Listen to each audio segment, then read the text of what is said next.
In the contemporary world, a young man named Mingxuan found himself inexplicably transported to a realm of primitive civilization.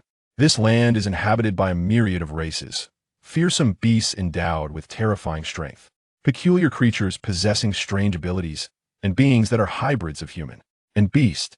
Mechanics versus theology, gunpowder versus sorcery. The mighty tribes loom above like deities, while we, the uncivilized, are slaughtered by foreign races as if we were mere stray dogs. Chapter 1. Becoming a slave. Tick-tock, tick-tock. Water droplets slowly fell from the ceiling of the cave onto a wooden bucket below, creating a rhythmic sound. This was a dim and damp cavern, modest in size, measuring only about 5 or 6 square meters. At its innermost recess lay a rudimentary bed constructed from dry branches, upon which reclined a young man who appeared to be around 17 or 18 years of age. The young man was blissfully asleep, yet beside his bed stood a colorful bird, incessantly disturbing his slumber. This vexatious avian flitted restlessly above his head, its claws occasionally snagging in his hair and its body bouncing on him incessantly. Finally, the young man, lying on the dry grass, was roused from his slumber by this bothersome creature.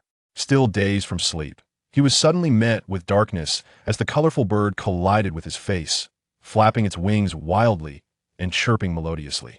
With a touch of exasperation, he removed the bird from his face, as if this were a familiar routine. "You troublesome, feathered fiend, waking me at such an early hour is positively more detestable than those wild savages.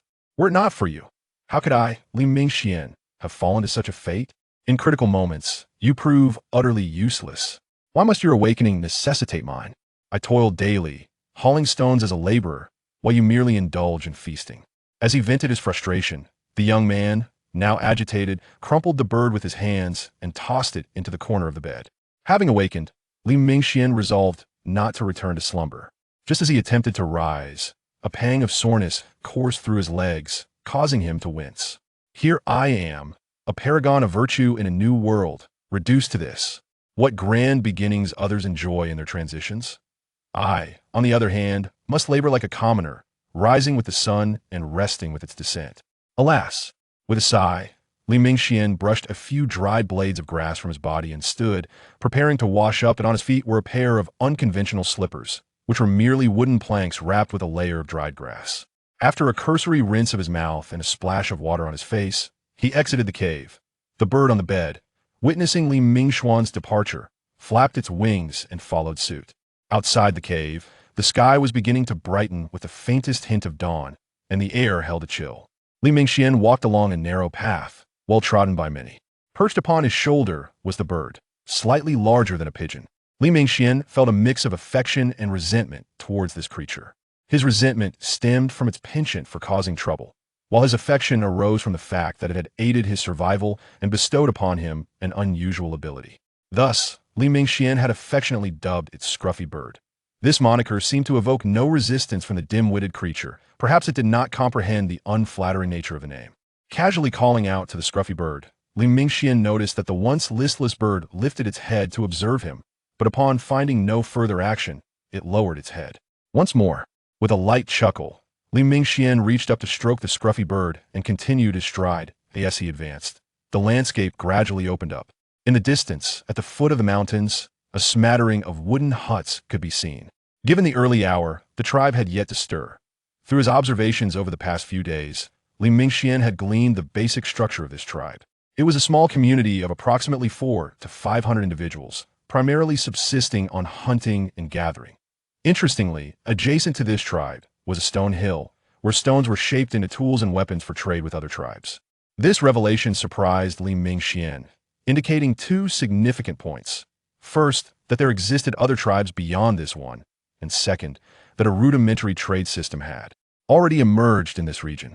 However, for Mingxuan in his current circumstances, these insights mattered little, as his present task was to haul stones from the hill.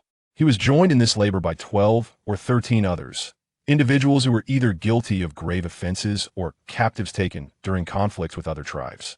As for why the tribe monitored them so leniently, even permitting them to reside in a cave somewhat distant from the tribe itself, it was a testament to the peculiarities of this world. 7 days prior, Mingxuan, having unknowingly committed some misdeed that angered the heavens, had his soul transported to this land, awakening amidst a primal forest. Recalling his days of survival in the jungle still sent shivers down his spine. The forest was rife with creatures previously unknown to him. Gigantic ants with wingspans nearing a meter and bizarre insects the size of basins were commonplace. But these were not the most terrifying. Lurking within were lizards measuring 3 to 4 meters in length and panthers as large as small rhinos, prowling about with alarming frequency. At a moment when he was paralyzed with fear, a brilliantly colored bird appeared and decided to follow him. Yes, it was the scruffy bird. Upon their first encounter, Mingxuan had merely admired the bird's beauty, paying it little heed. However, misfortunes soon began to befall him. This foolish bird had a penchant for stirring up trouble, teasing one creature today and provoking another tomorrow. Thus, in the span of merely a few days, Mingxuan found himself in perilous situations daily, until one fateful day, the scruffy bird approached him, drawn by the wild fruits in his hand. Then, something extraordinary occurred. Suddenly, a surge of energy enveloped the scruffy bird, leaving them both momentarily stunned. After a lengthy pause, Mingxuan discovered he could perceive the interior of his own body. Within that space, a swirling vortex of ethereal light appeared, with 3 stars floating above. Yet one of them had begun to glow brilliantly. But that was not all. He saw himself in his mind's eye, as if observing himself from a different perspective. Upon opening his eyes, Mingxuan sought the source of this newfound perspective until he gazed upon the scruffy bird and realized the connection between their visions. In essence, what the scruffy bird observed, he could also see. Simply put, their visions were intertwined. Following that surge of energy, an inexplicable bond seemed to form between Mingxuan and the scruffy bird. However, with the acquisition of this aerial perspective akin to an all-seeing map, the pressures of survival lessened dramatically, prompting him to settle by a spacious riverside, which would be advantageous for observing the surroundings. Yet, the respite was short-lived. After residing by the river for a couple of days, the scruffy bird once again attracted significant trouble, provoking a group of a dozen or so primitive hunters. These hunters, of course, belonged to the tribe. Ultimately, I found myself captured and relegated to this place as a laborer. Although the conditions here are somewhat arduous, the most fundamental aspect of survival is assured. Alone, even with an aerial perspective, survival proves to be a formidable challenge, not to mention the incessant disruptions caused by that troublesome little bird flitting about and causing chaos each day. Returning to the present, Mingxuan has entered the tribe, poised to visit his diminutive leader in order to procure some sustenance to stave off hunger. After all, one cannot possibly labor effectively on an empty stomach. However, today, Mingxuan intends to reveal a secret to this small leader. This is a secret that holds the promise of liberation from his current status as a slave. For while the tribe may not be overtly cruel or merciless towards its captives, one cannot simply resign oneself to a lifetime of toil. If he wishes to assimilate into this community, he must transcend the identity of a slave. Chapter 2. The tribe's shaman. Before long, Mingxuan arrived at the modest courtyard of the little chief, named Peng, who appeared to be around 30 years of age. There he sat at the entrance, lost in thought, having just risen from slumber. Observing the robust figure of the man, Mingxuan approached and inquired, "So, Peng, what do you think of the shoes I made?" Peng looked up at his visitor and smiled. "The shoes are quite comfortable. I can run on the stones now, though they are a bit slippery," he said, lifting his foot to demonstrate. After a moment, a hint of curiosity creased his brow as he asked, "Mingxuan, why do you awaken so early each day? There is still plenty of food." At this, Mingxuan felt a surge of exasperation. "Do you think I relish rising at dawn? If it weren't for this pesky bird, I would surely prefer to sleep in a while longer. It's said that early rising is beneficial for one's health. Isn't that right? You, too, are awake at this hour." As soon as he finished speaking, Peng let out a deep sigh. "The tribal ceremony is merely 2 months away, and I cannot help but ponder whether my little one will successfully ascend to become a savage warrior. These thoughts consume my mind daily." "A tribal ceremony?" Mingxuan asked, his brow furrowing in confusion. "What is that? And what exactly is a savage warrior?" Peng regarded Mingxuan with a look of disbelief. "Does your previous tribe not have a tribal ceremony? During this rite, the tribe's shaman bestows immense power upon the members. If one succeeds, they transform into a savage warrior, gaining the strength of the totem." Mingxuan shook his head. "I am unaware of such things, nor have I ever encountered a shaman." A look of pity crossed Peng's face as he gazed at Mingxuan. "It seems the lineage of shamans in your former tribe has been severed. Without a shaman, the tribe is destined to decline. A community devoid of savage warriors cannot possibly survive in this wilderness. Li Mingxian paid little heed to Peng's words. His interest piqued only by the mention of savage warriors. Was the person who brought me back from outside a savage warrior? He suddenly asked. Peng pondered briefly before replying. No, those were merely members of the tribe's patrol squad. True formidable warriors reside within the hunting teams. He gestured toward the nearby peaks. They dwell atop the mountains, safeguarding our shaman. Peng's gaze drifted longingly toward the mountains, a glimmer of aspiration shining in his eyes. Li Mingxian followed his gaze and saw a few structures nestled on the slopes above. What exactly are savage warriors?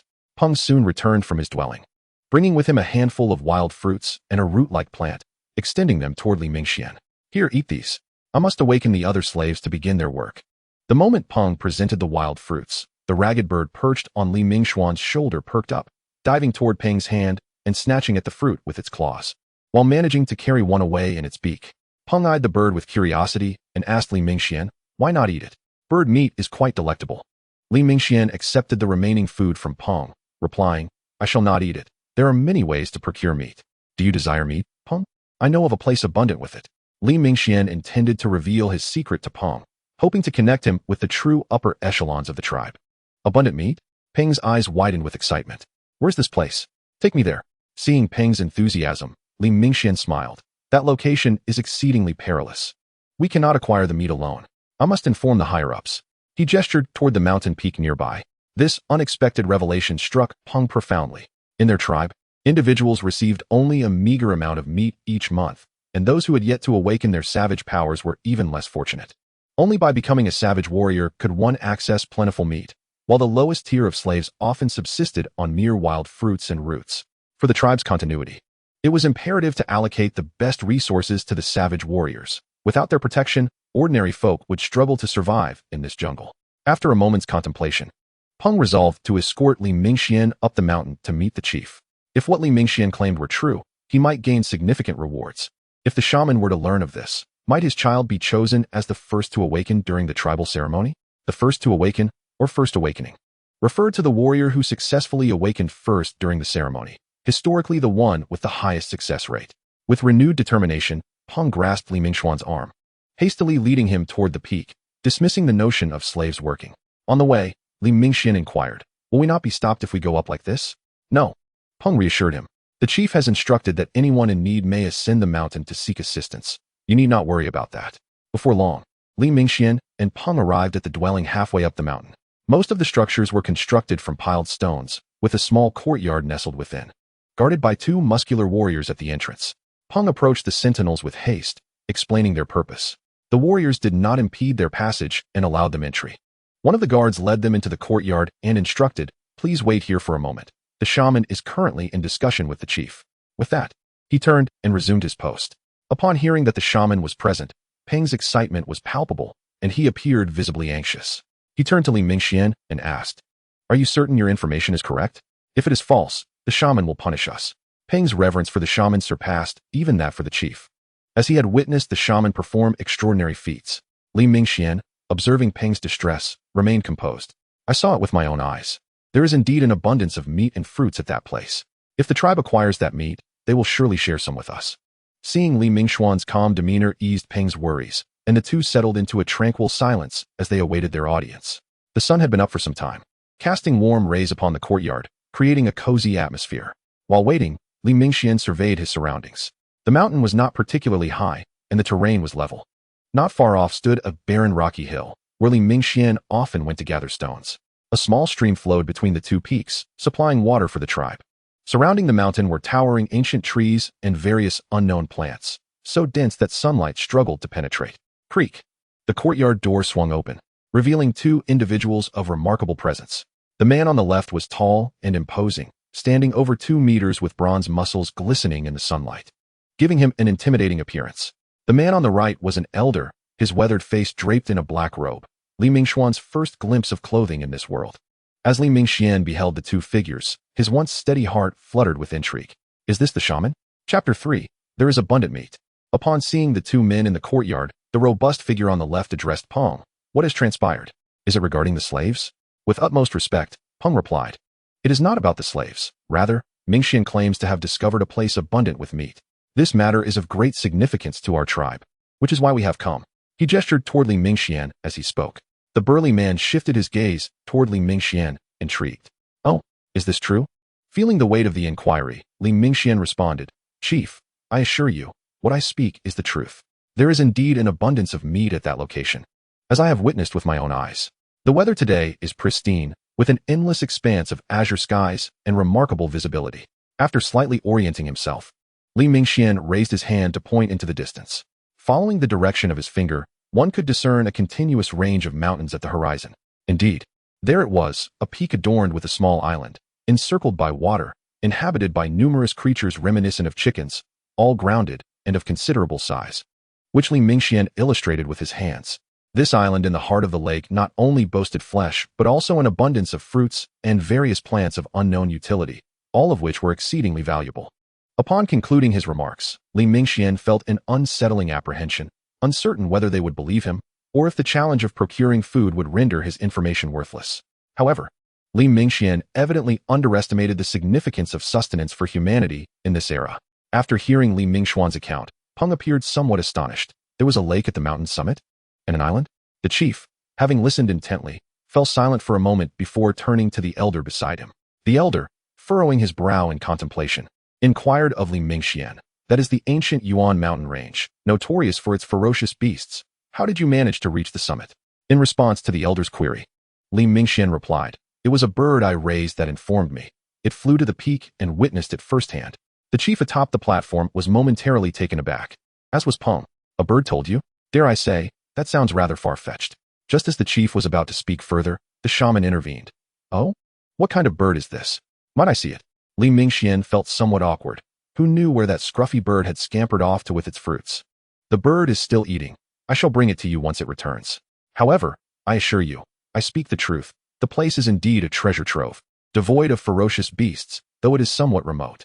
Listening to Li Mingxian, the shaman scrutinized him closely, leaning on his bone staff, and after a moment, beckoned him forward. Step closer and extend your hand. Hesitating briefly, Li Mingxian eventually approached and offered his palm. As he neared, he could distinctly feel the weight of pressure emanating from the elder. With memories of his past life, Li Mingxian had initially regarded these prehistoric humans with disdain. Regardless of the chief's formidable strength, Li Mingxian felt no fear as long as he could comprehend the situation. However, in the presence of the shaman, that sense of superiority dissipated entirely. The shaman gazed at him with a smile, his eyes deep and inscrutable like an abyss, leaving Li Mingxian bewildered as to his thoughts. In a previous life, this shaman's mere aura would have surpassed that of ordinary men. The shaman grasped Li Mingxuan's hand and slowly closed his eyes. Observing the elder's demeanor, Li Mingxian grew serious. Gradually sensing a faint chill from the elder's hand, something seemed to seep from the arm throughout his body. Li Mingxian dared not move. This was his first encounter with the extraordinary powers of this world.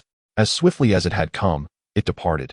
The shaman, still smiling, released Li Mingxuan's hand and addressed the chief. I believe his words. Let Xiaogu lead the team alongside him. However, we must act swiftly. The most crucial ritual of the year approaches, and we cannot afford delays. The chief nodded in agreement with the shaman's decision. I will gather them immediately. We can set off at once. He then shouted to two individuals at the courtyard entrance. Have Xiaogu assemble at the foot of the mountain right away. We have action. One of them, upon hearing, dashed off and disappeared. The shaman, observing this, turned to Li Mingxian and inquired, What is your name? What do you do in the tribe? Peng, overhearing the shaman's question, interjected, His name is Mingxian. He is a slave, currently gathering stones over by the stone mountain. He just joined the tribe a few days ago. The shaman nodded thoughtfully at Peng's remark. No wonder he seems familiar. Very well, Peng, you may attend to your duties. Mingxian, please wait. Xiaogu should take a while longer to prepare. Peng respectfully bowed to both the shaman and the chief before descending the mountain. His spirits lifted at the prospect of being regarded more highly by the shaman and the chief. Today, the shaman had spoken to him more than anyone had in the past 30 years combined. Once Peng had departed, the shaman turned to Mingxian and said, Come walk with me for a while. I have further inquiries. He then added, the terrifying bears in the gathering area must be dealt with swiftly, lest someone else be harmed. After addressing the chief, the shaman, staff in hand, proceeded at a leisurely pace out of the courtyard towards the mountain's summit. Li Mingxian followed closely beside the shaman, pondering the elder's intentions in having him accompany him. After they had walked a distance, the shaman finally spoke. Your name is Mingxian, correct? Were you from that tribe? What brought you to join ours?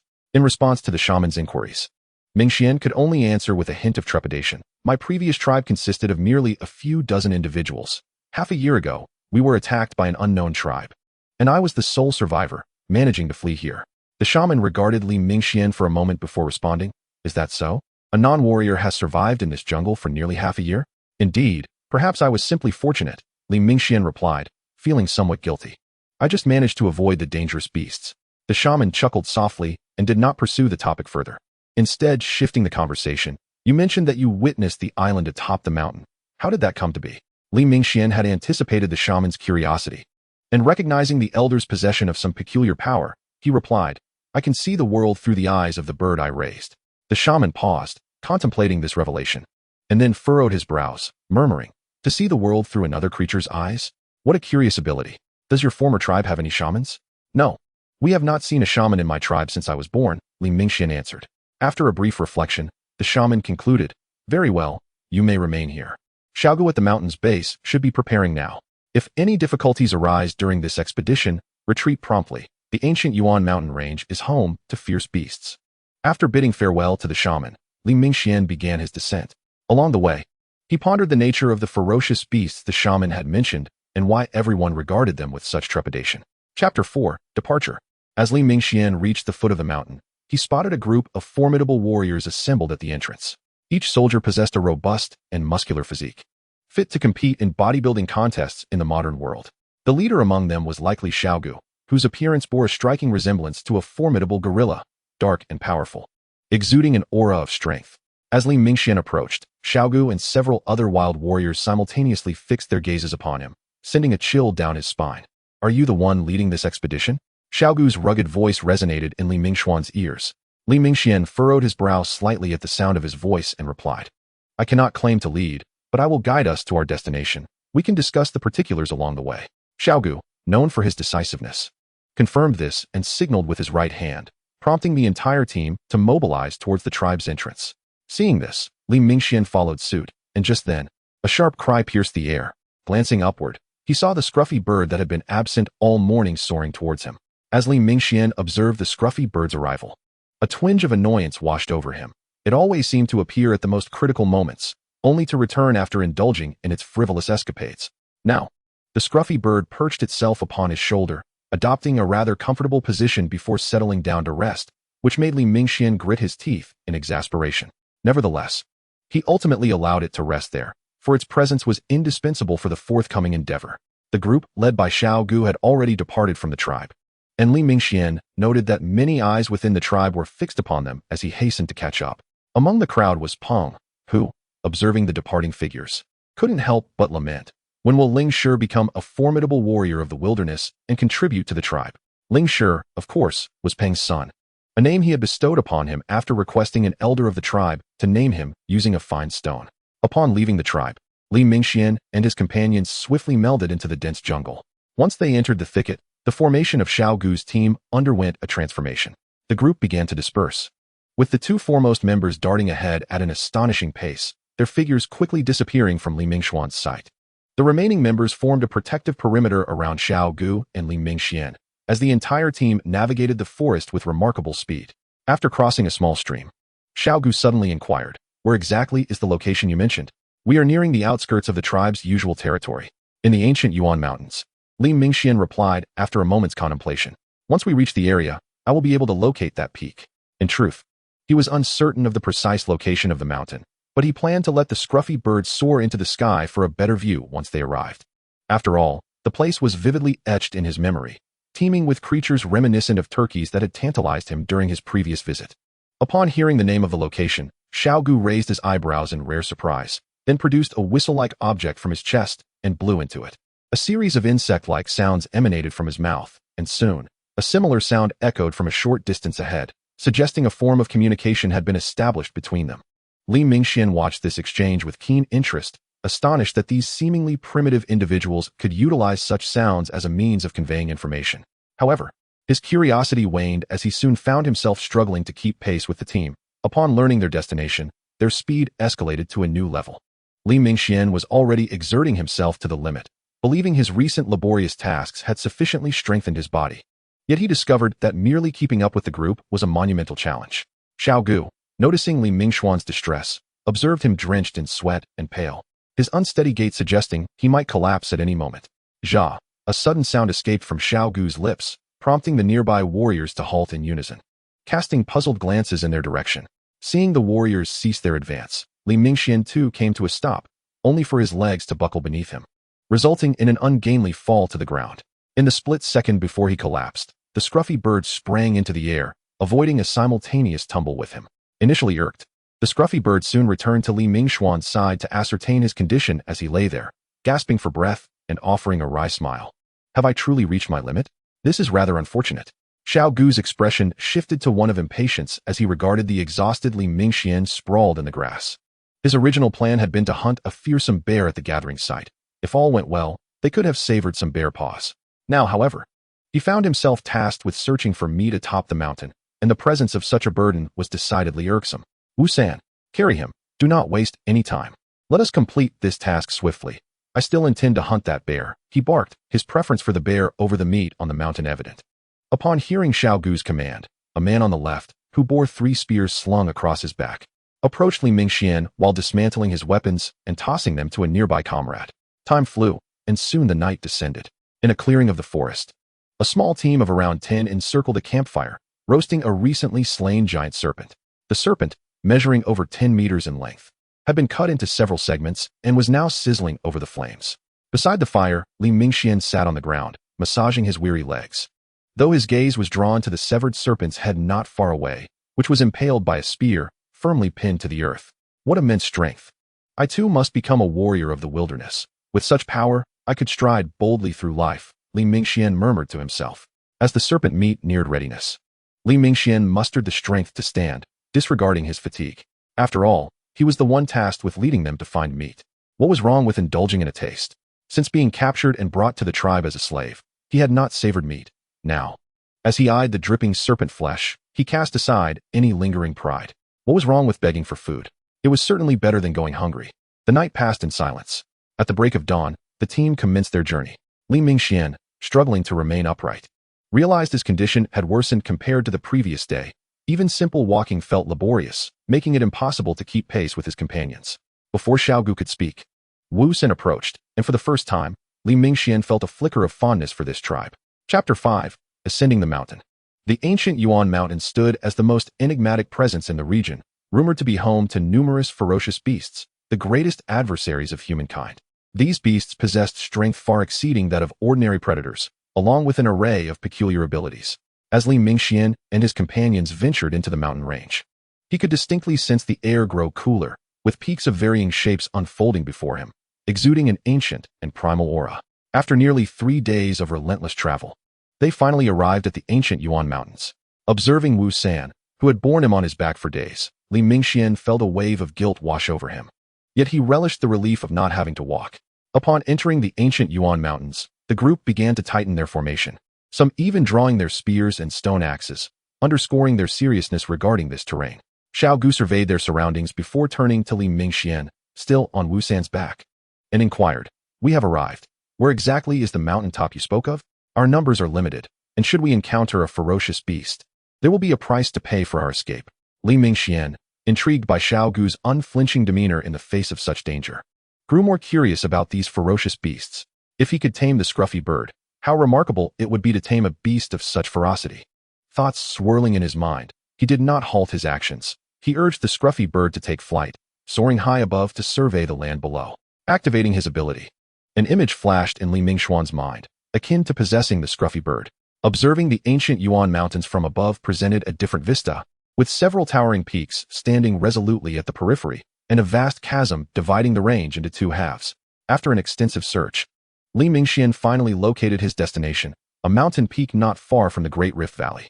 This peak stood in stark contrast to the surrounding mountains, which exhibited sparse vegetation. While this particular mountain was lush and verdant, its summit resembling a dazzling blue gemstone when viewed from above. With his abilities momentarily retracted, Li Mingxian turned to Xiao Gu and exclaimed, "I found it. It lies in that direction," as he pointed towards the heart of the mountain range. With everyone proceeding cautiously, they encountered no unforeseen incidents along the way. However, as they ventured deeper, Xiao Gu's unease grew increasingly palpable. Eventually, he could no longer contain his impatience. How much longer? If we delve further into the depths, we might have to turn back. Our preparations have been too hasty. We're almost there, just ahead on that peak. Li Mingxian replied excitedly, gesturing towards the mountain. Xiaogu gazed at the towering peak, which was no less than 1,000 meters high, pondering whether the pursuit of those elusive creatures was truly worth the effort. Yet, having arrived at this juncture, he resolved to ascend the mountain regardless of the outcome. The 1,000-meter summit was swiftly conquered by this band of primitive warriors, with Li Mingxian still being carried up. After reaching the pinnacle, Wu San, who had borne Li Mingxian, finally succumbed to exhaustion. Despite being a warrior of the wilds, the burden of climbing a nearly 1,000-meter mountain was a formidable challenge. Upon reaching the summit, Li Mingxian had to traverse a dense grove, as the mountaintop sprawled like a miniature basin. This place had remained untouched for millennia, its flora flourishing remarkably. However, with the two men clearing a path with their axes, it posed little trouble. After progressing several hundred meters, the view before them suddenly opened up. Under the sun's radiant glow, Li Mingxian squinted against the brilliance. "Oh!" roar. The shouts of Xiao Gu and the others echoed in his ears. And as Li Mingxian squinted towards the small island at the center of the lake, a smile crept onto his lips. "Finally, we've arrived. I hope the rewards of this journey will justify the hardships we've endured." Although everyone was capable swimmers, Xiao Gu opted for a more cautious approach in the face of the unknown waters. Within a short while, 2 or 3 of them had constructed a rudimentary raft. Once aboard, Li Mingxian could clearly see the wild turkeys on the island foraging. They appeared even larger than he had perceived from the sky, towering nearly 1.5 meters tall. However, as they drew nearer, Xiao Gu suddenly tensed and shouted, "Alert! The ones on the shore are ferocious beasts." At Xiao Gu's alarming declaration, the surrounding individuals were taken aback. Xiao Gu was on high alert, his spear poised for combat, as the raft came to a halt. And everyone except Li Mingxian stood up. With a dry throat, Li Mingxian cleared his voice and remarked, "Captain Xiao Gu, are you mistaken? Those turkeys won't attack. Just look at the wild birds over there. They're perfectly fine." Indeed, the wild birds had already flown to the island, rummaging through the bushes without a care, while the turkeys seemed equally unfazed. "That's not right. I can distinctly sense the aura of ferocity emanating from these turkeys. They are all ferocious beasts." Li Mingxuan's confusion deepened. How could these seemingly harmless turkeys possibly be beasts of ferocity? "You're joking, right? That giant snake we hunted a few days ago exuded more intimidation than these turkeys. I suppose I should just go up myself." Dismissing Xiao Gu's overreaction, Li Mingxian prepared to ascend the island. After stretching his limbs, Li Mingxian leaped into the lake. The water was somewhat cold, yet it posed no hindrance to him. The raft was in close proximity to the island, and soon Li Mingxian swam over. Upon reaching the shore, the turkeys did not attack him, presenting a scene of tranquility that left Xiao Gu utterly bewildered. Although Li Mingxian had felt trepidation, the wild birds' indifference reassured him. They were notably clever creatures. Observing Xiao Gu and the others hesitating on the raft, Li Mingxian finally summoned his courage. Ignoring their apprehension, he began to survey his surroundings. Eyeing a particularly plump turkey, Li Mingxian rubbed his hands together, ready to seize one. This island seemed to host only turkeys. As they leisurely wandered and foraged, unperturbed by the intrusion into their territory. Spotting a seemingly hefty turkey, Li Mingxian shouted and lunged forward, expecting a fierce struggle. However, he effortlessly captured it. Only in that fleeting moment did the turkey exhibit a hint of resistance, but upon realizing it could not escape, it resigned to Li Mingxuan's embrace. The onlookers on the small raft, witnessing Li Mingxuan's audacious rush towards the turkey, instinctively closed their eyes, wondering if he was courting disaster. After all, those turkeys were ferocious beasts, yet the ensuing scene left them dumbfounded as they watched Li Mingxian capture one with such ease. Xiao Gu rubbed his head in disbelief. Could he have misjudged the situation? Chapter 6. The Role of Ferocious Beasts. Ultimately, Xiao Gu and his companions managed to disembark. As they drew closer, the distinctive aura of ferocity became increasingly pronounced. However, Xiao Gu, being one of the few mid-tier warriors in the tribe, had encountered ferocious beasts before. His heightened tension stemmed from the sheer number of these turkeys on the island, which was nothing short of terrifying. Once he confirmed that these beasts posed no threat to humans, Xiao Gu finally relaxed. Yet soon after, he appeared to have a revelation, his entire demeanor electrified. With his face flushed, he seized Li Mingxian, exclaiming, These are all ferocious beasts." Li Mingxian was perplexed by his fervor and merely shrugged, responding, "Yes, they are all ferocious beasts, but they are not as formidable as you claim."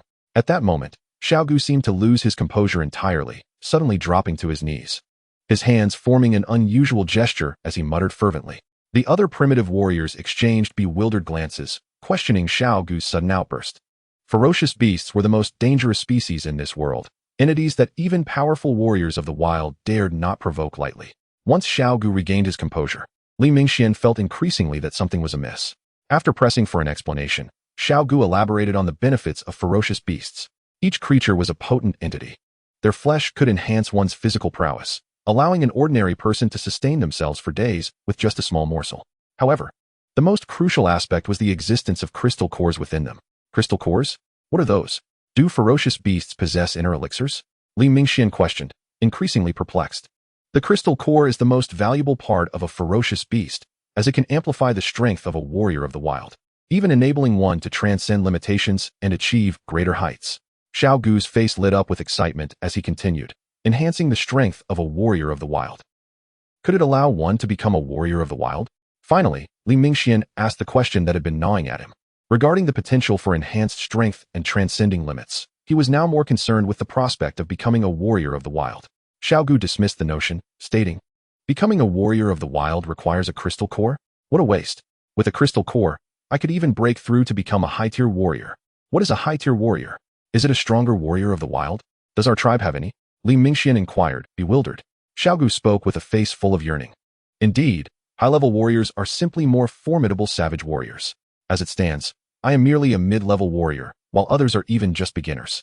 Our tribe once had a high-level warrior, the previous leader, but he has since passed away, leaving our tribe without such an esteemed presence. Speaking of the former leader brings a wave of sorrow to my heart. Yet, with the abundance of ferocious beasts around, our tribe shall surely become the mightiest force in this region." At that moment, as they conversed by the shore, Wu San dashed over, clutching a plant in his hands. His face radiated excitement, and his words came out in a stammer. "See, Captain, these are herbal medicines, just like the ones the shaman provided us last time." Xiaogu hurriedly stepped forward, snatching it from him. After a careful examination, he urgently inquired, "Where did you find this? And how many are there?" Wu San pointed towards the opposite side of the small island and replied, "Over there, there's an abundance of these herbs, countless in number." Upon seeing where Wu San indicated, Xiaogu swiftly bolted in that direction. Li Mingxian couldn't help but chuckle at the sight. He had always perceived Xiaogu as a simple-minded brute. He never anticipated that Xiaogu would be so dedicated to the tribe's welfare, his spirits eternally buoyant whenever it came to matters beneficial to their community. Disregarding Xiaogu, Li Mingxuan's gaze was captivated by the turkeys on the island, for they represented his opportunity to become a savage warrior. As time progressed and the sun began to set, the group finally tallied their spoils from the expedition. They had captured a total of 123 adult turkeys and 29 young ones, amounting to 152 turkeys altogether, alongside 50 or 60 herbs. Under normal circumstances, a single crystal core is invaluable, and now with over 100 in their possession, Xiaogu beamed with delight. Nevertheless, he solemnly reminded everyone present of the significance of this location, if word of it were to leak. The sheer abundance of crystal cores alone could reignite warfare in the region. Although Xiaogu harbored no fear of conflict with other tribes, who wouldn't desire to amass wealth quietly. With their numbers limited, Xiaogu decided to bring back only 6 or 7 turkeys and some herbs, as the journey back held its dangers, especially with a burden to carry. However, Li Mingxian, oblivious to such concerns, was engrossed in searching for something alongside the scruffy bird in the woods. "Hey, scruffy bird, what on earth have you discovered that excites you so?" Li Mingxian followed the bird, observing its energetic hops as it scoured the ground. Earlier, while Li Mingxian had been gathering fruits, the scruffy bird suddenly swooped in, claiming there was something beneath the earth, leaving Li Mingxian perplexed. Ultimately, as Xiaogu blew the whistle, the scruffy bird had yet to uncover what it sought. Li Mingxian then picked up the reluctant bird, saying, "It's time to go. We can search again next time. Once I become a savage warrior, I could even live here and continue the hunt." As he spoke, Li Mingxuan's tone softened considerably, for he noted the scruffy bird's current state. Its claws and beak were caked in mud, the claws worn down, even oozing blood. Carrying the unwilling scruffy bird, Li Mingxian returned to the shore, where everyone else had prepared themselves. Apart from Xiaogu and Wu San, who came empty-handed, the rest returned laden with spoils. Xiaogu, as captain, had come unarmed to handle any emergencies, mindful that they were in the ancient Forbidden Mountains. Wu San, of course, had his burden in Li Mingxian. The journey back was smooth, devoid of obstacles, and only after exiting the ancient mountains did Xiaogu finally relax. This haul marked the most substantial since he joined the hunting team, indeed the largest since its inception. Each member of the hunting team aspired for the greatest spoils, as such accomplishments elevated their standing within the group. Each hunting expedition culminated in friendly competitions over whose catch was fiercer or larger. Upon returning, Xiaogu mused that he might well become the strongest warrior in the tribe. The thought quickened his pace once more. Chapter 7. The Shocked Shaman. The descent proved uneventful, but as the team retraced their path, they spotted a pack of velociraptors at the valley's floor. Approximately 20 to 30 of these swift creatures were present, led by a particularly imposing dark golden-scaled velociraptor, its presence commanding under the sunlight. Xiaogu pointed towards the golden leader, saying, "Do you see that? That beast is formidable. Should our team encounter it, escape would be quite challenging." Li Mingxian, riding on Wu San's back, glanced at the imposing velociraptor. The distance made his observations casual, but he remarked, given their current trajectory, it won't be long before they reach the base of the mountain. That could pose significant trouble for our next ascent. Xiaogu paused before responding. If it presents a challenge for us, it will do so for others as well. Next time we come, we simply need to bring enough manpower. Though the beasts are strong, as long as we remain clear of that deep chasm, we should be fine. The deep chasm? Li Mingxian recalled the vast rift he had seen from above, puzzled. What lies within? Xiaogu's expression turned grave. The former leader sustained injuries there, ultimately leading to his death. It is said that even the shaman could not heal him. A high-level warrior might evade a beast, but after that incident, the shaman commanded that no one approach that chasm. I suspect there are even more terrifying entities lurking nearby. Li Mingxian, undaunted by Xiaogu's words, silently resolved. Once he had tamed more beast companions, he would certainly explore that place, ensuring his second chance at life was not squandered. The lake island was not far from the ancient mountain's edge, and the return journey was remarkably smooth. That evening, Li Mingxian suggested roasting a turkey for a taste, but his offhand remark incited a strong reaction from Xiaogu. He earnestly asserted that those turkeys belonged to the tribe, and they had no right to partake until they returned to await the shaman and leader's instructions. Li Mingxian had no real desire to eat. He merely spoke whimsically, having recently discovered that python meat was quite delectable. After several days of travel, they finally re-entered the tribe's territory, though Li Mingxian noticed that the scruffy bird had flown off to who knows where. Initially concerned for its well-being, he soon found that once they were out of the ancient mountains, the bird seemed rejuvenated, seldom appearing except to wake him in the morning. Crossing a small stream and navigating a wooded path, Li Mingxian felt a twinge of homesickness. He chuckled and dismounted from Wu San's back. It would be rather embarrassing if others saw him like this. Wu San, puzzled by Li Mingxuan's actions, was easily diverted by Li Mingxuan's light-hearted conversation as the group finally arrived at the tribe's entrance. Despite the hunting team comprising only around 10 members, they received a warm and enthusiastic welcome upon their return. In no time, the news of their successful hunt spread throughout the tribe. For meat was a luxury in this era, one that only the hunting team could frequently enjoy. At this moment, it was not yet the designated hunting season for the tribe, and the substantial amount of meat brought back by Xiaogu and his companions was bound to create quite a stir. Among the crowd was Peng, who gazed excitedly at the wild warriors carrying turkeys on their backs. Turning to his son, Ling Shi, he remarked, "Ling Shi, I too played a part in this bountiful harvest. Hee. After the tribal ceremony, we can finally move up the mountain." Ling Shi, equally exhilarated, stared intently at the robust wild warriors. Now 16, he had reached the age of awakening. The shaman, the chief, and all the high-ranking members of the tribe were eagerly anticipating the arrival of Xiaogu and his party. If Xiaogu and his group have discovered a new hunting ground, we will have ample preparation time for the impending rainy season. The shaman smiled as he turned to the chief. The chief nodded thoughtfully. I never anticipated they would truly find a new hunting point. It's amusing to think that I once considered stopping them. Your foresight is commendable. Haha, I merely acted on instinct, the shaman replied, but I am quite intrigued by that young fellow. The chief, hearing the shaman refer to the young man, said, indeed. Most of the credit for this achievement belongs to him. Upon their return, let us abolish his status as a slave and perhaps grant him an opportunity during the tribal ceremony. Before the shaman could respond, Li Mingxian and the others finally arrived, their faces adorned with smiles as they awaited their moment of glory. However, a sudden shift occurred. As they drew closer, the high-ranking members within the courtyard sensed something amiss.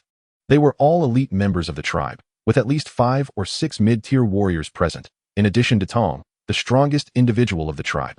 The crowd on the platform distinctly felt the terrifying aura emanating from each wild warrior burdened with turkeys, resembling ferocious beasts.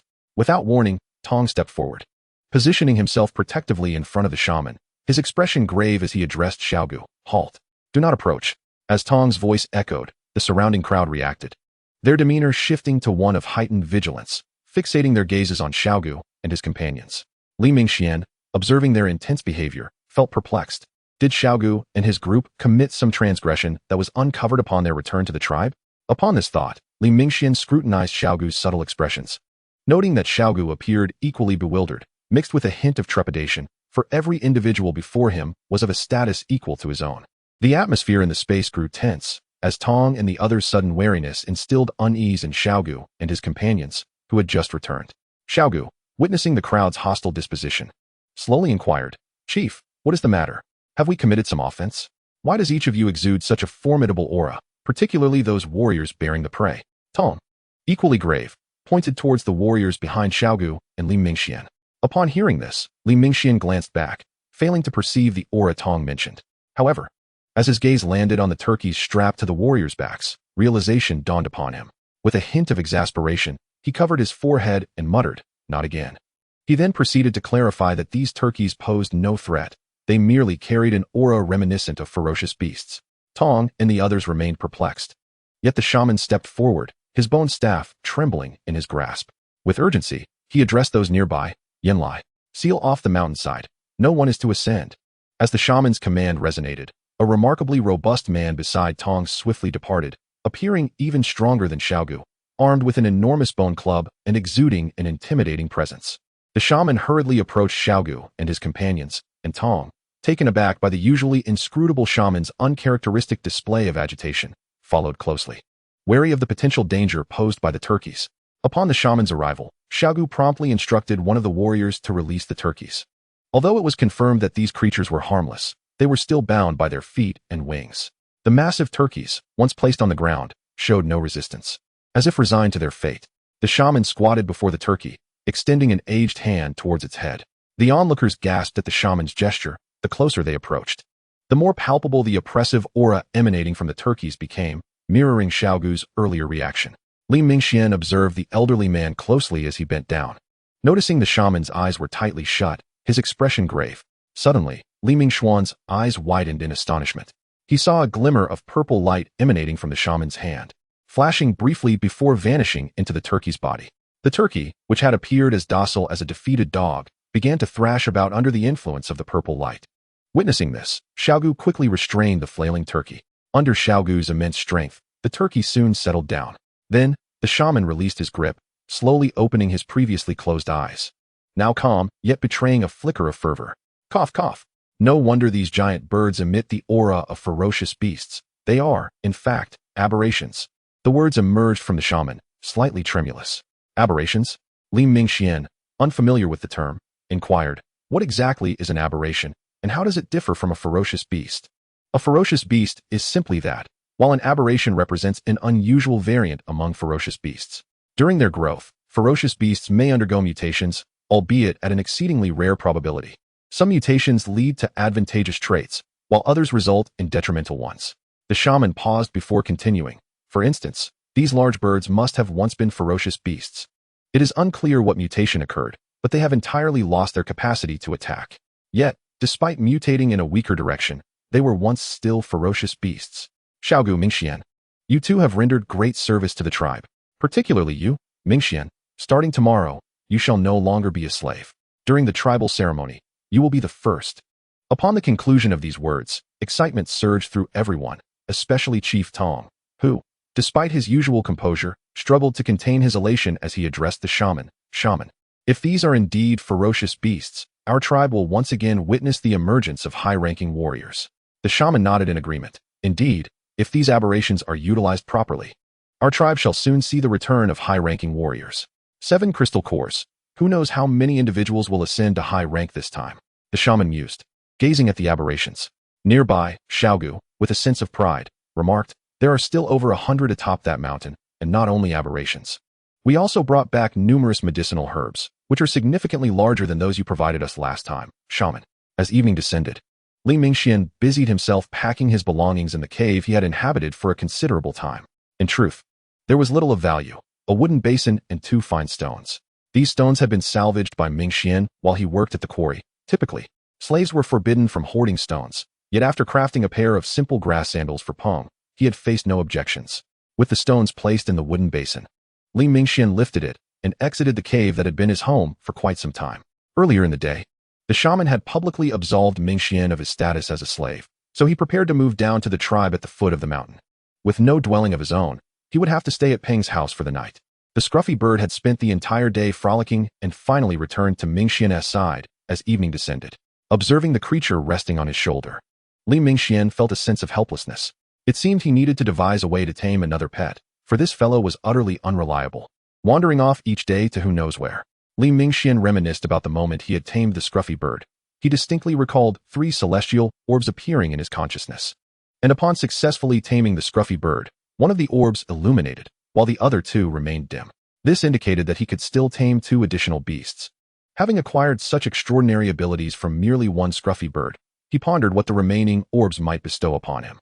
Before long, Li Mingxian arrived at Peng's residence. Although Peng was not a warrior of the wilds, as the head of the slaves, his living conditions surpassed those of the average tribesman. Peng's home comprised 3 rooms, the main house where he lived with his wife and 2 children, and 2 side rooms that served as the kitchen and the dwelling of his eldest son, Ling Shi. As Li Mingxian approached, he noticed Peng's family enjoying their meal in the courtyard, prompting Peng to hastily instruct Ling Shi to pass him the bowl he held. Mingxian, why don't you stay the night with Ling Shi?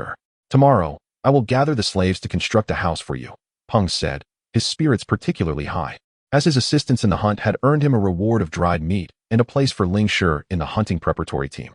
The so-called hunting preparatory team, as the name suggests, was an auxiliary institution of the hunting team, where the tribe selected physically robust and keen-minded individuals for training. A significant number of those who successfully awakened as warriors during the tribal ceremonies each year were from this preparatory team, most of whom were the children of mountain warriors. However, unbeknownst to Peng, the meat they had discovered was no ordinary find. No rush on that, Li Mingxian replied with a smile.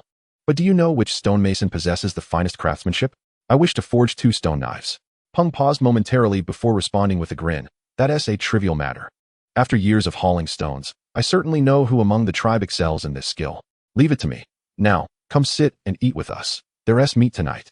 Having not yet dined for the evening, Li Mingxian accepted the invitation and joined Peng's family for dinner. Despite the less than appetizing appearance of the food, it was far superior to the rations he had received as a slave. He picked up a rather dark piece of meat and began to chew, only to furrow his brow after a moment. The meat was devoid of any seasoning, tasting as dry and fibrous as straw. Compared to the roasted python meat prepared by Xiaogu and his companions, it was a far cry from delectable. Nevertheless, observing the 2 children at the stone table enjoying their meal heartily, he decided against further complaints. After all, in this era, having something to eat was already a stroke of fortune, let alone the presence of meat. This was indeed a lavish feast. Chapter 9. The Slave, a Guang. As dawn's first light began to creep in, Li Mingxian was already awake. The days of being disturbed by the scruffy bird had inadvertently instilled in him a habit of rising early. The scruffy bird had ventured off to some unknown location again, seemingly engrossed in a new discovery, returning only at dusk each day. Shaking his head, he refocused his thoughts. Life at Peng's home was undeniably more comfortable than in the cave. Standing in the courtyard and inhaling the crisp morning air filled him with reflection. After washing up, the Peng family gradually rose from their slumber. Ling Shi tied up the stone materials Li Mingxian had brought the previous night with hemp rope, preparing to deliver them to the elder in the tribe skilled in stone polishing. Just as Ling Shi was about to depart, Li Mingxian called out, "Hey, Ling Shi, the stone knives should be a bit more compact. Don't worry about any waste." Ling Shi nodded in response. "Don't worry, brother Mingxian. The craftsman this time is exceptionally skilled. Even mountain warriors seek him out to sharpen their weapons." Hearing this, Peng, who had been nearby, chimed in. "You needn't fret over this, Mingxian. Even if this time you are unsatisfied, I have plenty of fine stone materials here." With Peng's assurance, Li Mingxian decided not to dwell on it further. In truth, he yearned more for metal weapons than stone ones, yet after spending so long in this place, he had yet to discover any iron ore. However, contemplating that now seemed premature. His foremost desire was to become a warrior of the wilds and truly survive in this world. Last night, Peng had mentioned building Li Mingxian a house. Soon, he gathered 12 slaves. Although these slaves were not particularly robust, their years of stone hauling had rendered them lean yet strong. Li Mingxian gazed upon them, his emotions complex, especially towards the youth on the far right. This boy, named Guang, appeared to be a few years younger than Ling Shi. When Li Mingxian had first arrived at the tribe, he had partnered with Guang for stone hauling. Despite his youth, Guang possessed remarkable strength, easily lifting 4 to 5 stones, while Li Mingxian struggled with 1 or 2. Peng, noticing the gathering was complete, cleared his throat and announced, "Today, We will not be hauling stones. Instead, you all have a different task, to build a house for Mingxuan. As soon as he finished speaking, a stir arose among the crowd, and a tall, lean man exclaimed, "But Mingxuan is also a slave. Slaves are not permitted to own houses. Why should he have one?" In response to the tall man's challenge, Peng shot him an irritated glance and replied, "Because Mingxuan has brought significant gains to the tribe. He was pardoned from his slave status yesterday afternoon by the shaman and is now officially a member of the tribe. Enough of this chatter. The supply of stone materials for this month is still lacking, and building this house can only delay us by a day at most." Peng's voice rose slightly, and the slaves obediently followed him. Li Mingxuan remained silent, recognizing that class distinctions existed in every era, something he could not change, especially since this was a house being built for himself. As for the location of the house, Li Mingxuan wished to reside near the creek, for it would facilitate washing and drinking. The main structure would naturally be made of wood, as constructing a stone house would be an unattainable feat for just over a dozen individuals in a single day, while the others were occupied with chopping wood. Li Mingxuan decided to take a leisurely stroll around the vicinity. Since being captured by the tribe, he had yet to explore the area surrounding it. The barbarian bull tribe was enveloped by mountains on 3 sides, with a pristine forest sprawling before it, while a small creek meandered down from the mountains, resolving the tribe's water supply issue.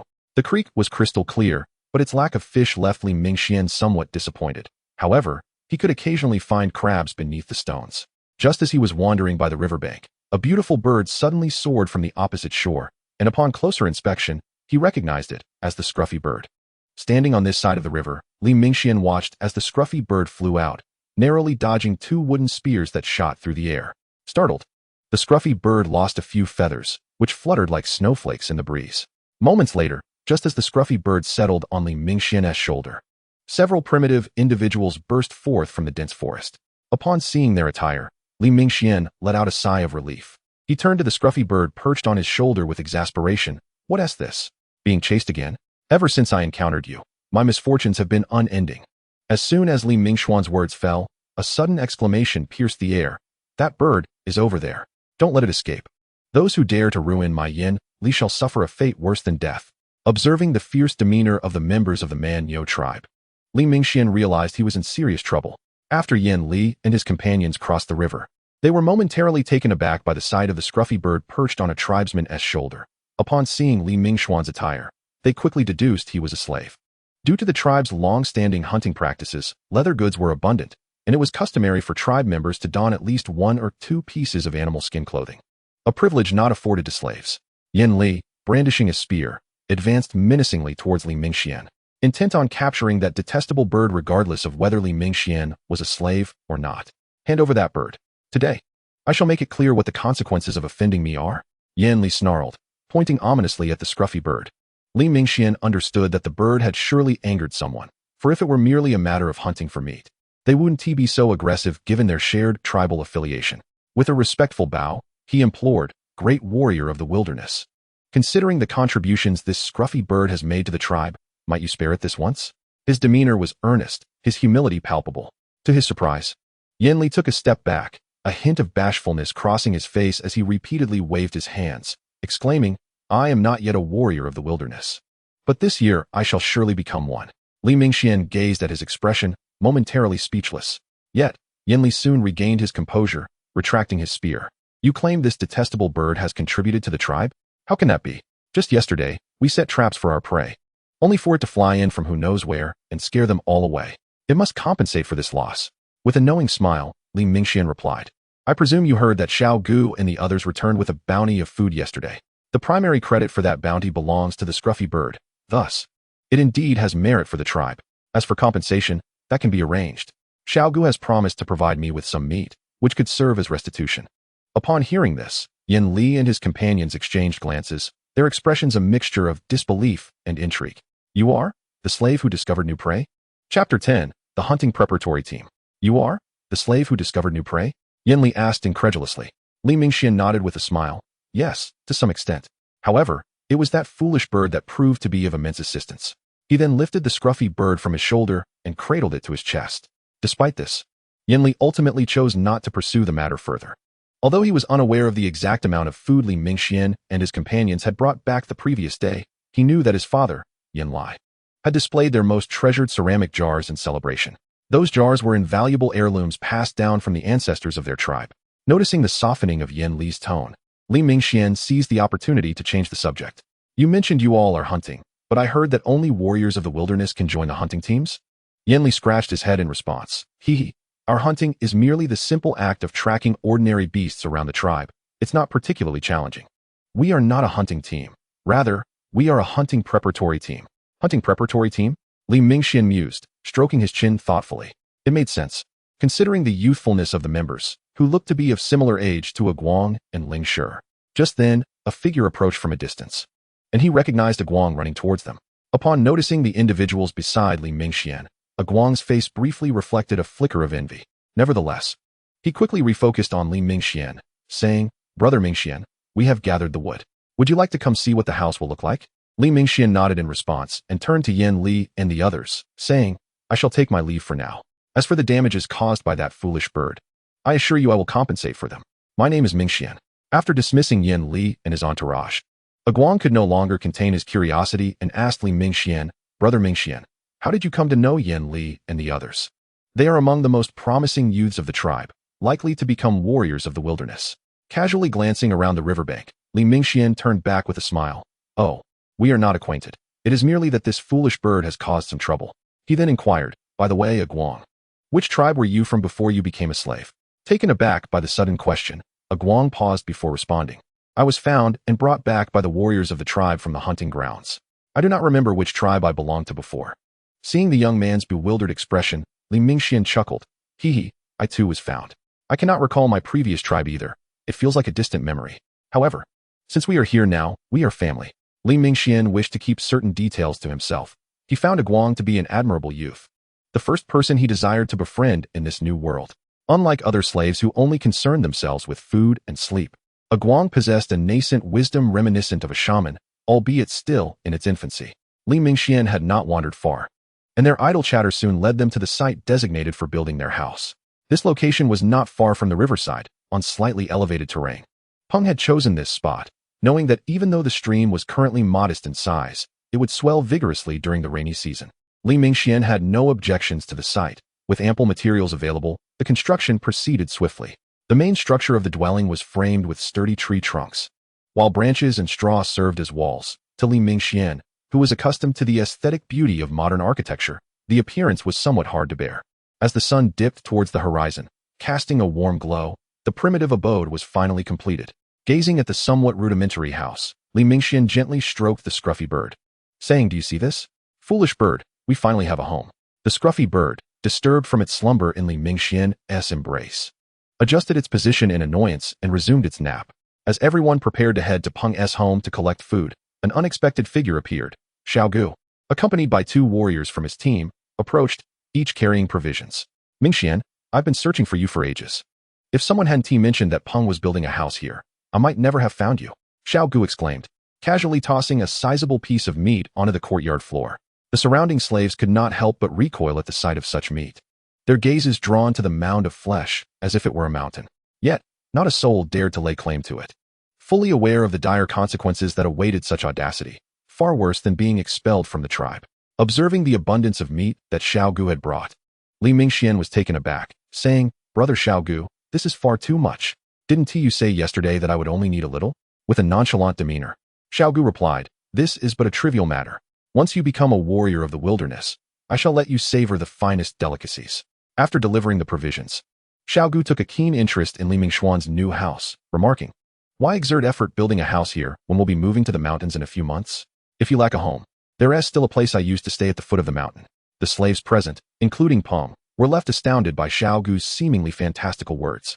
Transferring to the mountains signifies the necessity of becoming a savage warrior.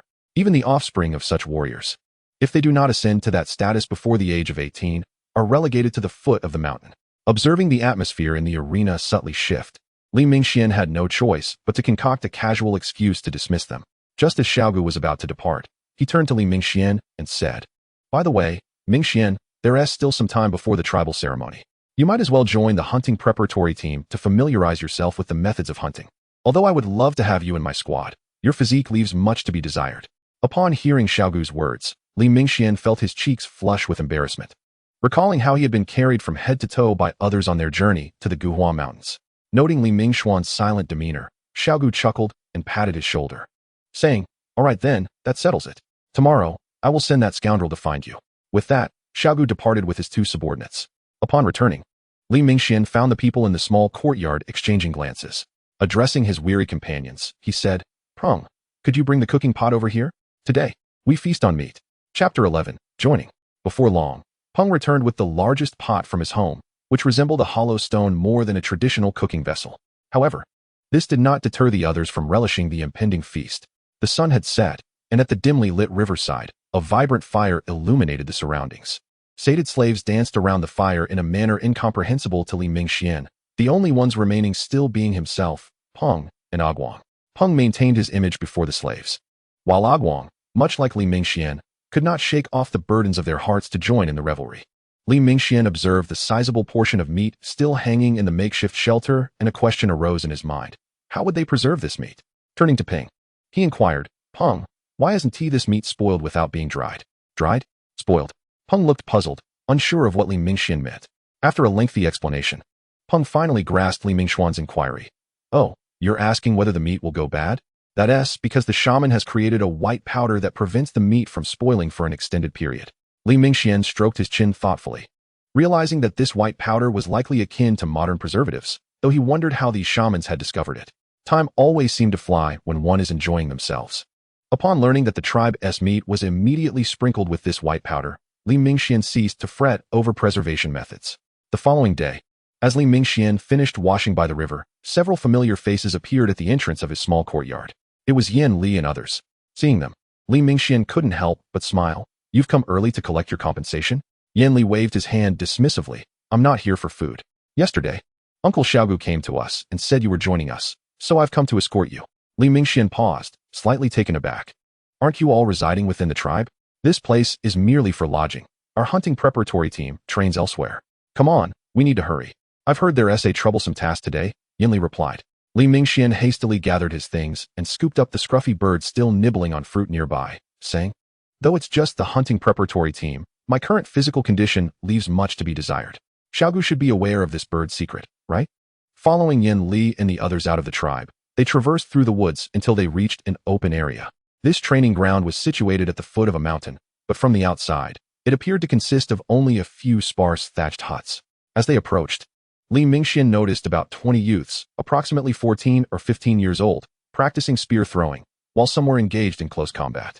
Li Mingxian squinted at the scene, murmuring, "This training method is quite sophisticated. I never expected such a primitive tribe to develop such a systematic approach to training."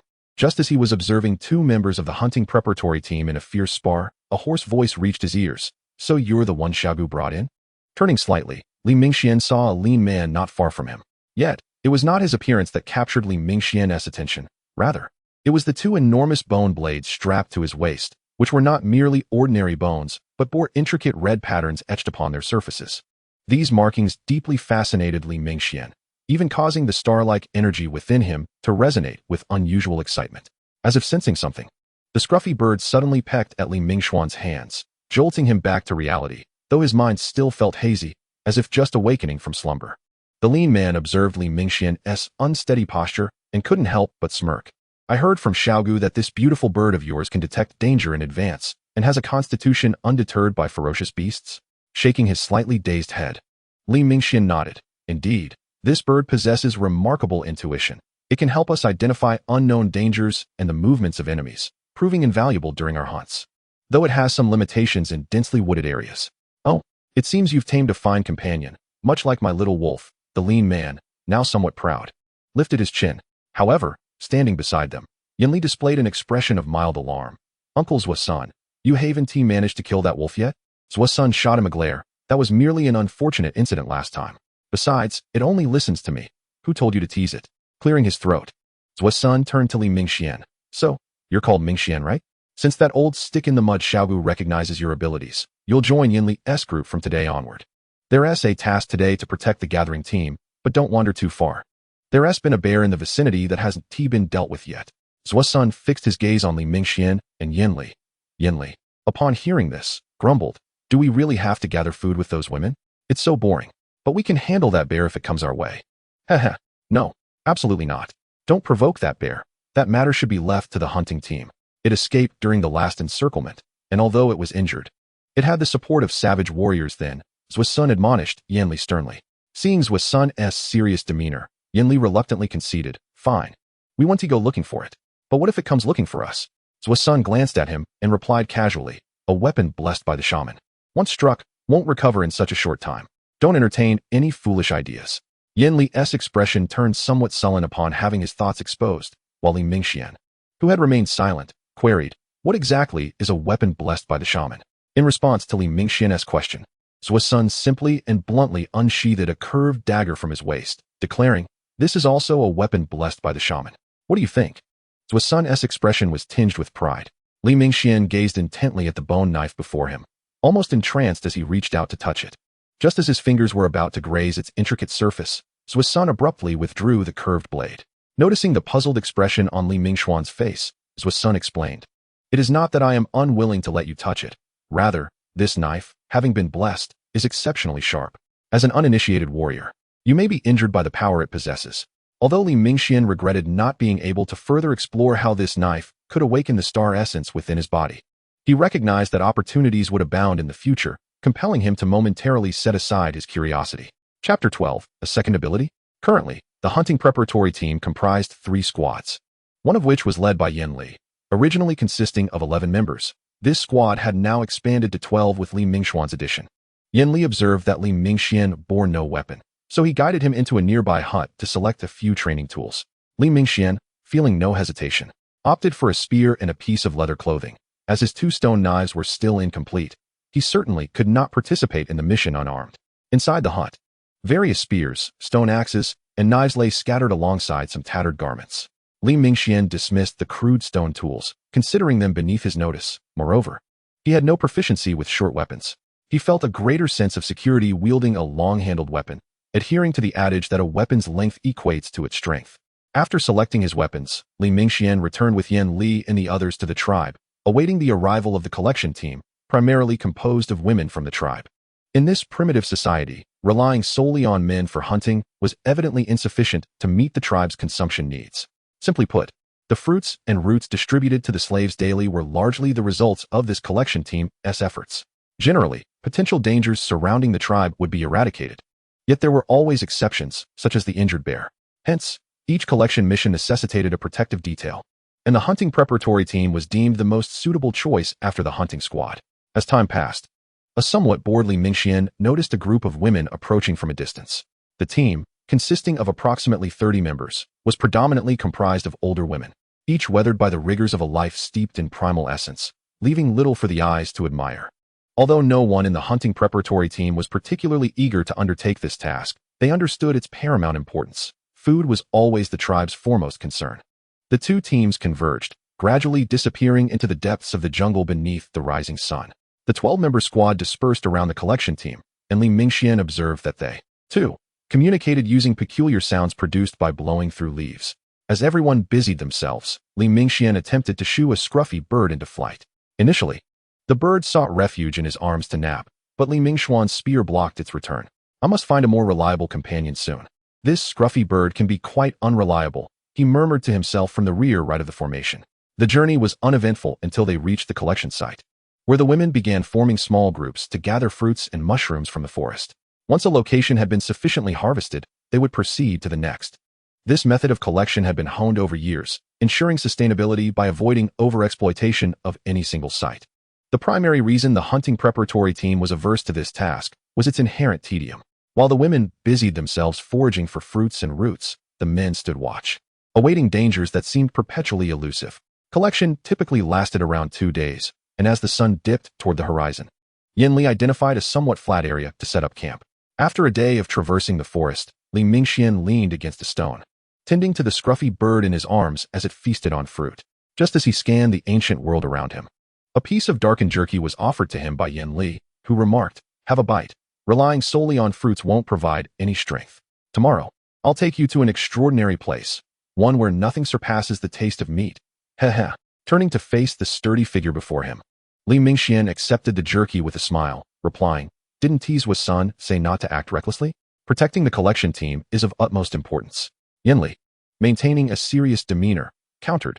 The location we're visiting tomorrow is also a collection site. How could I act recklessly when I must safeguard so many? Li Mingxian found himself puzzled by the tribe's approach. It seemed peculiar that so many ordinary individuals ventured out to gather without a single barbarian warrior accompanying to provide protection. While the hunting preparatory team was indeed stronger than the average tribespeople, they were still unawakened ordinary individuals. However, it mattered little.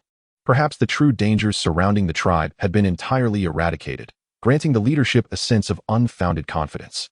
At dawn the following day, Li Mingxian and the others arrived at the splendid location Yinli had mentioned, a valley embraced by mountains on 3 sides, with a small stream flowing at its forefront. As they ventured deeper, vibrant, enigmatic flowers adorned the surroundings. Yinli instructed everyone to wait there while he summoned one individual to accompany Li Mingxian into the valley. Upon reaching the stream, Yinli and his companion began shedding their clothing, instructing Li Mingxian, "Come on, take off your clothes and cover yourself in mud, just like I am." Li Mingxian watched as the 2 primitive men stripped down and coated themselves in mud by the stream, leaving only their eyes and mouths exposed. With no alternative, curious about Yin Li's intentions, Li Mingxian reluctantly disrobed and began smearing mud on his body, knowing he could wash it off in the water later. After applying the mud, the trio inspected one another before making their way to the valley's center. It was only upon entering the valley that Li Mingxian finally understood why they had covered themselves in mud. It turned out they were there to collect honey. Observing the oversized bees buzzing industriously around the flowers, he felt somewhat speechless. Yet, Yin Li, brimming with excitement, exclaimed, "Now do you see why we covered ourselves in mud? We'll head to their hive shortly. There is plenty of delicious food inside, especially that liquid which is exceptionally tasty." Li Mingxian, regarding Yin Li as he waved his arms to fend off the bees, asked, "If it's a liquid, how do we transport it?" Yin Li looked back at him, perplexed, and replied, "We just take it whole. We'll eat here and don't need to take it anywhere else." As they ventured deeper, the group finally reached their destination. Upon seeing the massive honeycomb stacked alongside a withered tree, Li Mingxuan's complexion paled. Can you imagine harvesting honey beneath a hive nearly 2 stories high? Though he was coated in mud, the sight of thousands of prehistoric bees entering and exiting the hive sent chills down his spine. However, this did not deter Yin Li and the others. They deftly cleared the outer layers of the honeycomb and swiftly tore away a substantial chunk filled with honey. As the honeycomb was disrupted, agitated worker bees surged forth, intent on defending their home from the invaders. The sheer density of their numbers dimmed the very air around them. Yet, at that moment, Li Mingxian sensed a presence within the hive, a formidable creature. Could it be controlled? Chapter 13, Crisis. As the destruction intensified, the bees became increasingly agitated, furiously attacking the trio besmirched with mud. Yin Li had already extracted 2 or 3 pieces of honeycomb. Turning back to the still-dazed Li Mingxian, he exclaimed urgently, "Mingxian, hurry and lend a hand. We can't hold out much longer with this mud. Once it dries, we will be in peril." In what seemed a response to Yin Li's plea, Li Mingxian hastened towards the hive, plunging his hands into its depths, that enigmatic energy surging once more, directed toward the most prominent point of light within his vision. Time appeared to slow around him as the second vortex within Li Mingxian radiated brilliance, finally shining steadfastly at a certain moment. "We can't linger any longer. Let's go. Mingxian, these insects are going mad. Don't let them bite." Perhaps it was Li Mingxuan's actions that incited the swarm, as they began to frantically assault the mud clinging to Yin Li and the others, heedless of their own lives. Under Yin Li's shout, Li Mingxian seemed to regain his senses, and he too reached out to snatch a chunk of honey-laden comb before swiftly following Yin Li and the others in their escape. As he broke off the piece, a faintly mournful wave of emotion stirred within him. Was it because he had taken its home? Before long, the group dashed out of the valley. Observing the 2 ahead, who were sprinting with their honey, Li Mingxian could not help but call for them to halt, for the bees had ceased their pursuit. The 2, still somewhat shaken, stopped upon hearing Li Mingxuan's voice, turning back to realize that the frenzied bees had not followed them out of the valley. This isn't right, is it? Usually, we have to run for quite a while before they give up. Why are they not pursuing us this time? Queried the warrior named Shu, standing beside Yin Li. Isn't it better that they're not following us? Ah, my ear, Yin Li exclaimed, having shaken off the mud from his ear while running, only to be stung by a bee, causing his ear to swell to nearly double its size. Li Mingxian chuckled at the sight of the 2 and said, "Since we have survived the danger, let us wash off this mud and prepare to head to the final gathering point. We must return to the tribe before nightfall." Ultimately, the 3 brought back 6 pieces of honeycomb, the sole price being Yin Li's ear, which had doubled in size. As the team shared the hard-earned delicacy, Li Mingxian stood aside, savoring the abilities granted by the second star vortex.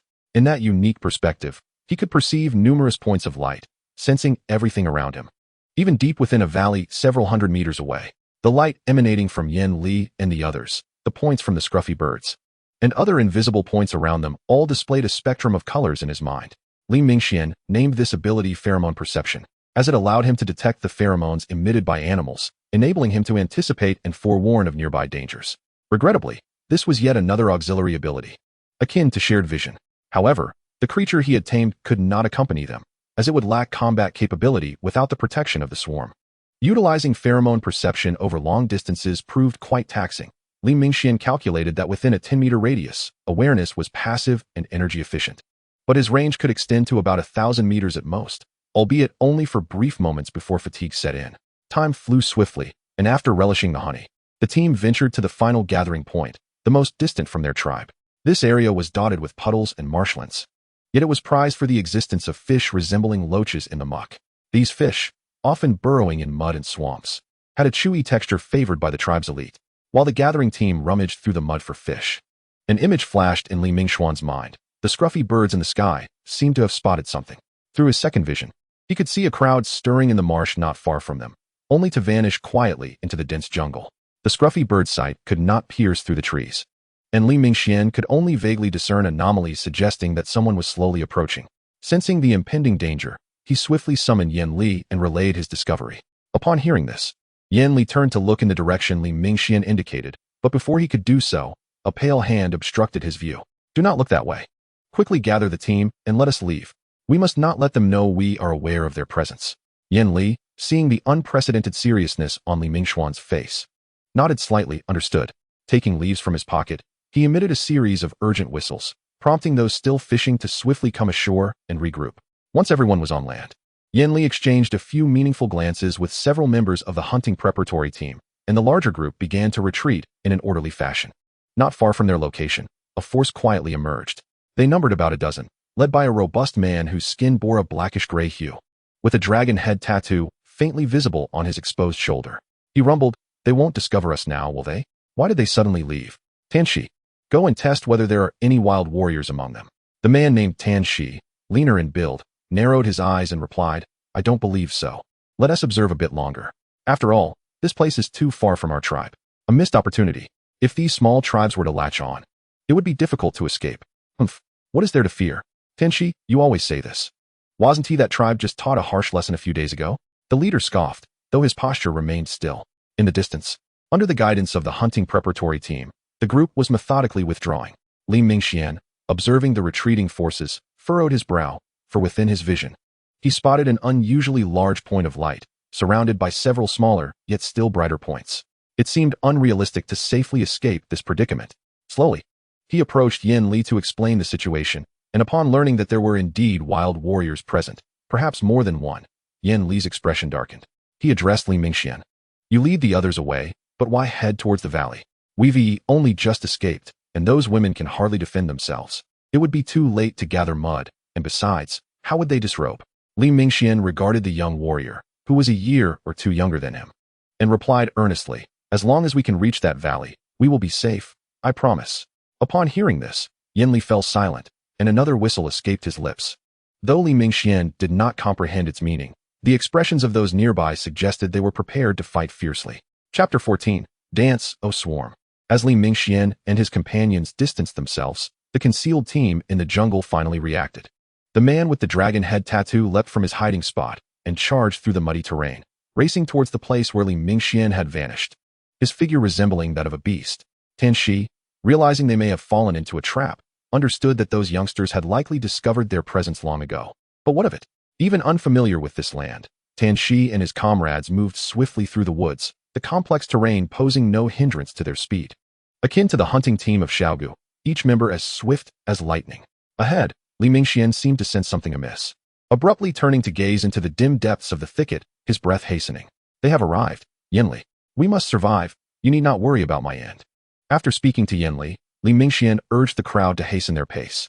The women, too, were aware of the looming danger, their expressions betraying panic. In this ruthless world where the strong prey upon the weak, they understood that capture would lead to a fate far worse than death. At that moment, The group divided into two factions, one led by Yan Li, consisting of 7 or 8 individuals, and the other commanded by Li Mingxian, comprising around 30 souls, each moving in different directions to escape. Yan Li's small team still clutched their gathered provisions, discarding bits of food into the underbrush as they walked, creating the illusion of a frantic retreat. Yet, he knew this ruse would not deceive for long. Every hunter in the jungle was adept at camouflage, and they had witnessed far too many inept performances. Shortly after the two groups departed, a robust man arrived at their parting point, pausing momentarily before several figures emerged behind him. Greedy Wolf observed the traces on the ground and remarked to the burly man, "Ashan, they have taken the path to the right. They left their footprints in haste. It appears we have overestimated them." The man named Ashan glanced back at Greedy Wolf and charged towards the direction Yan Li's group had taken. Moments later, a voice, thick with suppressed rage, echoed through the woods. "Greedy Wolf, pursue them. I shall capture that cunning fox and crush it beneath my heel." Greedy Wolf shook his head in resignation. He was not overly concerned, for high-tier warriors were a rarity in small tribes, and Ashan's strength was unparalleled among the mid-tier ranks. They were still some distance from the valley, and from his vantage point, he could see that their pursuers were gaining ground. Li Mingxian watched as the panicked group, having discarded all their gathered food from the past 2 days, fled through the forest, a sense of helplessness welling within him. This feeling was foreign to him. The imminent threat of death sent adrenaline coursing through his veins, the brutal laws of the jungle suffocating him. Addressing the last 2 members of the hunting reserve team with difficulty, Li Mingxian stated, "We must sacrifice a portion of our number, otherwise, none shall survive. There is no other choice if we wish to ensure the survival of the majority." The two understood the grim implications of his words. Some older individuals in the crowd could no longer keep pace, and they had no choice but to abandon them. Thus, the group splintered once more, with Li Mingxian leading 20 or so onward while the remaining 2 reserve members and nearly 10 pale-faced tribesmen moved slowly behind. Since arriving in this world, Li Mingxian had maintained an attitude of detached indifference, only exerting himself to escape the shackles of slavery. He had never felt a strong desire to grow powerful. His curiosity about the fierce warriors of the wilderness merely sparked a wish to experience their extraordinary abilities, but his heart held no particular longing. Yet now, he felt as though he were a stray dog, grinding his teeth and pressing forward relentlessly, unconcerned for those who lagged behind. Finally, after surmounting thicket after thicket, the remaining few glimpsed the coveted valley. Greedy Wolf, feeling agitated, dispatched several individuals with a careless swipe. He underestimated the survival instincts of these mere insects. Usually, when faced with such foolishness, most would rush to their doom upon realizing escape was impossible. Yet today, this group continually abandoned their companions in search of a sliver of hope. When had the denizens of this savage land become so astute? After severing the heads of the 2 remaining reserve hunters, Greedy Wolf addressed the last 2 survivors of the group. "You 2 stay behind and watch over these individuals. We shall return shortly. But why are these women so old? Their presence vexes me." With an irritated flick of his bloodied bone blade, Greedy Wolf led the remaining members onward. At last, they reached the edge of the jungle. Those who burst forth from the trees squinted against the blinding sunlight.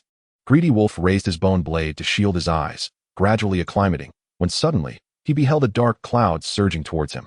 The ominous buzzing filled the air. The dreadful swarm descended, and soon, piercing screams erupted from the treetops, echoing chillingly throughout the expansive valley. Caught off guard by this unforeseen turn of events, Greedy Wolf flailed his weapon in the air, occasionally striking down a bee, but it proved futile. The swarm was far too numerous, threatening to engulf him entirely. He realized he had fallen into a trap set by his quarry and, casting aside his pride, resolved to retreat. However, the figure emerging from the valley would not permit him to leave unscathed. At this moment, Li Mingxuan's thoughts were consumed by revenge. Nearly half of the gathering team had been lost, and the fate of the hunting reserve team remained uncertain. These were individuals with whom he had shared laughter mere days ago, the most promising youth of the tribe, as well as its most vital logistical members, had suffered grievous losses in this endeavor. Cradling a somewhat rotund queen bee in his arms, his eyes ablaze with fury, he pursued Greedy Wolf's retreating form. "Slay them, Xiao Huang. If we can annihilate them all today, I, Li Mingxian, shall bestow upon you a grand reward." The queen bee seemed to comprehend his resolute intentions and took flight, melding into the swarm. Meanwhile, the remaining 2 members had just gathered the stragglers when they caught sight of Greedy Wolf charging toward them with 6 or 7 men in tow. "Run. Do not concern yourselves with them. There are insects behind us." Greedy Wolf's chilling voice rang in their ears, but it was already too late. The sound of the swarm descended upon them like a death knell, and as they fell, they heard a man's voice. "Xiao Huang, tell your swarm to spare those beside you." Greedy Wolf was gripped by fear. He was genuinely terrified. Initially, he had been flanked by several individuals. But now he stood alone. What he had anticipated as an inconsequential ambush had exacted a devastating toll. Even when facing ferocious beasts, their small team should have been able to flee. Under relentless assault from the swarm, his consciousness began to wane. As he collapsed, he caught sight of a figure he both longed and dreaded to see. Ashan. Run. Chapter 15. The Grim Return. The man named Ashan was also in a dire state, blood streaming from half his body, mingling with the crimson of the dragon head tattoo on his shoulder, rendering him even more fearsome. He ignored Greedy Wolf's advice to flee. Witnessing his former subordinates perish before him ignited a furious roar within him as he plunged into the swarm, determined to take at least one of them down with him. Li Mingxian observed the fierce figure charging into the hive, heading directly for him. The queen bee in the air seemed to sense this, and the swarm surrounding Li Mingxian grew denser. Despite Ashan's formidable courage, he could not withstand the onslaught of countless thousands of bees. Yet the swarm would not relent simply because he halted. In mere moments, he found himself ensnared. Li Mingxian, watching the trapped man, felt no joy. If he could see him, it meant Yin Li and the others were likely in dire peril. His mind drifted back to the moment he first encountered Yin Li. But the situation shifted dramatically in the next instant. Ashan, surrounded by the swarm, let out a furious roar, steam seeming to rise from his body. He unleashed a mighty punch toward the bees, and in the blink of an eye, the swarm parted as though swept away by a tempest. The bees, sent spiraling by the force of the punch, fell to the ground like raindrops, leaving Li Mingxian momentarily speechless, utterly stunned. Was this truly a form of ranged attack? The mastery of external energy, an unparalleled expert? With a series of punches, Ashan had carved a path through the swarm in mere moments. His body seemingly enveloped by a swirling current, the unique energy of a primal warrior surging forth from within him. Ashan raised his gaze to Li Mingxian and declared, "No matter which tribe you hail from, I shall flay your skin and ensure you meet an untimely demise. I am Ashan, son of the great General Ashan Guang of the Tyrannosaurus tribe. Cherish this fleeting moment, for it may be your last." Ha! With that, Ashan turned and fled without granting Li Mingxian a chance to respond. Seeing this, Li Mingxian hastily urged the queen bee to continue the pursuit, resolute in his determination to prevent Ashan's escape. However, the feedback he received soon tempered his urgency. Continuing the chase could endanger the bee swarm. Their bodies would likely overheat after sustained attacks. After all, bees are still merely bees, even in this world. Watching Ashan disappear into the distance, Li Mingxian was overcome with a sense of powerlessness. Even so, he had let him escape. The primal warrior was formidable beyond belief. He wondered if anyone in the tribe could stand against him. After murmuring to himself for a while, Li Mingxian ultimately resigned to his fate. He was too weak, insufficient to protect anything. He resolved that upon returning, he must do everything in his power to grow stronger. As they ventured out to gather food, the team had been lively and cheerful, yet on their return journey, they marched in silence, resembling mere shells of their former selves. The group consisted of over 20 women, and Li Mingxian was the only man left. The rest had perished. He carried a severed head in one hand and several weapons from Ashan's squad on his back, leading the procession at the forefront. The head belonged to the Greedy Wolf, and he feared returning empty-handed would leave the tribe without an explanation. Thus, they continued along the path of their gathering, and as dusk settled, their disheveled silhouettes finally appeared at the tribe's entrance. The tribespeople had been waiting anxiously, as the gathering squad typically returned by the afternoon of the following day. However, this time, instead of food, they were met with a group of survivors who had narrowly escaped death. Gazing at the severed head in the courtyard, the onlookers displayed a myriad of expressions. Tong, with a complex look, turned to Li Mingxian and asked, "Did you truly escape from nearly 10 primal warriors, and even repel one mid-tier warrior?" Li Mingxian replied earnestly, "Indeed. Thanks to the sacrifice of the Yanli squad, which drew the enemy leader and the rest of the team away, we barely survived due to an unexpected encounter with the swarm." Tong wished to say more, as the fact that they had escaped an elite squad composed of primal warriors without any awakenings was nothing short of miraculous, causing him to almost forget the heavy losses the tribe had suffered in the hundreds. Yet before he could speak, the shaman, seated, rose calmly and said, "Tong, regardless of how incredible or tragic this event may be, this land has now been targeted." As he spoke, he approached the head displayed on the stone platform in the courtyard. In the next moment, he swung his bone staff, sending the head tumbling to the ground, where it rolled several times before coming to rest at Xiaogu's feet. The shaman paused for a moment and declared, "Immediately organize a team to notify the other 3 tribes. I must confront those 3 old men. Yanlai and Xiaogu, you 2 swiftly gather a team and pursue along the outskirts of the tribe. If you can intercept that man, It would be ideal. Upon hearing this, Yanlai and Xiaogu's expressions turned grave, and after performing an ancient gesture, they turned to leave, with Yanlai's eyes burning red. Suppressing his rage, especially since Yanli was his youngest son. After they departed, the shaman beckoned Li Mingxian, "Come, walk with me." However, after taking a few steps, he turned back and said, "And Tong, as the leader, you should go and comfort the tribe's people. This incident has dealt a heavy blow to the tribe." With that, he moved ahead. The previous leader of the barbarian bull tribe had died early, and although Tong was the strongest in the tribe, he was still somewhat inexperienced as a leader. A rare heaviness clouded the shaman's face until Li Mingxian caught up. Looking at Li Mingxian, the shaman tilted his head slightly and asked, "What truly transpired? Tell me the truth. Are primal warriors to be defeated by mere cunning and desperation?" Li Mingxian exhaled slowly. "I wish to convey the truth, but it is far too extraordinary." "What? Commanding bees to attack?" The shaman's brow furrowed once more. He raised his hand and grasped Li Mingxuan's arm, startling him. Yet, the familiar energy surged through him, enveloping his body. Li Mingxian felt the warmth spreading, rapidly healing the wounds and exhaustion left from their frantic escape through the jungle. However, after a brief moment, the shaman withdrew his hand, shaking his head in disappointment. As it appeared he had not found what he sought. Li Mingxian felt a comforting warmth enveloping him, the fatigue and hunger dissipating significantly. He looked up at the elder and took a half step back, slightly bowing. "The heavy casualties our team suffered are largely due to our recklessness. I assure you it will not happen again. I will not allow this incident to repeat itself." The elder paused at the youth's resolute voice, and his aged features gradually softened. Chapter 16, Training. At dawn, in the courtyard by the river, Li Mingxian was engaged in simple warm-up exercises. A scruffy bird tilted its head, watching him for a while in confusion before losing interest and flying away. After completing his warm-ups, Li Mingxian prepared to head to the hunting reserve. The tribe had been somewhat quiet since their return, so he chose to enter the woods through the creek rather than passing through the village. Soon, after jogging for a while in the forest, Li Mingxian arrived at the designated area for the hunting reserve. Zuo's son, observing the man named Li Mingxian, frowned unintentionally. He was not fond of someone who had caused the hunting reserve to lose nearly a third of its members on their first mission. However, last night, after Yanlai and Xiaogu returned to the village, Zuo's son had gleaned some information from them, though they were reluctant to share much, which puzzled him. Zuo's son merely knew it was remarkable that Li Mingxian had managed to bring back anyone at all. Upon arriving at the training ground, Li Mingxian immediately began practicing with a spear and javelin, but his strength and accuracy left much to be desired.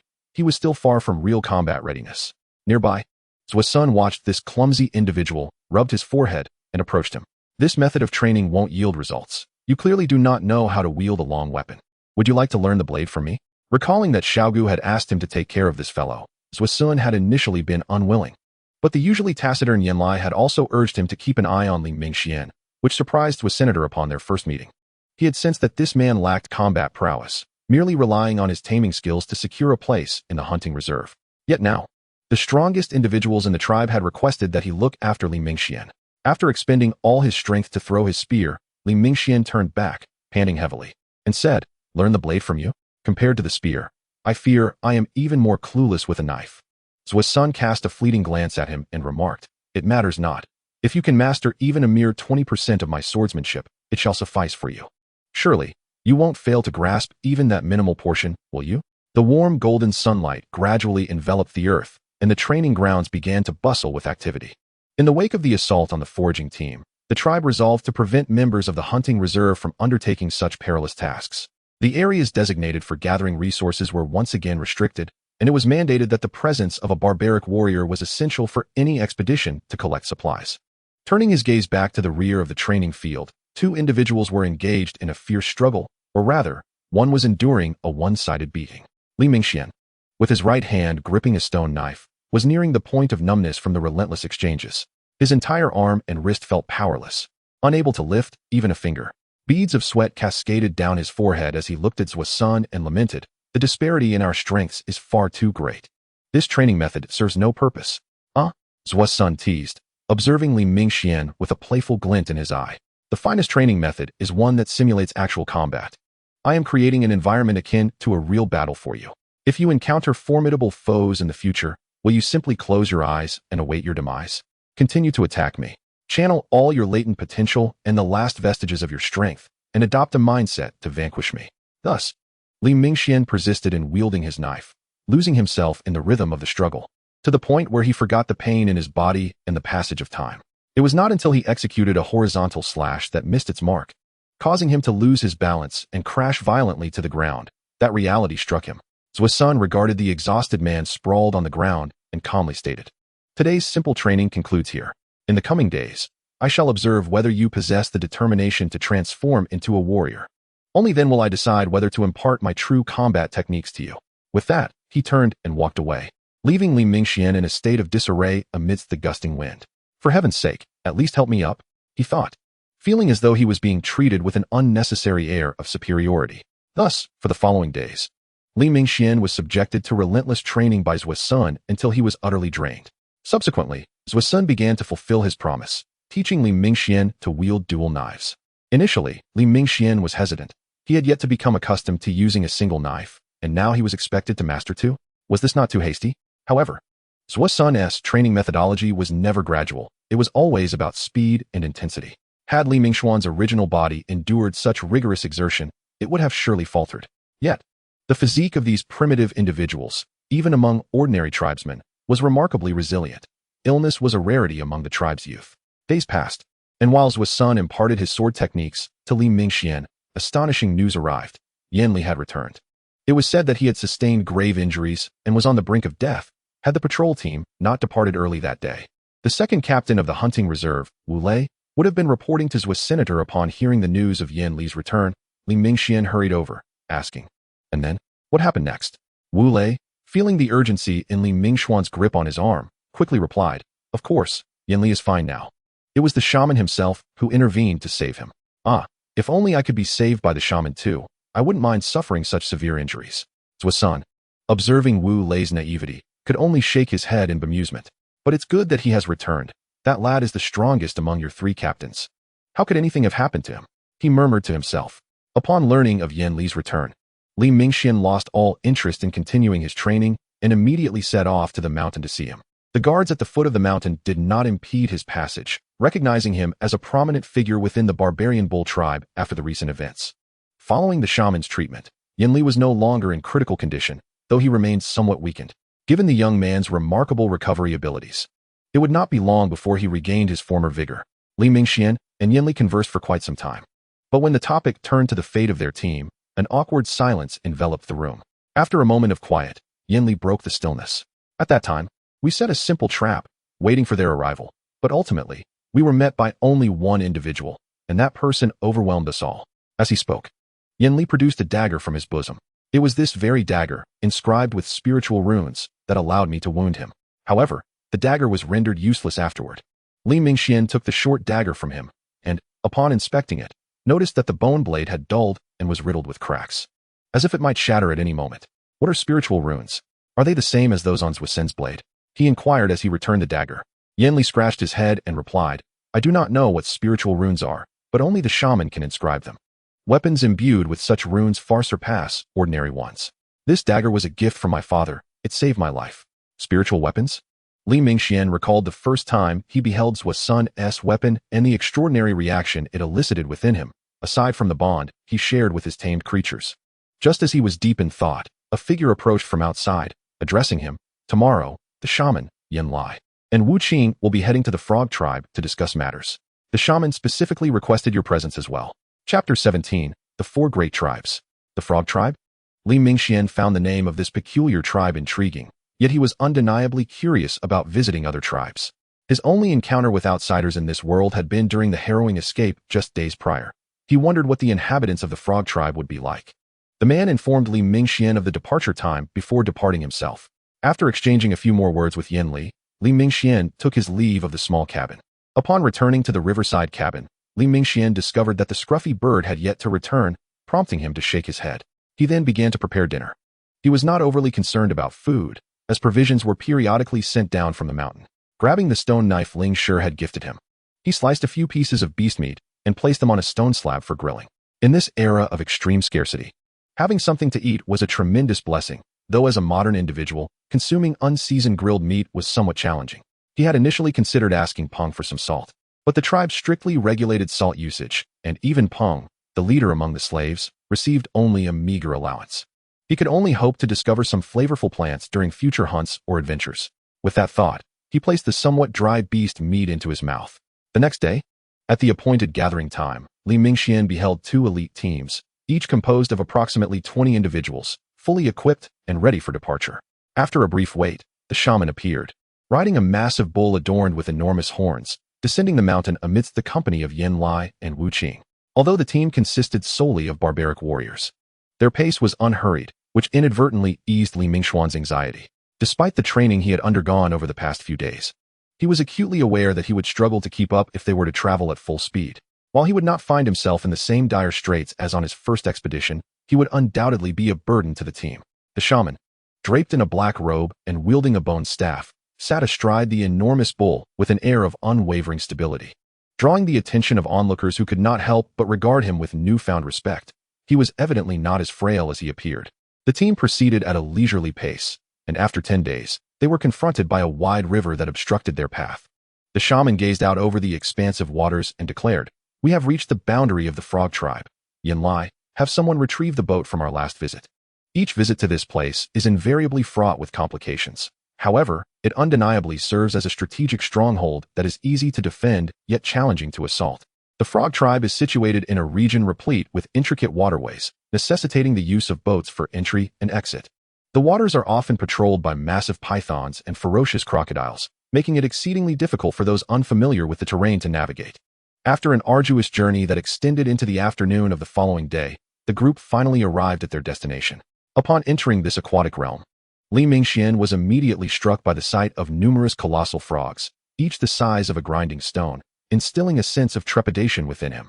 Ahead lay the water stronghold of the frog tribe. It was imperative that they refrain from harming the auspicious frogs, which serve as the tribe's totem. The shaman would always remind those in his company of this fact, to prevent any inadvertent harm to these gigantic amphibians. In a primitive world governed by the harsh laws of survival, forging friendships is a formidable challenge, and thus the shaman placed significant emphasis on the relationships between tribes.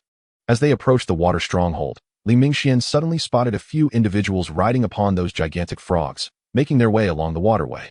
There were 3 in total, and leading them was a bearded man who, after crossing his arms over his forehead in the unique, welcoming gesture of the frog tribe, proclaimed, "Welcome, visitors from the bull tribe. The people of the spirit tribe have already arrived. Only the mountain rock tribe remains." "Have the mountain rock tribe not yet arrived?" "They are not far away," the shaman mused, his brow furrowed in contemplation. Soon, they disembarked, and Li Mingxian gazed at the water city constructed along the riverbank with great curiosity, his eyes darting about. He quickly noted that, although the frog tribe was built upon water, the structures were exquisitely crafted. The entire settlement was not static, but rather interconnected like a flotilla of boats, ensuring that even in the face of rising waters, the entire tribe would not be forced to relocate. During his stay with the bull tribe, Li Mingxian had gleaned a wealth of information. For instance, when the rainy season arrives, the tribe's people residing at the foot of the mountain temporarily relocate to the mountainside for refuge. While the surrounding resources of the bull tribe were plentiful, Li Mingxian could not help but perceive the location of the tribe as rather remote. Just as he was surveying his surroundings, the shaman called him over.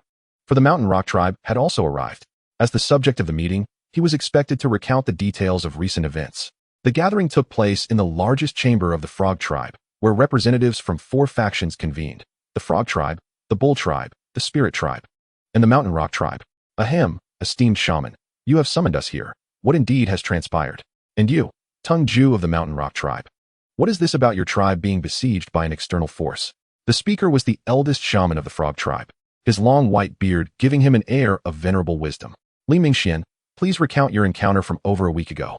The bull tribe suffered significant losses during this incident, and the enemy's tenacity exceeded our expectations. The shaman of the bull tribe, Li Yu, remarked tersely.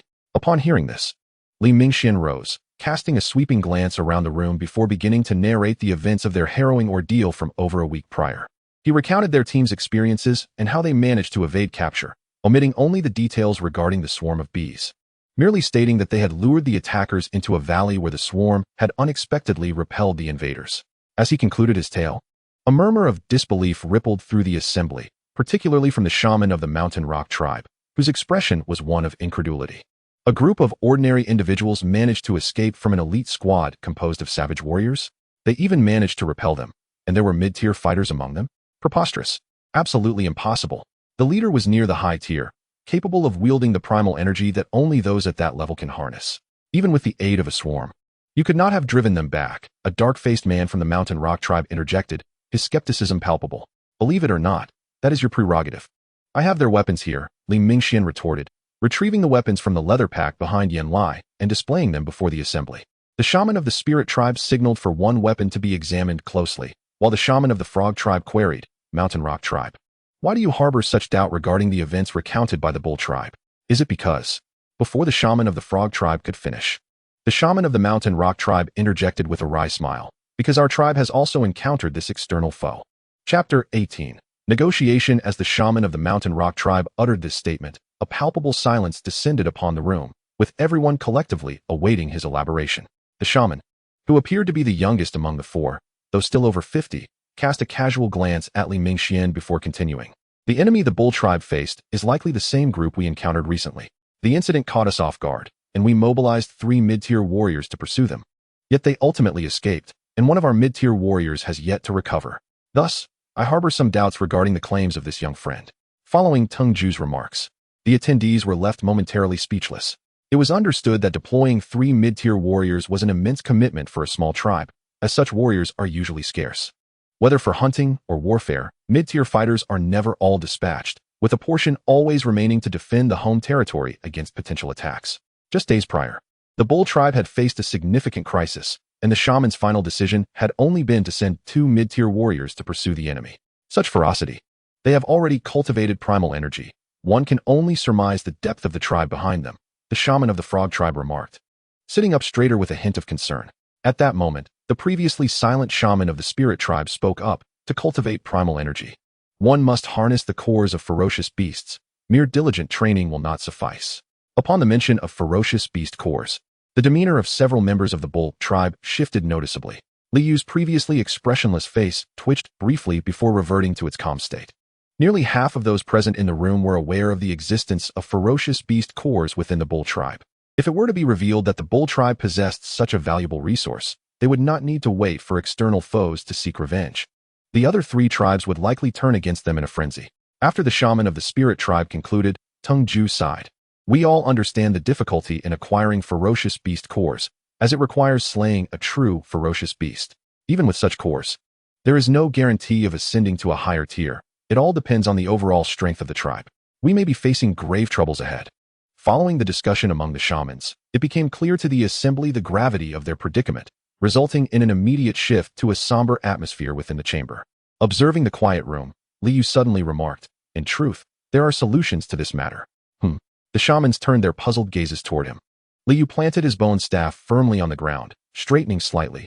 If someone intends to attack us, the best solution is to ensure that our strength surpasses theirs. Upon hearing this, the assembly fell into a state of incredulity. Was this not merely stating the obvious? If they were stronger, there would be no need for such discussions. Another solution would be to relocate the entire tribe, leave this place and seek refuge elsewhere. As Li Yu uttered this, the 3 shamans visibly shifted in their seats, clearly unsettled by the notion of relocating the entire tribe. They have thrived and multiplied here for a century. How could one expect them to suddenly abandon their homeland? The shaman of the frog tribe hastily interjected. Li Yu, surely the situation has not deteriorated to that extent? We are merely speculating. What if that individual is their tribe's strongest warrior? Before Li Yu could respond, a young man dispelled their last glimmer of hope with his words. That person is the son of Ashen Light, the general of the Tyrannosaurus tribe. Thus he is not their strongest. Li Mingxian suddenly spoke up. This revelation served as the final straw for the assembly, plunging the room back into silence until the shaman of the Mountain Rock tribe slowly declared, to leave the land chosen by our ancestors. My Mountain Rock tribe cannot do so. What do we have to fear with 4 tribes at our disposal? Indeed, there are 4 tribes, but the distances that separate us are vast. Even if we encounter an enemy, we would be unable to support one another. Li Yu sighed and added, moreover, becoming a high-level warrior is not as simple as one might imagine. Our previous leader was a high-level warrior, and I have a profound understanding of the chasm that exists between high-level and mid-level warriors. At this point, Li Yu, spare us the suspense. Relocating the entire clan is simply out of the question, someone remarked. Li Yu surveyed the group and finally articulated his thoughts. Our 4 tribes can unite against the enemy, temporarily gathering together, and once we repel the threat, we can disperse again. Only in this manner can we confront the impending troubles. His words echoed through the room. leaving the others in stunned silence. The three shamans exchanged glances, with only the spirit tribe expressing support, while the frog tribe and mountain rock tribe voiced their dissent. While the overall strength of the four tribes is quite comparable, historical tensions have led to minor frictions among them. However, no tribe has ever been able to dominate the others. Although the external threat is indeed concerning, the prospect of being silently assimilated is far more terrifying. Years ago, when the bull tribe produced a high-level warrior, the other three tribes felt immense pressure. And it was only after learning of the bull tribe's high-level warrior's demise that relations among the tribes stabilized. The intricacies of tribal relationships are such that none wished to be swallowed by another. Liu gazed at the assembly, sighing inwardly at their ignorance. Must they wait until their very survival is at stake to realize the importance of unity? When others come to slaughter us, it will be a matter of extermination. The ensuing discussions were confined to the shamans, with the remaining individuals stepping outside. Seizing the moment, Mingxuan ventured out for some fresh air, feeling quite disenchanted with such negotiations. In his previous life, he had witnessed too much of this bureaucratic formality that failed to resolve issues. In his view, true strength lies in self-sufficiency. Alliances are only solidified when one possesses sufficient power. As Mingxuan descended the staircase, he had barely taken a few steps when he was intercepted by the burly man who had welcomed them earlier. The man addressed Mingxuan. "Esteemed guest of the bull tribe, please rest for a moment in our quarters while the shamans conclude their discussions." Initially intending to explore, Mingxuan acquiesced, recognizing the customs of a foreign tribe. Before long, he was led into a small courtyard where others were present, including Yan Lai and Wu Qing. After exchanging pleasantries, Mingxuan proceeded toward the two large frogs resting in the courtyard. These were two auspicious frogs, one yellow and the other green, both lounging peacefully. Unable to resist the temptation, he reached out to touch the plump creatures, but just as he was about to make contact, a melodious voice interrupted him. "Who are you? Do not touch them." Upon hearing this voice, Mingxuan's hand froze. He turned slightly to see a tall maiden clad in animal skins approaching. Her attire, made from an unknown material, appeared both exquisite and ornate. However, Mingxuan's interest did not linger on her appearance. He was merely struck by the rarity of encountering a woman he found appealing in this world. Of course, he harbored no ulterior motives, merely appreciating her beauty. Yet the maiden's expression was one of displeasure, as if someone owed her something. "Which tribe are you from? How dare you casually touch someone else's belongings?" Faced with her inquiries, Mingxuan recognized his fault and refrained from further explanation. "I sincerely apologize. I am from the bull tribe. I found these two auspicious frogs irresistibly charming and momentarily lost my restraint." The maiden seemed poised to retort, but was interrupted by the burly man who had just entered. "Yunkai, our guest must not be treated with disrespect." The burly man, evidently of high status, quelled the maiden's pursuit of the matter. She simply remarked, "I heard your tribe possesses exceptional stone tools. If you gift me one, I shall allow you to touch them. How does that sound? One stone tool for a touch?" Mingxuan regarded Yunkai, perplexed by her logic. Nevertheless, he was quite fond of the enormous auspicious frogs. In his previous life, he had encountered similar creatures in a game, even capturing one as a mount, which he found quite amusing. "Very well, I shall provide you with a stone tool in exchange for a touch." Mingxuan responded with a light chuckle, retrieving a meticulously crafted stone knife from his belongings. The burly man, witnessing this, exclaimed urgently, "Dear friend, you must not. Yunkai is speaking foolishly. What harm is there in merely touching the auspicious frogs? It is well known that weapons are among the most important and treasured possessions for men, and demanding another's weapon is a grave taboo." Mingxuan waved his hand dismissively. "It is of no consequence. I possess another stone knife. I merely use it for cutting food. It holds no significant value." Yunkai gleefully accepted the stone knife, playing with it as if it were a newly acquired toy. Thrilled with her newfound possession, she turned to Mingxuan. "You clearly got the short end of the deal for just a mere touch of the auspicious frogs. Wait, and I shall present you with a splendid gift." With that, Yunkai dashed out of the courtyard. Once she departed, the burly man apologized to Mingxuan. "This child has been spoiled since childhood. As a woman, she engages in activities reserved for men. It's truly absurd." Mingxuan chuckled lightly. "It is merely a stone tool, a trivial matter." Finally able to touch the auspicious frogs, he hastened towards them, extending his hand. The texture was slick and somewhat sticky, reminiscent of the frogs from his past life.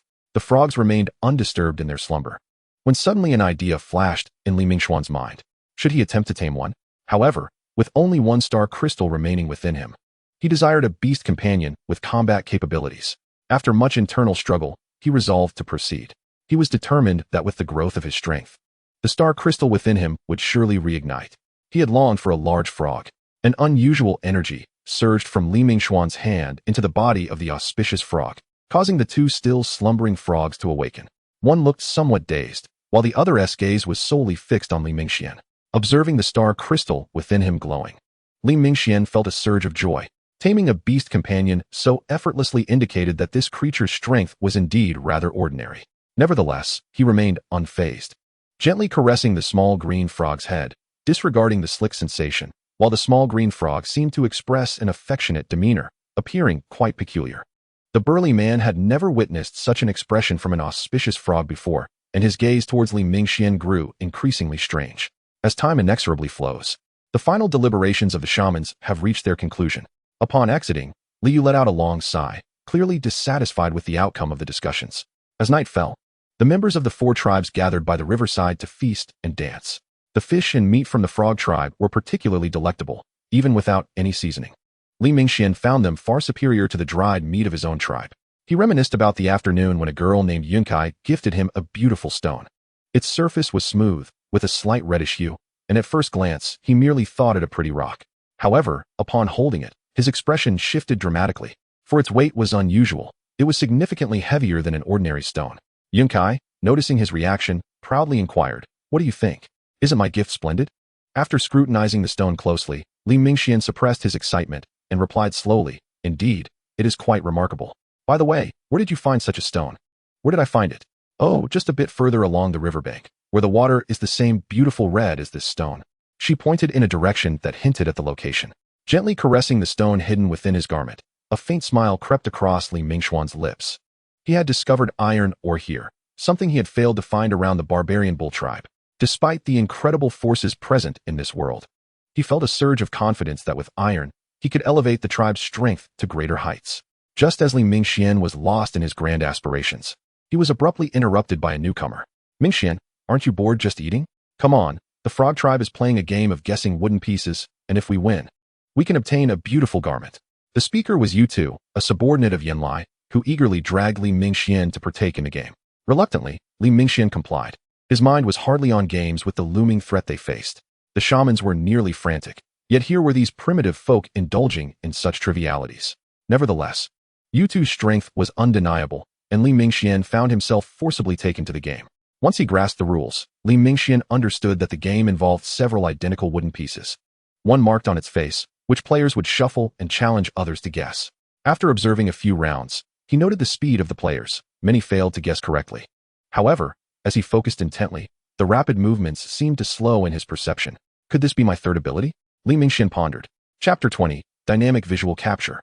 After the others had their turns, Li Mingxian stepped forward, stating, "Let me give it a try."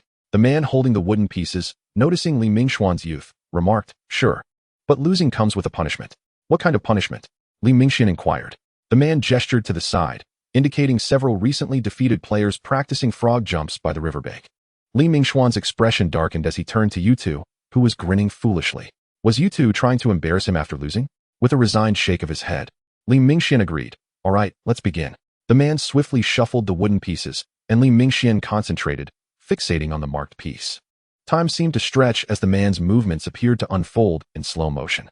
Soon, the man presented the pieces for selection, and without hesitation, Li Mingxian chose the marked one. The man's expression shifted dramatically upon realizing Li Mingxian had guessed correctly. Yutu, witnessing this, joyfully lifted Li Mingxian above his head, leaving the surrounding crowd in stunned silence. Li Mingxian, however, felt quite uncomfortable, struggling against Yutu's iron grip, unable to move an inch. After a moment, Yutu seemed to realize and gently set him down, standing beside him like a contrite child. Li Mingxian rubbed his sore arms, bemused.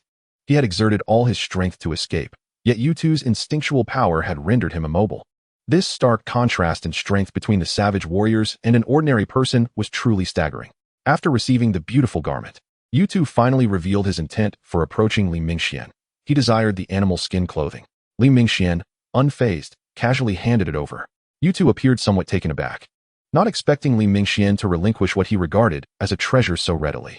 He expressed his gratitude profusely, and Li Mingxian seized the opportunity to say, "By the way, I have a question I'd like your help with." Shortly thereafter, they found a secluded spot. Yutu scratched his head and said, "Mingxian, are you serious? My punching speed is quite fast. What if I accidentally hurt you?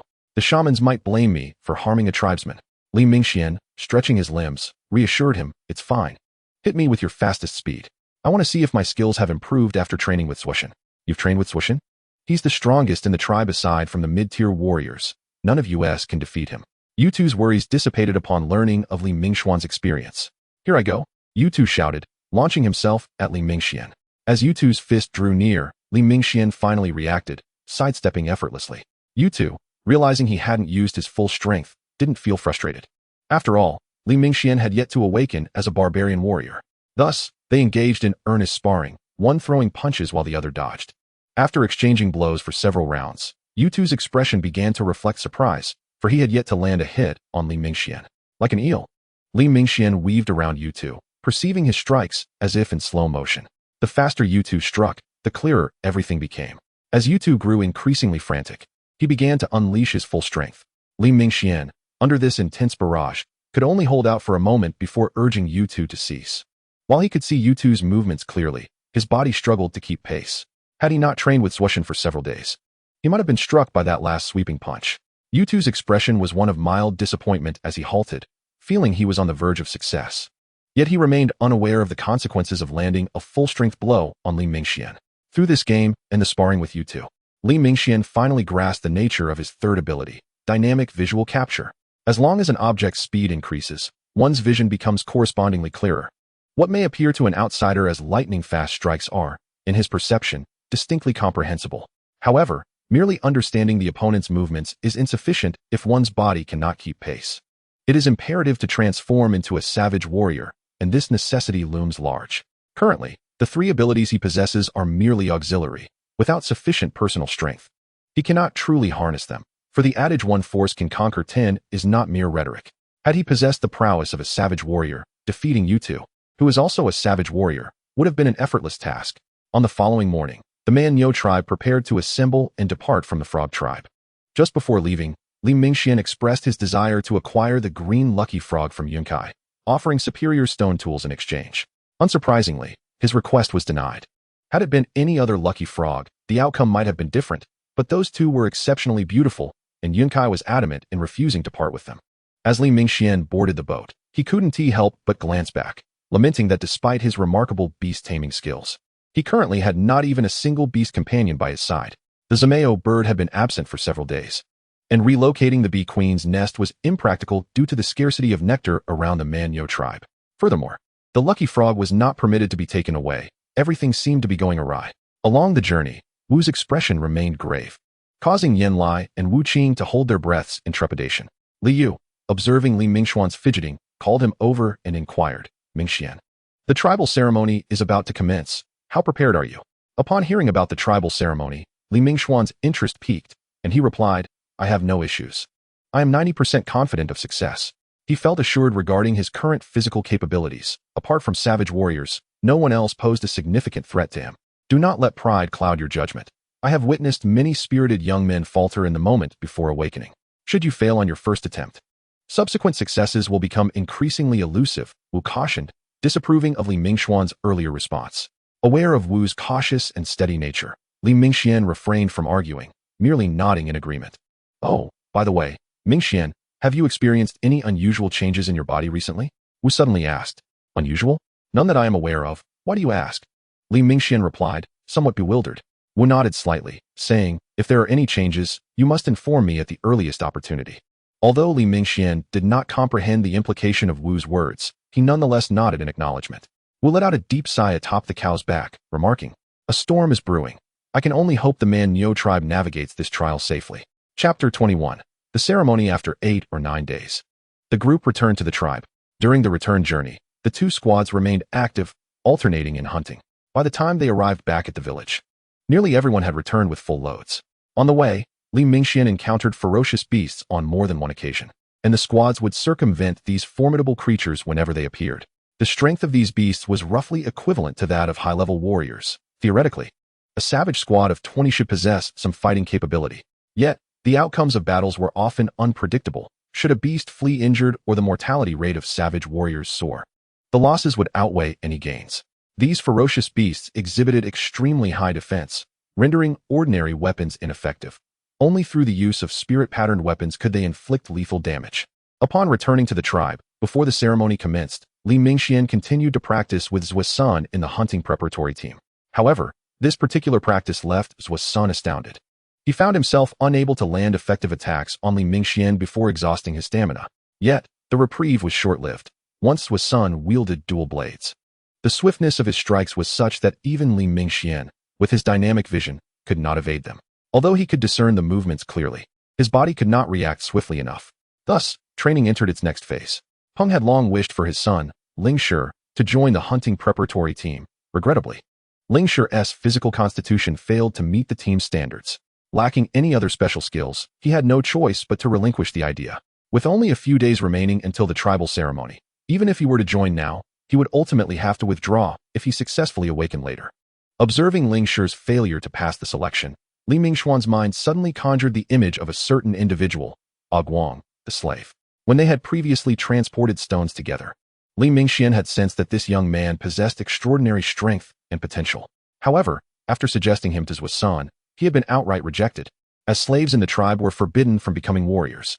Until one's slave status was lifted, the possession of martial prowess was not permitted. Only those who contributed significantly to the tribe, like Li Mingxian, could have their status changed, or it required Wu's direct intervention. Li Mingxian felt a twinge of regret, but ultimately had to acquiesce. No matter how great his contributions to the tribe, he could not disrupt the established order. Thus, amidst the tranquility of daily life, the date of the tribal ceremony finally arrived. The ceremony was scheduled for the evening, and on this night, any male aged 16 to 20 within the tribe who had yet to awaken could attempt the process. However, the awakening would be accompanied by pain, as Wu would inscribe the spirit-patterned totems onto the bodies of those awakening. Should one fail to endure the full process, it signified failure. Each individual possessed only 2 opportunities for awakening in their lifetime. If both attempts resulted in failure, it would indicate a lack of qualification to become a savage warrior. Each awakening demanded a substantial expenditure of Wu's stamina and spirit. Consecutive failures would greatly impact the ceremony's ultimate outcome. After donning his ceremonial attire, Li Mingxian set off with Ling Shi up the mountain. Peng watched the two depart, filled with excitement. Ordinary individuals possess only 2 chances in their lives to reach the mountain's summit. He, too, had once stood atop that peak, youthful and ambitious. Now could only place his hopes on his son. You must succeed. At the foot of the mountain, the common tribespeople understood the significance of the day. Parents with children preparing to awaken would offer prayers to their ancestors in their yards. Those without children ascending the mountain observed silently from below. Elders, children, women, and even slaves within the tribe paused their labors to welcome this most important day of the year. The torches lighting the ascent burned brightly as Li Mingxian walked along the mountain path, feeling an inexplicable surge within him. He could not articulate this feeling. Perhaps he had never experienced anything quite like it, even during his school examinations. Ling Shi, too, felt somewhat lost. He understood that today was a pivotal day for his destiny. Should he succeed, his fate and dreams would be realized. As the two reached the mountain summit, the young men of the tribe began to arrive in succession. This was Li Mingxian's first time atop this peak. Previously, he had only ventured into the chief's courtyard or near Wu's quarters without ascending further. The summit was spacious, sparsely dotted with a few crooked trees. Gazing around, Li Mingxian mused that the tribe's location was not particularly advantageous. Surrounded by primordial forests, there was a lack of fertile land and edible fruits, with only a small clearing at the mountain's base suitable for habitation. In contrast, the frog tribe boasted an abundance of resources and food. Yet, the unique geography of the frog tribe thwarted external invasions, while simultaneously imposing severe limitations on their own development. Li Mingxian harbored doubts about their prospects. As the youths atop the mountain engaged in hushed conversations, Wu finally made his appearance. Not merely a shaman, but the esteemed leaders of the tribe and all the savage warriors had gathered. Clad in a robe of pristine white linen, the shaman appeared to have shed several years, leading the procession with resolute confidence. Following closely behind were Tong and 2 elder tribesmen, whose advanced years were somewhat belied by their robust physiques, indicating they had once been formidable figures in their youth. Behind them strode Xiaogu, Yanlai, and Wuqing, the 3 captains of the hunting teams. The 6 individuals trailing the shaman were all mid-tier warriors, each one a pillar of strength within the current ranks of the Mania tribe. The savage warriors were organized into 3 teams, forming a circle around the 16 young participants of the ceremony. As Li Mingxian surveyed the scene, he noticed that Zuo's son was among them. Almost half of the youths encircled were from the hunting preparatory team. Had it not been for the mishap involving the gathering team, there might have been over 20 candidates for awakening, especially considering that even Yinlia's son, Yanli, was currently recuperating from injuries. Observing the assembly complete, the shaman nodded in satisfaction and declared, "Today marks the most significant day for our Manyu tribe. May our ancestors bless us with the emergence of several more savage warriors this year. You are all aware of the recent tribulations that have beset our tribe. We stand at a perilous juncture, and for the sake of the Manyu and the glory of our forebears, we shall not yield. Now, let the ceremony commence." With those words, the shaman turned to ascend the stone platform, slightly elevated from the ground, surrounded by flickering torches casting a fiery glow. He stood upon the platform, closed his eyes, and slowly extended his arms, gazing up at the starry sky while murmuring incantations. This scene struck Li Mingxian with an indescribable awe, a profound impact resonating within his soul. The ceremony unfolded with solemnity, an ancient essence enveloping the mountaintop, as every participant seemed to merge with the very fabric of the universe. At a certain moment, the shaman opened his eyes. A resonant voice rang out from below the platform. "First to ascend, step forth." Upon hearing this command, Li Mingxian inhaled deeply, then stepped through the crowd towards the front. At last, the moment had arrived. Chapter 22. A surge in power. Under the gaze of all, Li Mingxian ascended the platform with measured steps. Once he stood firm, he raised his hand to remove his outer garment, revealing his well-defined muscles. At that moment, Xiaogu approached, cradling a clay pot filled with blood, and positioned himself beside the shaman.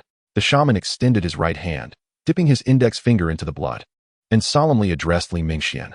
"This is the blood of a fierce beast. The process may be somewhat painful, yet it brings substantial benefits.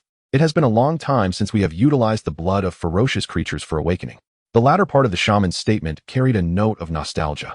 Before he pressed his finger firmly against Li Mingxuan's chest, the instant his finger made contact with the skin, Li Mingxian felt a rush of warmth surging through his veins, as if his very blood were igniting. A torrent of heat flooded from his chest throughout his body, burning within him, and with just that single touch, he felt as if he were traversing a landscape of blades and flames.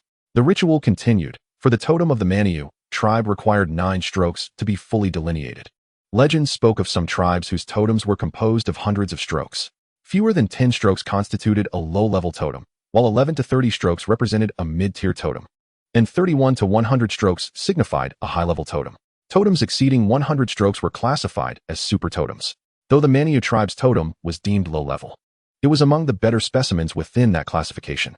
The purpose of a totem transcended mere identification. Special totems could bestow additional abilities upon savage warriors.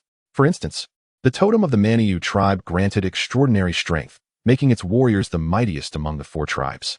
Time passed inexorably, and Li Mingxian felt the totem's design reach its 7th stroke upon his chest.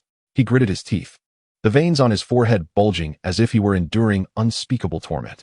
Damn it, no wonder some people faint during the ceremony. This pain is akin to having flesh flayed from one's bones. Despite the relentless mental lamentations, Li Mingxian persevered. The 8th stroke completed. The 9th stroke completed. Upon the conclusion of the final stroke, Li Mingxian staggered momentarily before he struggled to regain his balance. The searing sensation still lingered in his chest. As he reached to touch it, he could distinctly feel the trembling muscles harboring the newly awakened power within. With the design completed, the shaman exhaled softly, clearly having expended considerable energy despite the brevity of the strokes. Witnessing someone succeed ignited a wave of excitement among the onlookers. In previous years, the first to awaken had always been the most exceptional of the tribe, as a failure from the initial candidate could cast a shadow over the morale of those who followed. After a brief respite, the shaman resumed the task of inscribing the totems. It was not until the deep hours of the night that he completed the totem designs for all present. Li Mingxian regarded the elder upon the platform with a newfound solemnity. While he could not fathom the extent of the toll exacted by the inscriptions, his newly acquired dynamic visual acuity allowed him to keenly observe the shaman's hands trembling slightly. It was remarkable that an elder could achieve such a feat. One could only imagine the depth of his love for the tribe. There were successes, but also failures. Including Li Mingxian, only 8 individuals had successfully awakened, marking the best outcome in recent years. Most of these 8 belonged to the hunting preparatory team, with only one exception, a burly youth sporting a foolish grin. The faces of the unsuccessful candidates were all clouded with despair. A first failure was manageable, but a second would signify the end of their aspirations to become savage warriors. Li Mingxian approached Ling Shi, placing a reassuring hand on his shoulder. "It was merely a single failure. There's no need to dwell on it. You're still young, and there will be other opportunities. Don't lose heart." Upon hearing Li Mingxuan's words, Ling Shi offered a faint, bitter smile. "Brother Mingxian, your words are kind, but I know my own limits. I am the only one who couldn't even endure 3 strokes. I fear there will be no more chances for me. Li Mingxian understood that failing to withstand even 3 strokes carried significant implications, and could only respond, not becoming a savage warrior is not the end of the world. Contributing to the tribe in any capacity is a success in itself. You often bring stones for sharpening, don't you? That too is a contribution to the tribe. A tribe is akin to a house. Some serve as the pillars, while others lay the foundation, some craft the windows, and others the doors. Without anyone, the house cannot shelter its inhabitants. Do you understand? Lingshi listened to Li Mingxuan's words, nodding slowly, though still somewhat perplexed. Li Mingxian recognized that further discussion would be futile. For instance, had he himself failed to awaken, his spirits would likely have plummeted as well. However, Lingshi's potential was undeniably lacking. Failing to endure 3 strokes meant he would likely never become a savage warrior. Although the awakening ceremony had concluded, the crowd did not disperse. The shaman, surveying the assembly, cleared his throat and announced, "The awakening ceremony is now over. Those who were unsuccessful in their awakening may descend the mountain." Once only the savage warriors remained atop the mountain, the shaman retrieved 7 crystal cores from his robe. Nearby, Xiaogu, Yanlai, and others displayed expressions of exhilaration at the sight of the cores. "Sit down and close your eyes, then absorb them fully. This is the fortune of our Manyu." The shaman's voice rose in fervor. Among the gathered, aside from the mid-tier warriors and members of Xiaogu's team, only Li Mingxian comprehended the significance of those cores. They were the crystallized essence of ferocious beasts. Observing that everyone was prepared, the shaman raised his hand and tossed the cores into the air before him. Curiously, the cores did not fall to the ground. It was as if he were being lifted by some extraordinary force, only to be reduced to mere powder under an inexplicable influence. The crystalline nuclei that had been ground to dust gradually transformed into a dense mist, dispersing in all directions under the influence of the shamanic power. Those who drew near would be the first to experience this surge of energy. When Li Mingxian inhaled the drifting fog, his blood surged once again with fervor. All the savage warriors atop the mountain were absorbing this potent energy, and the shaman, observing the scene below, sighed, saying, "Were it not for the imminent threat, I would not resort to such a wasteful approach." As the sky gradually brightened, Li Mingxian, who had been seated in meditation atop the mountain for half the night, finally opened his eyes. He cast a glance at his hands, and in that fleeting moment, he seemed to sense a current of energy emanating from him. What was that? The others around him, just awakening, wore expressions of bewilderment similar to his own.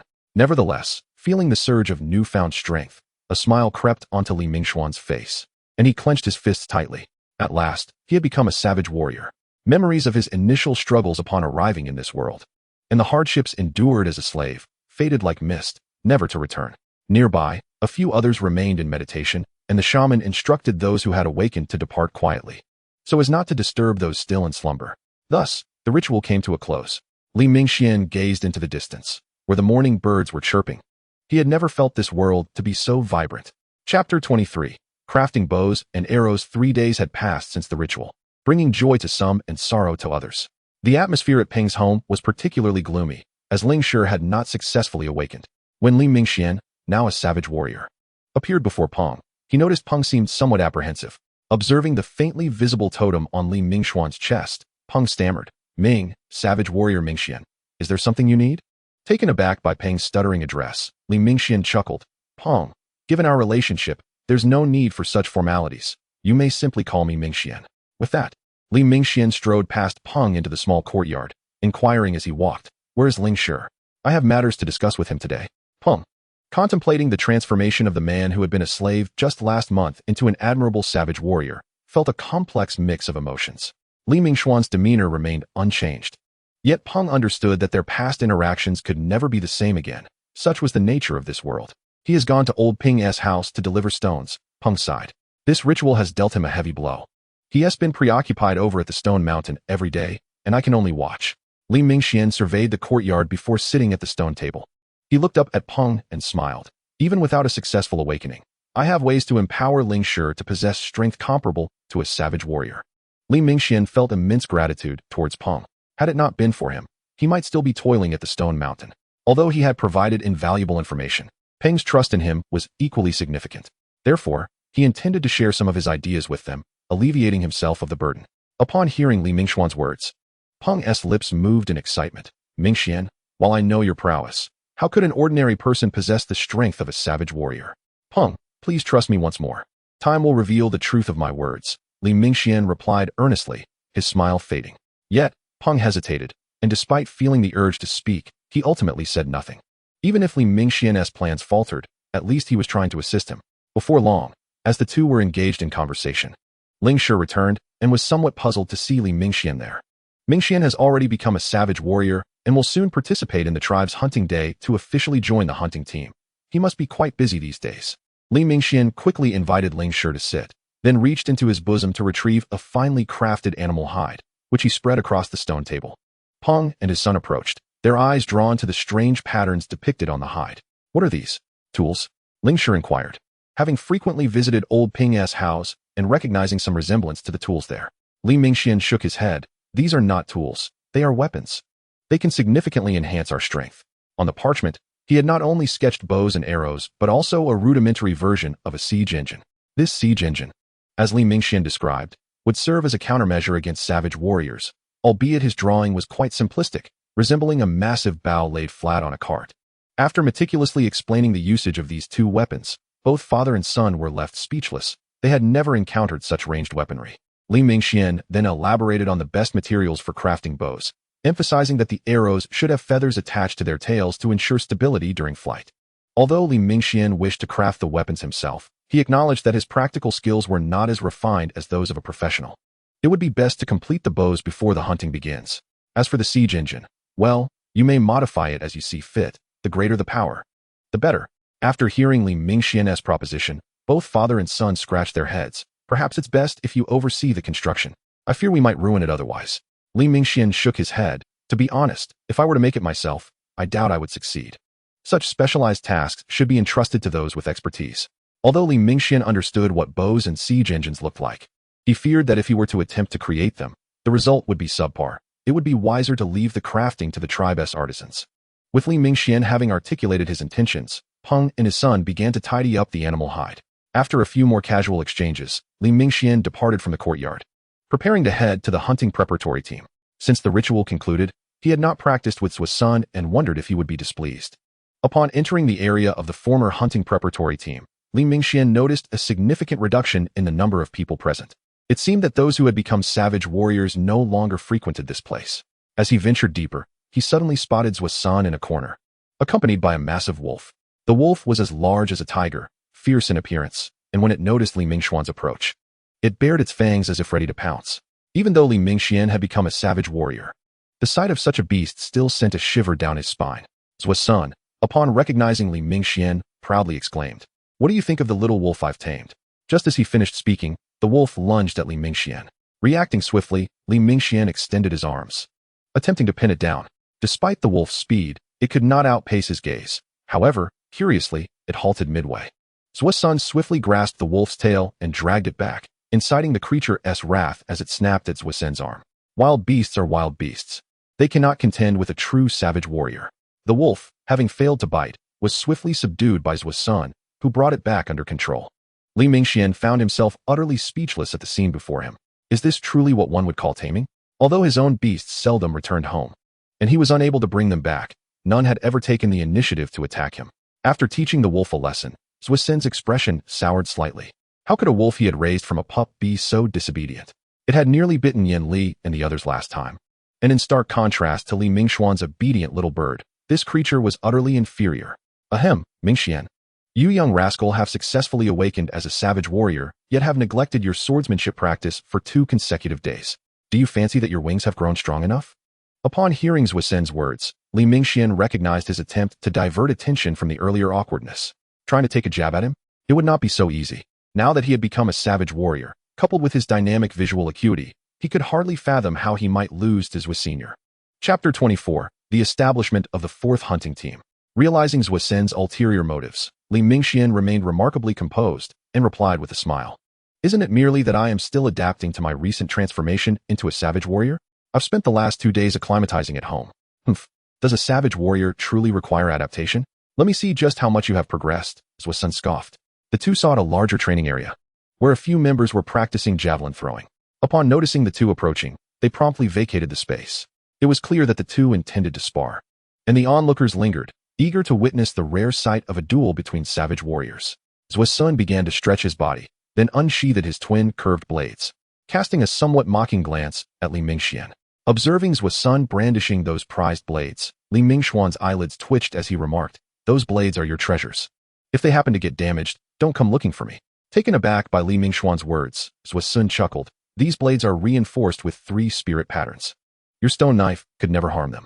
Although the bone blades were lightweight and sharp, they did not compare in durability to the stone knife, which was why Li Mingxian had offered the warning. Bone blades were meant for true battlefields, not for wear and tear during practice. Li Mingxian gazed enviously at Zhuo Sun's bone blades, recalling how he had coveted a weapon from the previous encounter with Shishi and the others. However, at that time, he was not yet a savage warrior, and the shaman had confiscated it from him, which he found quite regrettable. Lost in his thoughts, Li Mingxian was suddenly caught off guard as Zhuo Sun launched an attack. He had always been like this, never allowing one to prepare before striking. During their previous sparring sessions, Li Mingxian had often been infuriated by surprise attacks. But Zhuo Sun believed this was a facet of real combat. Those who truly seek to take your life would not grant you the luxury of time. With a swift motion, the blade sliced through the air, and Li Mingxian sidestepped to evade, having learned from his past missteps. Typically, their skirmishes involved Li Mingxian dodging while Zhuo Sun attacked relentlessly. Yet this time, they found themselves entangled in a close-quarters struggle. The crisp sound of their weapons clashing echoed through the arena. Despite Zhuo Sun's superior technique, Li Mingxian, utilizing his dynamic vision, managed to bridge the gap, making their exchange appear evenly matched. The onlooking hunting reserve team watched with rapt attention, for such displays of combat were a rarity for them. As the fierce battle raged on, Zhuo Sun became increasingly astonished. He discovered that with each of his strikes, Li Mingxian anticipated and intercepted them. Previously, he had merely perceived Li Mingxian as agile, but he was now astounded to realize that this fellow could clearly discern the trajectory of his attacks and block accordingly. This revelation brought a cunning smile to Zhuo Sun's lips, which made Li Mingxuan's heart race. In the next instant, an immense force surged from Zhuo Sun's blades, sending Li Mingxian, now wielding twin swords, staggering backward. After halting his retreat, a look of horror crossed Li Mingxuan's face. "Mid-tier warrior, you have broken through?" With a hearty laugh, Zhuo Sun pressed the attack once more. This time, Li Mingxian could no longer maintain his earlier composure, facing Zhuo Sun's significantly enhanced strength and speed. He found himself utterly overmatched. After successfully blocking another strike, Li Mingxian reluctantly surrendered. Wiping the debris from his face, he gazed at his 2 stone knives, now marred with deep gashes, and offered a bitter smile. His body, skills, and weaponry had all been utterly overwhelmed. How could he possibly continue? Were it not for his unique abilities, he would likely have been defeated in just a few exchanges. Against someone as skilled and experienced in combat as Zhuo Sun, he found himself woefully inadequate. Zhuo Sun's rapid ascension to mid-tier status indicated that he had indeed gained considerable prowess that night. Subsequently, the two exited the training area, and Zhuo Sun informed Li Mingxian, "The new batch of successfully promoted savage warriors will be prepared by the shaman, and I shall lead them." Li Mingxian cast a puzzled glance at him.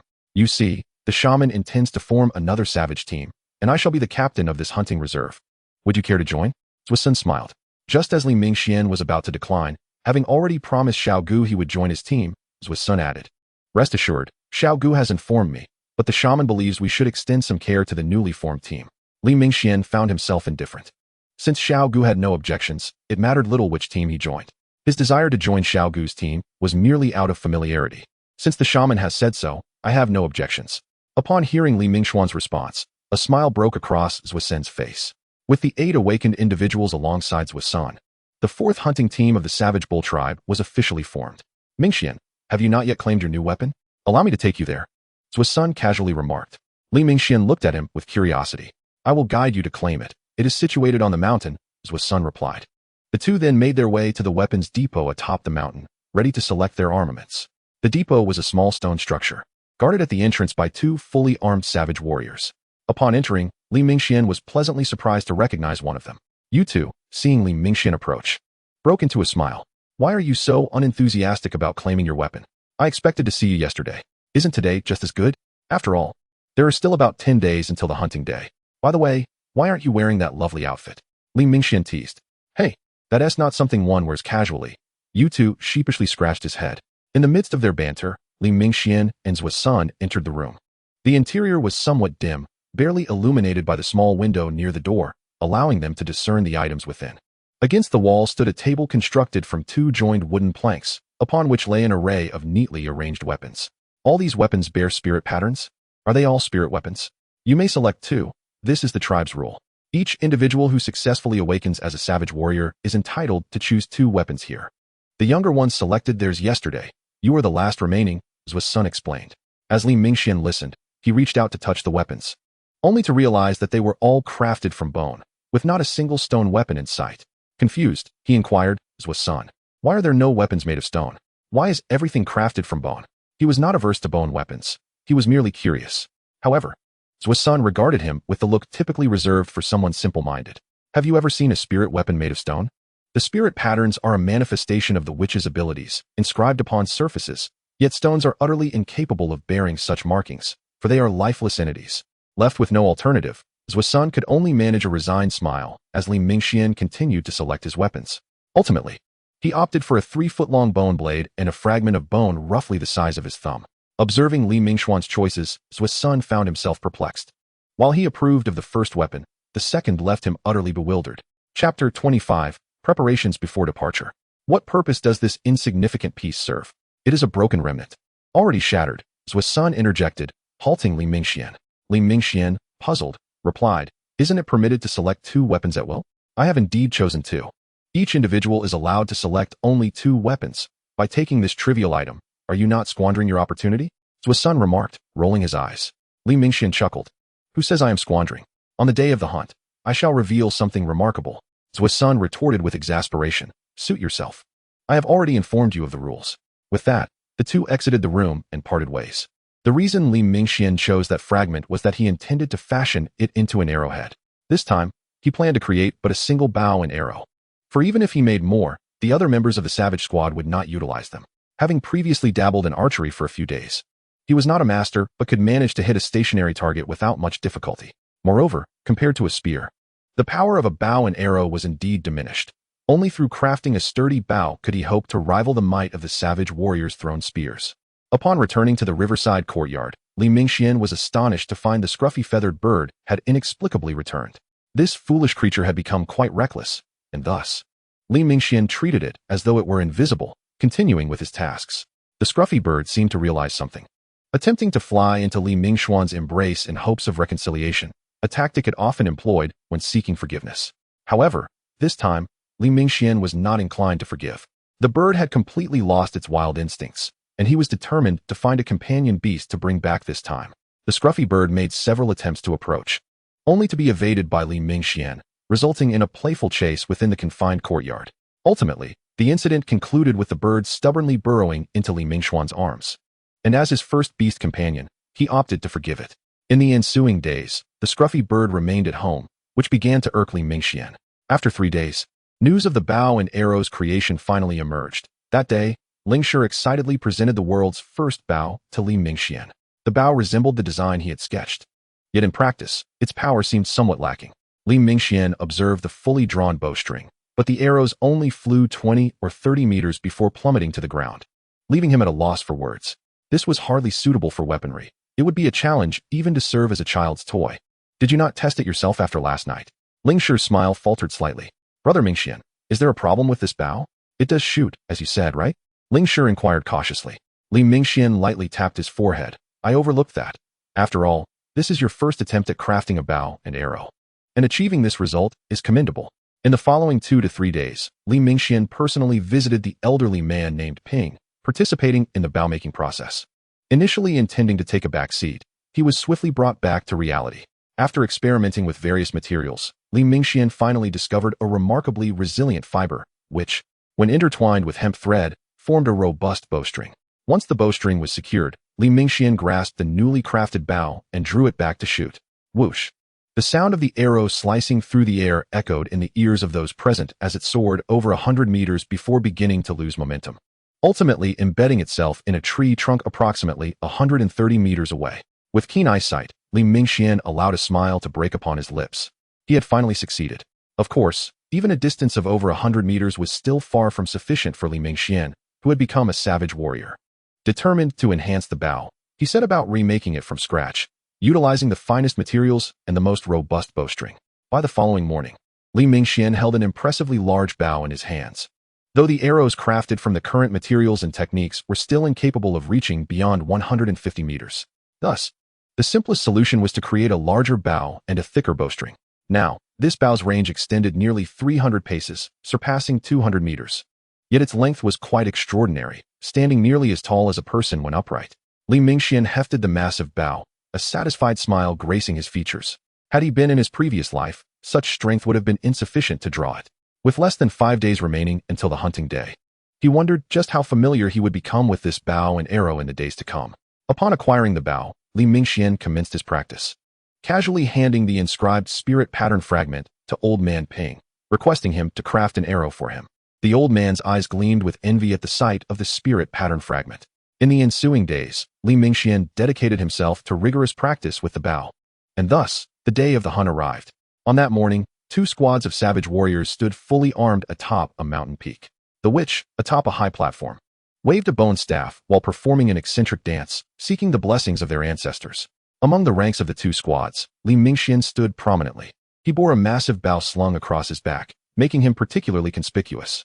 The ritual concluded swiftly, and the witch, gripping the bone staff, addressed the gathered crowd. The hunting day is a tradition of our Manyu tribe. It is not merely a day for procuring food. It is a challenge we present to this world. Only those who have undergone the baptism of the hunting day may become warriors of the Manyu. Your performances will be remembered by the tribe and by our ancestors. Now let us depart. Though the witch's voice was not loud, the savage warriors below were filled with fervor. This was how their ancestors had lived. Initially, the hunting day was merely established as a means to survive the arduous rainy season through the procurement of food. However, as time passed, it evolved into a rite of passage for newly appointed savage warriors. The newly awakened warriors, guided by the experienced ones, would explore the world for the first time, venturing far afield to hunt. Thus, the Manyu tribe has endured through generations in this perilous primitive world. Li Mingxian, however, did not share the same enthusiasm as the others. Nonetheless, he found the concept of the hunt quite intriguing. The 2 teams did not separate, but merged into a single unit of 20 individuals. This 20-member squad, aside from the 2 captains, consisted entirely of novice warriors. The seasoned captain, Wu Qing, had undergone the purifying ritual and now exuded an even more formidable aura, reminiscent of the fearsome Ashen from when he had attacked the gathering team. The squad began their descent from the mountain. Yet the witch furrowed his brow as he observed Li Mingxuan's retreating figure. He murmured to himself, I am growing old, and no one in the tribe has yet shown signs of becoming a witch. I hope all goes smoothly. Turning to the others nearby, he instructed, Tong, take Xiaogu and the Yanlai squad for another trip to the ancient ridge. Tong hesitated at this. If we leave now, the tribe's defenses will be left vulnerable with so few warriors. The risks are simply too great. Wu Zhe shook his head and remarked, the rainy season is fast approaching. If they plan to launch an assault, it will undoubtedly be after the rains. We must fortify our combat capabilities before the rains conclude. In Chapter 26, The Primitive World, a squad of 20 moved swiftly through the forest, their presence causing the birds and beasts to scatter in alarm. This expedition's purpose was unequivocally combat, devoid of the caution exercised during their previous venture to the Frog Tribe. At this moment, Li Mingxian no longer appeared as hapless as he did upon his first departure from the tribe, with his bow and arrows slung across his back. He had fully integrated into the team. In the air, the squad's secondary vision had been activated, and the scruffy feathered bird, having lingered in the tribe for several days, was now eagerly anticipating the journey ahead. The direction they were heading took them farther from the ancient Yuanshan Mountains. In the tribe, Li Mingxian inquired of Xiaogu regarding the general location of their hunting grounds. With a mysterious smile, Xiaogu replied, Haha, the hunting area is known as the Sky Lake Basin. As for its location, it lies in that direction. Returning to the present, the team had been racing through the forest for nearly 4 hours, exerting themselves beyond the limits of ordinary individuals. However, the newcomers who had just ascended to the rank of savage warriors were beginning to struggle with the prolonged exertion. Observing this, Wu Qing and Zuo Sun called for a halt, allowing the team to temporarily replenish their water and food supplies. Finally able to pause, Li Mingxian found a dry stone to squat on, panting heavily. Someone approached from behind and handed him a water pouch made of animal hide. Turning to see Zuo Sun smiling at him, he teased, I heard that during your first outing with Xiaogu, you were carried along? Is that true? Recognizing Zuo Sun's playful sarcasm, Li Mingxian snatched the water pouch and drank deeply before replying, and what of it? I was just an ordinary person then. How could I keep pace with the savage warriors? Zuo Sun scoffed, so what if you were unawakened? Others have managed to escape from mid-tier foes. However, after uttering this, the atmosphere turned somewhat subdued. Zuo Sun quickly shifted the topic, asking, is that thing you're carrying really so formidable? Why not show us a demonstration? Li Mingxian shot him a sidelong glance, responding, "Let us discuss that after we rest." Yet, the nearby savage warriors, having overheard the conversation, began to cheer, urging, "Mingxian, show us what you've got. Let us see how powerful your weapon truly is." Amidst the raucous encouragement, Li Mingxian rose and grasped the massive bow from his back. With a swift motion, he drew an arrow, knocked it, and released. The arrow sliced through the air with a piercing sound, reverberating against the eardrums of those nearby. Zhuo Sun stared in wide-eyed astonishment at the tree trunk struck by the arrow, not shocked by the arrow's power, but rather by the weapon's astonishing accuracy. Impressive marksmanship. But the force seems a tad lacking, Zhuo Sun offered with a pragmatic assessment. Li Mingxian chuckled, "Oh? What if the arrowhead were inscribed with spirit patterns or the attack range exceeded 300 paces? I could probably dodge at 30 paces. The power is sufficient to notice. Though it's a bit loud. It poses no significant threat to someone who has already cultivated savage qi," remarked Wu Qing, who had been observing from the sidelines. This statement caused Li Mingxian to furrow his brow. Indeed, applying modern logic to this world was evidently misguided. Thankfully, with a capable leader like Wu Qing in their ranks, they could avoid substantial losses against formidable foes in the future. Li Mingxian slung his bow back over his shoulder, respectfully acknowledging Wu Qing. "I appreciate the insight.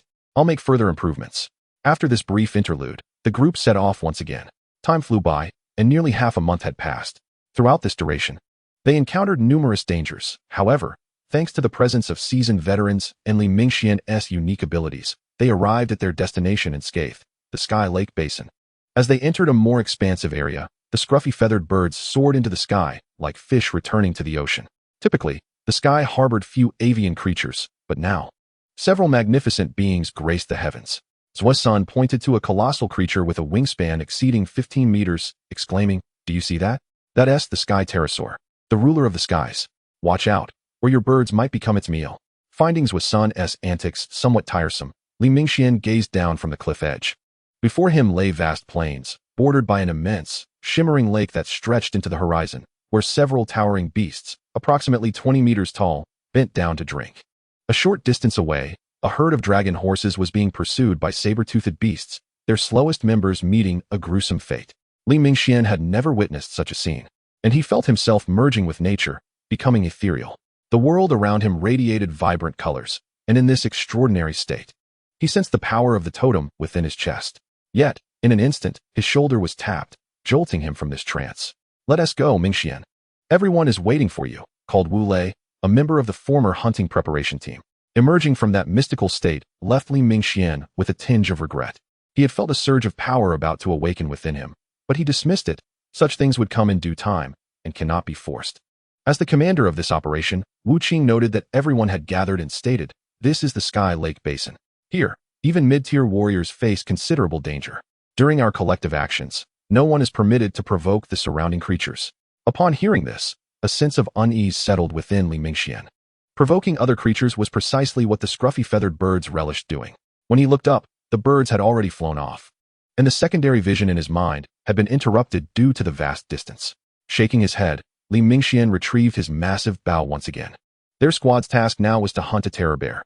While not classified as a fierce beast, its defensive capabilities rivaled those of one. With prior sightings in the tribe's foraging grounds, they descended along the mountain gorge, without a path, sliding down vines. The veterans navigated with ease, while the newcomers struggled as if traversing a knife's edge. Just as they emerged from the valley, they encountered 5 or 6 ancient rhinoceroses grazing on the grass, only to find themselves surrounded by a group of ill-intentioned humans. The lead ancient rhinoceros was particularly imposing, charging toward Li Mingxian and the others like a tank when threatened. Yet, such a cumbersome assault could hardly strike a savage warrior. Before long, the rhinoceroses were pierced by javelins, collapsing to the ground. Li Mingxian withdrew the arrow he had just embedded in one of the rhinoceroses, meticulously cleaning it. The horns of these creatures could be fashioned into high-quality curved blades. As for pity, what a joke. In this era, humanity was not even at the pinnacle of the food chain, let alone entitled to discuss such abstract notions. The sunlight was blinding, and Li Mingxian held the arrowhead up to inspect the remnants of the carcass. However, the next moment, he lowered it. His gaze fixated in shock at 2 flying creatures approaching, one small, obviously a scruffy feathered bird, and the other, a sky pterosaur. In Chapter 27, Life on the Line, an alarm sounded. Enemy attack! Enemy attack! The warriors, busy slicing the spoils on the grass, heard Wu Qing's roar, instantly on high alert. "This area is too open. retreat into the woods. His son said coldly. In the next moment, figures in the distance were already closing in. The scruffy little bird expended every ounce of its strength to soar into Li Mingxuan's embrace. Observing the reckless creature, Li Mingxian inwardly lamented the dire situation and immediately leapt aside.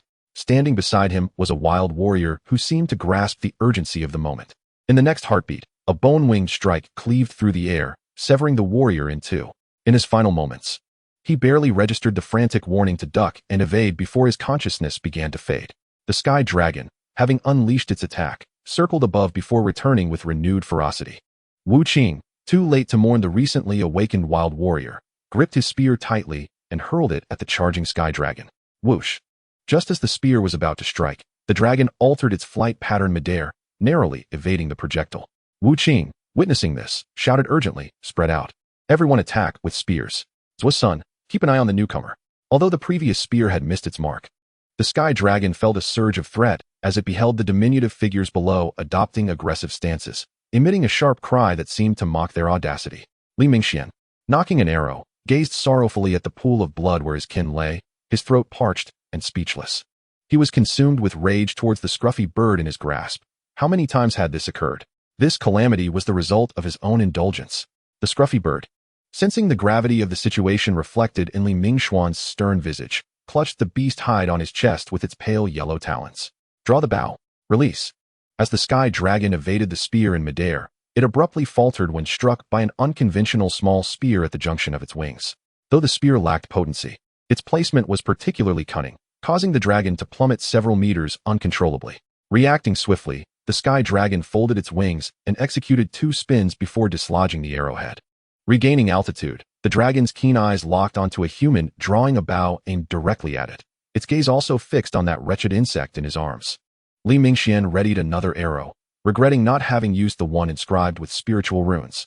However, this arrow would surely not allow you to evade. He clenched his jaw, his expression a mask of fury. The tension escalated as the sky dragon, provoked, charged towards Li Mingxian. Dodge, Mingxian! Wu Qing shouted as he hurled his spear at the dragon, though its tremendous force often fell short of accuracy. As captain, his throwing precision was unquestionable. Yet targeting a moving creature in midair posed an insurmountable challenge. Whoosh! The arrow inscribed with runes flew from Li Mingxuan's hand. The descending dragon, however, did not flinch, continuing its onslaught. As the bone wing descended upon him, Li Mingxian performed a desperate roll to evade, sending the scruffy bird flying from his grasp. Relieved to have dodged the strike, he hoped he had landed a hit. Yet, he soon noticed the expressions of terror on the faces of the wild warriors around him. Stiffening in realization, Li Mingxian understood too late. A massive dragon claw seized his shoulders, its razor-sharp talons piercing deep. He watched as Wu Qing swung his blade at the spot where Li Mingxian had just been, his breath quickening. He had already taken flight. And Wu Qing was a moment too late. With his shoulders pierced, Li Mingxuan's bow and arrow slipped from his grasp, and he struggled to lift his gaze skyward.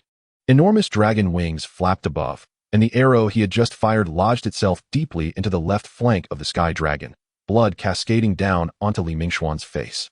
Hot and stinging. Rising higher and higher, Li Mingxian lost all sense of direction, unaware of where he was being taken or what fate awaited him. Blood flowed incessantly from his shoulders, sending chills through his body. Were it not for his status as a wild warrior, the frigid air at this altitude would have rendered him unconscious. After what felt like an eternity, the sky dragon finally began to descend gradually. Summoning his remaining strength, Li Mingxian surveyed his surroundings.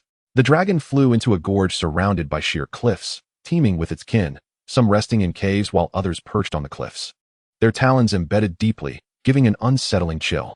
Li Mingxian was brought into a cave within the gorge, where the sky dragon released him before taking flight once more.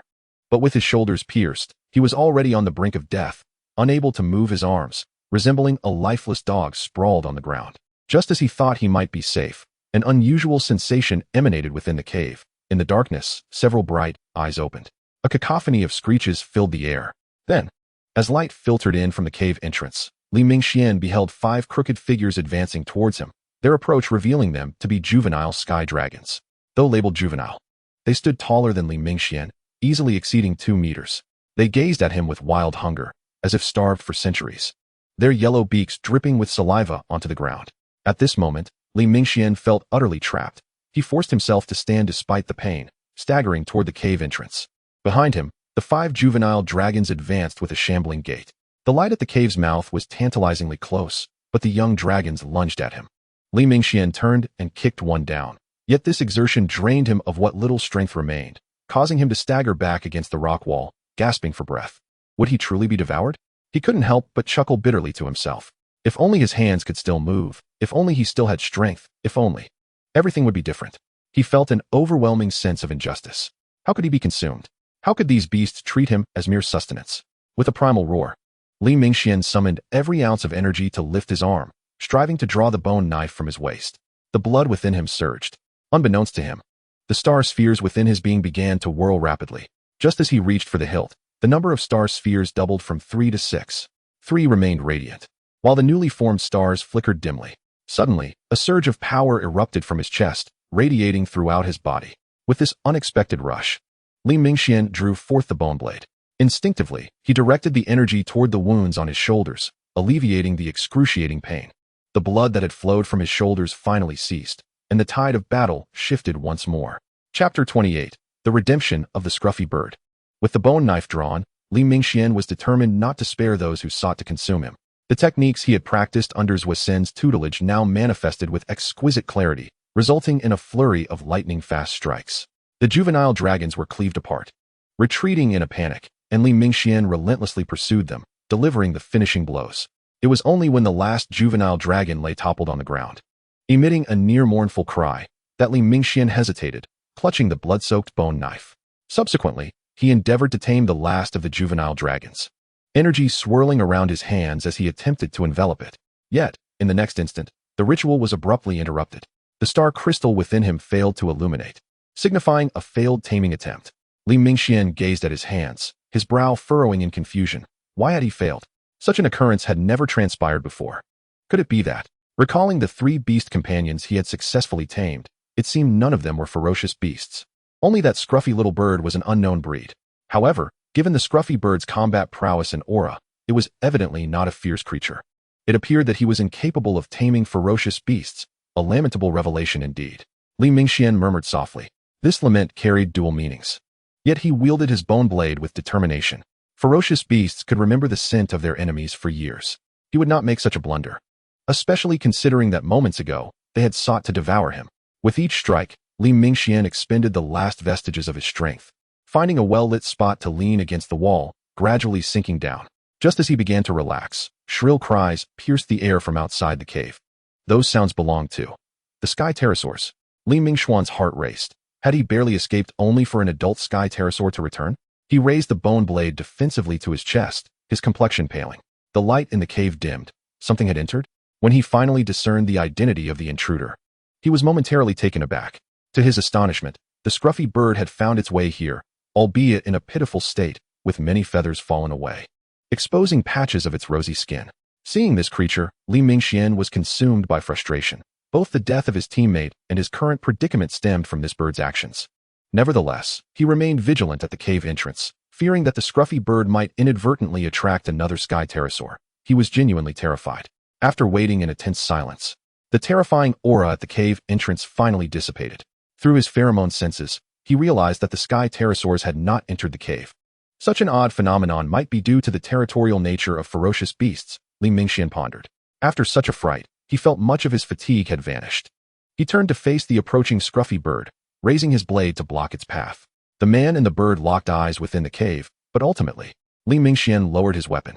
The scruffy bird, sensing the shift, tilted its head and affectionately nestled against Li Mingxuan's neck.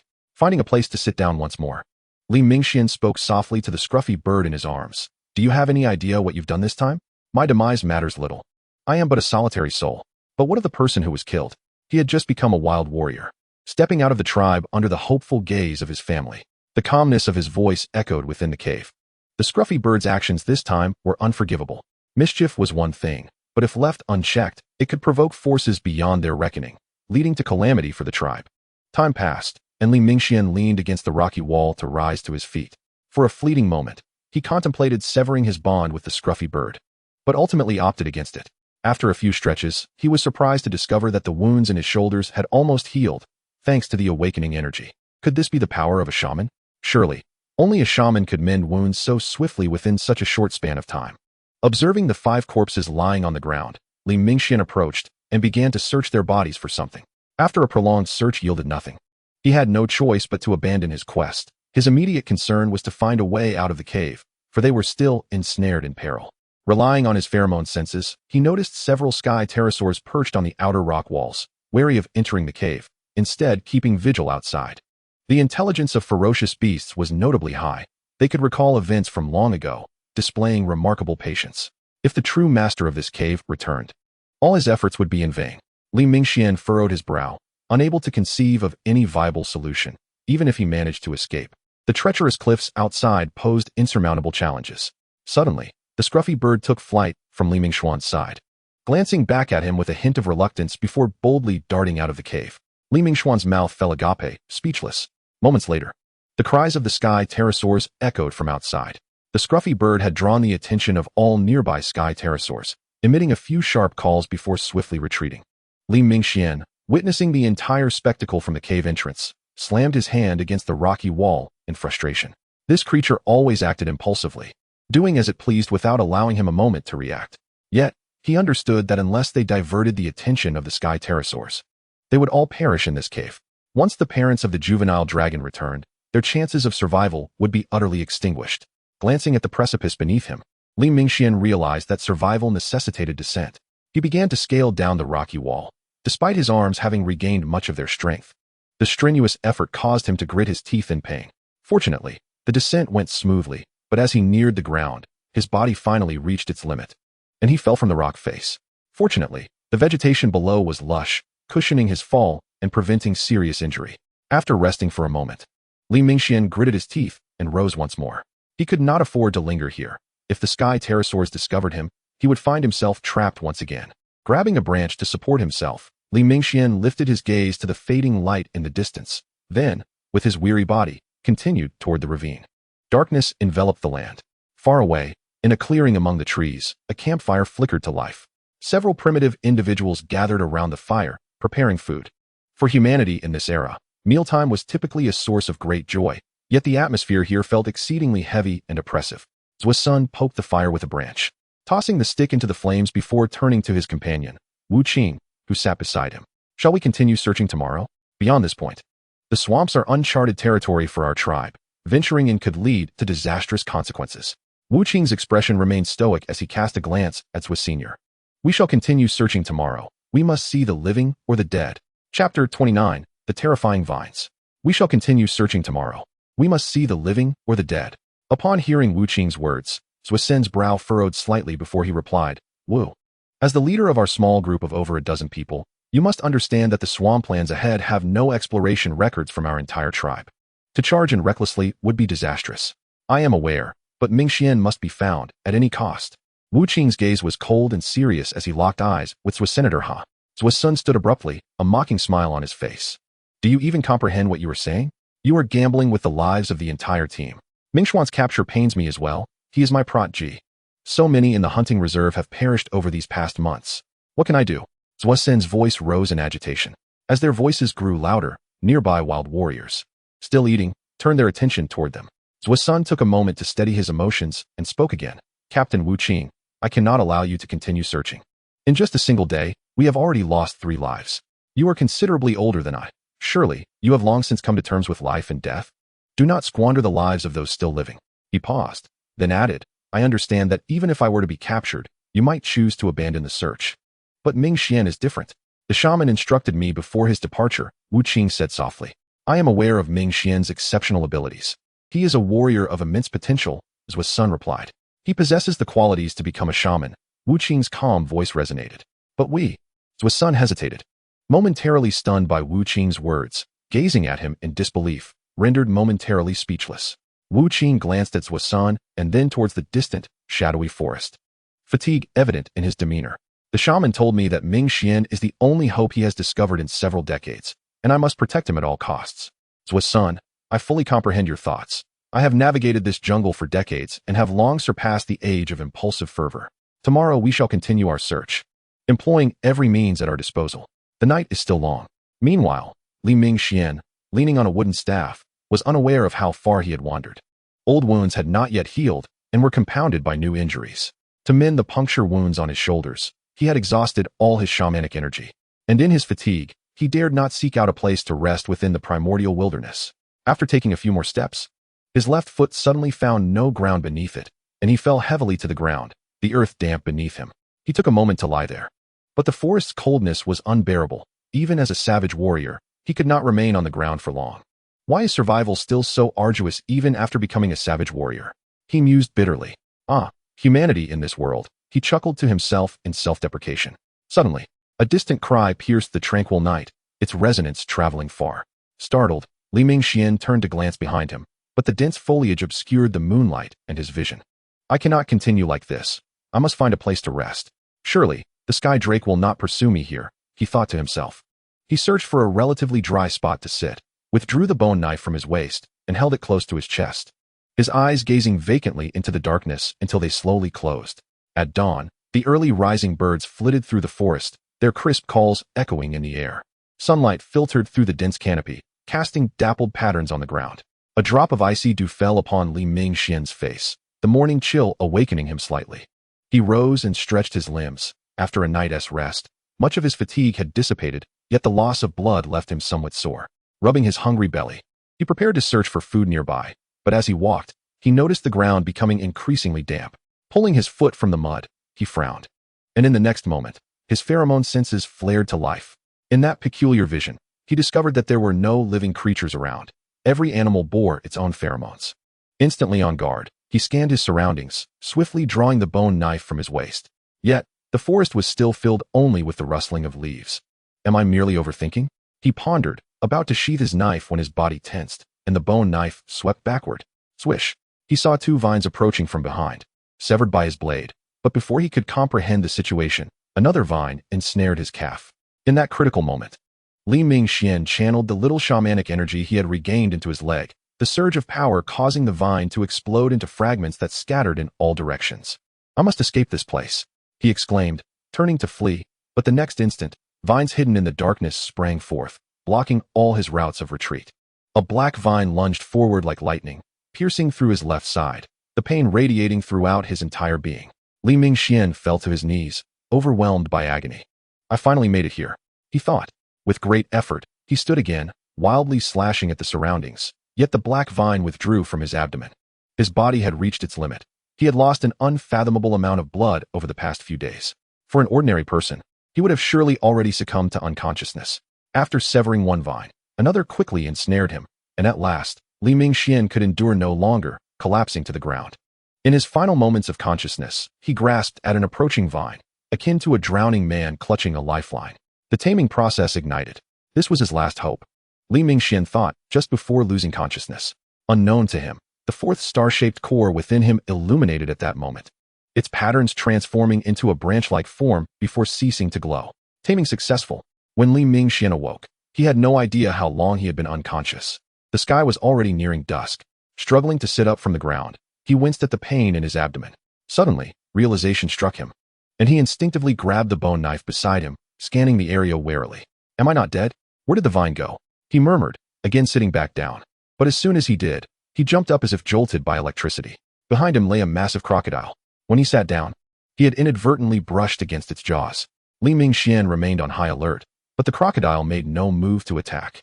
Approaching it cautiously, he kicked it a couple of times, discovering it was already lifeless. The creature had also fallen victim to the black vines, evidenced by several bloody punctures on its abdomen. I must leave this place quickly, or I'll be trapped here when those cursed vines return. Just as he prepared to depart, it was already too late. The dreaded black vines reappeared. Chapter 30, Severe Injury. As Li Mingxian beheld the encroaching black vines from all directions, his expression darkened. To attack me just as I awakened? Why did they not eliminate me while I was unconscious? Realization dawned on him, and he threw himself to the ground. Do the black vines not attack the dead? The black vines hesitated briefly in the air, then extended towards him. Lying still, Li Mingxian felt the vines caressing him, sensing a strange intimacy. Opening his eyes, he grasped a vine, which coiled around him like a serpent. Could it be that I have successfully tamed it? His heart raced with excitement. Before I fainted, I must have initiated the taming process. Ignoring his injuries, he closed his eyes once more.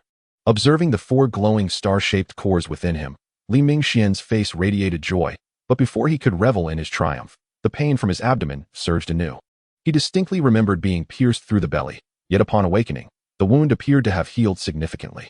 I should use shamanic energy to expedite my recovery, Li Mingxian resolved, sitting cross-legged on the ground and directing his internal energy towards his injury.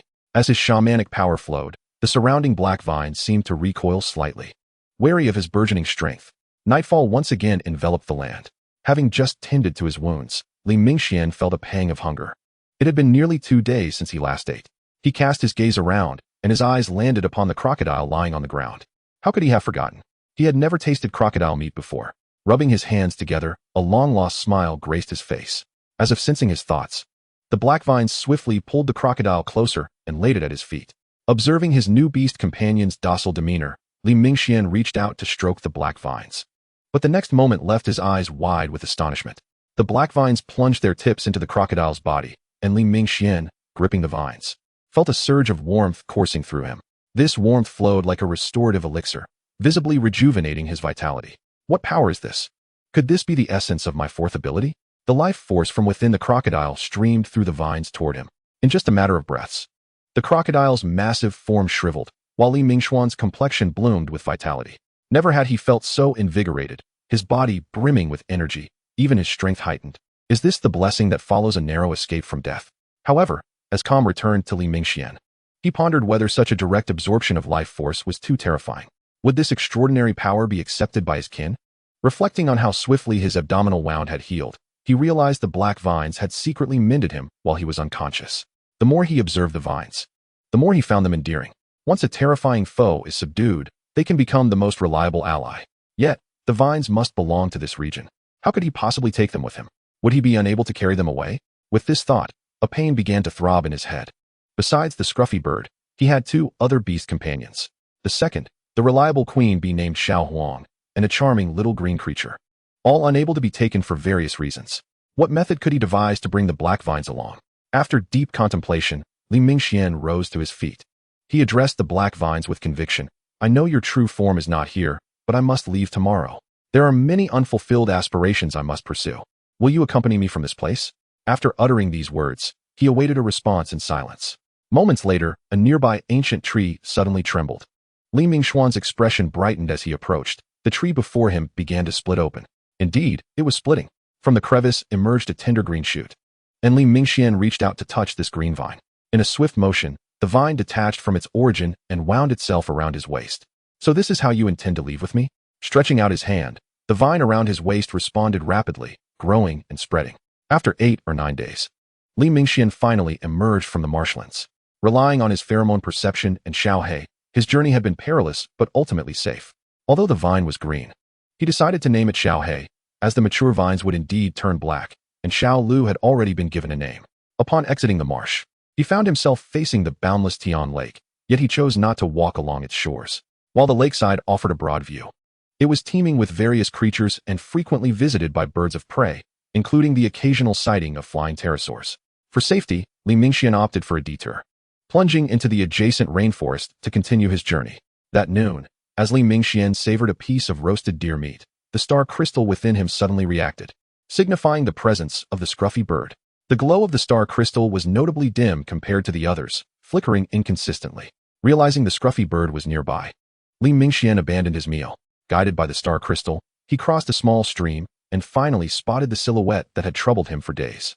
Upstream, a colorful-tailed bird lay on the ground, half submerged in the water, as the stream washed over its wounds.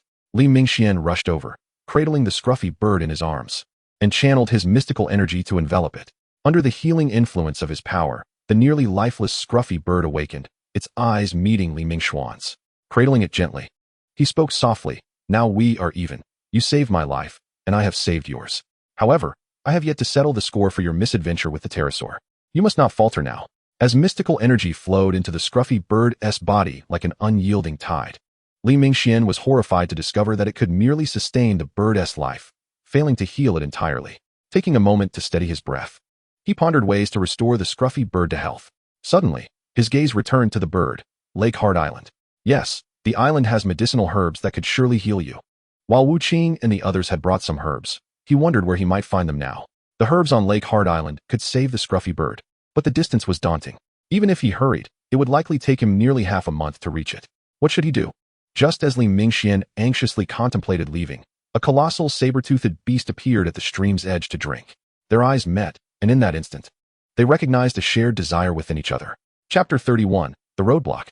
Before the saber-toothed beast could react, a green vine ensnared it, drawing it to Li Mingxuan's feet. The taming process ignited instantly.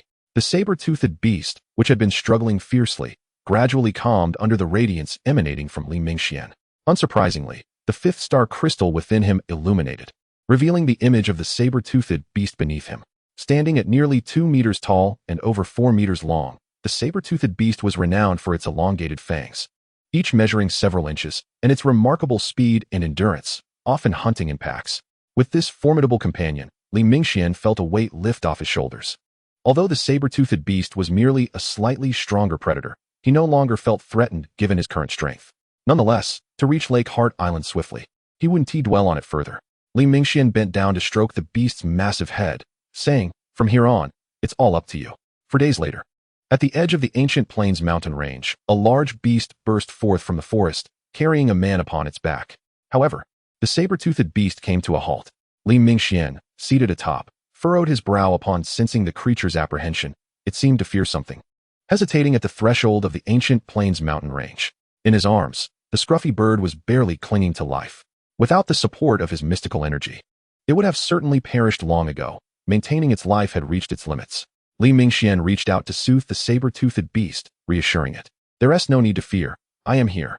The saber-toothed beast paced nervously for a moment before charging into the mountain range. Once inside, even Li Mingxian felt an unusual atmosphere.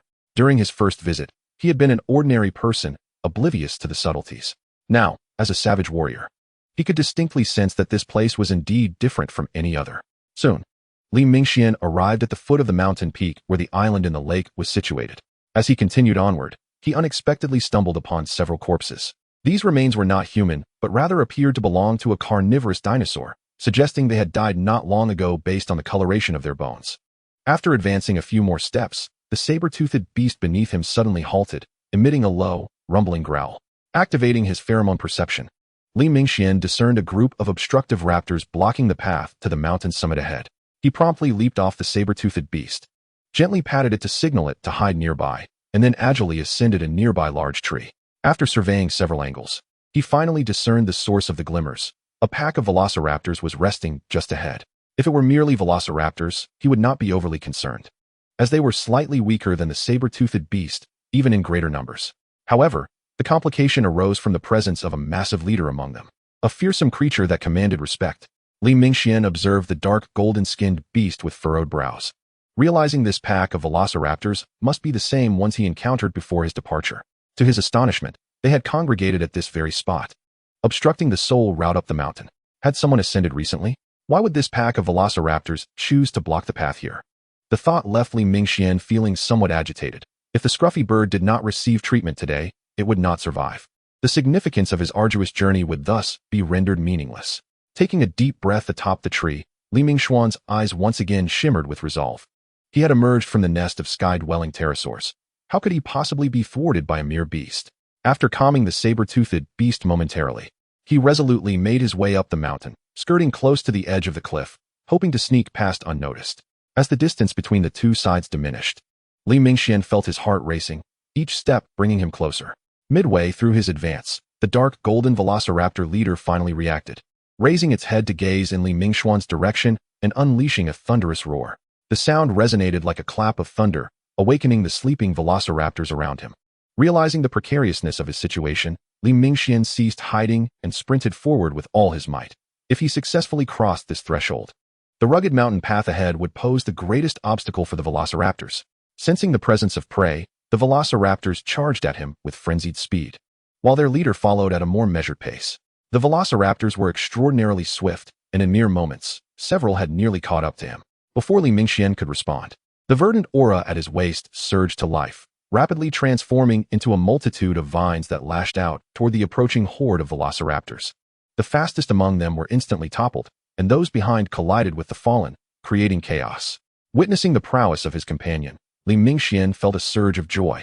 The vines had proven reliable, even after nearly costing him his life. However, the sheer number of velociraptors was overwhelming. As one fell, another would swiftly take its place, preventing any significant distance from growing between them.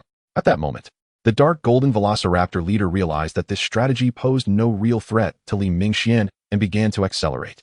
With a resounding roar, the leader surged forward, causing the surrounding velociraptors to part in its wake, swiftly reaching the front of the pack. Li Mingxian, watching this colossal creature, felt a tremor of fear. He raised his wrist, allowing green vines to spiral from his arm, weaving into a massive net aimed at the approaching beast.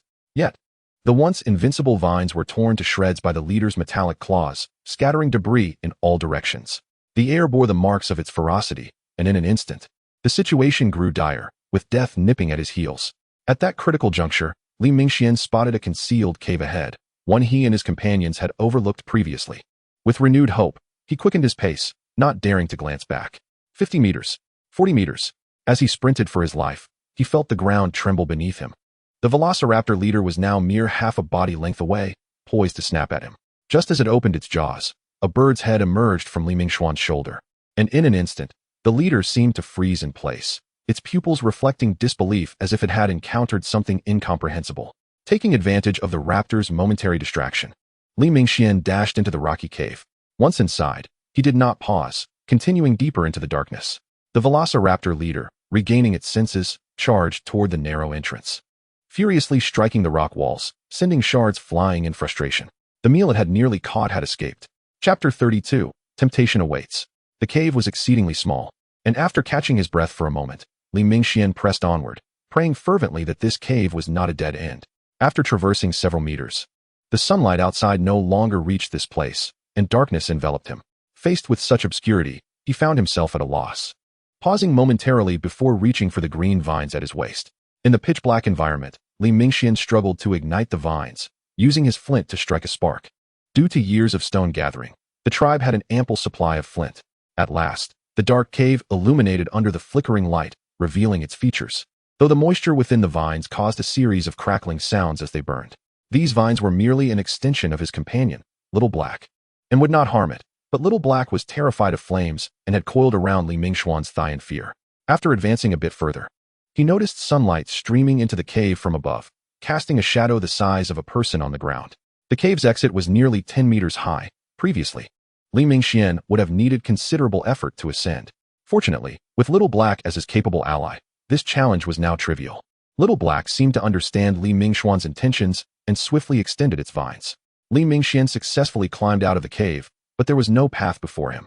Below the exit was a sheer cliff, and above was an almost vertical rock face. Time was of the essence, and he could not afford to search for another route. Relying on the vines extended by Little Black, he prepared to scale upward. Previously, he had been carried, but now he possessed the ability to ascend on his own. With this thought, Li Mingxian glanced back at the path he had come from and resolutely declared, "When I have the chance, I shall return to settle the score." Yet, why had this pack of velociraptors chosen to block the only route up the mountain? Had someone truly ventured up in recent days? Contemplating this, Li Mingxuan's brow furrowed once more. Never mind, he would first climb up and address those questions later. Even with the presence of others above, he harbored no fear given his current prowess. Judging by their capabilities, they were hardly a match for the formidable raptor leader. This ascent was markedly swifter than his previous endeavor, and had it not been for the sudden appearance of a pack of raptors, the journey would have been remarkably effortless. Upon reaching the summit, a dense forest lay before him, and beyond it, the island at the heart of the lake came into view, shimmering like a fairyland under the sun's radiant embrace. The wooden boat from his last return still lingered at the shore, seemingly moved. Without further contemplation, Li Mingxian advanced to push the vessel into the water, then exerted all his strength to row towards the island, cradling the increasingly faintly breathing scruffy bird in his arms. Upon reaching the island, he found a group of languid turkeys basking in the sun. Inconceivable as it was that these seemingly lethargic creatures belonged to the same fierce class as the sky-dwelling pterodactyls and the raptor leader. Once on the island, Li Mingxian located the herbs from that fateful day. He crushed them with a stone and attempted to feed them to the unconscious bird, but it was unable to swallow. In a state of urgency, he fetched some water to help it down. After much effort, the bird's breathing finally stabilized. Finding a spot, Li Mingxian reclined on the grass, exhaling deeply, a sense of inexplicable ease washing over him. Slightly tilting his head, he gazed vacantly at the location of the tribe, murmuring, "I wonder if Yuking and the others have returned yet." Meanwhile, at the Manyo tribe, Yuking and his companions spotted tribe members welcoming them at the entrance from a distance. Such was the custom of the Man-Yo tribe. Whenever the hunting party ventured out, there were always elders and children eagerly waiting at the gate for their return. The brief welcome upon their triumphant return was the most cherished moment for the hunters. Yet, today the Yuking squad appeared despondent, devoid of their usual glory and high spirits, with nearly everyone injured. The keen-eyed members of the crowd ceased their cheers upon noticing the diminished number of hunters who had returned with scarce provisions. In just a month, the tribe had suffered 2 devastating defeats, leaving many who understood the gravity of the situation overwhelmed with sorrow. As Yuking traversed the gathering place at the mountain's base, he barely lifted his head. Standing at the foot of the mountain, he turned back. From a starting team of 20, only 14 remained. The others were lost. Their remains beyond recovery. With weary limbs, he trudged upwards, and nearing the mid-slope, he spotted Wu standing alone at the cliff's edge, staring blankly at the gathering below. Wu had always been this way, silently observing the happenings of the tribe. Upon seeing Wu, the towering man, nearly 2 meters tall, collapsed to his knees. Tears streamed down his iron-like face, unable to be contained any longer. "I'm sorry, I couldn't bring them back safely. I, Yuking, have failed. Forgive me, Wu. I was wrong." Wu hurried to Yuking's side, lifting him as a father would, murmuring, "The Man-Yo have thrived on this land for nearly a century. We have faced countless adversities. You, as the leader, must uphold your dignity. Nothing can crush the Man-Yo, nor will anything ever do so. We have journeyed from weakness to strength, and what we have endured is far from insignificant." The clouds looming over the Man-Yo grew darker, heralding the imminent arrival of the rainy season. Lying on the ground, Mingxuan awoke to find the scruffy bird still asleep. He resolved to catch a couple of turkeys to roast, eagerly anticipating the taste of beast meat, which he had never experienced before. Binding 2 plump turkeys with vines, he prepared to start a fire. However, within the brief span of igniting the flames, one of the turkeys vanished, leaving only a scattering of feathers. Stunned, he pondered whether the turkey could fly. After searching around, he finally discovered the culprit. The little black creature rolled on the ground like a drunken snake. After a while, the vine lay still, sprawled on the ground. Alarmed, Mingxuan rushed over to scoop it up, relieved to find the starry glow within still shining brightly. Placing the little black creature beside him, he smirked. "You glutton, look at the mess you've made." He then kindled the fire, washed the other turkey, and began roasting it.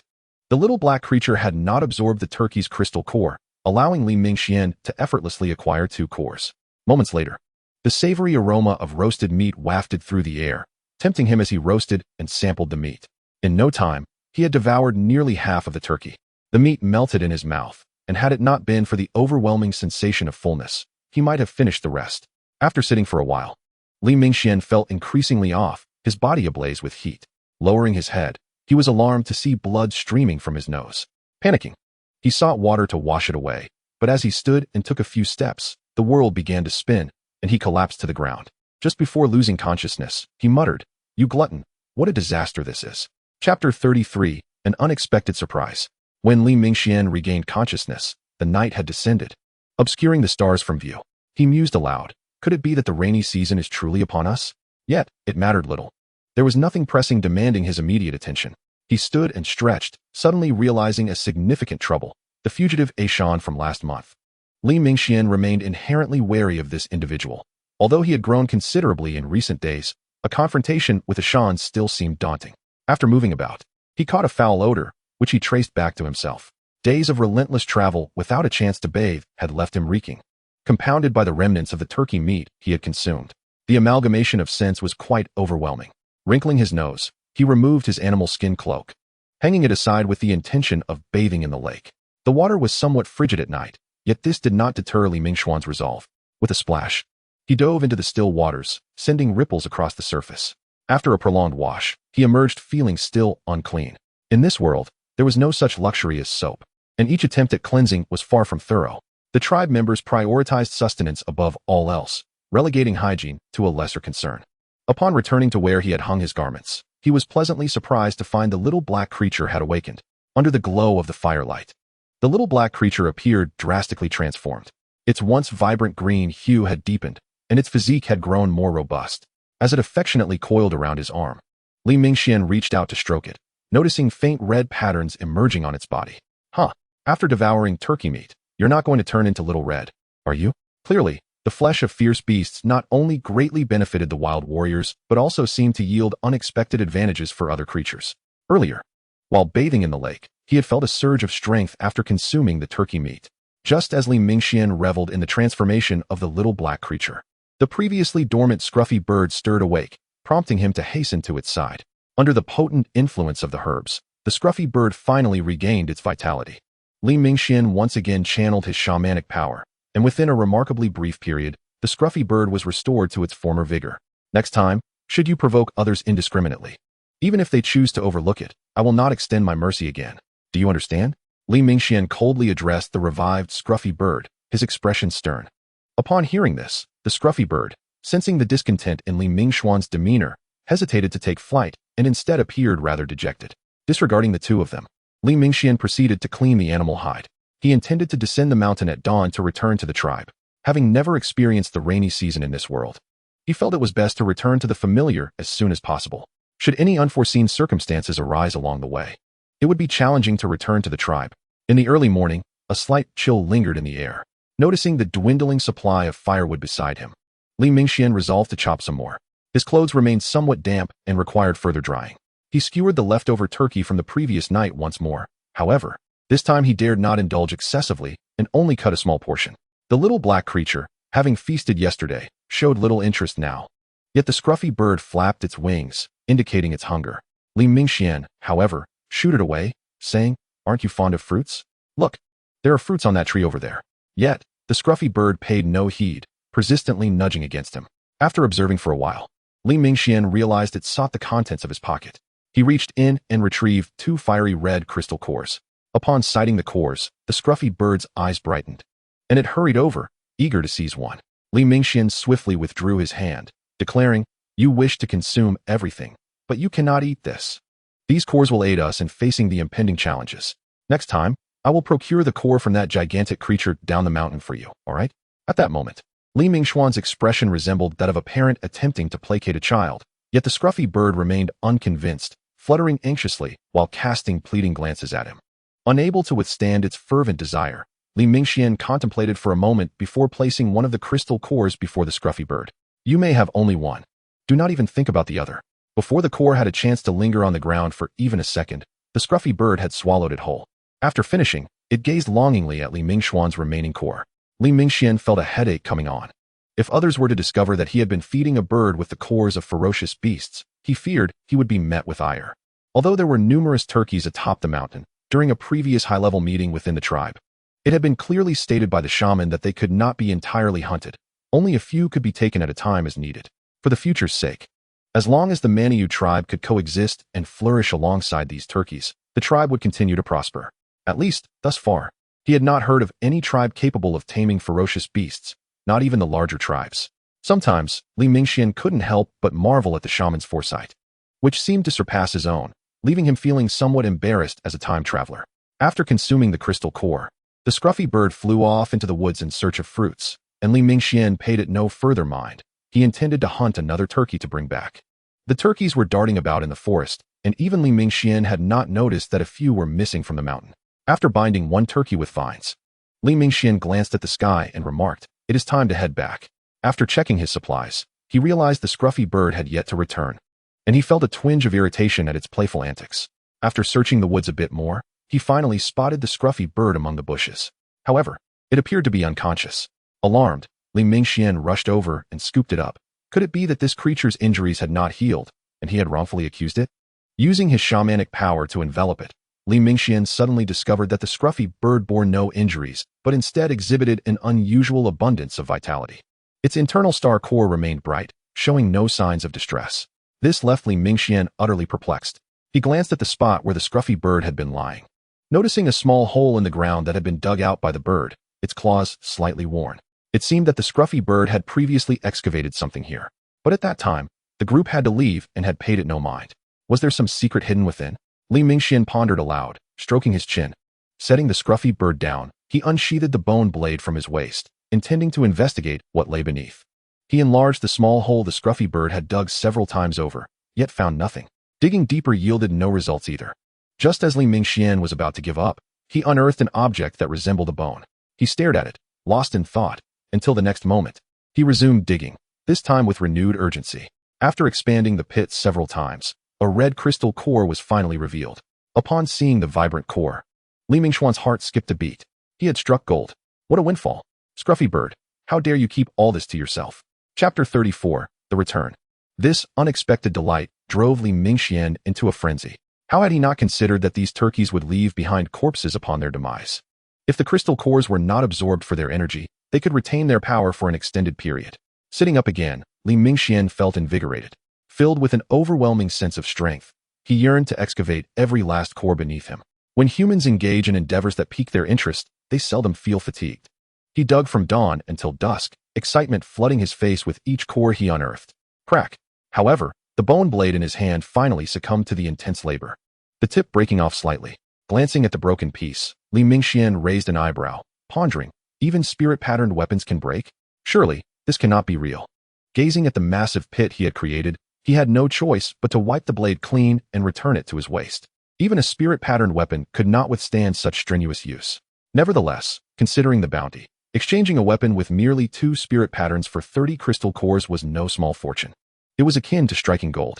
Indeed, after a day's toil, Li Mingxian had excavated a staggering 30 ferocious beast crystal cores. 30 crystal cores represented a monumental figure, not only for small tribes, but even for larger ones. Emerging from the pit, Li Mingxian wiped the sweat from his brow and remarked, "No wonder so many people in my past life were drawn to tomb raiding.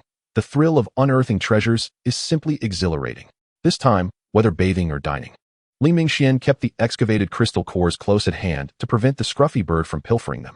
The following day, upon waking and catching sight of the scruffy bird for the first time, Li Mingxian thought he was hallucinating. It took 2 firm slaps to his own face before he realized this was no illusion. Previously, the scruffy bird had been the size of a pigeon, but now it had grown considerably, its wingspan nearing 1 meter, its height rivaling that of ordinary predatory birds. Li Mingxian circled the scruffy bird twice. His eyes wide with disbelief, he found it increasingly beautiful as it matured, with its elegant curves and stunning tail feathers. He sometimes genuinely questioned the bird's gender. Could it possibly be female? The scruffy bird felt uneasy under Li Mingxuan's scrutinizing gaze, flapping its wings and taking to the air. "Oh, so you've grown shy as well. Could it truly be a female?"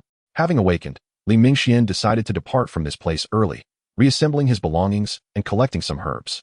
He had also released the turkey he had captured yesterday, as he no longer needed that crystal core.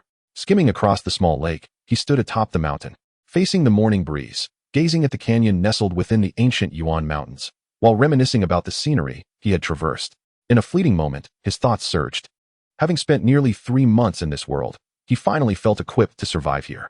In this brief span, he had danced on the precipice of death several times, an experience he had never fathomed before. Exhaling softly, a smile graced his lips as he mused. A remarkable life seems to have only just begun. As he descended the mountain, Li Mingxian opted to steer clear of the raptor gang. The lofty ambitions he had proclaimed from the summit were now shattered by the harshness of reality. Glancing at the nearby cliff, he pondered how he had initially chosen to ascend the mountain head-on, especially with the capable little black by his side. After traversing 2 slopes, he spotted a saber-toothed beast lurking in the underbrush. The atmosphere within the ancient Yuan Mountains was distinct from that outside. It was likely this little creature had been hiding here for a couple of days. As the saber-toothed beast noticed Li Mingxian approaching, it darted from the thicket and bounded over, rubbing its massive head against him. Beholding his 5th beast companion, Li Mingxian leaped onto its back, curious about the 5th ability that the saber-toothed beast might bestow upon him. However, it mattered little. Their fateful encounter by the creek had already been preordained. Wasn't an excessive focus on practicality a tarnish on destiny? The earlier encounter with the fortune frog had similarly unfolded, its dynamic visual acuity unexpectedly transforming into a vital survival skill. Dismissing further contemplation, Li Mingxian patted the saber-toothed beast beneath him and declared, "Let us go, little saber. We're heading home." At the cliffs of the barbarian bull tribe, an elder sat upon a stone, gazing into the distance. Soon, a burly man approached from behind him, exuding an aura akin to a ferocious beast. Yet, he carefully draped a black robe over the elder's shoulders. "Shaman, the rainy season has arrived. The cold is intense. Perhaps we should retreat indoors to rest," he suggested softly. The elder, without turning, chuckled, "My old bones are not so fragile. During the tribe's most trying times, we had no clothing to wear during the rainy season. But tell me, how does it feel to reach the high tier? How much has your strength increased? That fleeing individual pricks at my heart like a thorn. I need a clearer understanding." After a brief pause, Tong replied, "With my current strength, mid-tier opponents below 8 cannot pose any threat to me." His fist, concealed beneath the black robe, tightened slightly as the elder continued, "Below 8. You are indeed stronger than the previous one. However, time is of the essence. It would be splendid if the tribe could produce another high-tier warrior. Hearing this, Tong crouched and whispered, shall I venture to the ancient Yuan Mountains once more? I've only returned with 5 beast crystal cores. It may not suffice to produce 2 high-tier warriors in the short term. The elder frowned. There's no rush. Let us wait until the rainy season passes. Xiaogu and Yanlai are just a hair's breadth from breaking through. Let us see if they can naturally achieve their breakthroughs after this rainy season. Before the elder could elaborate on the significant gift brought by Ming, his gaze suddenly froze. At that moment, at the foot of the mountain by the tribe's entrance, a man riding the saber-toothed beast emerged at the edge of his vision, with a slender bird soaring gracefully above him. Li Mingxian has returned. The guards at the tribe's entrance, armed with long spears, remained vigilant as the approaching beast drew near, only to recognize the identity of the visitor. Lord Mingxian. The newly minted barbarian warriors from this year were few, and their names had long become well known within the tribe. Finally back in the long-missed tribe, a smile could not be contained on Li Mingxian's face as he dismounted from the saber-toothed beast and announced, I have returned. The news of his return spread like wildfire throughout the tribe, rekindling the vibrant spirit that had once filled the air. Much like the situation when Yanli returned. When a small glimmer of good news is intertwined with a monumental misfortune, people tend to magnify the good news to alleviate their inner grief. Such is human nature. Sometimes, a small consolation can impart a strength beyond imagination. As Li Mingxian stepped into the tribe, he noticed the guards still held their spears, remaining cautious. He soon understood the reason. Although the saber-toothed beast posed little threat to formidable barbarian warriors, to the ordinary folk within the tribe, it was an insurmountable presence. Reflecting on this, Li Mingxian beckoned the scruffy bird to descend, instructing it to lead the saber-toothed beast to the courtyard by the creek. Among the crowd, he spotted Ling Shi and his son approaching. Mingxian, it's so wonderful to see you back. I was beginning to worry, Peng said, patting him on the shoulder. Li Mingxian responded with a calm smile. Indeed, I almost didn't make it back. This time felt like a brush with death. Brother Mingxian, we crafted the bed crossbow you mentioned. The shaman even praised us. However, after the praise, he fell silent for quite some time. I wonder what he truly thinks of this weapon, Ling Shi remarked quietly. Oh, is that so? It's already completed? I'll come to check it out another day.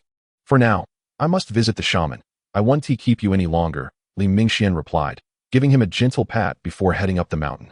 The bed crossbow, while seemingly complex, was not overly so, for those who had already mastered the art of crafting bows and arrows. Producing it within a short time was not an extraordinary feat, of course. Creating a perfectly standard bed crossbow remained a challenge. Li Mingxian was eager to ascend the mountain quickly, longing to know if Wu Qin and Zhuo Sun had returned and if there were any further casualties among their ranks. Unexpectedly, as he ascended the mountain, he encountered Zhuo Senator. Upon seeing him, Zhuo Sun quickened his pace until they embraced each other. It's just good to be alive. Just good to be alive, Zhuo Sun murmured in his ear. For a while, they spoke of the experiences they had endured during these days. But as Zhuo Sun recounted the subsequent casualties, Li Mingxian gradually fell silent. Struggling with his words, he said, I will not forget those who sacrificed their lives. This disaster stemmed from me. Zhuo Sun shook his head beside him. This is not your fault. It is due to our lack of strength. Had we been able to slay the sky-winged dragon at the first opportunity, none of this would have unfolded. Enough. The shaman is still waiting for you. Go on. Zhuo Sun gently nudged Li Mingxian. At the cliff's edge, the shaman and Tong awaited his arrival. Spotting the two, Li Mingxian swiftly approached and bowed. Shaman, leader, I have returned. You rascal, I knew from the first moment I laid eyes on you that you were extraordinary, huh? After dismissing Tong, the elder beckoned Li Mingxian closer and said, the rainy season is upon us. Make some time to move up here. Li Mingxian nodded in agreement. And the two began their customary slow ascent up the mountain. As he drew near, the shaman seemed to sense something, his eyes filled with disbelief. Could it be you have successfully awakened your shamanic power? As he spoke, the elder extended his hand, and the familiar shamanic energy flowed from his palm into Li Mingxian. Just as Li Mingxian opened his mouth to respond, suddenly, the deep green vine at his waist seemed to sense something, swiftly lunging towards the shaman beside him. No, however, at that moment, the little creature, Xiaohong, resembled an activated machine, unable to halt its motion. With a resounding thud, the vine struck the shaman, only to be rebounded. A visible aura enveloped the shaman, safeguarding him within its protective embrace, and astonishingly, this luminous barrier appeared completely unscathed after Xiaohong's instinctive counterattack. Li Mingxian stood in stunned silence at this sudden turn of events. He grasped Xiaohong tightly and exclaimed, Are you all right, shaman? The shaman, equally taken aback by the unexpected assault, glanced at the vine in Li Mingxuan's hand and inquired, "What is this? It can survive away from the soil?" "I have never encountered such a thing." Li Mingxian offered an awkward smile, responding, "It's a new beast companion I found. It consumes meat. But truly, are you unharmed?" He felt a wave of dread wash over him. Had that blow struck the shaman, he would have borne the greatest guilt of the MNI tribe. I'm fine. It must have been awakened by my shamanic energy just now. With such an ally, I can be much more at ease," the shaman replied with a gentle smile. "Now, let's get to the matter at hand. Have you successfully awakened your shamanic power?" "Yes, it awakened amidst life and death," Li Mingxian nodded. Upon hearing this, the shaman's usually furrowed brows relaxed completely. The mountain breeze rustled through his black robe, and he felt a joy he had not experienced in many years, even surpassing that of the turkey incident. After a moment, the elder gestured for Li Mingxian to follow him. "Come to my room. I will explain it to you in detail." The shaman's dwelling was modest. Outside the small courtyard lay a low wall constructed of stones. The main room was a thatched hut, and nearby stood a simple cattle shed. Entering the room, Li Mingxian was greeted by an indescribable freshness. He had visited other tribes' dwellings before, which were often cluttered and odorous, yet this thatched house was meticulously organized by the shaman. On the wooden walls hung several animal skins adorned with intricate patterns, and upon closer inspection, Li Mingxian realized they were hand-drawn maps. He was about to reach out to touch them when the shaman emerged from an inner chamber, holding a scroll of sheepskin and beckoning him over. Noticing Li Mingxuan's keen interest in the maps, the shaman chuckled. "What do you think of these maps?" Li Mingxian replied, "They are intriguing, but I believe I could enhance them slightly." "Oh, you see, I can gaze down upon the earth from the sky." Li Mingxian pointed to his eyes. The shaman regarded him thoughtfully before saying, "Some of these maps are my creations, while others were drawn by the previous shaman. But let's set that aside for now, Mingxian. Channel your shamanic power into this sheepskin scroll, and let me see what kind of shamanic energy you possess." The shaman unfurled the scroll and handed it to him. "What kind of energy?" Li Mingxian asked, a hint of curiosity in his voice. Following the shaman's instructions, he transferred his shamanic energy into the scroll. A soft blue glow emanated from the sheepskin, creating a beautiful spectacle. The shaman intently scrutinized the scroll, gripping it tightly as if it were a treasure. After 3 minutes of anticipation, he exhaled deeply, his entire demeanor relaxing. He looked at Li Mingxian, a smile breaking across his face, and declared, "You belong to the spirit pattern system." "Spirit pattern system? What is that?" Li Mingxian queried, perplexed. The elder placed the scroll on a nearby table and pointed to the bone blade at Li Mingxuan's waist. "Shamans of the spirit pattern system can forge spirit pattern weapons, as their energy can linger in the air longer. Only the spirit pattern energy is suitable for inscribing spirit patterns. I had initially thought you might tame fierce beasts or acquire peculiar abilities, indicative of a special system of shamanic power. I never expected it to be the spirit pattern system. This means our MNI tribe will no longer need to rely on that old fellow from the spirit tribe for weapons," the shaman concluded, his joy palpable. Chapter 36. The Arrival of the Rainy Season. After hearing the shaman's words, Li Mingxian felt uneasy. "But I don't even know how to inscribe spirit patterns. I don't even know what they are." The shaman chuckled softly. "I'm not asking you to inscribe them right now. However, you must first learn some knowledge about spirit patterns. I happen to have a few scrolls related to the spirit pattern system, but merely observing one tea suffice. You will need someone to teach you," he stated thoughtfully. Li Mingxian looked at the shaman, asking, "What should we do then?" The shaman pondered for a moment before responding slowly. "We can only wait until the rainy season passes and then visit the spirit tribe. I have some items here that can serve as leverage for your learning. But will the spirit tribe really teach us? Inscribing spirit patterns is unique to their tribe. You mentioned that most spirit pattern weapons come from them." Li Mingxian expressed his concerns. "Haha," the shaman laughed lightly. "You needn't worry about that. The transmission of shamanic knowledge in small tribes is often quite limited and can sometimes even be interrupted. Shamans are categorized into spirit pattern, blessing, healing, shamanic arts, illusions, and special systems. If a small tribe encounters a shamanic power system that differs from its own tradition, they must exchange their transmission scrolls for those of other tribes." After hearing the shaman's words, Li Mingxian felt a wave of frustration wash over him. "So, how does my spirit pattern system rank among these categories? What tier does it belong to?" "What tier?" the shaman contemplated before saying, "If I had to rank it, the spirit pattern system is among the higher echelons of the 6 categories. However, fundamentally, there is no distinction of superiority or inferiority among the 6 systems. Even the weakest healing system, when cultivated to the level of a spirit shaman, can turn the tides of fate." Li Mingxian listened, somewhat confused. But it seemed the shaman also had levels. He asked, "What is a spirit shaman? What level are you at now?" "Well, shamans are classified into awakened and unawakened categories. The awakened are further divided into shamans, sorcerers, great shamans, spirit shamans, sky shamans, and the legendary shaman gods. I am currently a blessing system sorcerer, whereas you are a spirit pattern system shaman. There is no bottleneck between shamans and sorcerers. When a shaman accumulates enough foundation, they will naturally become a sorcerer. However, the other levels are different. Without the accumulation of potent medicines, it is nearly impossible to advance, especially to the spirit shaman level, which is said to require one to possess a spirit within their heart. The elder spoke, his face filled with longing. As time passed, the conversation between the elder and the young man continued seamlessly until noon. Creak. The door of the thatched hut swung open, and Li Mingxian emerged, clutching 2 sheepskin scrolls. He gazed up at the gray sky, a smile gracing his face. He recalled how the shaman had appeared unexpectedly flustered upon seeing so many crystal cores, only to become animated and stand up after Li Mingxian explained their origins. He understood that such surprises could be taxing on the elder's health. Yet what could he do when the joy was so immense?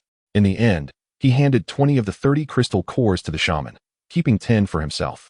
Added to the remaining 1 from the turkey, he had a total of 11 crystal cores, sufficient for several ascensions to higher tiers. In the afternoon, Zuo's son gathered a few people to help Li Mingxian with his move. Upon entering the small courtyard, he was instantly captivated by the sight of the saber-toothed beast sprawled on the ground. Ignoring the creature's low warning growls, he boldly reached out to stroke it, only to find his arm, as hard as steel, immobilizing the beast before it could bite. Aside from the formidable theropod carnivores, the saber-toothed tiger undoubtedly belongs to the most formidable category of beasts, yet it was effortlessly subdued by a mid-tier warrior. Even the strongest of novice wild warriors remain within the realm of human comprehension, whereas mid-tier warriors have transcended the limits of the human body. Even without the agility and intellect of humanity, sheer brute strength suffices to confront wild beasts. Hearing some commotion in the courtyard, Li Mingxian furrowed his brow and set aside the parchment in his hands. Upon stepping outside, he was met with a rather bemusing scene. Upon seeing Li Mingxian emerge, Zuo's son released the saber-toothed tiger beneath him and offered an awkward smile. However, the newly freed beast, feeling defiant, opened its jaws, preparing to bite at this inexplicable person, only to be hastily called to order by Li Mingxian.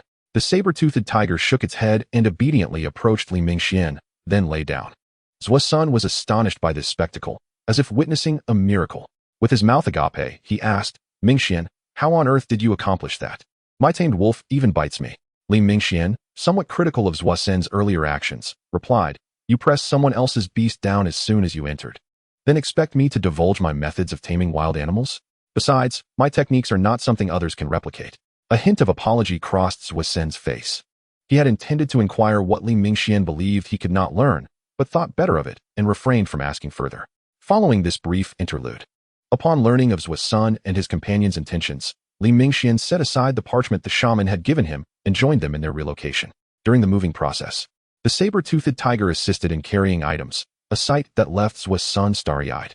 It was not only Li Mingxian who was relocating. All the inhabitants at the foot of the mountain were temporarily moving upward, as the rainy season would bring a relentless torrent of rain for over 10 days, at which point the waters would completely submerge the area at the mountain's base.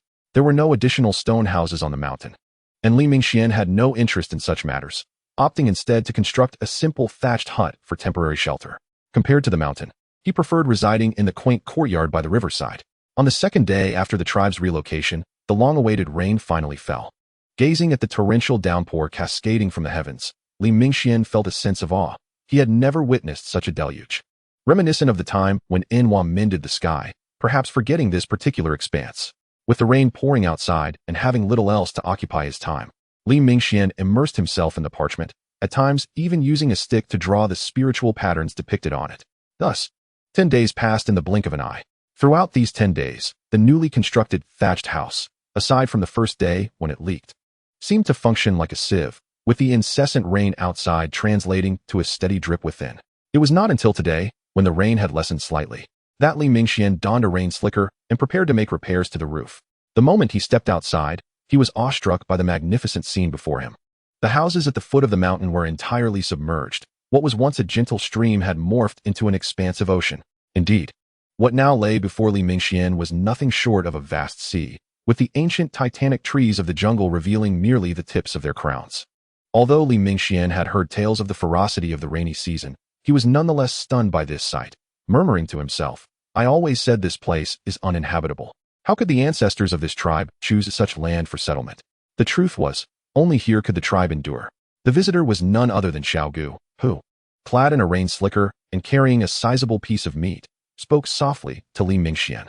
Chapter 37. The Crossbow and the Water Scorpion. Since the day of the hunt, Li Mingxian had not seen Xiao Gu, and upon their reunion, a smile crept onto his face. Long time no see, Xiao Gu. I was merely lamenting. Though this place is isolated and much safer, a tribe's growth necessitates resources. After a moment of contemplation, Xiao Gu replied, I do not grasp such complexities. As long as I am well fed and warmly clothed, and my kin are not in pain, I find joy. But what if others come to steal our food? Li Mingxian pressed. Then I shall chop them to pieces. Xiao Gu's voice rose, his gaze fierce. An aura of terrifying intensity emanating unconsciously from him. Li Mingxian was about to respond, but found himself momentarily taken aback by this fearsome presence. Then, with a spark of excitement, he exclaimed, Xiao Gu, have you broken through to a higher tier?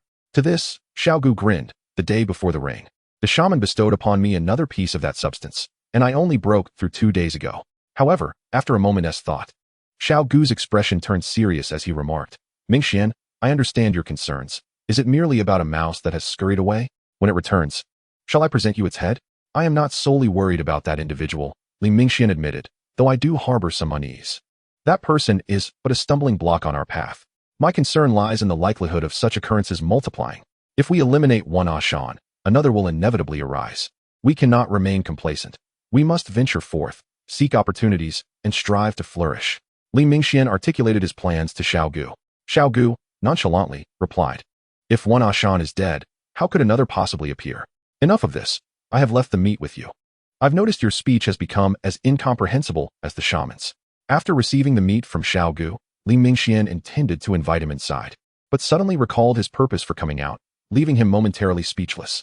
Under such heavy rain, no matter how he repaired it, the thatched roof would inevitably leak. So Li Mingxian merely patched the most significant holes and deemed it sufficient.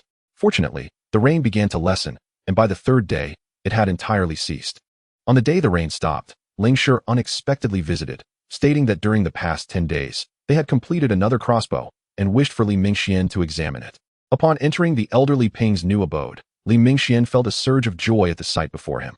The small courtyard was filled with bows and worn arrows, particularly the 2 carts laden with double crossbows that stood out strikingly.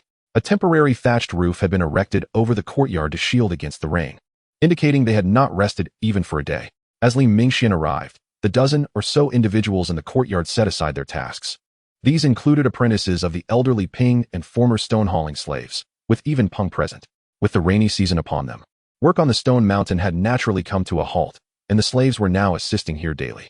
However, not all slaves were present. Some who had committed grave errors were not permitted by Peng to handle such vital weaponry.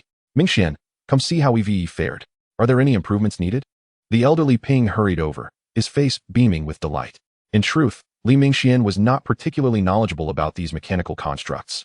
He had previously been merely an archery enthusiast. Most of what he had drawn was derived from what he had seen in films and dramas, though he hailed from modern times. He was not innately skilled in these matters. Such expertise did not simply materialize upon his arrival in this world. As the elderly Ping eagerly pulled Li Mingxian over to inspect the crossbow he had crafted, Li Mingxian, trying to appear knowledgeable, reached out to feel the crossbow, remarking, It feels good. However, we must not judge solely by appearances. Practicality is paramount. Shall we test its power? Upon hearing this, the elderly Ping hesitated. The crossbow's power is formidable, but there is no clear space to demonstrate its might with so many tribespeople around. Is there not ample open ground outside the mountain? Li Mingxian casually gestured towards the expansive body of water below. At this moment, Peng also approached and whispered, Although there is ample distance available for testing down the mountain, merely conducting a test would be a waste of a precious arrow.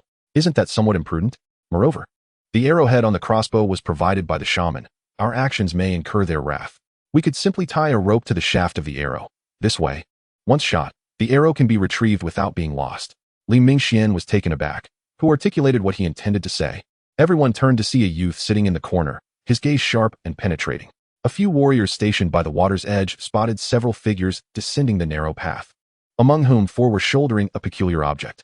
The leader was none other than Yu Tu, who initially intended to reprimand the group, but held his tongue upon seeing Li Mingxian. As they drew nearer, Li Mingxian recognized Yu Tu, vividly recalling this fellow's penchant for fine attire. Hey Mingxian, what are you up to? I was just thinking of seeking you out.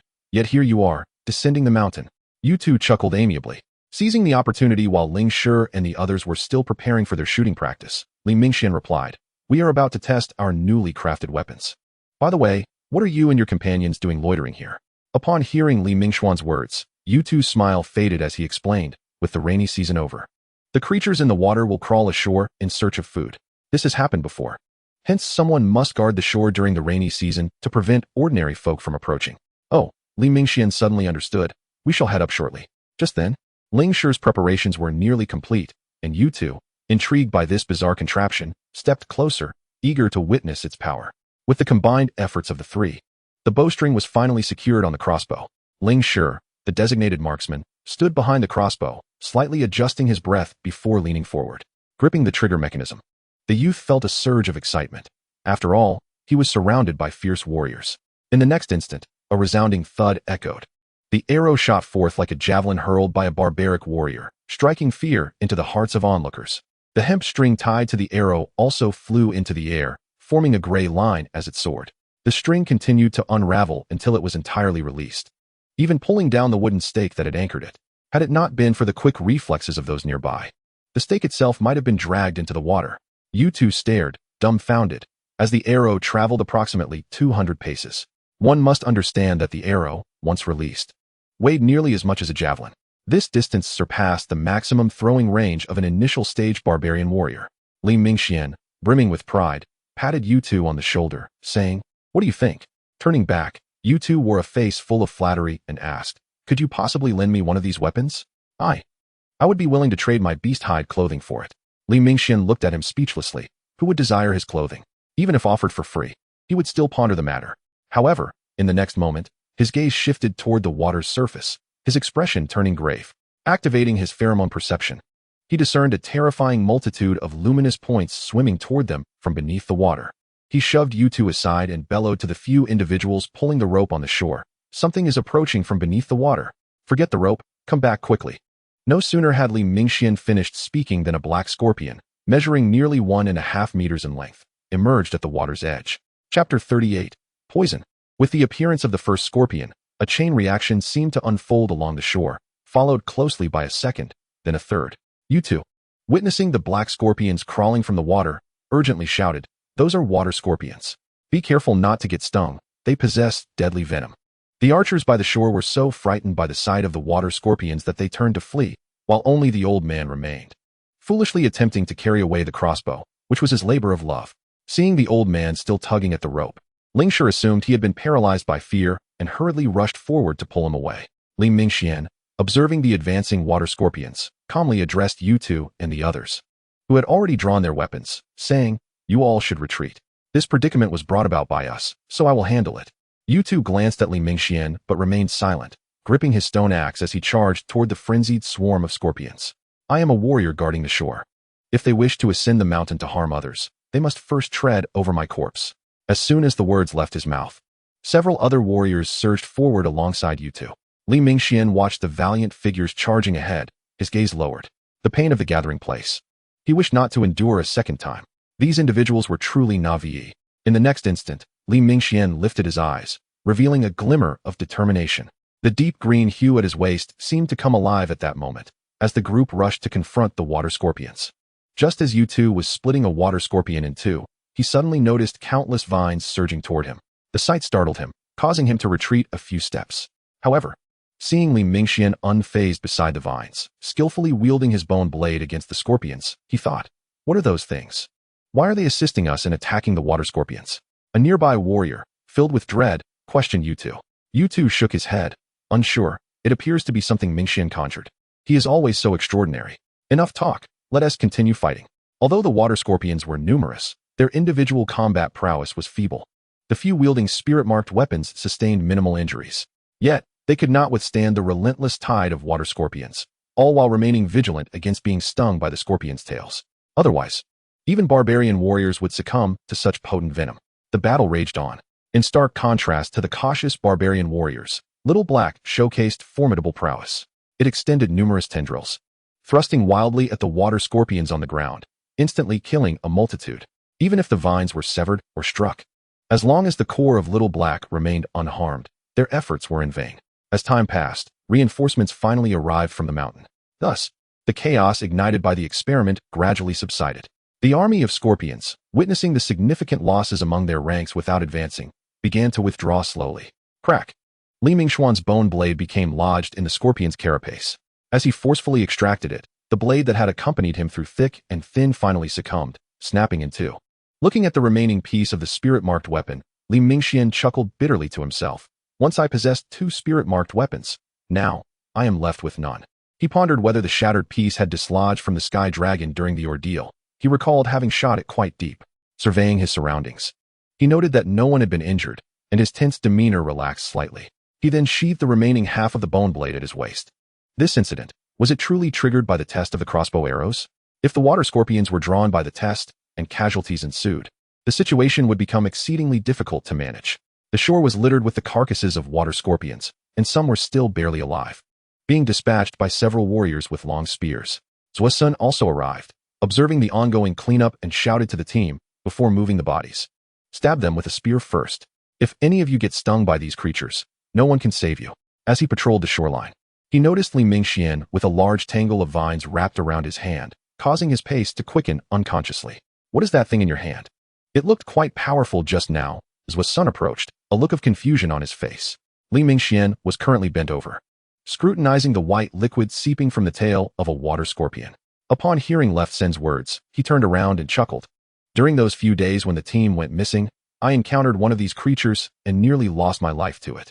By the way, how do we handle these water scorpions? I see you all moving their corpses. Left Sun, who was still meticulously examining the vines, snapped back to reality and replied, what else can we do? We will pile them together and burn them. There is hardly any meat on these scorpions, and they are laden with venom, making them inedible. Rubbing his chin, Li Mingxian pondered, but isn't it a waste to discard such potent toxins? They could serve as a formidable weapon in our offensive. However, this venom is exceedingly dangerous. If it were to be applied to our weapons and we accidentally cut ourselves, Left Sun frowned. Let us gather some of this venom. I have an idea on how to utilize it, Li Mingxian suggested. Although Left Sun was unsure of Li Mingxuan's intentions, he summoned 2 individuals who frequently handled the scorpions to collect some venom sacs. Another week passed, during which Li Mingxian frequently visited the area where the bed traps were being constructed. The bed traps, which had been relocated back by Ling Shi and the others, remained undamaged by the water scorpions. Li Mingxian was quite satisfied with the effectiveness of the traps. However, he found it challenging to assess the combat prowess of mid-tier warriors. He wondered if these traps could indeed slay mid-tier or higher-ranking individuals, and when he inquired with Left Sun, the response was that it would be difficult to strike them head-on. Success would rely on ambush tactics. Upon reaching the mid-tier, a person's latent potential would be exaggeratedly amplified, making them hyper-aware of any disturbances.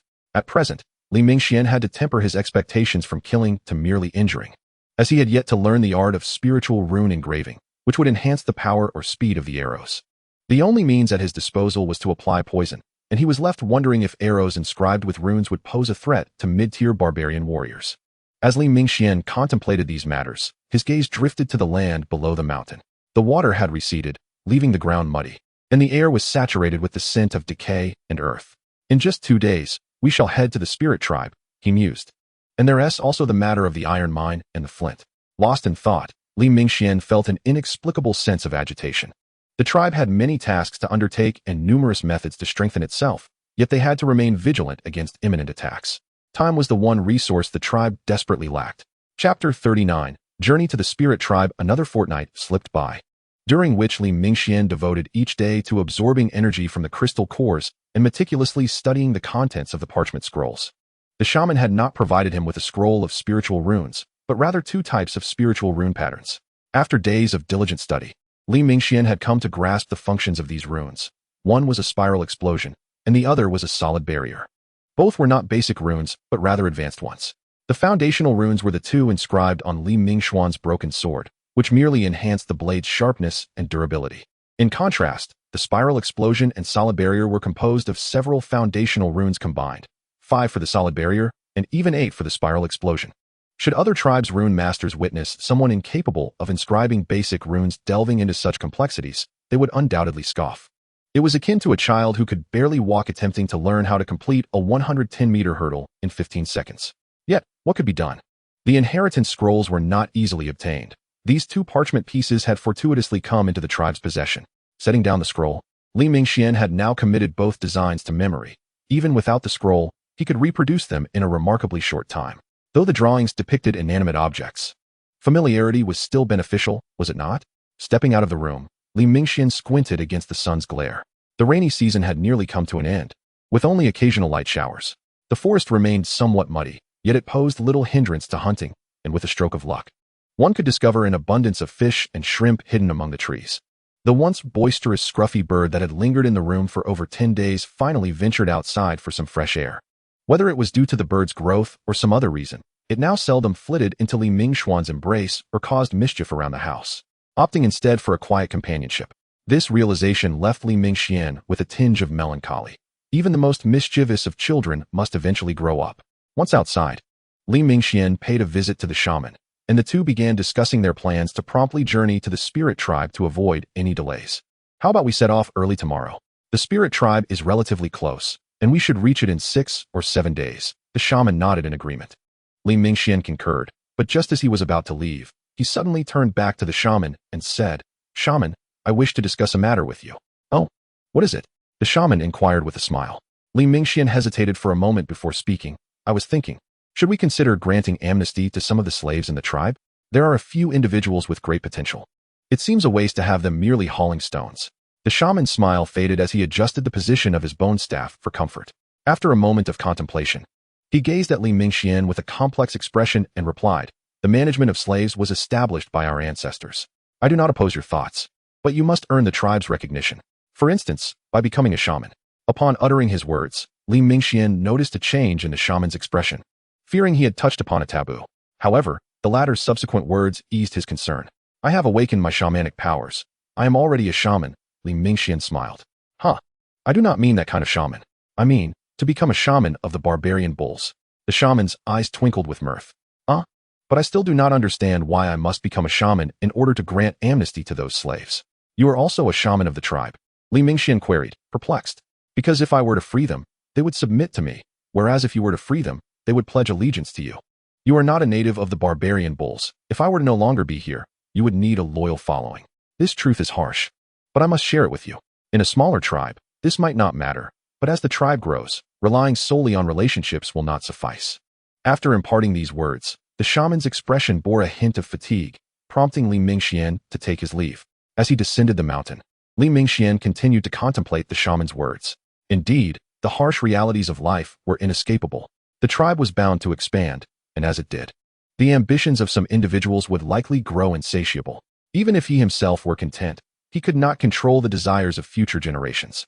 Upon entering the courtyard, the saber-toothed beast, lying on the ground, sprang to its feet and bounded over, nuzzling Li Mingxuan's face with its head. Li Mingxian embraced the beast's large head and whispered in its ear, "Tomorrow, we embark on a long journey. You must not bite anyone." In the early morning, while most were still lost in slumber, a small team had already materialized within the woods. The group was modest in size, consisting of only a handful of individuals.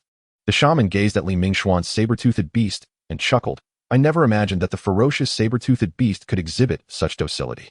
Upon hearing this, Li Mingxian also smiled, lamenting that there was only one. If each barbaric warrior of the tribe possessed one as a mount, future endeavors would undoubtedly be expedited.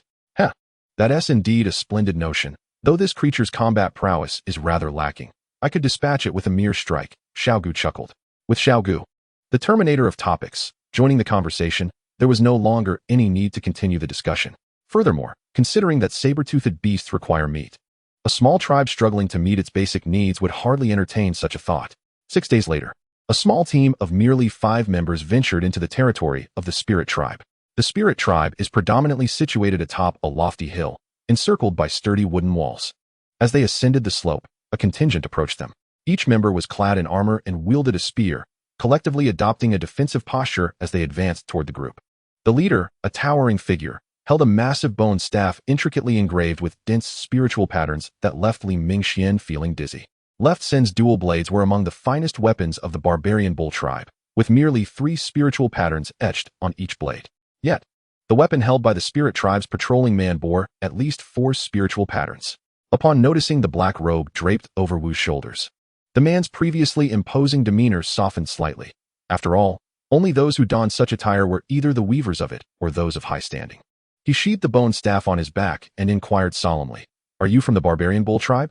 Wu lightly raised his staff and replied with a smile, "We are from the barbarian bull tribe, seeking to discuss matters with the spirit tribe shaman, Zhang Yi.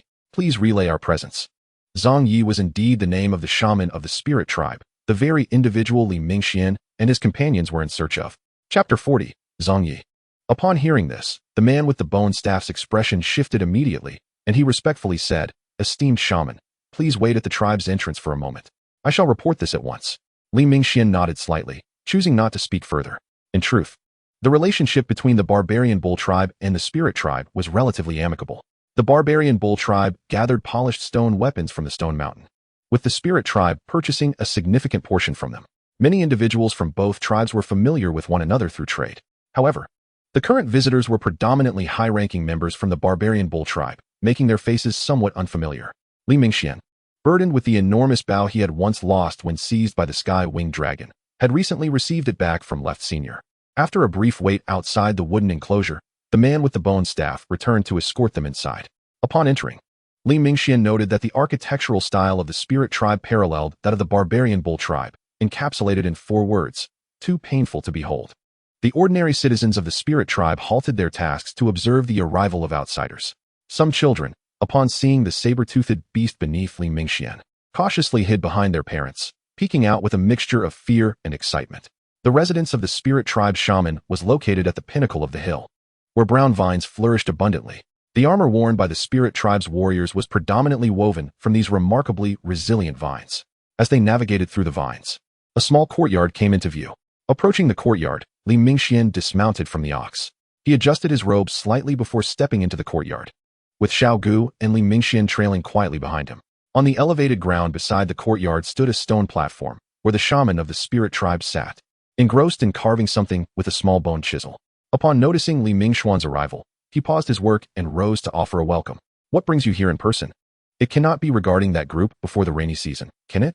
Zhang Yi extended his hand, gesturing for Li Mingxian to take a seat. "There is indeed something related to that, but today's primary purpose is not that matter. I shall be direct." Li Mingxian smiled. He gestured to Li Mingxian, who stood not far from him, and continued, "Our tribe has produced a shaman skilled in spiritual patterns, yet the barbarian bull tribe lacks the corresponding heritage scroll. Hence, we sought your guidance.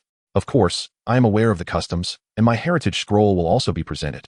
Upon hearing this, Zhang Ye's brow furrowed slightly as he scrutinized Li Mingxian. He found it hard to believe that this young man, who appeared to be a warrior, could also be a shaman. He inquired, "What weapon do you carry upon your back? I have never seen anything like it." "Oh, you mean this?" Li Mingxian replied, offering the bow for inspection. Zhang Yi examined it for a moment before returning it, letting out a sigh. "I did not expect you to be so fortunate, already having a successor. The scroll can be exchanged, but it must come with your defensive shield, Bei Ling." Zhang Ye's eyes narrowed slightly. Li Mingxian raised an eyebrow at the mention of the shield. Was it that object that had blocked the attack from the small black creature? Li Mingxian remained silent. While Li Mingxian chuckled lightly, "I initially thought you had set your sights on something of greater value. In the past, I would have readily given it to you. However, I now possess something even more valuable." Saying this, Li Mingxian produced a red crystal core and placed it on the table. The Bei Ling was merely a defensive weapon inscribed with 8 spiritual patterns. How could it possibly compare to a ferocious beast's crystal core? The air around them seemed to thicken with the appearance of the crystal core. A particularly imposing man behind Zhang Yi began to breathe slightly more rapidly upon seeing the core, while Xiaogu unconsciously placed his hand on his weapon. The value of a ferocious beast's crystal core is immense. After all, a ferocious beast itself possesses strength that is equal to or surpasses high-tier prowess, coupled with extraordinary vitality and intelligence. Even a small tribe, if they pooled all their resources, might not be able to acquire one. And defeating a ferocious beast does not guarantee a kill. Heh, this item has certainly exceeded my expectations. Its value is indeed on par with the Bei Ling. Zhang Yi mused. "Allow Mingxian to study here with you for 3 months, and I shall provide both the crystal core and the scroll in exchange. How does that sound?" "Ah, so this was his intention, having prepared in advance. You have always been this way." "Very well, I accept," Zhang Yi nodded. Li Mingxian understood that no one could resist the allure of the crystal core, and Zhang Ye's reaction was anticipated. For those hovering at the brink of mid-tier, a single ferocious beast's crystal core represented the key to ascending to higher realms.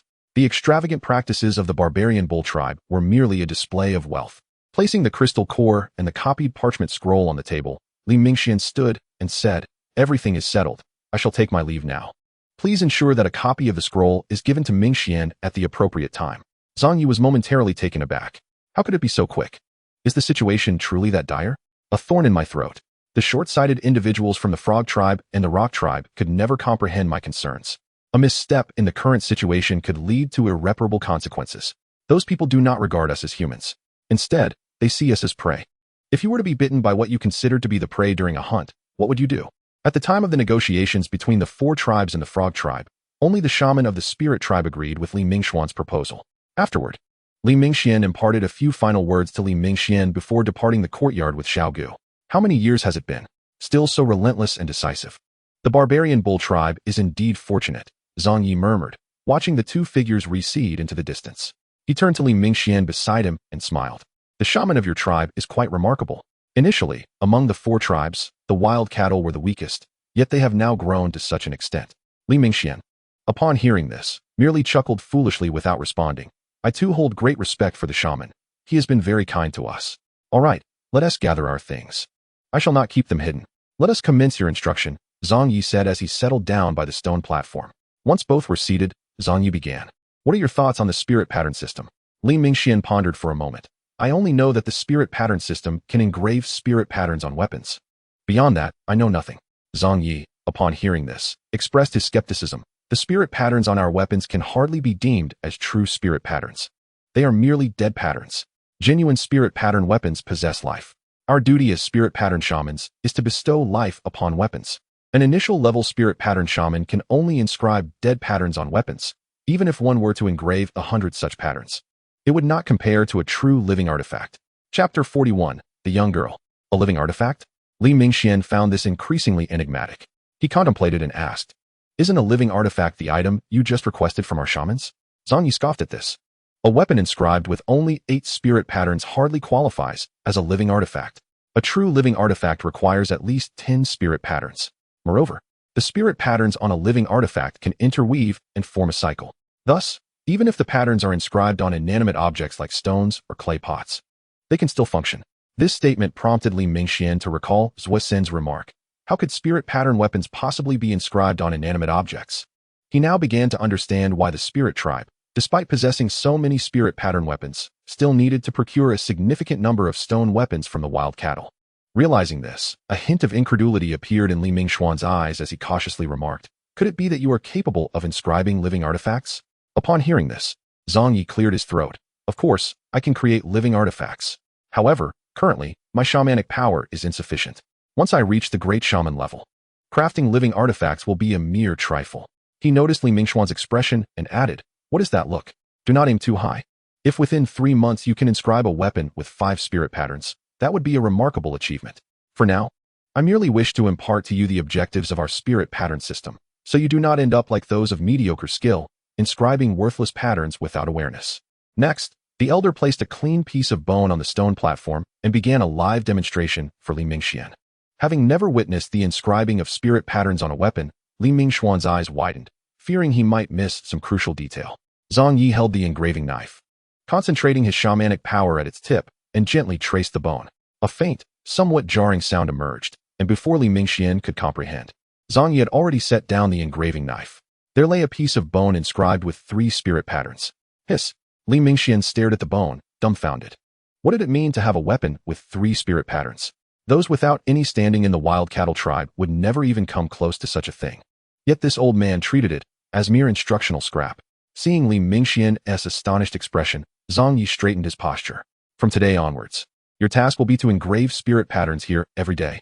I will provide the bones, but if you waste too many, you will have to make reparations to the wild cattle." As the elder left behind a parchment and prepared to depart, he suddenly turned back, saying, "By the way, any weapons inscribed with 2 or more spirit patterns, bring them to me for inspection." Grabbing the parchment from the stone platform, Li Mingxian found himself at a loss for words regarding the old man. "Inspection? I suppose I shall have to sell the weapons I create to the other 2 tribes." He thought, this old man is rather shrewd. Are all shamans in this world so cunning? Shaking his head, Li Mingxian focused entirely on the parchment, which was the sacred scroll of the Spirit tribe. He picked up the engraving knife and followed the methods inscribed within, channeling shamanic power into it. The originally white knife suddenly glimmered with a faint luster. He engraved a couple more times on the bone, furrowing his brow. This engraving knife, let alone inscribing spirit patterns, seemed to struggle to leave even the faintest mark on the bone. The elder had appeared to do it with such ease. How could that be? With Li Mingxuan's keen eye, he surely could not have missed the effort Zhang Yi exerted earlier, which hinted at something amiss. It seemed that when Zhang Yi inscribed, he concentrated the shamanic power at the tip of the knife. Remembering this detail, Li Mingxian began to experiment. However, while gathering power at the knife's tip was simple, maintaining that concentration over time without faltering during the engraving proved exceedingly challenging. As dusk fell on the nameless hillside, a determined young man was embarking on the path of the spirit pattern system. The moonlight shone brightly, casting an ethereal glow over the evening vine thicket. Creak. The door of the small courtyard swung open, and Zhang Yi emerged with a beaming smile. He was quite pleased with the day's dealings with the wild cattle, having not only secured a scroll of blessings for shamans, but also unexpectedly acquired a ferocious beast crystal core. This was indeed the happiest day he had experienced in years. Logically, the exchange scrolls should hold comparable value, albeit the first party to trade generally incurs a slight loss. He had not anticipated the shrewd Leo to be so generous. With the acquisition of a ferocious beast crystal core at no significant cost, merely teaching for 3 months about spirit pattern engraving. What a trivial price. Zhang Yi strolled contentedly through the courtyard, his mood elevated. Suddenly, from the corner of his eye, he caught sight of something, and his smile vanished, his gaze sharpening. There, by the stone platform in the small courtyard, the young man was still diligently engraving something by the moonlight, while a beautiful bird perched atop the platform, resting. What a promising talent, he mused. But one cannot rush the art of spirit pattern engraving. Without the passage of time, how could one hope to achieve mastery? Then, as if recalling something, Zhang Yi sighed. Alas, this child, with such remarkable talent, is wasted in this small place. In the early morning, Li Mingxian was awakened by the sound of footsteps outside, still feeling dizzy upon waking. He had thought that as a wild warrior, staying awake all night would be trivial. However, the previous night's constant focus on channeling shamanic power had drained him. Had it not been for Zhang Yi's timely interruption, he would likely have remained in bed all day. Rising from the bed, Li Mingxian found that the old man had called him to sleep in a side room. He pushed open the door. In the small courtyard, a slender young girl was boiling water over a fire. The chilly weather of the rainy season had yet to pass, and the girl was scantily clad, appearing quite frail against the cold wind, with a scruffy bird by her side. Hearing the door open, both the girl and the scruffy bird turned to look at him in unison. Upon seeing Li Mingxian, the girl's delicate brows furrowed slightly, for he appeared disheveled and weary from just waking. The scruffy bird, however, scampered over to him, and he reached out to pat its head, laughing. Have you already been whisked away by someone else after such a short time? At that moment, a melodious voice chimed in. Are you the owner of this bird? It is quite beautiful. The voice was exceedingly gentle, compelling Li Mingxian to cast his gaze in that direction. Indeed, it was my companion. As he met the woman's eyes, Li Mingxuan's previous drowsiness was stirred, not solely due to the morning chill, but also because of the woman's enchanting visage. She possessed a striking beauty that far surpassed the women of the tribe, radiating a delicate ethereality that eclipsed even Yun Kai of the frog tribe. Just as their conversation unfolded, Zhang Yi entered from the courtyard. He softly addressed the young girl. Jialu, this is a guest from the Manyu tribe named Mingxian, who has awakened his shamanic powers at such a tender age. Upon learning that Li Mingxian was also a shaman, Jialu regarded him with a hint of intrigue. Nodding and smiling in greeting, Li Mingxian was astonished. Jialu appeared to be of similar age to Ling Shi, around 15 or 16. To awaken shamanic powers at such a young age promised an extraordinary future. It is known that the path between shamans and sorcerers is traversed merely through the passage of time. The earlier one becomes a sorcerer, the more insight one can glean into the realm of great shamans. Grandfather Shaman, I have placed the food in the room. Yesterday, Lan Chao and the others ingested some poisonous fruit, and I must check on them today, Jialu said softly to Zhang Yi. Go on, I have no pressing matters here. But it is imperative to inform them that unknown foods should never be consumed indiscriminately. Zhang Yi waved his hand, dismissing her. The scruffy bird, noticing Jialu's impending departure, glanced back at Li Mingxian and suddenly made a decision. Rather than remain and observe Li Mingxuan's etching, it would be more prudent to follow this free source of nourishment. Thus, the scruffy bird hastily flitted after the girl who had exited the small courtyard. Li Mingxian felt no displeasure at seeing his beast companion whisked away so swiftly. The bird's demeanor had transformed significantly, and had it been in the past, it would have vanished long before. never to accompany him through the night. Despite its tendency to commandeer his stone platform during slumber, he could not begrudge its absence. This bird you have raised appears quite sentient. I also noticed a saber-toothed beast outside the courtyard. Is that yours as well? Zhang Yi inquired. Li Mingxian slapped his forehead in realization. Yes, that creature is mine. But it is quite docile. As long as one does not provoke it, it generally does not bite. Zhang Yi's gaze towards Li Mingxian grew complex. A youth who had awakened shamanic powers, a savage warrior at that, and now capable of taming wild beasts. Each of these attributes marks an individual of exceptional talent. Had the Manyu tribe already birthed one prodigy, might there be another? The heavens seemed remarkably benevolent towards them. With this thought, a glimmer of brilliance sparked in Zhang Yi's eyes, but he swiftly suppressed the surge of shamanic energy within him. As he turned to wash up, Li Mingxian suddenly felt a tightening at his waist. Glancing down, he discovered that the once slumbering Xiao He had awakened. This creature typically remained dormant to conserve energy, stirring only when called upon or in the face of imminent danger. Yet now, he had not roused it, nor was there any apparent threat nearby. What could this mean? He surveyed his surroundings, finding nothing amiss, save for Zhang Yi, the elder, tending to the fire. Perplexed, he reached down to pat Xiao He. What is it? Did you see some brown vines and wish to recognize your kin? Just the previous day, as Li Mingxian approached the small courtyard, he had noticed those resilient brown vines, which contrasted with Xiao He's supple form that only hardened during a sudden thrust. Otherwise, he pondered, he might fashion some vine armor for the people of the tribe. The morning slipped away swiftly. After refreshing himself, Li Mingxian dedicated himself entirely to the art of etching spiritual patterns. Zhang Yi, the elder, also approached to guide him, finally adopting the demeanor of a teacher, unlike the previous day when he merely sketched a vague outline and departed. Thus began Li Mingxuan's monotonous and tedious scholarly journey, continuing for the next 2 months. When Zhang Yi beheld the weapon etched upon the stone platform, he rubbed his eyes in disbelief. Indeed, what lay before him was the fruit of Li Mingxuan's labor over the past 2 months, a bone blade inscribed with 4 spiritual patterns. Through relentless study day and night, Li Mingxian had successfully engraved 4 spiritual patterns onto a weapon. During this time, aside from eating and sleeping, he had immersed himself in etching, occasionally venturing out with the saber-toothed beast to forage for food. After all, the saber-toothed beast had a substantial appetite for meat, and it was unreasonable to expect the spirit tribe to provide for it. Zhang Yi picked up the bone knife, delicately tracing the spiritual patterns with his aged hand. As he examined the ancient engravings, he could distinctly feel the power they harbored. Setting the bone blade aside, he momentarily felt that the transaction with Li Yu had left him at a disadvantage. Achieving such a feat in just 2 months had brought Li Mingxian to half the level Zhang Yi had attained in his youth. Yet, he was merely at the threshold of mastery. To truly grasp the art, one must combine 5 spiritual patterns into a coherent design. Zhang Yi continued. Even the simplest combination of spiritual patterns requires 5. The distinction between a weapon inscribed with 4 patterns and one with 5 is not merely quantitative. It is akin to the disparity between an ordinary person and a savage warrior. Indeed, the gap is even wider. However, the scroll containing the combination of spiritual patterns is a treasure of the tribe. I cannot simply show it to you without recompense.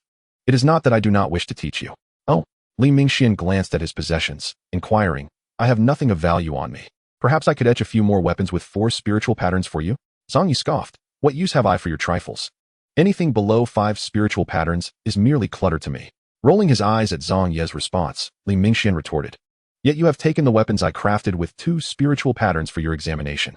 After a moment's contemplation, Li Mingxian retrieved a rolled parchment from his pocket, inscribed with a combination of spiritual patterns, the Shield of Resilience. Once Zhang Yi had taken the Shield of Resilience, Li Mingxian felt no inclination to continue etching. The sustained high-intensity work had left him, a savage warrior, thoroughly fatigued, and he resolved to rest for a couple of days. That night, feeling somewhat bored, Li Mingxian noted that the scruffy bird had not returned for several days. He wondered whether it had indeed become enamored with Jialu. Opening his vision sharing, he prepared to observe what the scruffy bird had been up to all day. However, as soon as he opened the second sight, he promptly closed it again. The once lazy figure in the chair suddenly sat upright. The scruffy bird was actually bathing alongside Jialu. At that moment, Jialu, who was washing in her room, was bemused by the bird's peculiar antics. Why was this once docile creature now leaping about? In truth, the scruffy bird was not bathing with her, but perched on the wooden tub, observing her wash. Scruffy bird, Jialu mused, recalling the name of the young man called Mingxian. Yet, why would such a beautiful bird possess such an unappealing name? Jialu found it utterly incomprehensible. Chapter 43, The Fangs of the Tyrannosaurus Tribe. After handing over the Shield of Resilience to Zhang Yi, It was not long before he returned another scroll inscribed with a combination of spiritual patterns. The name of this spiritual pattern combination is called Breakthrough, which is formed by the amalgamation of 5 distinct spiritual patterns. Should a weapon bear the engraving of the Breakthrough pattern, its lethality would be significantly enhanced, akin to how the shield pattern inscribed on armor and shields bolsters defense. As preparations commenced for the engraving of Breakthrough, the old man Song Yi finally donned a semblance of seriousness. The 5 spiritual patterns swiftly coalesced beneath his deft hands. And then, as the mystical energy flowed along the carving knife through the engraved grooves, they gradually unified into a cohesive whole. After a considerable time, amidst a radiant shimmer, Song Yi set down his carving tool and addressed Li Mingxian. The fundamental composition of a spiritual pattern combination is quite simple. It involves interlinking them with mystical energy. However, this process must not be interrupted. Otherwise, the engraving will be rendered utterly useless. While it sounded straightforward, the reality proved to be infinitely more challenging. Despite several days of relentless effort, Li Mingxian had yet to achieve a single success. He discovered that to allow the mystical energy to circulate through the grooves, every facet of the grooves, width, depth, and thickness, needed to be precisely identical. Otherwise, even the slightest deviation could culminate in failure. Setting down the carving knife in frustration, Li Mingxian stood up to stretch his limbs. As he turned, he noticed Jialu approaching the small courtyard, delicately carrying a beautifully woven fruit basket crafted from vines. Originally intending to bring some fruit for the shaman, upon seeing Li Mingxuan's gaze, she hesitated for a moment but ultimately walked over. These are the fruits just picked by Lan Xiao and the others. You should try them, they are quite delicious. Jialu offered him 2 fruits. Still glistening with droplets of water, Li Mingxian accepted them, yet his eyes momentarily scrutinized the young girl before him. The vivid recollections of that exhilarating night still fresh in his mind. Primitive folk, they certainly have developed well. After delivering the fruits, Jialu did not linger, giving a slight nod before turning to leave. Observing her serene and graceful figure, Li Mingxian felt a twinge of shame for his impure thoughts. This woman exuded an essence of gentleness and elegance, seemingly far removed from what one would expect from this small tribe. As for Jialu's mystical energy, he had learned during their past conversations that this young girl was indeed from the illusionary spirit lineage, a rarity among the 6 elemental categories, second only to the special category in terms of scarcity. Regrettably, none of the 4 tribes in this region possessed the sacred scrolls of the illusionary spirit lineage.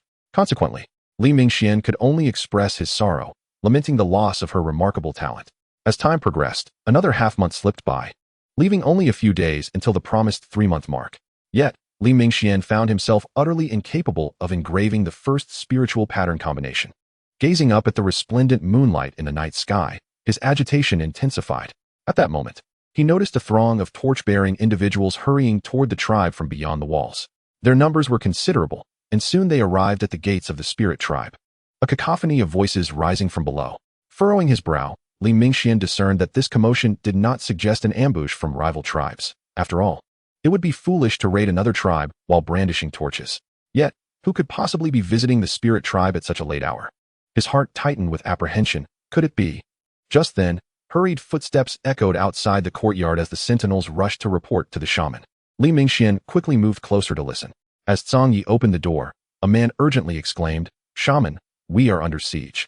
The Shanyan tribe is attempting to forcefully breach our gates, claiming their shaman is on the verge of death." Song Yi, who had been somewhat drowsy, instantly became alert upon hearing this. The Shanyan tribe? Their shaman is dying? After a moment's contemplation, Song Yi waved his hand, ordering, "Let a portion of them in. The rest must wait outside for now." The soldier complied and swiftly departed.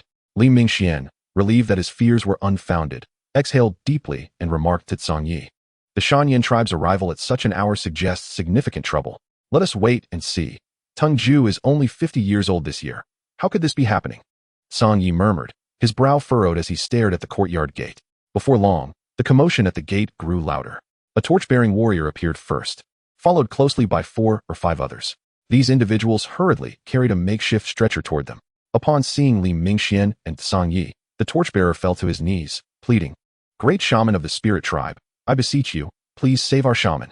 His voice was filled with anguish and fury, and Li Mingxian scanned the group, noting that nearly all were stained with blood. One individual on the stretcher still dripped dark blood from his arm. As the Shanyan tribe's members arrived, the warriors of the spirit tribe also appeared, though they were even later than the Shanyan tribe, indicating the dire urgency of the situation. Song Yi ignored the kneeling man and rushed to the stretcher. The individual upon it was none other than Tengju, his chest grievously cut open. Fortunately, the wound had partially healed under the influence of mystical energy. However, it remained uncertain why the remaining injury had not mended. Was it a lack of mystical energy? Quickly, take him to my chamber. I cannot see clearly here, Song Yi commanded in a low voice. The man who had knelt sprang up joyfully, brandishing his torch as he opened the door to the courtyard. As the crowd filed into Song Ye's room, Li Mingxian prepared to follow when he heard footsteps approaching from behind. It was Jialu, clad in a white robe, rushing toward him under the moonlight. Upon spotting Li Mingxian, she inquired anxiously, Brother Mingxian, what has happened? I just saw many people rushing toward the courtyard, and there were bloodstains on the ground. The primitive folk typically retired early, and Jialu had evidently just awakened, her hair slightly disheveled, yet this did not detract from her natural beauty.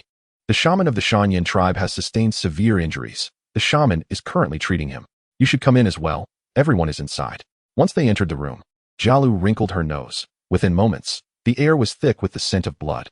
Song Yi was diligently treating Tengju's wounds, continuously channeling mystical energy into the gashes. Yet there were no signs of improvement. Turning to the members of the Shanyan tribe, he asked solemnly, how did your shaman come to be injured? This wound is beyond the capabilities of ordinary mystical energy to heal.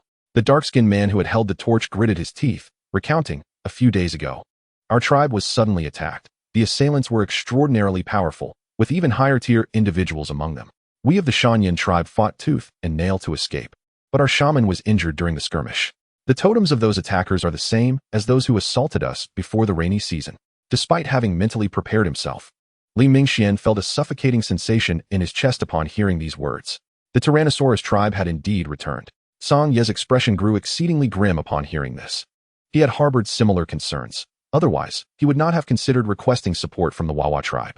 However, he had not anticipated the Tyrannosaurus tribe's ferocity. Their combat prowess could effortlessly uproot a small tribe. Gazing at the unconscious Tengju, he lamented, I am powerless to heal this wound. It seems that the injury was inflicted by a weapon inscribed with a special spiritual pattern. Not every shaman possesses healing abilities or the formidable powers of a high-ranking sorcerer. Thus, the situation at hand renders them utterly helpless. The shamans of the Frog tribe indeed specialize in healing. Yet, given the current dire circumstances, Tengju may not endure until dawn. Despair etched the faces of several individuals from the Mountain Rock tribe, with some even collapsing to the ground in inconsolable sobs. A tribe without a shaman is, in essence, a doomed tribe.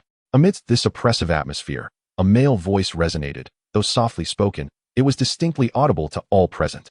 Allow me to attempt this. Perhaps there remains a glimmer of hope. Galu was taken aback, for the voice belonged to the man standing beside her.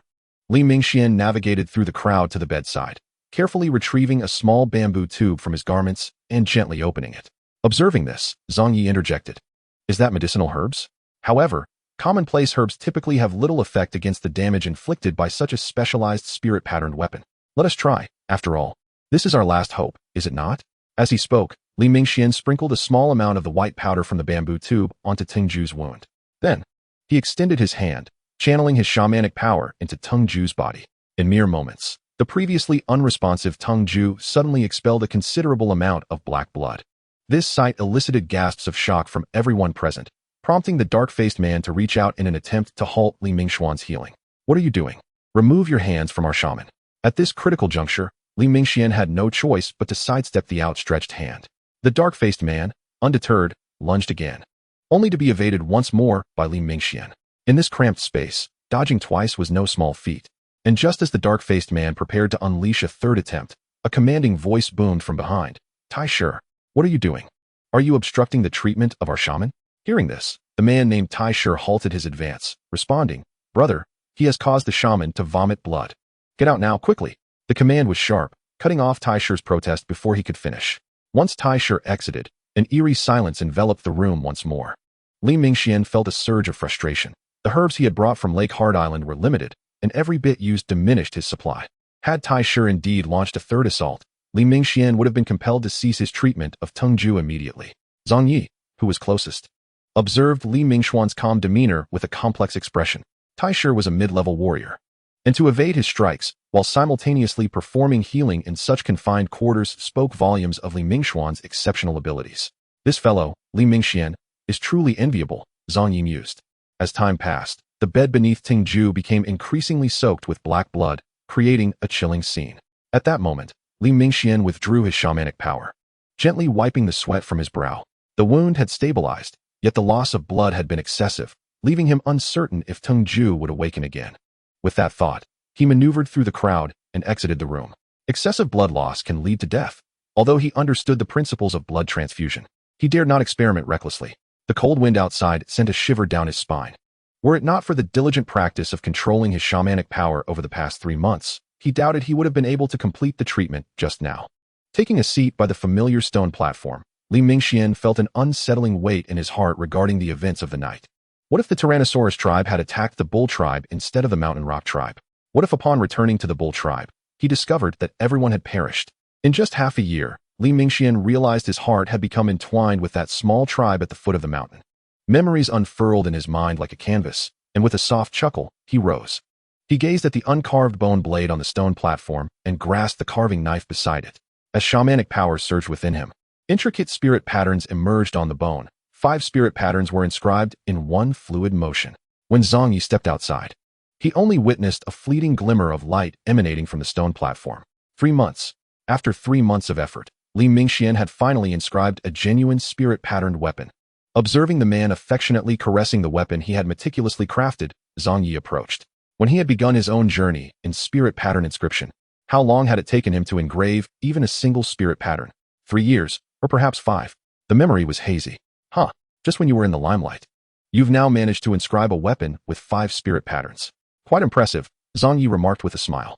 Seeing that it was Zhang Yi, Li Mingxian set the bone blade down and stood respectfully before the elder, bowing deeply. Master. Zhang Yi did not quite catch what Li Mingxian had called him. What did you just call me? In this era, the term master was virtually non-existent. Li Mingxian smiled gently. It's nothing. I shall depart early tomorrow morning. I have caused quite a bit of trouble for the spirit tribe these days. However, before I leave, I have one request to make of you. With that, he produced a sheepskin scroll from his bosom, which contained the record of 8 spirit patterns, and handed it over. I would like to ask you to inscribe 3 fragments for me. This scroll documents the spiral explosion of the 8 spirit patterns, and I offer it as a token of gratitude. The elder took the scroll, slowly opening it.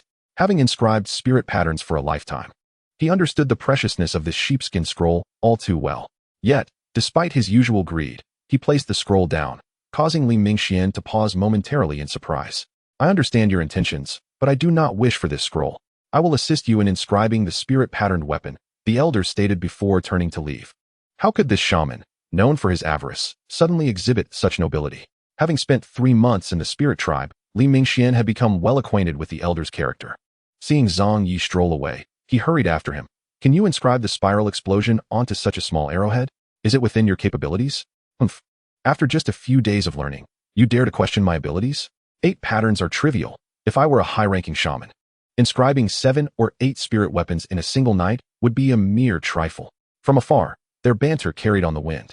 Yet, unbeknownst to them, on a distant hill, dozens of fully armed warriors were stealthily emerging from the forest, their gaze fixed upon the direction of the spirit tribe. Chapter 45, Spiral Explosion Arrow. Those fleeing savages seemed to be in that very tribe ahead. It appears that Lord Inxing's predictions were spot on. The individuals we intentionally let escape have indeed led us to a fortuitous location. The speaker was a fearsome-looking man, a scar running from his ear to his nose, resembling a centipede crawling on his face from a distance. Beside him stood a composed middle-aged man, his back adorned with a hefty black staff, and his arms covered in black tattoos.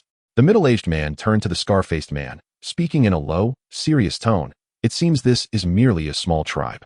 However, we have just divided our forces. Pressing forward with an all-out assault would be too risky. Captain Qing, you are being overly cautious. You are at a high level.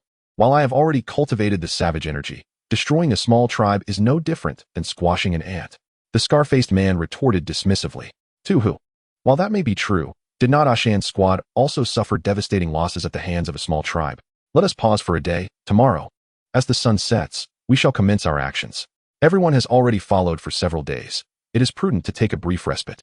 The man named Qing ultimately yielded to this sentiment. Their small band consisted of 30 rugged warriors, and counting the 2 of them, there were 6 or 7 mid-tier fighters among them. There was truly no need to harbor trepidation towards a minor tribe. Upon hearing this, Tu Hu's face momentarily contorted with a savage expression. One could not help but wonder if there were any individuals within this tribe who could endure my whims for a few days. The previous tribe had the Lord of Torture perpetually urging action, which regrettably cost me several promising candidates. However, here, there is ample time ahead. Observing Tu, whose almost deranged demeanor, Ching furrowed his brow. He was not keen on partnering with this man. Each encounter invariably turned chaotic, which was truly distasteful. Yet, such a notorious character, how could he possibly garner the attention of the Lord of Torture? In the early morning, Li Mingxian had already packed his belongings and seated himself on the steps outside the small courtyard. A pair of bone blades, meticulously inscribed by him, were secured at his waist. Beside him, the saber-toothed beast and the scruffy bird sat quietly, resembling two guardian deities. After a brief moment of waiting, Li Mingxian spotted Jialu approaching, swaying a vine whip in hand. Upon noticing him, she subtly concealed the whip behind her back and spoke softly, "Brother Mingxian, are we departing today?" Casting a glance at her, Li Mingxian replied, "Indeed, it has been 3 months. It is time to return." The young girl pursed her lips, recalling what Grandfather Wu had said about 3 months, yet she mused that if she lingered a little longer, he would not object. Just as she was about to articulate her thoughts, Li Mingxuan's gaze fell upon the scruffy bird, as if he had come to an understanding. "Are you suggesting I should stay a few more days? Is it for the sake of the scruffy bird?" he teased. Seemingly struck by his words, Jialu's cheeks flushed slightly. Stammering, "No." During their conversation, a stir arose from within the courtyard's dwelling, accompanied by excited and anxious voices. "Witch, you have finally awakened. We have escaped these past few days. Quickly, summon the witch lord of the spirit tribe. No, we must call that man from last night. Hurry." With a resounding crash, the door was roughly flung open, revealing the black-faced man with the torch from the previous night. At that moment, he resembled a headless fly, darting about in search of the individual he sought. It was only upon exiting the courtyard that he spotted his quarry. Taisher gazed at Li Mingxian's silhouette, hesitating to approach, recalling how he had treated the savior of the witch so rudely the previous night. Unsure of how to articulate his sentiments, he nonetheless felt compelled to seize the opportunity, and thus the muscular man advanced. Li Mingxian turned to see Taisher take a few steps forward before bowing deeply. Taisher, was blind last night. I beg you to forgive me. Our witch has just awakened. Might I implore you to visit her once more?" His words came out clumsily in the presence of the youthful Li Mingxian. Noticing this, Li Mingxian extended his hand to assist Taisher to his feet. "I have already forgotten last night's events. I understand your feelings." He then proceeded toward the room. Upon entering, he beheld Tung Ju, who had propped himself up. The witch possessed formidable vitality. Her innate powers significantly enhanced her healing capabilities. When Li Mingxian first awakened his own powers, he too had swiftly healed the grievous wounds upon his shoulders. Seeing that the witch of the Mountain Rock tribe had regained consciousness, it seemed that all would be well. "You are the man from the Barbarian Bull tribe? I owe my life to you. This kindness shall not be forgotten by the Mountain Rock tribe." Tung Ju's voice was feeble. Li Mingxian sighed gently. "In truth, I did not contribute much. By the way, what manner of weapon possesses such formidable power?" Tung Ju furrowed his brow, recalling, "The speed was too swift for me to discern clearly. It resembled a disc. Had Taisher not pulled me back, I would have surely been cleaved in two. That disc returned immediately after striking. I surmise it must be a spirit weapon." A spirit weapon. The mere mention of it sent waves of shock coursing through Li Mingxian. Having already stepped into the realm of spirit inscriptions, he understood all too well the implications of such a weapon. The Mountain Rock tribe finds itself in such dire straits due to my own burdensome thoughts. Had I heeded the counsel of Li Yu, perhaps the outcome would have been different. Observing Tung Ju's increasing sorrow, Li Mingxian felt it inappropriate to press further. Despite his intense desire for intelligence regarding their foes, which, do not despair, our Mountain Rock tribe has not perished. You shall lead us forward, and we shall heed your command. The warriors gathered around Tung Ju's bedside knelt, with the one speaking being Tai Yin, Taisher's elder brother, who had called Taisher out at the last moment the previous night. Creak. The door swung open, and Song Yi stepped in, momentarily taken aback by the scene before him, only to quickly regain his composure. Seeing Song Yi enter, Ting Ju opened his mouth to speak, but was interrupted by Song Ye's wave. "Focus on your recovery. I am already aware. The challenges ahead cannot be faced by a single tribe alone. Li Mingxian, come forth. I have engraved the item." With that, Li Mingxian and Song Yi exited the room. Once outside, Song Yi produced an arrowhead from his bosom and handed it over. The arrowhead was adorned with intricate spirit inscriptions, a testament to the skill of its engraver, who had managed to inscribe 8 spirit patterns in such a confined space. "This is all I could manage in one night. If we wait until today, I might produce one more, but crafting 3 in the near future is unfeasible, as the mental toll is substantial." Li Mingxian pondered for a moment and replied, "No matter. 2 arrows shall suffice. I shall wait." He realized that returning empty-handed would be of little assistance. As twilight descended, Song Yi presented Li Mingxian with another arrowhead, and Li Mingxian subsequently secured 2 spiral explosive arrows upon his back. I must catch up. I do not wish to experience the sorrow of the Mountain Rock tribe. The man gazed at the setting sun, his voice soft yet resolute. Chapter 46. The Jackal. Li Mingxian was now fully equipped, clad in vine armor inscribed with spirit patterns, and wielding 2 bone blades adorned with breech patterns at his waist. He bore a massive bow on his back, accompanied by a quiver, within which lay 2 spiral explosive arrows nestled in the farthest corner. Leaping atop the saber-toothed beast, Li Mingxian cast a final glance at the departing figures behind him, smiling. This is where I take my leave. I shall return to the spirit tribe when time permits. Jialu looked up at the scruffy bird in the sky and waved gently at it. Tai Yin and Tai Shi bore solemn expressions, with Tai Yin cautioning Li Mingxian. Brother Mingxian, the adversary is formidable. You must remain vigilant on your journey home, for their high-tier fighters are not few. Acknowledging the warning with a nod, Li Mingxian lightly tapped Tai Yan's head, affirming, I understand. Without looking back, he departed. Song Yi observed the man he had trained alongside for 3 months from afar, a hint of melancholy flickering in his eyes. If only you were a member of my spirit tribe, how splendid that would be. The heavy door swung open, and although night had fully enveloped the world, Li Mingxian plunged into the darkness without hesitation. Having witnessed the plight of the Mountain Rock tribe, his restless heart could no longer afford to linger. The saber-toothed beast seemed to sense its master's current emotions, launching forward with lightning speed as it traversed the terrain with its 4 powerful legs. After descending 2 slopes, the beast's nostrils twitched, and it came to an abrupt halt, scattering dirt and stones beneath its feet. Li Mingxian, who was crouched atop the saber-toothed beast, was momentarily bewildered by this sudden action. Shortly thereafter, a low growl emanated from the beast's throat, signaling that a threat loomed ahead. The cold night wind tousled Li Mingxuan's hair as he scanned the darkness before him, his gaze sharpening. In the next instant, his pheromone perception activated. 1 mile, 2 miles. Within that unique vision, approximately 30 glowing points lay in ambush ahead, 2 of which were particularly massive. These 2 prominent lights were even larger than Ashen's. Could they be 2 high-ranking individuals? Realizing that an ambush awaited him, Li Mingxian gently patted the saber-toothed beast and swiftly turned back towards the spirit tribe. The Tyrannosaurus tribe had arrived here. They would launch an assault tonight. As he gazed at the nearby tribe, anxiety gripped Li Mingxuan's heart. Thankfully, he had ventured out tonight. Otherwise, the consequences would be dire. The ambushing squad hidden in the mountains lay in quiet anticipation, for the primitive tribesmen typically retired early, and it would not be long before they could strike. Captain A. Qing, I think I just saw someone coming down the slope, but now I can't see anyone, spoke a mid-level warrior in a hushed tone to a Qing. Before a Qing could respond, a nearby warrior named Tu Hu scoffed, Tuobu, I believe your eyesight is failing you. Perhaps you were dazed after that hearty meal?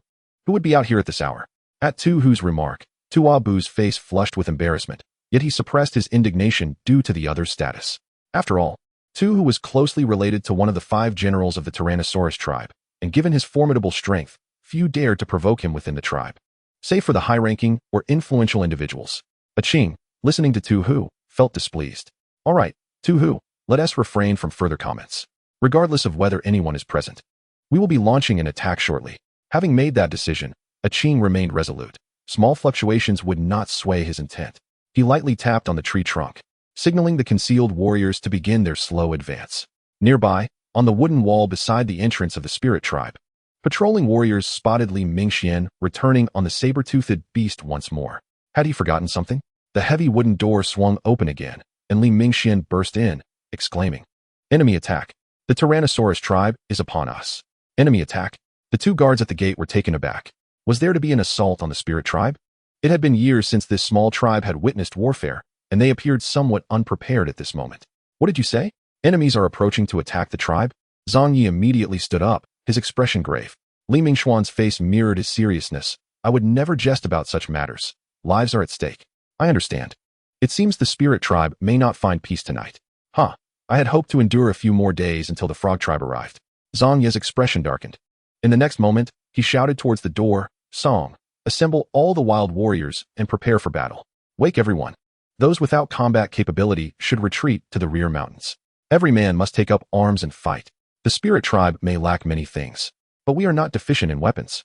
The man named Song, also a mid-level warrior, acknowledged and promptly departed. The few individuals from the Mountain Rock tribe in the room exchanged uneasy glances. They had just arrived, and already, the enemy was upon them. It was worth noting that the last time the Tyrannosaurus tribe had ventured forth, they had not detected the spirit tribe's presence. Zhongyi, I understand your predicament. If it truly comes to the worst, just surrender us. You hold no animosity with the Tyrannosaurus tribe. Perhaps they won't press an assault, murmured Tengju, reclining against the bed and appearing somewhat despondent. Upon hearing Tengju's words, Zhongyi furrowed his brow. How can you still remain oblivious at this critical juncture? When the wolf has already clamped down on your throat, is it too late to plead for mercy? Our immediate task is to pry open its jaws and trample it to death. With that, Zhongyi stormed out, leaving Li Mingxian taken aback by the old man's sudden aura of authority. He unstrapped the massive bow from his back and addressed the members of the Mountain Rock tribe. Those with combat capability, come with me. They are but 30 strong. This is not necessarily a losing battle. The tribe, which had been on the brink of slumber, was instantly stirred by this unexpected news as everyone awoke from their dreams. Under Zhang Ye's orders, the tribe refrained from lighting torches, maintaining their usual demeanor while mobilizing the people. Some directed women and children towards the rear mountains for safety, while others opened the armory to distribute weapons and armor to everyone. In a nearby clearing, around 25 or 6 individuals congregated, their equipment impressively adorned. Every weapon they bore was inscribed with spiritual patterns, the sheer density of which was dizzying. Observing that the warriors had gathered, Zhongyi cleared his throat and spoke. Given the suddenness of this situation, I shall keep it brief. Outside the door, a band of fierce beasts is about to invade. As warriors of the spirit tribe, it is your duty to charge forth. Our kin and children are all behind us. Upon hearing Zhang Ye's words, a burly warrior in the crowd bellowed, spare us your words. As long as we have blood in our veins, we shall not retreat. Indeed, let us vanquish them. The Tyrannosaurus tribe, you say? I've heard little of them, but I've slain a few Tyrannosaurs myself. They are no different from the rest. The leader of the spirit tribe, grasping a spear inscribed with familiar spiritual patterns, raised it high and cried out, follow me, and let us slay. The night wind grew ever stronger. Chapter 47, A Meeting of Foes. After the leader of the spirit tribe had finished his rallying call, he led a group of over 20 warriors towards the vicinity of the tribe's main gate to set an ambush. Li Mingxian observed the gathering warriors, a flicker of doubt crossing his brow.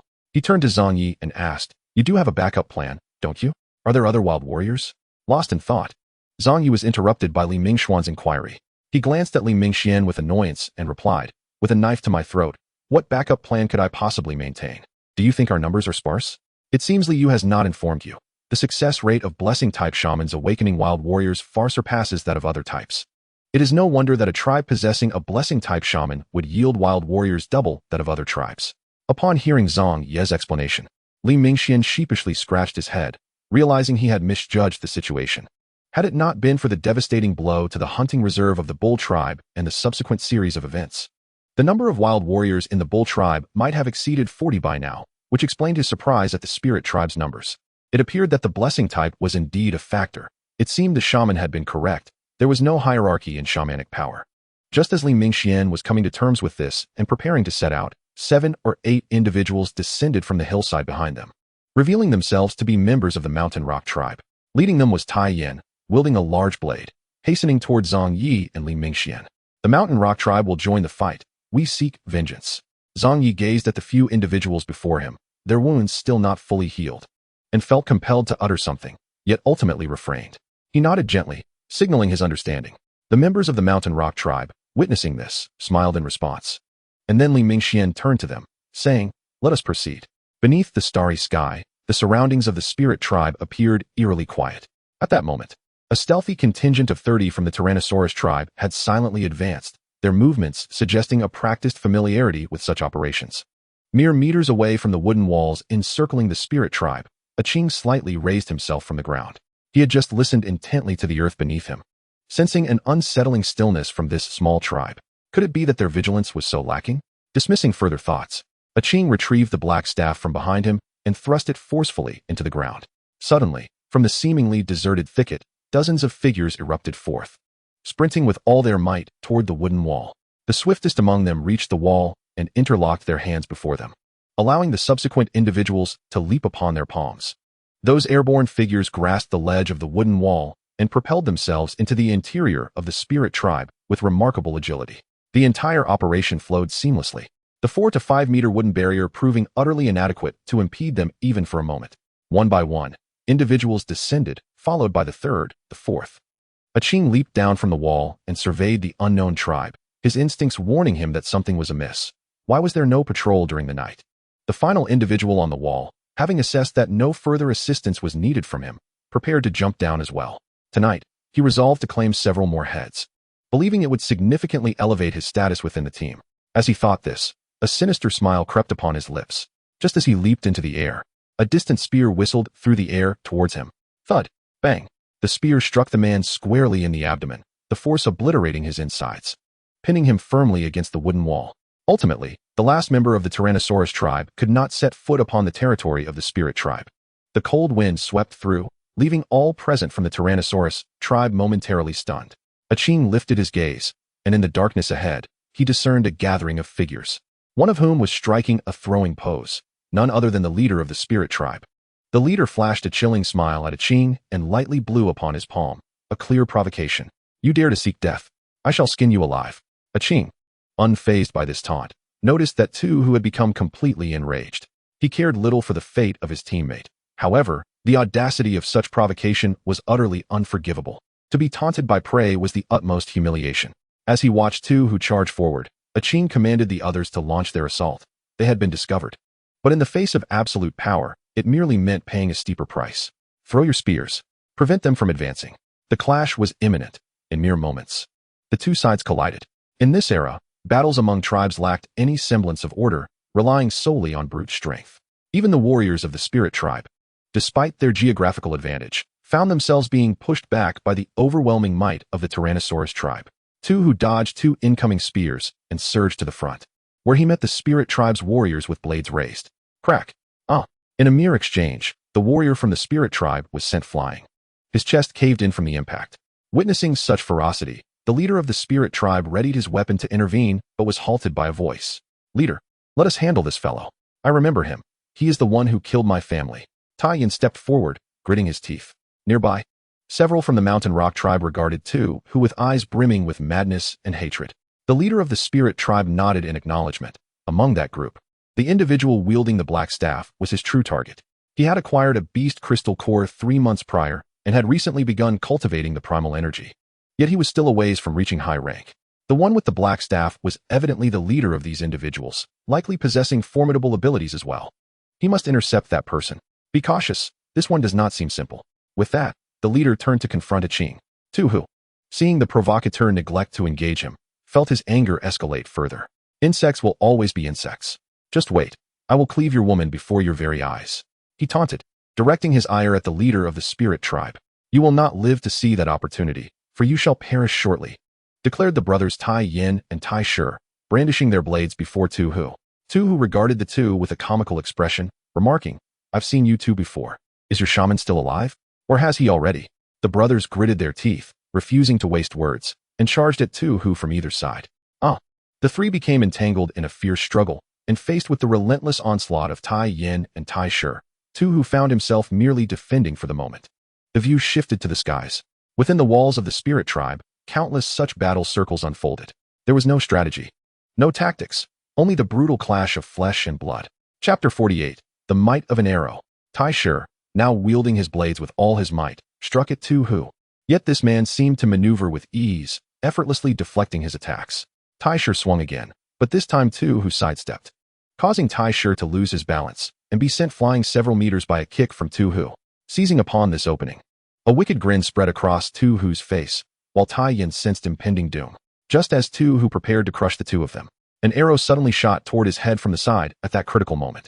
Having faced countless life-or-death battles in his lifetime, Tu Hu instinctively turned his head, the arrow grazing his cheek and drawing blood before embedding itself in the nearby earthen wall.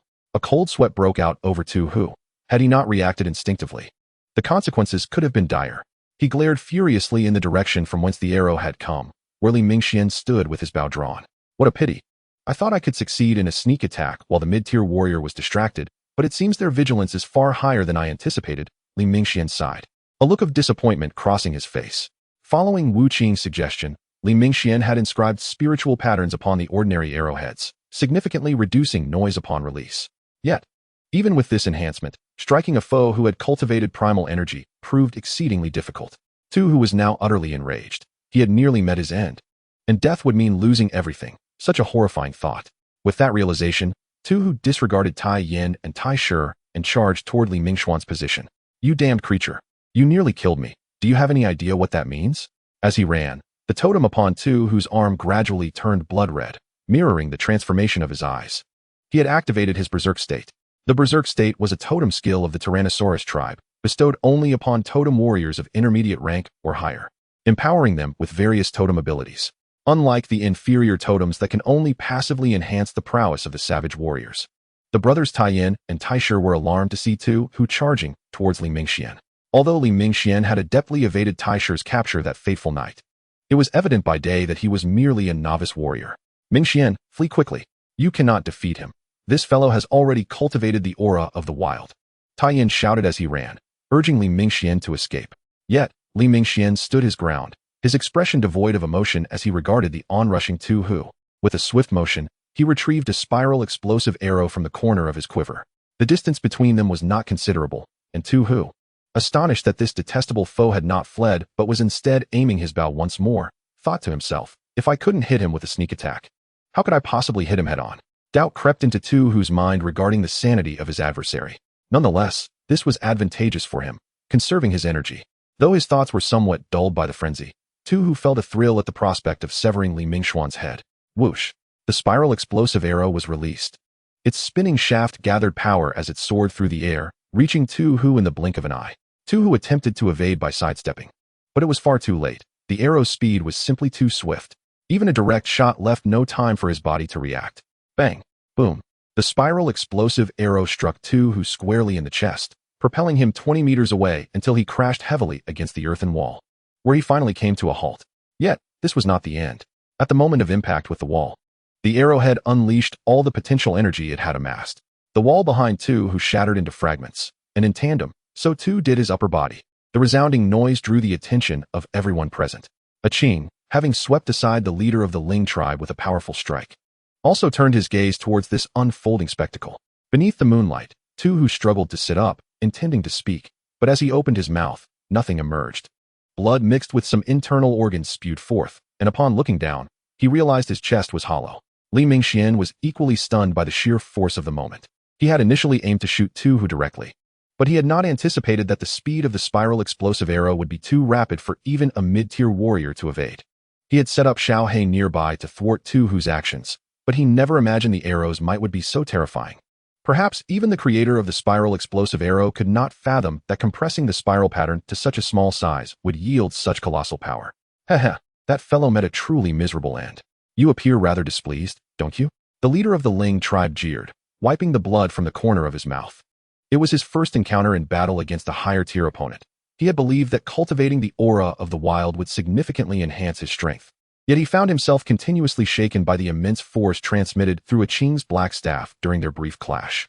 The disparity in their mastery of the wild aura was staggering. Nevertheless, witnessing a Qing's currently solemn demeanor, the Ling tribe leader could not resist taunting. Upon hearing the leader's words, a Qing slightly tilted his head, looking at the spear-wielding leader with calmness. I know how Ashan met his defeat. In the next moment, steam began to rise from a Qing's body, reminiscent of the scene when Ashan had repelled a swarm of foes. Yet the difference in their momentum was akin to that of clouds and mud. Crimson patterns spread from a Qing's shoulder down half of his body as he charged towards the leader of the Ling tribe, swinging his staff in a wide arc. Bang! The leader of the Ling tribe sensed impending doom and hastily positioned his spear to block the forceful strike. However, the spear shattered upon impact, followed by his arm and chest armor. The leader was sent hurtling backward for several meters, his sturdy form crashing into a nearby makeshift dwelling, leaving his fate unknown. The tide of battle shifted once more. The once demoralized Tyrannosaurus tribe regained their spirit. With their leader incapacitated, the members of the Ling tribe gazed at a Qing, who appeared unstoppable, and a deep-seated fear began to take root within them. A Qing displayed no outward signs of elation upon incapacitating the opposing leader. He was inherently a cautious individual, having contemplated the worst possible outcomes when he ordered the attack on the Ling tribe. Even in the face of a higher-tier opponent, he felt no fear. His strength was the trump card of this operation.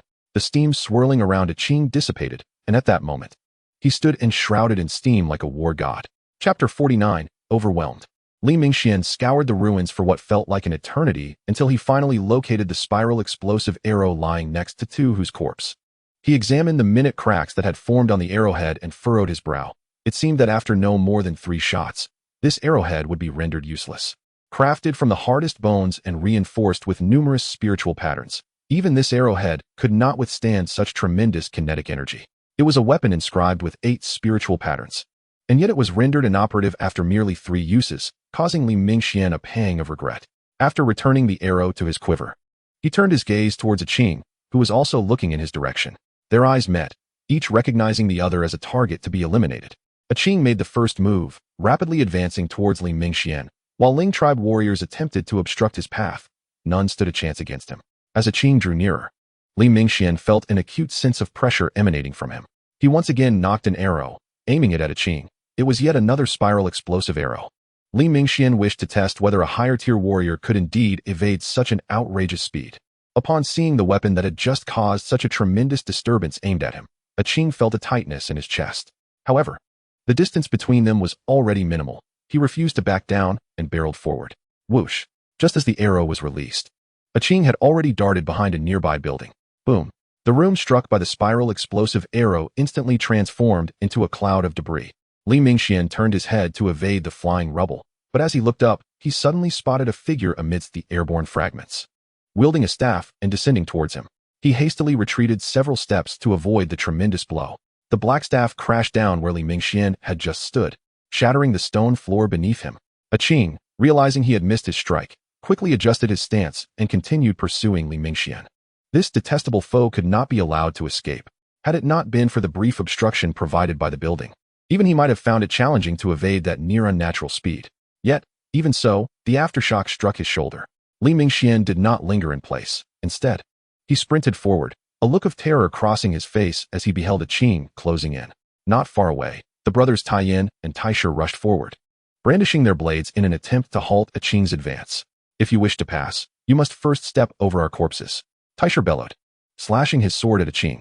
Seeing yet another obstacle arise, Qing's fury ignited. How dare 2 mid-tier warriors act so brazenly? The dark staff surged forward from Qing's grip, directly impaling the rushing Taisha, before he hurled it like a javelin towards the retreating Taiyin.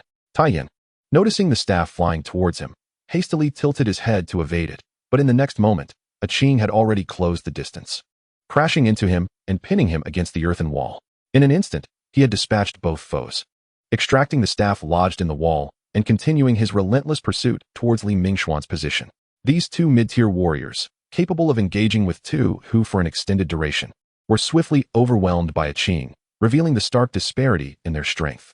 Li Mingxian turned to witness the brothers' pitiful defeat, a twitch of disbelief crossing his lips. Are you 2 merely feigning weakness, or is it genuinely as exaggerated as it appears? During the brief moment when Qing charged towards them, Li Mingxian had instructed the brothers to feign resistance, assuring them that he had a means to deal with their assailant.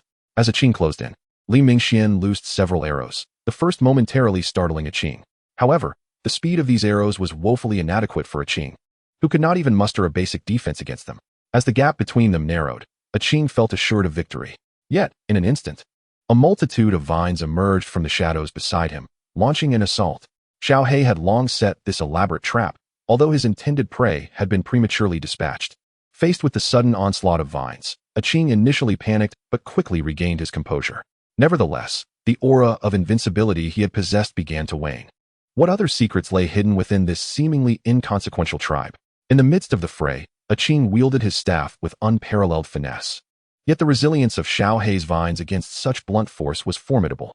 The vines multiplied, eventually forming intricate nets that began to encroach upon Qing. Realizing the precariousness of his situation, thoughts of retreat began to surface. His strength was rendered ineffective in this environment, and the staff's lethality against the vines paled in comparison to that of sharper weapons, leading to this dire predicament. Li Mingxian observed Qing's desperate struggles from a distance, empathizing with his plight, for he too had once faced such despair against Xiao He. However, when dealing with an adversary, mercy was not an option. He swiftly drew the final spiral explosive arrow from his quiver, releasing it without a second thought. With a whoosh, Qing, entangled and exerting brute force against the vines, was struck squarely in the chest by the arrow. The explosion erupted, shattering the vines that ensnared him into a cascade of debris. though Qing remained anchored in place. He absorbed the full brunt of the spiral explosive arrow's impact.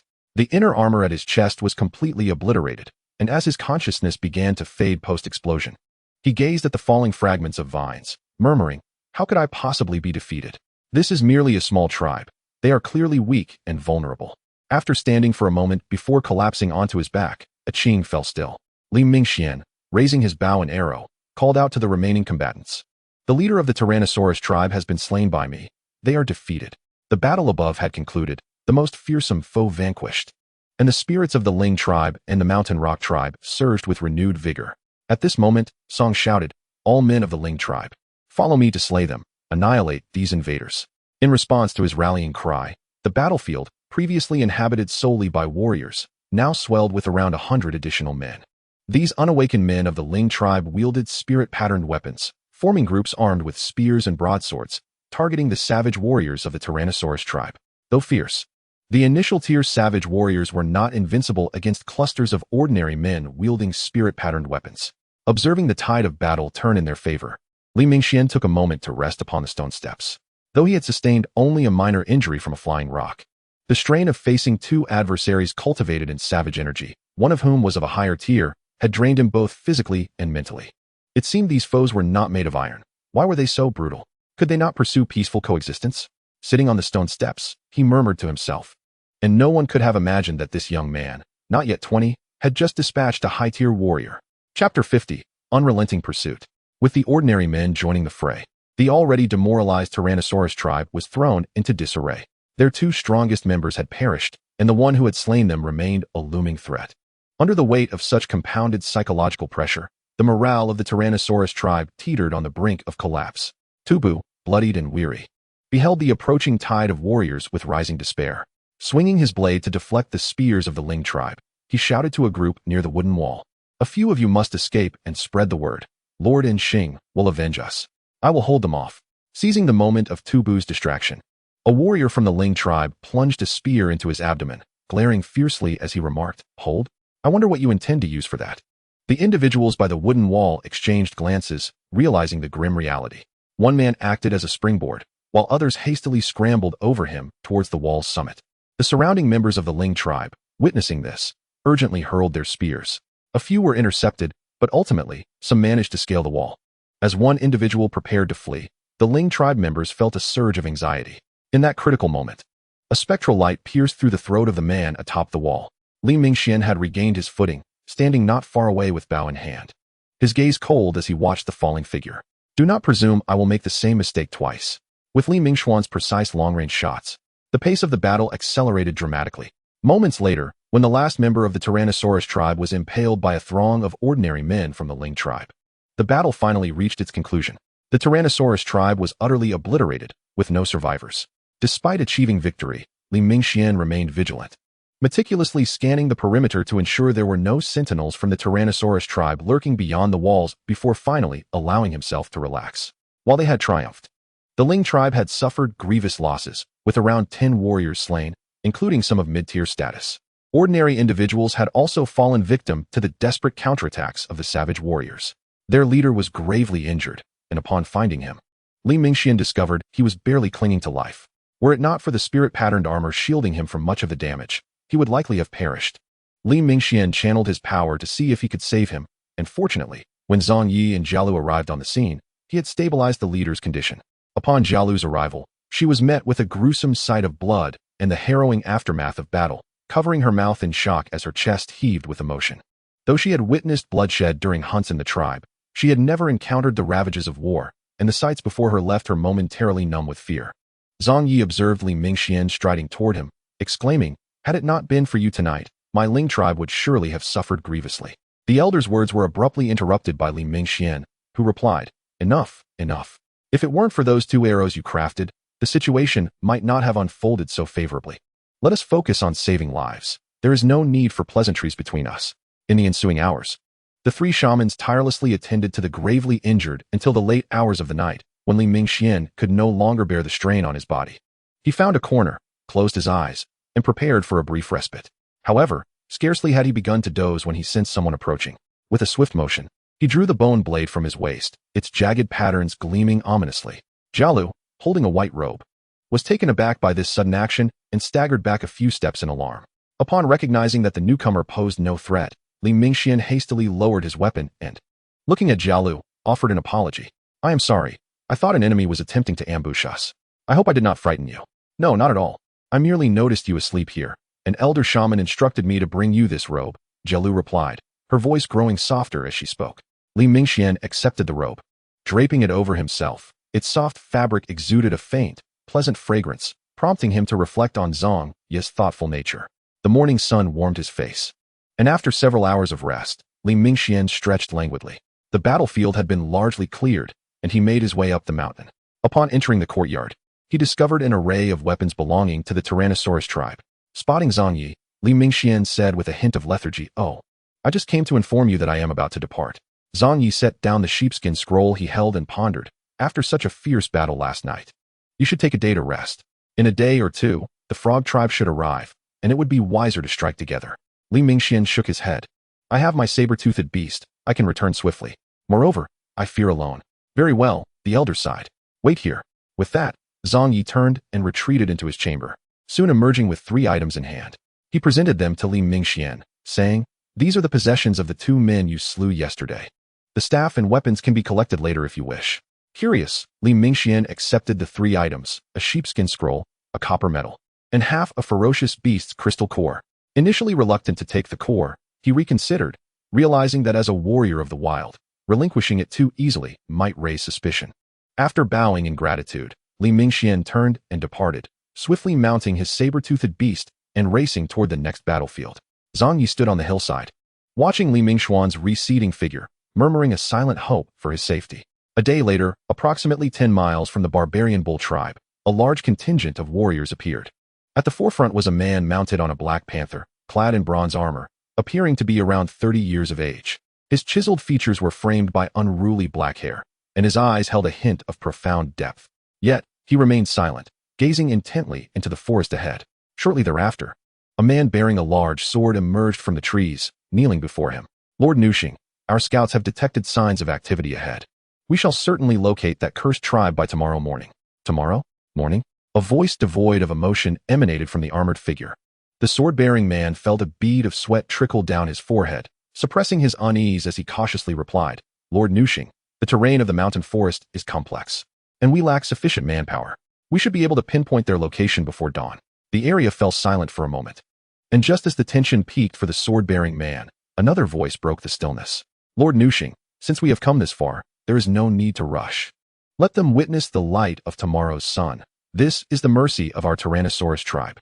The speaker was a lean man, casually perched on a nearby rock, munching on a piece of fruit as he spoke. Indeed, my father has always said that one must be patient when nearing their prey. If either Li Mingxian or Yin Li were present, they would recognize this second speaker as the one who had fled, Ashen. However, Ashen now bore a different appearance. His gray skin marred by numerous bite scars, rendering him quite grotesque. Upon hearing their words, Nuxing's dissatisfaction gradually dissipated. He addressed the still kneeling sword-bearing man, saying, Continue your search. The man, relieved, rose swiftly and hurried off. Nuxing turned to the lean man and Ashen, speaking softly, I am somewhat concerned about the Qing team.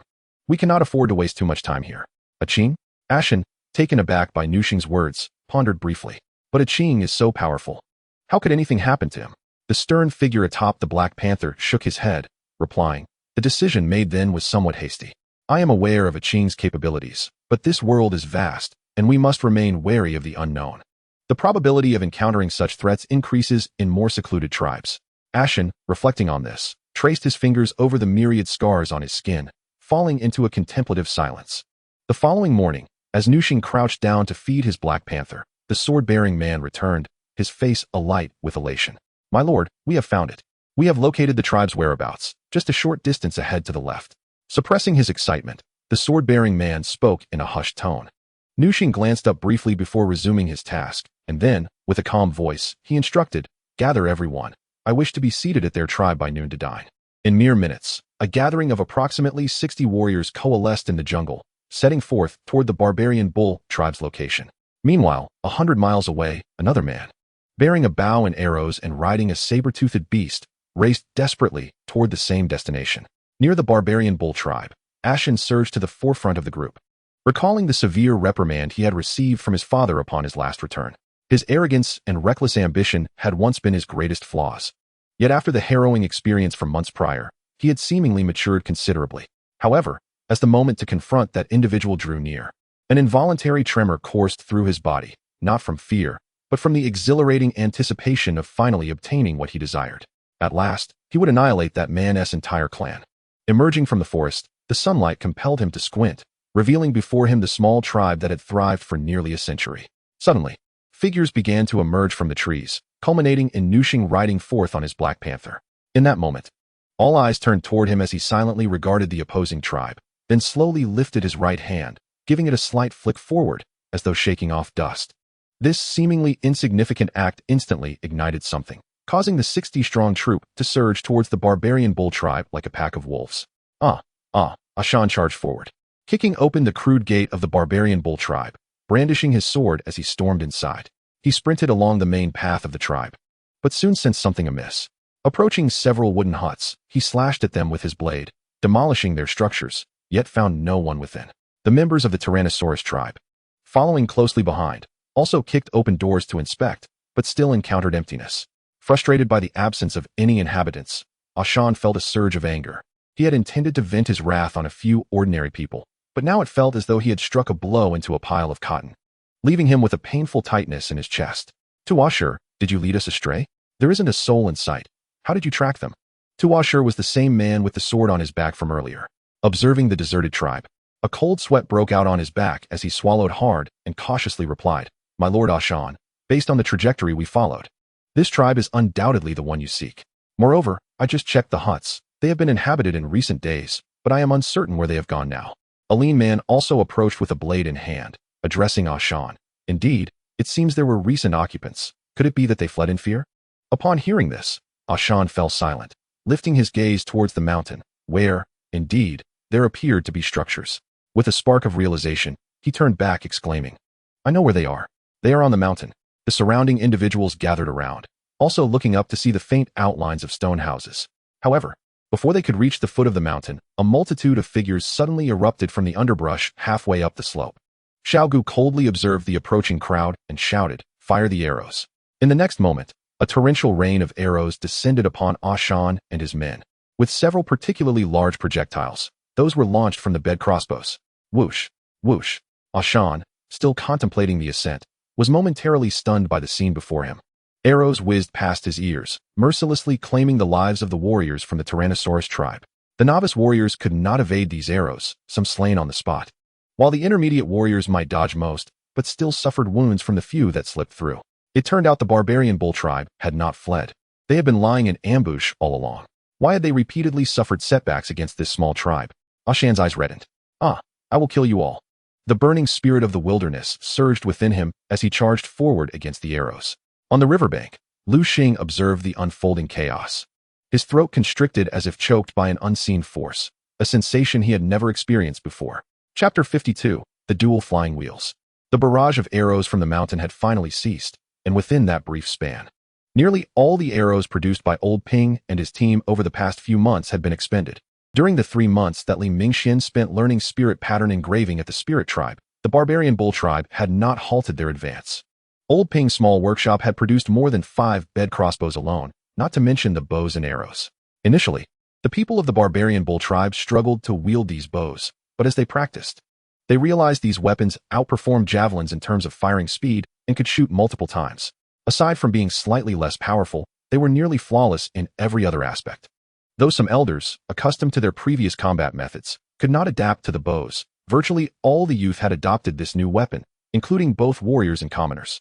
At this moment, Lingshi crouched atop a bed crossbow, aiming at the advancing Ashan. He had never imagined that, despite not being a barbarian warrior, he could still contribute so significantly. Just moments ago, he had successfully struck 2 foes. Those were the barbarian warriors that ordinary people dared not confront. Bang! The crossbow bolt whistled through the air towards Ashan. Rather than dodging, Ashan swung his blade and deflected the projectile. Was this the source of their grievous losses? With bloodshot eyes, he charged at Lingshi. Give it to me, Dai. Faced with the oncoming Ashan, the ordinary Lingshi was instantly paralyzed with fear, his legs trembling at the murderous aura radiating from Ashan. Boom! In an instant, A massive figure appeared between them, blocking Ashan's path with a bone blade. The newcomer was none other than Xiaogu, who wore a smile as he regarded Ashan. "You must be Ashan. I've heard of you." Ashan, taken aback by the strength of this individual, realized that such a small tribe housed a high-tier warrior. He had expended countless resources to reach high-tier status himself. "You are the leader of this tribe, merely employing underhanded tactics." Ashan gripped his sword tightly, his teeth clenched. "Haha, leader. I am neither that nor interested in such a role. As long as you are Ashan, that is sufficient. I promised someone I would deliver your head to him." Xiaogu laughed heartily before launching his assault. After exchanging blows for a moment, Ashan suddenly felt nauseous, his head spinning. He looked down at his skin, marred by arrows, and realized the source of his malaise. A pale yellow liquid oozed from his wounds, emitting a faint, foul odor. Standing still, he let the spirit of the wilderness burn fiercely within him, as steam erupted from his body, expelling the toxins. "Such despicable tactics. You are unworthy of being called warriors," Ashan exclaimed in fury. Upon hearing this, Xiaogu's previously jovial expression abruptly turned calm. Ashan assumed he had struck a nerve and let out a derisive laugh. "Unworthy of being warriors? You ambushed defenseless women in the jungle and dare to speak to me of being a warrior." Xiaogu retorted sharply. That day, when he and Yanlai were commanded to pursue Ashan, he had passed through the tribe at the foot of the mountain and witnessed the heart-wrenching cries of his kin and the silent tears of the elders, an image he would never forget. Channeling the spirit of the wilderness, Xiaogu charged at Ashan with his bone blade, while Ashan raised his great sword to strike back. In the fierce clash between the two high-tier warriors, the once solid ground, trampled for countless years, crumbled underfoot. Xiaogu blocked Ashan's advance, while Yanlai and Wu Qing, along with the remaining troops, surged down the slope towards the beleaguered warriors of the Tyrannosaurus tribe. After amassing a considerable number of beast cores at any cost, the barbarian bull tribe now boasted 4 high-tier warriors. Alongside Tong, the 3 veteran hunting team leaders had all ascended to high-tier status, surpassing the Tyrannosaurus tribe in the number of high-tier warriors. The 60-man contingent from the Tyrannosaurus tribe had suffered devastating losses after multiple rounds of arrows from the barbarian bull tribe, leaving them with only a handful of wounded survivors. Under the influence of the poisoned arrows, the injured quickly succumbed to dizziness, while only those of intermediate tier or above could barely withstand for a moment. Their combat effectiveness greatly diminished.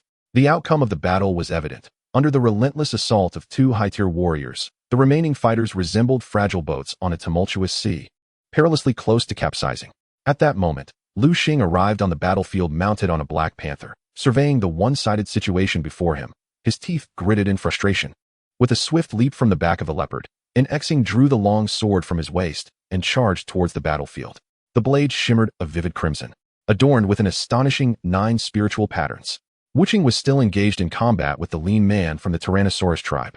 After dispatching a mid-tier warrior with a few strikes of his bone club, Yanlia's gaze shifted to Xing, who stood armored and sword in hand.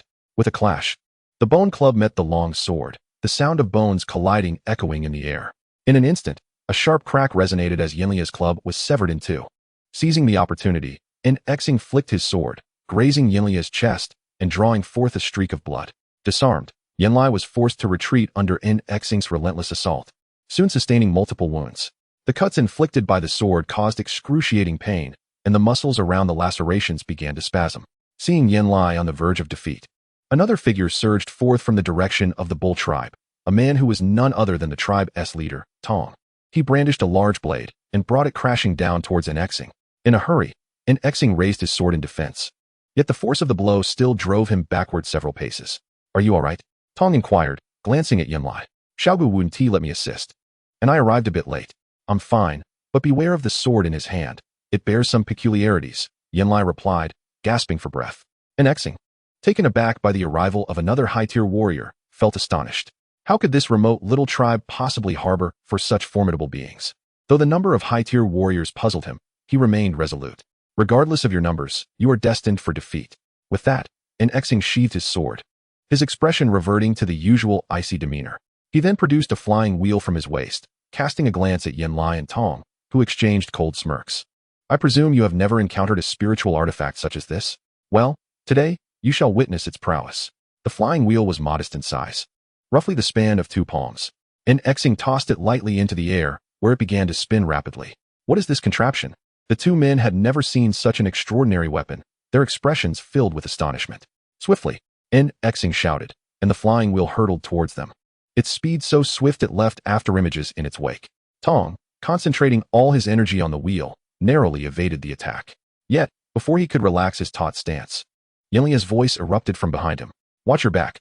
Years of combat experience compelled Tong to leap aside, but he was still struck by a smaller flying wheel that severed a large chunk of flesh from his arm. And Xing, witnessing the wheel hit its mark, could not contain his laughter. "The dual flying wheels. Do you think you barbarians can withstand them?" Chapter 53 concluded. The aerial wheels multiplied from 1 to 2, swirling and shrieking through the air, leaving a trail of crimson in their wake. With the deployment of the spiritual artifact, Xing single-handedly turned the tide of battle from the brink of collapse. On the mountain, Ashan, still locked in combat with Xiaogu, observed the changing fortunes and could not help but taunt. "It seems your warriors cannot hold out much longer. This dual flying wheel is one of our tribe's trump cards. Against overwhelming power, no amount of tricks will suffice."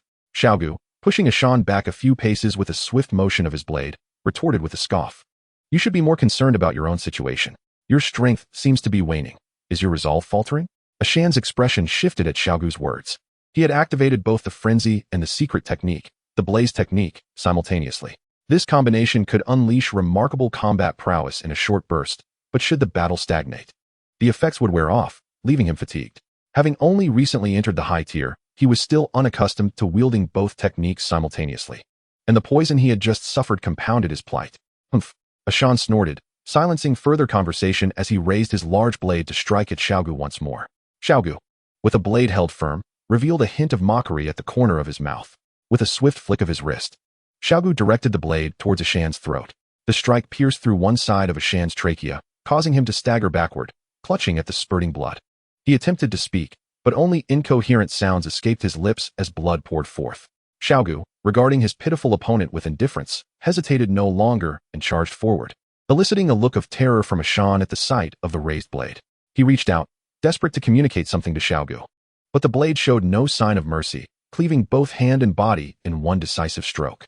Meanwhile, Xing gathered the remaining defeated warriors, now reduced to fewer than 10. The two flying wheels forced the 3 high-tier warriors of the bull tribe into retreat. Xing, tilting his head slightly, addressed the remaining soldiers with a sinister tone, "Prepare to capture them all for sacrifice. Our return to the tribe may prove arduous."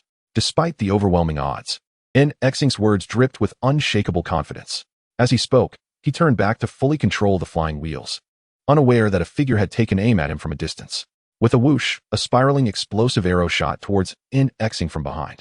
The lean high-tier warrior beside him seemed to sense the impending danger and threw himself at Xing to shield him. "My lord, be wary. An ambush." But before the warning could fully escape his lips, both he and Xing were sent flying by the impact. Boom. The energy of the arrow detonated, sending everyone in the vicinity hurtling away. The lone black leopard, seeing Li Mingxian, lunged forward. As the beast pounced, Li Mingxian unsheathed the bone blade at his waist and swiftly dispatched it. Such a mere beast, and yet it dared to raise a ruckus? He flicked the blood from the blade and strode towards the site of the explosion. Finally caught up. It appears to be a cleanup operation. Our tribe is still quite formidable, he mused to himself. Xing clumsily rose from the ground, the lean warrior having absorbed much of the damage for him. Clad in armor, he was relatively unscathed, though covered in dirt and grime. His former grandeur diminished. Xiaogu descended from the mountain, and the high-tier warriors joined Li Mingxian in their approach. Tong, noticing that Li Mingxuan's arrow had nearly wiped out the remaining warriors of the Tyrannosaurus tribe, laughed heartily. "Well done, lad. Splendid work." Yet the next moment, he stifled a groan as he pressed a hand to his wounded arm, where the blood flowed dark from the gash inflicted by the flying wheel. "Chief, this fellow's weapon bears special spiritual patterns. Even the shaman of the Mountain Rock tribe was nearly slain by it. However, once we deal with him, I can use herbs to heal you."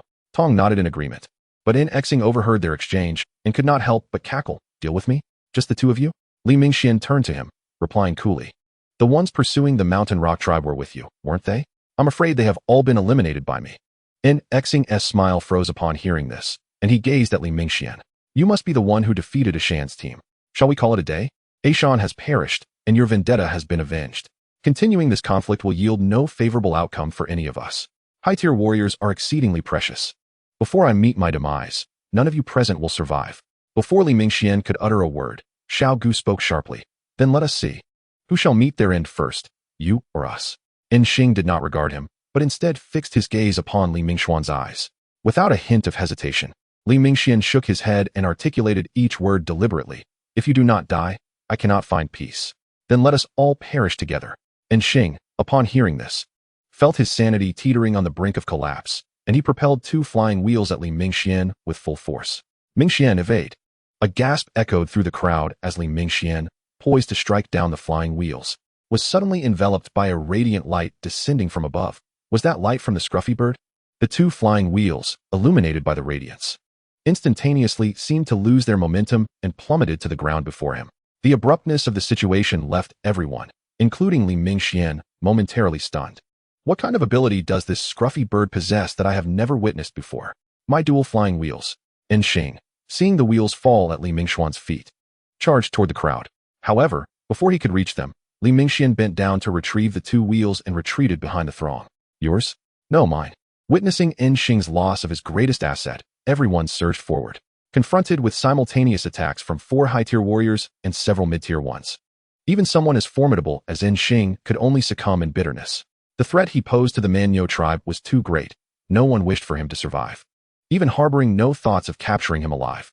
Just moments ago, he had been so defiant. How pitifully he now lay. Xiaogu observed Xing's lifeless body, letting out a cold chuckle. The menace from the Tyrannosaurus tribe had finally subsided, and the ominous cloud that loomed over the Manyo tribe temporarily dissipated with Xing's demise. Chapter 54, Mid-Tier. Xing is dead, yet there were others who had been shot away by Li Mingxuan's arrow. Some among them still wished to resist, only to be cut down by the warriors of the Manyo tribe, while the remaining 4 or 5, witnessing this, raised their weapons in surrender. Those who capitulated were bound with ropes by Wu Qing and taken to another location, hoping to extract further intelligence. Although this battle was a resounding victory for the Manyo tribe, achieved through a surprise assault with bows and arrows, many present bore injuries.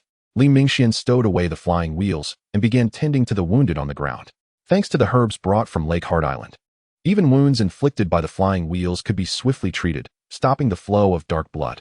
While Li Mingxian was administering treatment, Li Yu, surrounded by several tribespeople, slowly descended from the mountain. He gripped his bone staff firmly against the ground, his expression notably solemn. Upon seeing the shaman, everyone present rose to their feet, regarding him with reverence. Li Yu surveyed the gathering, his voice resonant and imbued with gravitas, evoking solemn expressions from all. Today, we have expelled the invaders from the land of the Manyo tribe. This day shall be etched in our memories forever. Yet, the crisis is not averted.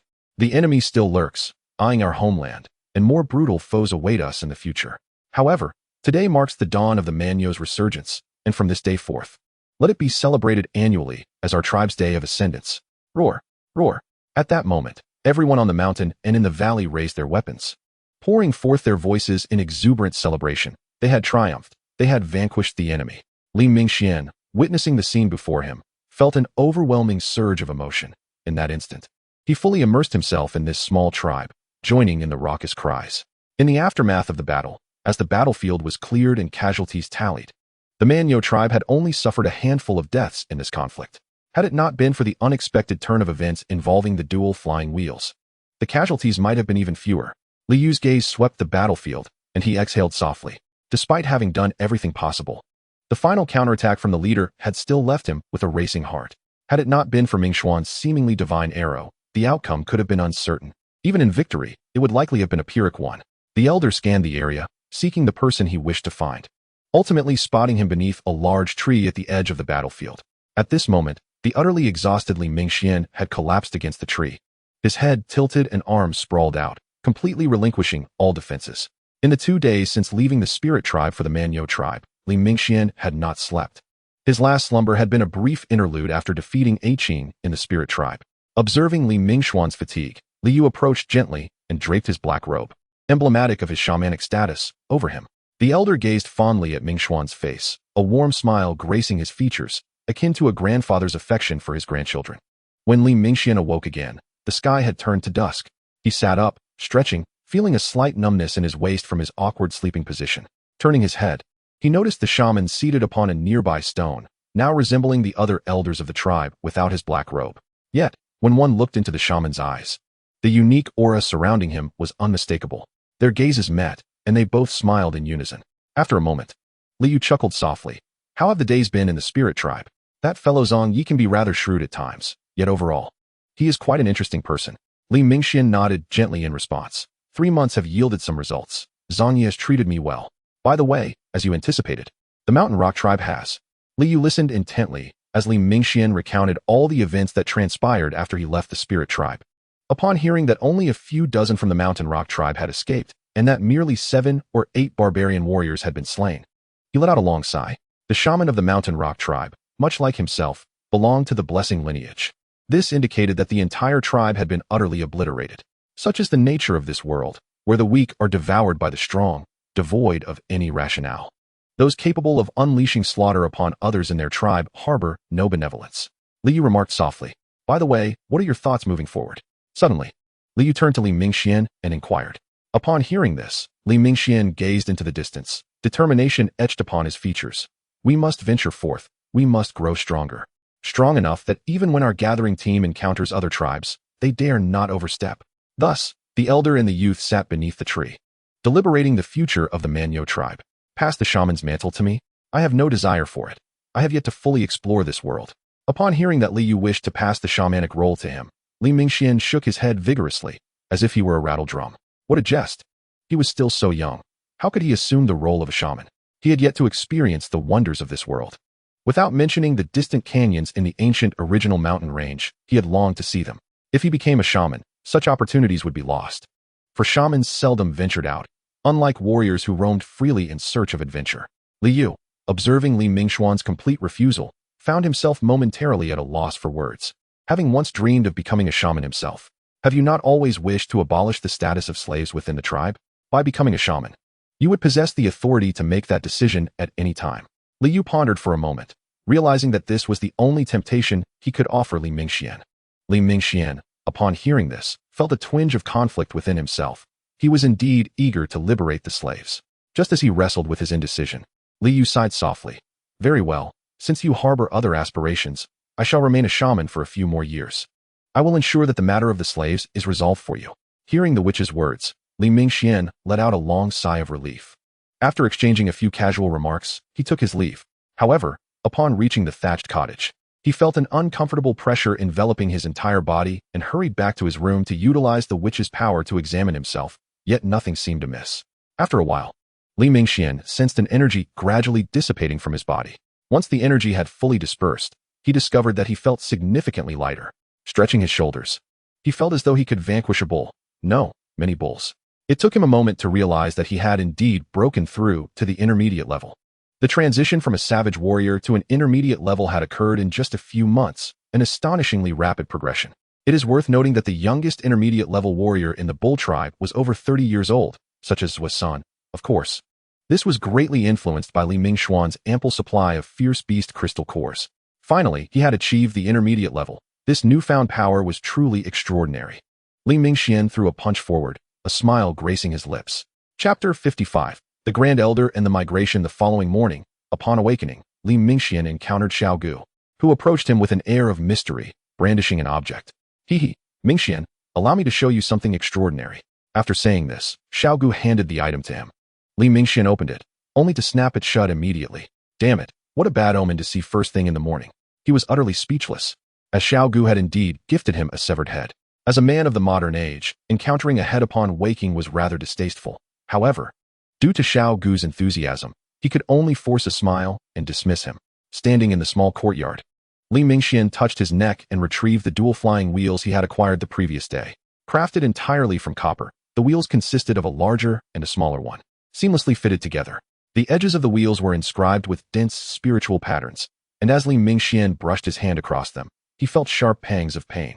After studying them for a while, he discovered that the wheels were composed of as many as 21 fundamental spiritual patterns, with the 2 wheels functioning independently. This meant that one could potentially equate to 2. A weapon with 21 spiritual patterns would not be considered inferior even among spiritual artifacts. Spiritual artifacts are categorized as inferior with 10 to 30 patterns, medium with 30 to 60, superior with 60 to 99, and exceptional with over 100. Of course, merely inscribing 100 unrelated patterns does not guarantee an exceptional weapon. The weapon was driven by the energy of the wild, and after some contemplation, Li Mingxian attempted to envelop it with his witch power, but there was no immediate reaction. Only when he meticulously searched every corner of the flying wheel with his witch power did he discover a peculiar force at the connection point of the two wheels. However, this special energy gradually dissipated under the sustained infusion of his witch power. Buzz. As the energy faded, the spiritual patterns on the flying wheel suddenly illuminated, startling Li Mingxian.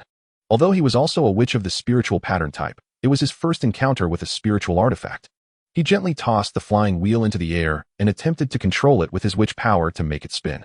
Initially, the flying wheel's trajectory was erratic, but as Li Mingxian grew more adept, it zipped around the courtyard like lightning. The speed was comparable to that of the spiral explosive arrows.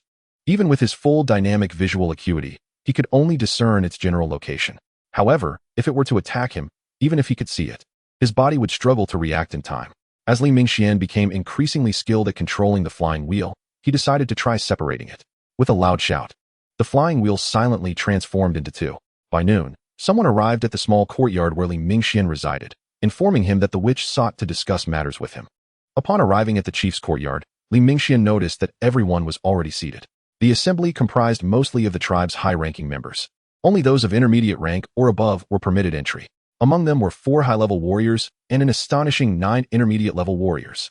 The witch and the chief welcomed Li Mingxian and gestured for him to take a seat on a prominent wooden chair.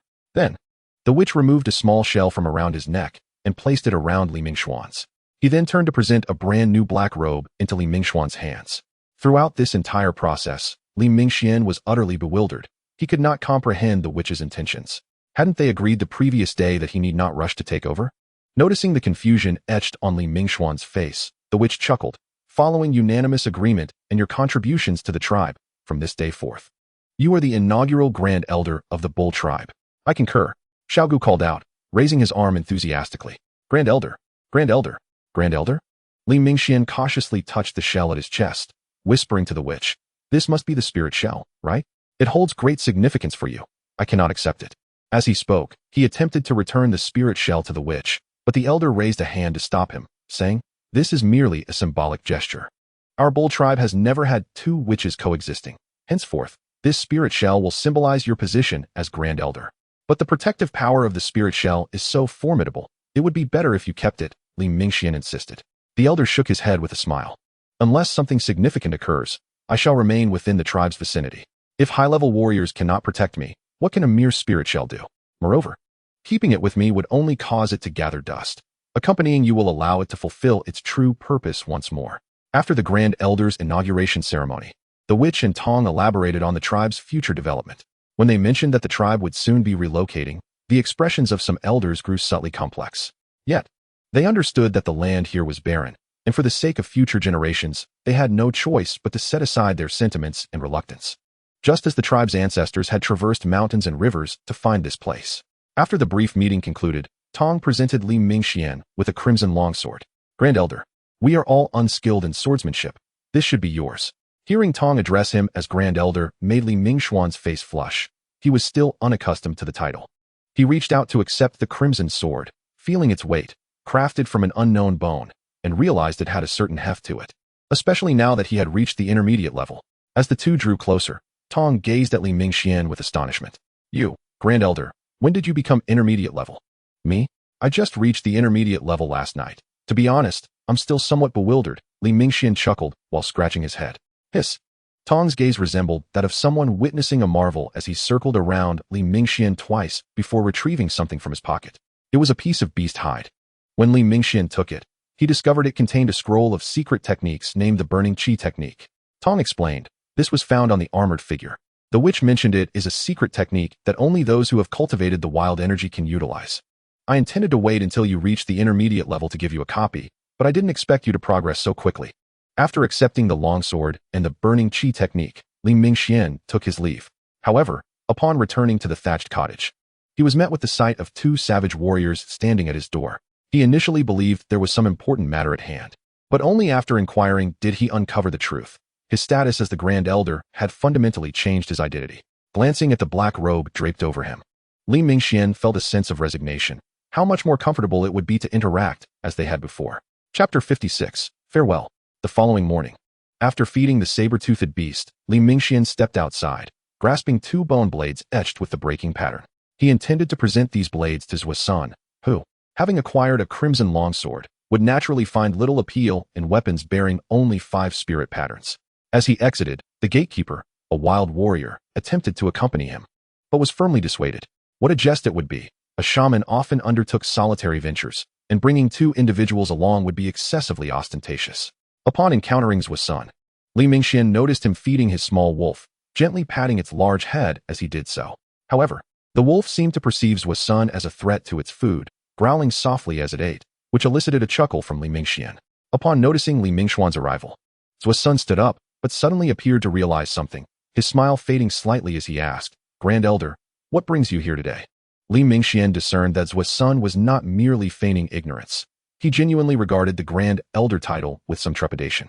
Despite Zhuo's penchant for eccentricities, he held the clan's traditions in high esteem. The position of Grand Elder, in certain respects, surpassed even that of the tribal leader, for the Grand Elder was also a shaman, capable of awakening power in ordinary individuals. "Well, I merely wish to bestow upon you these 2 weapons," Li Mingxian said, tossing the bone blades with an air of exasperation. Zhuo caught them, examining them closely, the admiration in his eyes unmistakable. After a moment, he stored the blades away and expressed his gratitude, saying, "Thank you for your generous gift, Grand Elder." Another day passed, and on this day, all the ordinary tribespeople returned from their temporary refuge. To evade the threat posed by the Tyrannosaurus tribe, Liu had ordered the common folk to relocate to a distant location. If they were not summoned back within a week, it would signify the defeat of the barbarian cattle.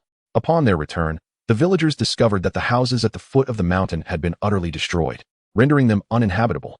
Reluctantly, they had to seek temporary shelter on the mountain to escape the rainy season. It was only when a piece of news circulated among them that they learned the tribe was to relocate elsewhere. That morning, everyone gathered by the creek, their belongings in tow. Liu and several high-ranking members stood at the forefront, seemingly poised to address the crowd, with Li Mingxian clad in black robe among them. Observing the reluctant and sorrowful expressions on the faces of the people, Liu cleared his throat and began, "I understand that leaving our tribe, which has been our home for nearly a century, fills you all with reluctance and sorrow. Yet, we have no choice. While our children may not suffer hunger here, they cannot advance further in acquiring greater strength. We have triumphed over our enemies this time, but what of the next? Fortune will not always favor us." After speaking for a while, an idea struck him, and he called forth all the slaves from the crowd. "Grand Elder Mingxian," he proclaimed, "in recognition of the slaves' crucial contributions in this battle, I propose that their status be entirely abolished." Though Liu's voice was not loud, the slaves widened their eyes in astonishment at his words. They then turned their gaze toward Li Mingxian, who was momentarily taken aback. He had anticipated that the shamans would release the slaves from their bondage, but not in such a manner. The shamans were indeed constructing a momentum for him. Once the slaves comprehended the situation, they began to bow deeply to Li Mingxian, elated that they could finally become true members of the barbarian cattle tribe, a day they had long awaited. Once the matter of the slaves was resolved, Liu turned and took a few steps toward the direction of the barbarian cattle. He gently placed his staff on the ground, lifted the hem of his black robe, and knelt down. Witnessing the shaman's actions, he bellowed to the crowd, "Kneel." In that moment, everyone bowed down, each individual reflecting on their reverence as they silently bid farewell to the homeland that had nurtured them. They understood that this departure might very well be permanent. The crowd moved slowly through the forest, with wild warriors scattered around to ensure their safety. Li Mingxian sat atop the saber-toothed beast, glancing left and right, but he seemed to notice the absence of the captives from the Tyrannosaurus tribe.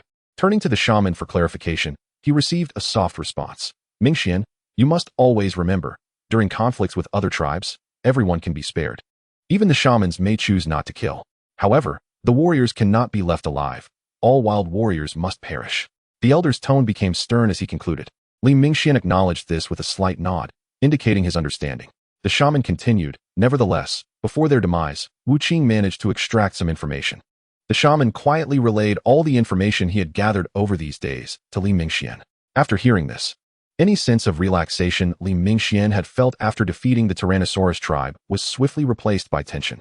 The Tyrannosaurus tribe boasted a population nearing 8,000, with 5 formidable generals whose strength was profound, although one had already perished.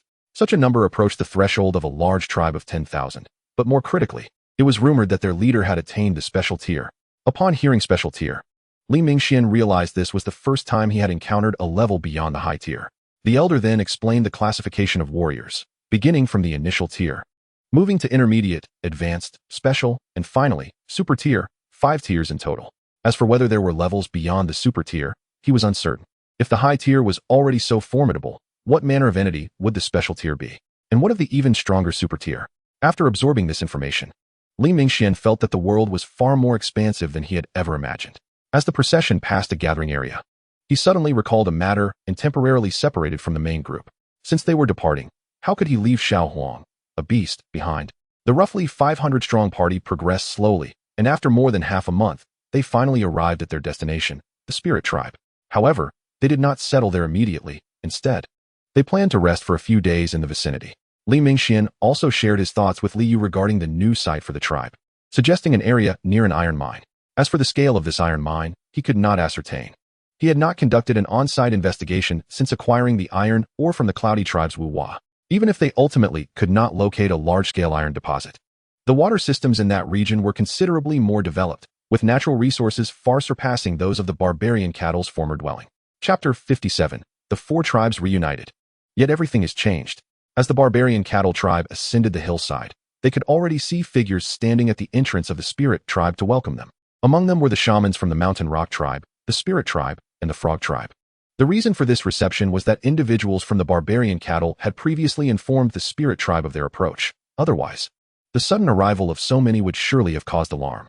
As they drew closer, both Li Yu and Li Mingxian dismounted from their mounts, with Li Mingxian cradling a bee queen, measuring several decimeters in size. This bee queen was none other than Xiao Huang, and Li Mingxian had left the group temporarily to bring Xiao Huang along. After a few months apart, Xiao Huang had noticeably gained weight, and he could only cradle him in his arms. As for how the army of bees would relocate, Li Mingxian had a plan. He would have Xiao Huang leave traces of scent and pheromones at intervals along their path, ensuring the bees would not lose their way. Upon seeing the two approach, Zhang Yi was the first to inquire, "How did it go?" Li Yu sighed softly and replied, "We barely managed to get through the crisis. But the future still looks grim." Tung Ju, upon hearing this, revealed a complex expression. The Manyu tribe had triumphed, and their numbers seemed largely intact, indicating a significant victory. He was not particularly narrow-minded, yet how could the disparity between the two tribes be so vast? He was a proud individual, having been the youngest to become a shaman among the four tribes, yet now he found himself in such a predicament. At that moment, the shaman from the Frog tribe interjected, "Let us discuss this inside. Li Yu and the others have traveled a long distance and need a place to rest." As time passed, the main forces of the Manyu tribe entered the Spirit Tribe, and this small community became bustling with activity. The people from both tribes warmly exchanged food and goods, with the Spirit Tribe generously offering their finest to host the Manyu tribe. In a small courtyard above, 5 individuals clad in coarse linen robes gathered in a circle, deliberating on their future course of action. Should we unite the tribes, or wait until we have repelled the Tyrannosaurus tribe before separating? Inquired the shaman of the Frog tribe. Li Yu merely shook his head gently and stated, "It suffices that the 4 tribes are in close proximity. This will enable us to establish a united defense." However, after a moment's contemplation, Li Yu continued, "Yun Wang, if we manage to repel the Tyrannosaurus tribe, should we continue to live as we have in the past?" Yun Wang was the name of the shaman from the Frog tribe. Not only he, but even Zhang Yi and Tung Ju furrowed their brows upon hearing this. "Li Yu, just say what you mean. We are gathered here today for the future of the 4 tribes, Zhang Yi urged. Li Yu stroked his bone staff and slowly articulated, "My suggestion is that the 4 tribes unite, then cross the heavenly lake to develop in the broader territory beyond." This statement left the room in stunned silence. Yun Wang frowned, contemplating, a union of the 4 tribes is certainly plausible, but under whose leadership? And whose totem shall we adopt? Upon hearing this, the previously silent Li Mingxian suddenly spoke up. "The first issue is not difficult to resolve. No one shall lead.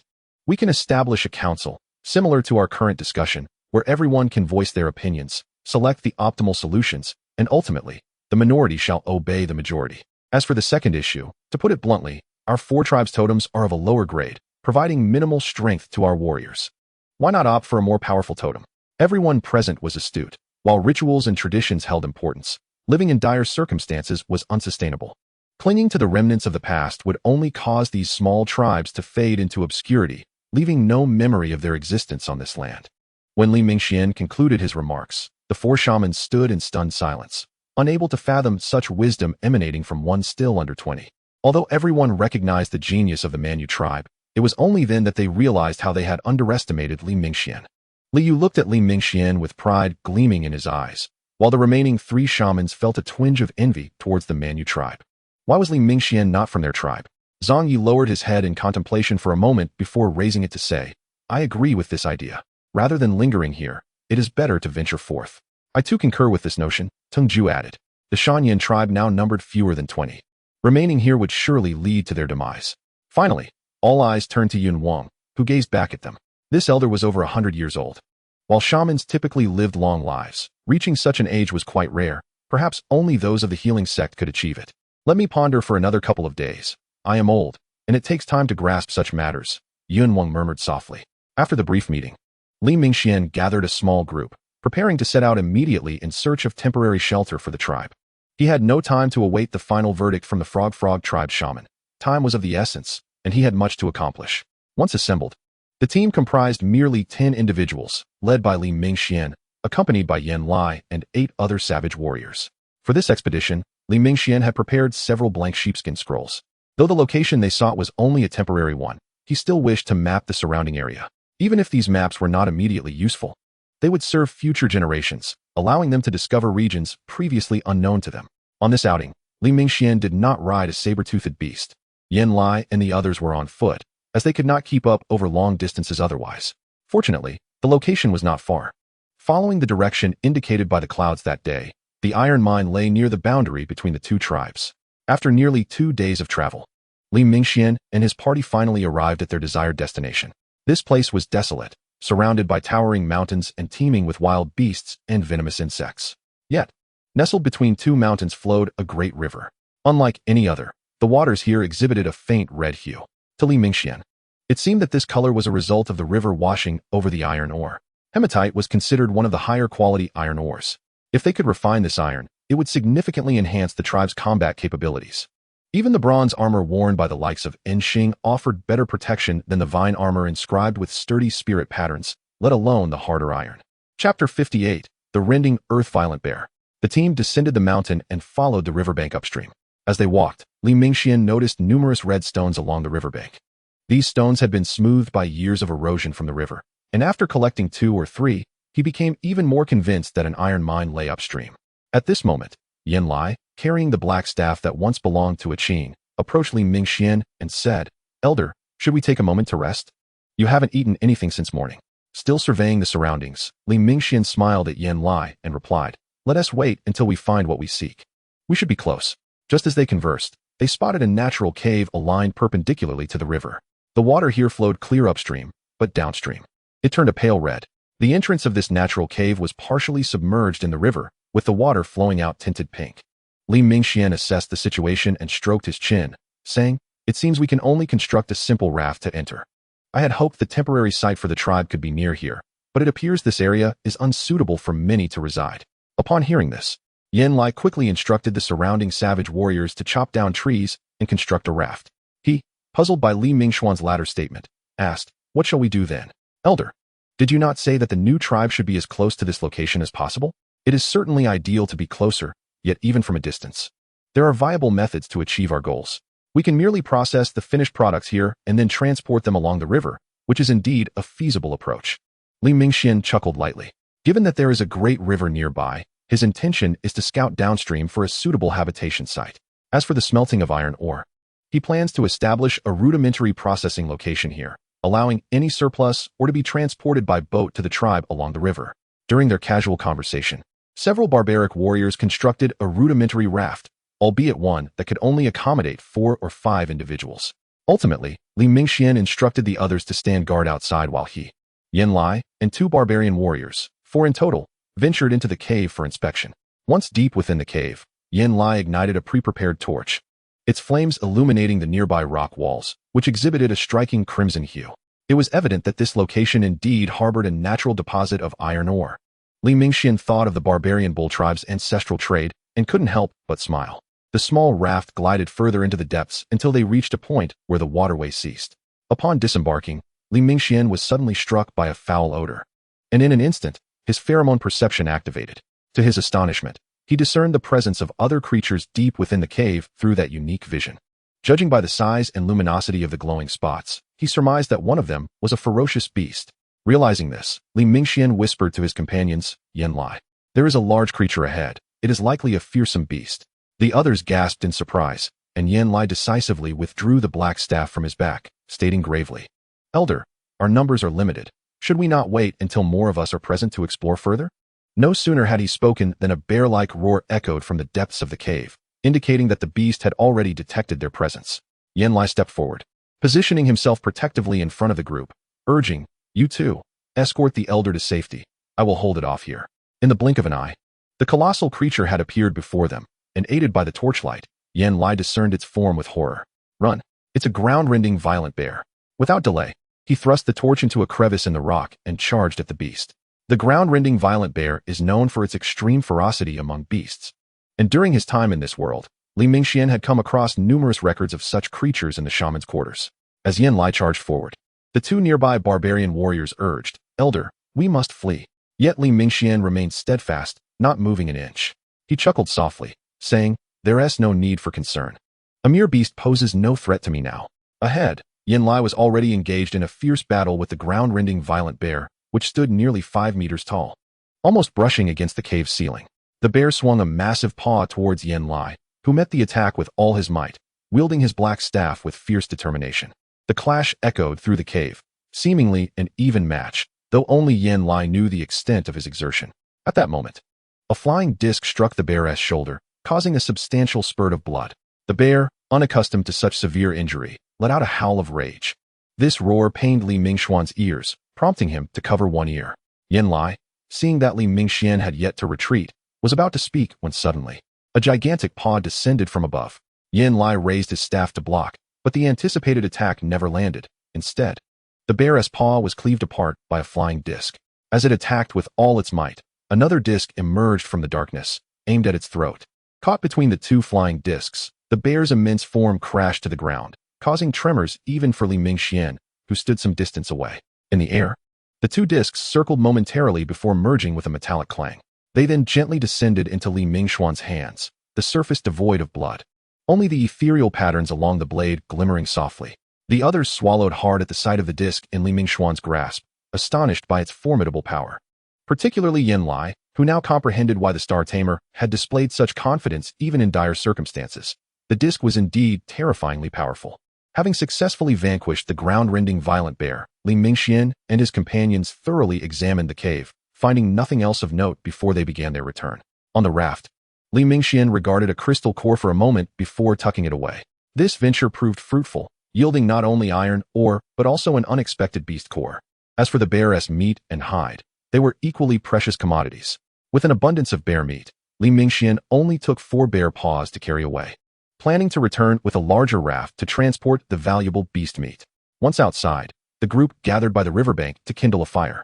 The 4 bear paws were a nourishing treasure, and after cleaning them, Li Mingxian skewered them on a stick to roast over the flames. Salt within the tribe was a rarity and of poor quality. He sprinkled only a modicum upon the bear paws before stowing the bamboo tube away. The process of salt purification was relatively straightforward, and he intended to undertake it once the tribe was settled. Meanwhile, Yan Lai directed the remaining barbarian warriors in the construction of another raft to transport all the bear meat. While waiting for the bear paws to cook, Li Mingxian wandered to observe the surroundings for any signs of beast activity, as this site was to become a temporary processing point. During his observations, Xiaohei suddenly awakened, and vines wrapped around Li Mingxuan's shoulder, entwining his hand. Noticing some residual grease on his palm, he gently stroked Xiaohei and said, "Are you hungry, little one?" Once the barbarian warriors had transported the bear meat, Li Mingxian swiftly cut a large piece and took it to a secluded spot, where Xiaohei eagerly indulged in the delicious bear meat. After the team had their meal, they continued downstream along the river, for their mission extended beyond mere iron or hunting.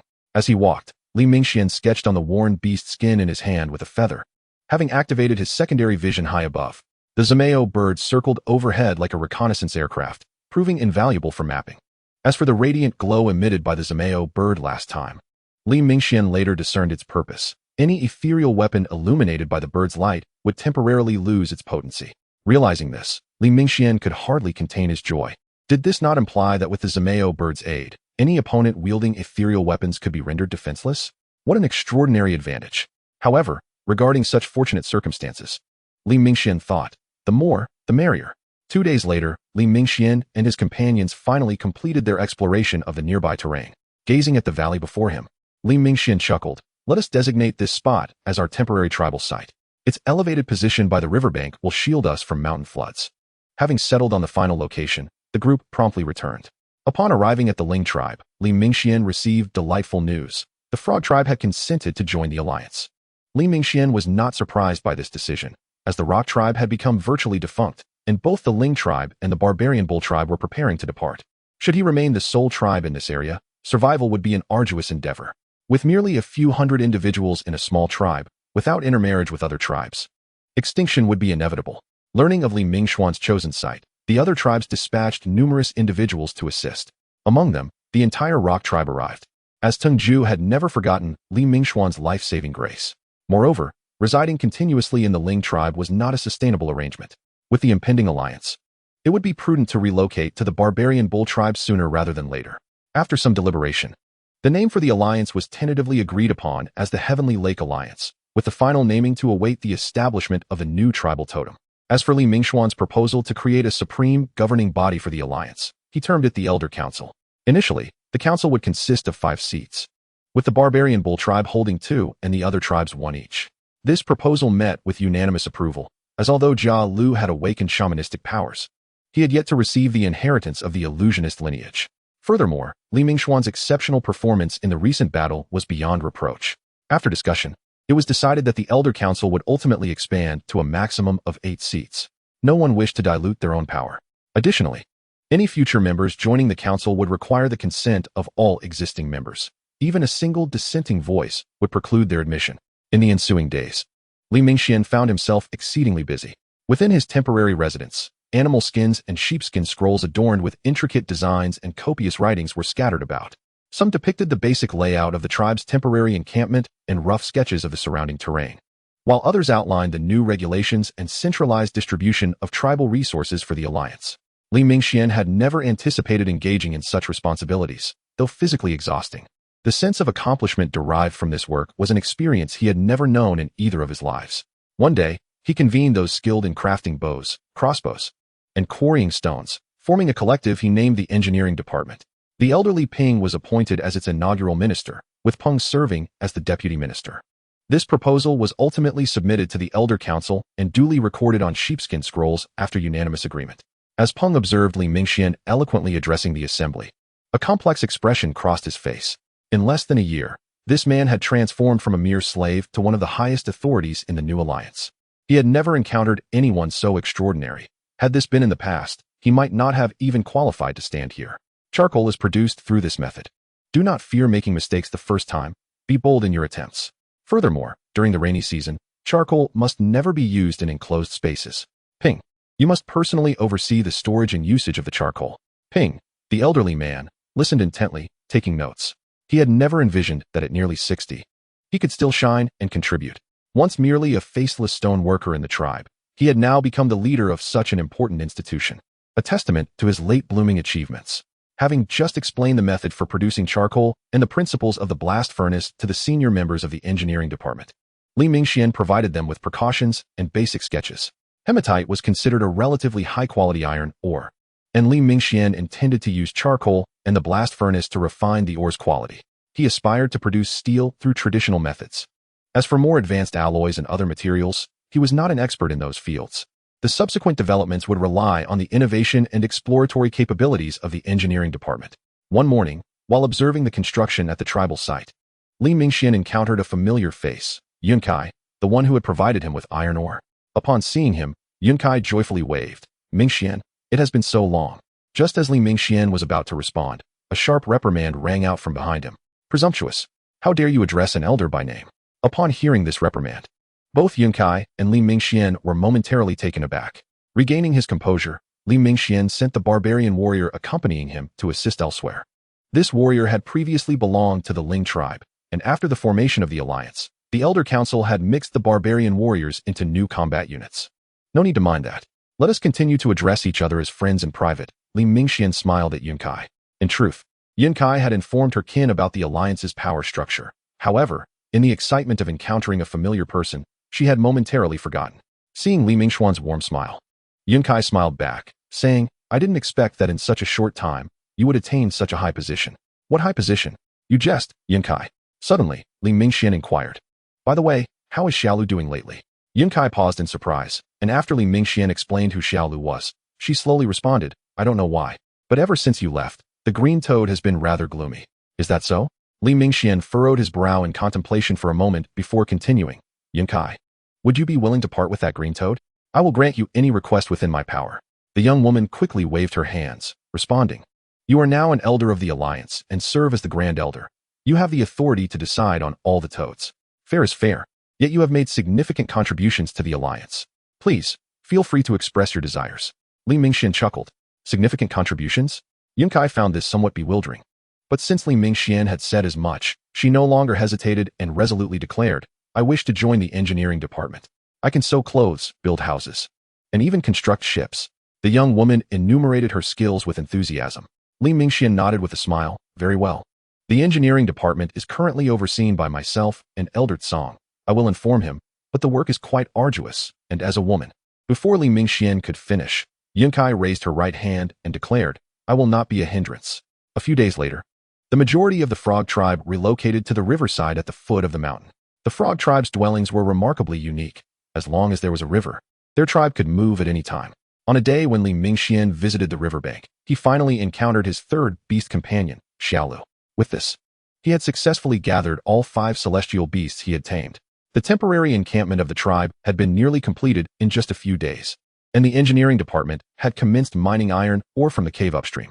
With the presence of the frog tribe, the construction of boats needed for future expeditions to the Heavenly Lake region was no longer a concern, as all the rivers in this region ultimately flowed into the Heavenly Lake.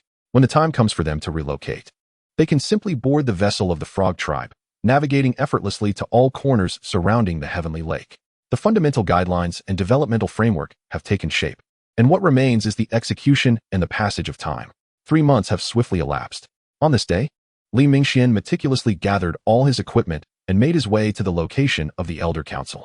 Over the past 3 months, Li Mingxian had sought out Kangyi to inscribe 5 spiral explosive arrows for him, bringing his total to a staggering 6.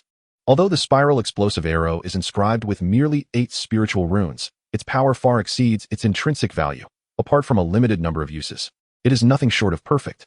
Throughout these months, Li Mingxian also endeavored to inscribe the spiral explosive arrow himself, but predictably, he failed every time.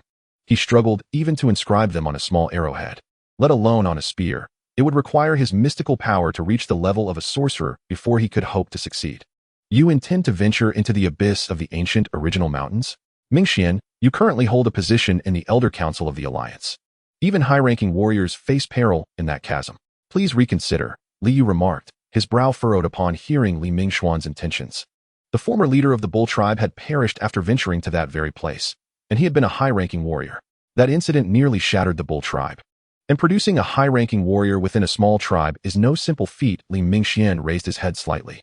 Speaking with confidence, ordinary ferocious beasts no longer pose a threat to me, and every collective must have individuals willing to take risks and explore. As an elder, it is my duty to lead by example. I regard this as an honor. It is through the sacrifices of our forebears that we exist today, and as their successors, we cannot allow the legacy to falter. His fervent declaration left the elders present at a loss for words. It seems you are determined to go alone? Kangyi sighed. Li Mingxian nodded gently and replied, It may sound arrogant, but even a high-ranking warrior seems insufficient in the face of my current capabilities. The room fell into silence for a moment before Li Yu spoke slowly. Then go ahead. We do not wish to be your shackles. The wisdom of age allows one to perceive many truths, yet some burdens are difficult to relinquish. That night, Li Mingxian stealthily departed from the valley with his saber-toothed beast and the scruffy bird, his departure known only to a select few. In the northeastern region of the Heavenly Lake Basin lies an uncharted valley. Amidst the tranquil night, occasional beastly roars reverberated, inducing a slight unease in the surroundings. The placid lake's surface occasionally rippled, hinting at the tumultuous waters beneath. Here, the houses nestled within the valley were interspersed, forming a cohesive settlement. At the valley's base stood a stone wall, blocking the necessary path upward. The Tyrannosaurus tribe resided here, reigning over this realm. Shadows flitted among the valley's depths. And at the summit of the tribe, several individuals sat cross-legged within a stone hall. The hall was enveloped in a heavy silence, the only movement emanating from the flickering flames of the surrounding bonfire. Nearly 5 months had passed without any news from the torture star. Let us speak. An aged voice resonated within the stone hall, devoid of any emotional inflection.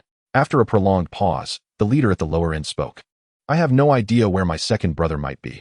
Based on our current intelligence, it appears they have evaporated from existence. Another voice chimed in. The clan's regulations are not lost on Torture Star. Though we are reluctant to admit it, there is only one possible outcome. What possibility? A Xinguang, the middle-aged man seated in the second position, retorted, his voice laced with indignation. That is utterly absurd. Chapter 61, Gale Wolf. An elderly voice erupted from above, clearly touched by the painful truth of the statement.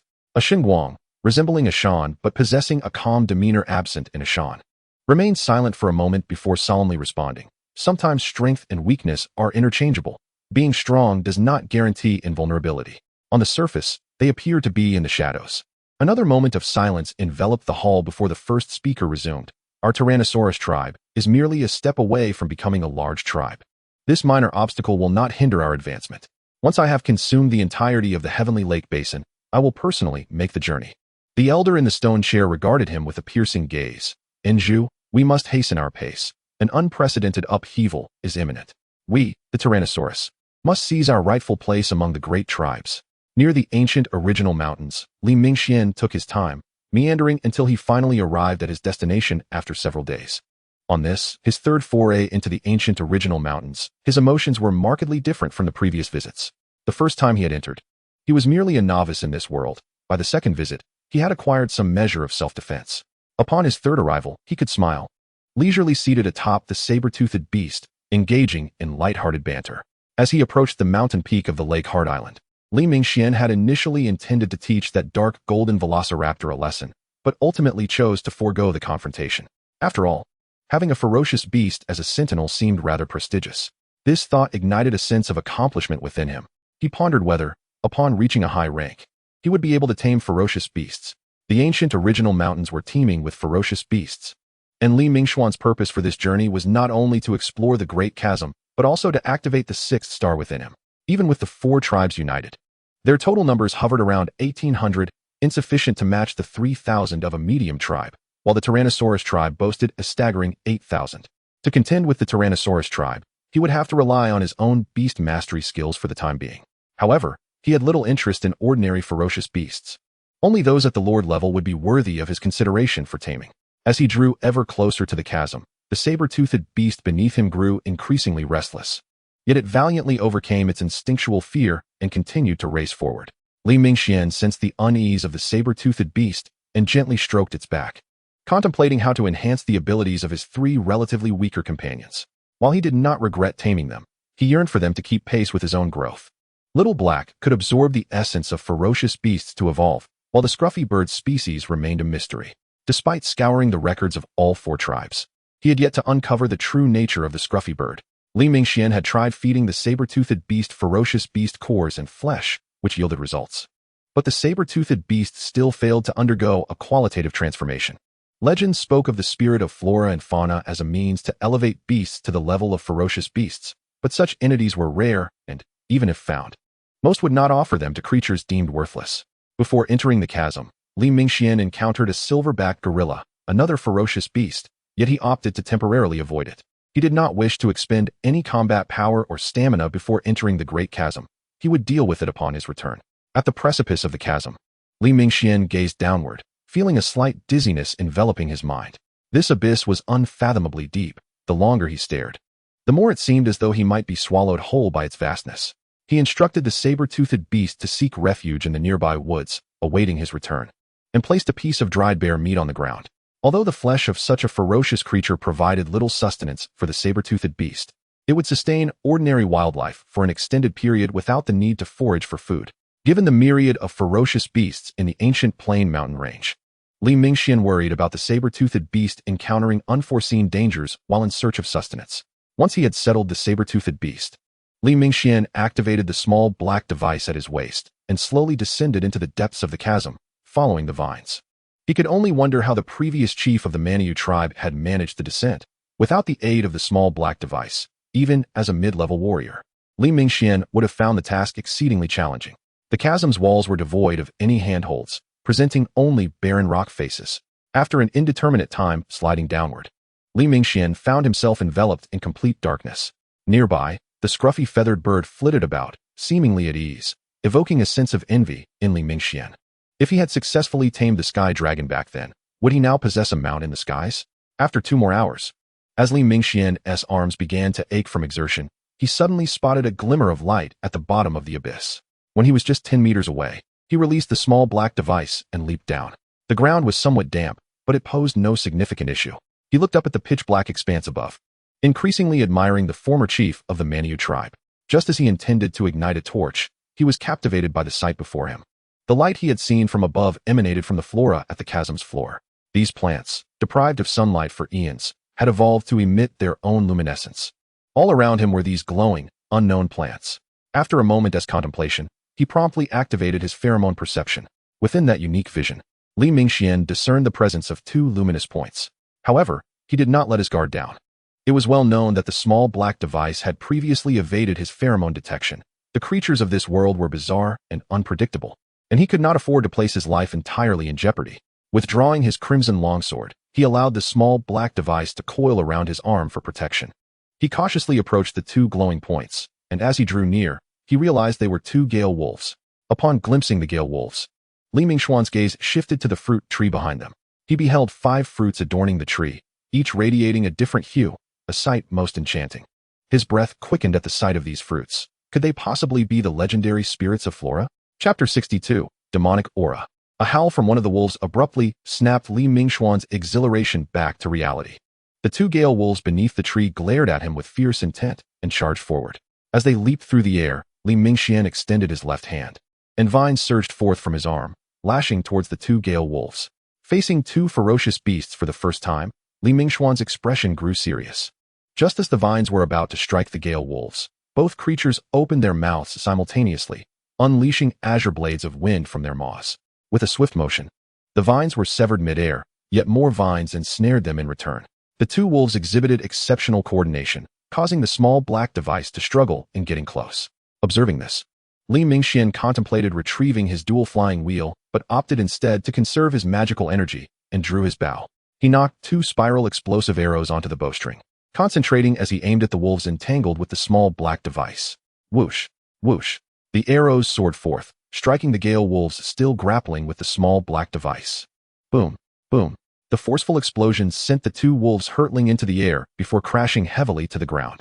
Watching them struggle to rise, Li Mingxian furrowed his brow. Both gale wolves, now injured, emanated a blackish-purple gas from their bodies, a foul substance teeming with malevolence that made one feel uneasy. This gas quickly enveloped the wolves, allowing them to rise once more. Simultaneously, their teeth and claws elongated dramatically, and their bodies grew larger. Realizing that the situation had taken a turn for the worse, Li Mingxian abandoned the idea of conserving magical energy and swiftly retrieved his dual flying wheel. Before the wheel could leave his hand, the 2 wolves lunged at him, their drooling mouths agape. Mid-leap, they expelled the blackish-purple wind blades. Slice.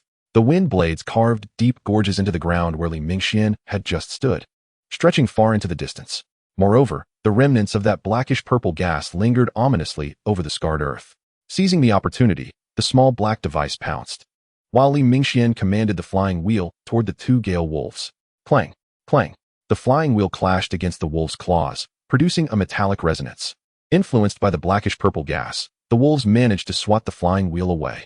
Nevertheless, the unique spiritual patterns on the wheel still inflicted wounds upon their claws. Yet the wolves displayed no reaction, as if they had lost all sensation of pain. A careful look into their eyes revealed that the once clear pupils of the gale wolves were now devoid of reason, consumed only by madness and bloodlust. Go! With a commanding shout, Li Mingxian directed the flying wheel, splitting it into 2, simultaneously attacking one of the wolves. The small black device seized the opportunity to assault the other wolf. The decoy flying wheel was deflected by a magical wind blade emitted by the wolf. Yet the slightly smaller wheel, as the wolf reared its head, darted beneath it and cleaved through its abdomen entirely. Even the most resilient of beasts could not survive such grievous wounds. The other gale wolf became ensnared by the encroaching vines, wrapped tightly like a dumpling. The small black device hoisted it high into the air, while one of the vines snaked into the wolf's tail. Hearing the wolf's anguished cries, Li Mingxian instinctively covered his eyes. How had the small black device learned such wicked methods? It was utterly detrimental to his reputation. Li Mingxian felt somewhat speechless. Since absorbing the flesh of the earth-shattering bear, The small black device had grown significantly stronger, its color shifting from deep green to an increasingly darker hue. Truly, it was deserving of its name. Disregarding the small black device's enjoyment of its meal, Li Mingxian sheathed the dual flying wheel and approached the tree. He noticed the scruffy feathered bird had been waiting patiently, gazing at the spirit of flora upon the tree before turning its head toward Li Mingxian with a hint of inquiry in its eyes. Li Mingxian nodded gently. He typically indulged his beast companions. There was no comparison between individual strength and the collective might of companions. As he watched the scruffy feathered bird begin to feast on the fruits, Li Mingxian stepped forward, drew a dagger, and sliced off one of the fruits, wiping it on his hide before taking a bite. The spirit of flora bore no distinct flavor. Instead, the fruit transformed into pure spiritual energy, spreading throughout his body. As he took a bite, Li Mingxian felt that the magical energy he had just expended was completely replenished, and even more energy was generated beyond that. It is important to note that the consumption of magical energy when using the dual flying wheels was extraordinarily high. In that brief moment, he had already depleted 1/6 of his reserves. Remarkably, just a single bite of this fruit restored his losses and even produced additional magical energy. The spirit of the flora not only allowed beasts to evolve into fierce creatures, but astonishingly enhanced magical energy as well. Upon receiving this revelation, a euphoric expression spread across Li Mingxuan's face, only to be quickly replaced by a frown. Regrettably, only 3 remained. Little Sword, Little Green, and Little Yellow had each consumed one. Li Mingxian continued to eat while speaking. When the scruffy bird attempted to devour a second fruit, Li Mingxian anxiously hurled the fruit pit at it, shouting, "You rascal, cease at once." He chose not to pluck all the remaining spirits of the flora, but decided to let them hang on the tree for a while, intending to harvest them when he was ready to leave. By then, even if some of the spiritual energy dissipated, it would be less significant. He could accept it if only Little Sword ended up consuming the last one. Unfortunately, he was at a loss as to how to preserve them. When Li Mingxian turned around, he was taken aback by Little Black's appearance. The 2 gale wolves on the ground had been completely absorbed, leaving only their skins behind. Interestingly, in the process of absorbing the gale wolves, Little Black seemed to have absorbed a purplish-black taint as well. However, the star gem within Little Black remained bright. Easing Li Mingxuan's tense emotions slightly, he approached, and the purplish-black aura surrounding Little Black wrapped around him. The moment that aura made contact with Li Mingxian, he felt a chill penetrate him, and suddenly the negative emotions in his mind seemed to awaken. Li Mingxian hurriedly shook off Little Black and stepped back a few paces, barely escaping from that wave of negativity. Seeing this, Little Black also halted, wary of approaching again. What exactly was this purplish-black gas that could influence a person's spirit to such an extent? It was no wonder that the 2 gale wolves had become like that. Li Mingxian pressed his forehead, deep in thought. However, why was Little Black, who had also absorbed the aura, completely unaffected? Contemplating this, Li Mingxian stepped closer once more. Chapter 63, Spatial Rift and Flame Giant. Standing before Little Black, Li Mingxian attempted to dispel the tainted aura with his magical energy, but to no avail. After several attempts, the malevolent energy surrounding Little Black suddenly grew fainter until it vanished entirely. This left Li Mingxian in astonishment. How is it that you can absorb everything, even the malevolent energy? He temporarily dubbed this sinister purplish aura as demonic energy. Once the demonic energy dissipated, Little Black returned to its usual self, nuzzling against him affectionately. Tendrils coiled around him, caressing Li Mingxuan's face, and he reached out to channel magical energy, only to find no trace of demonic energy remaining.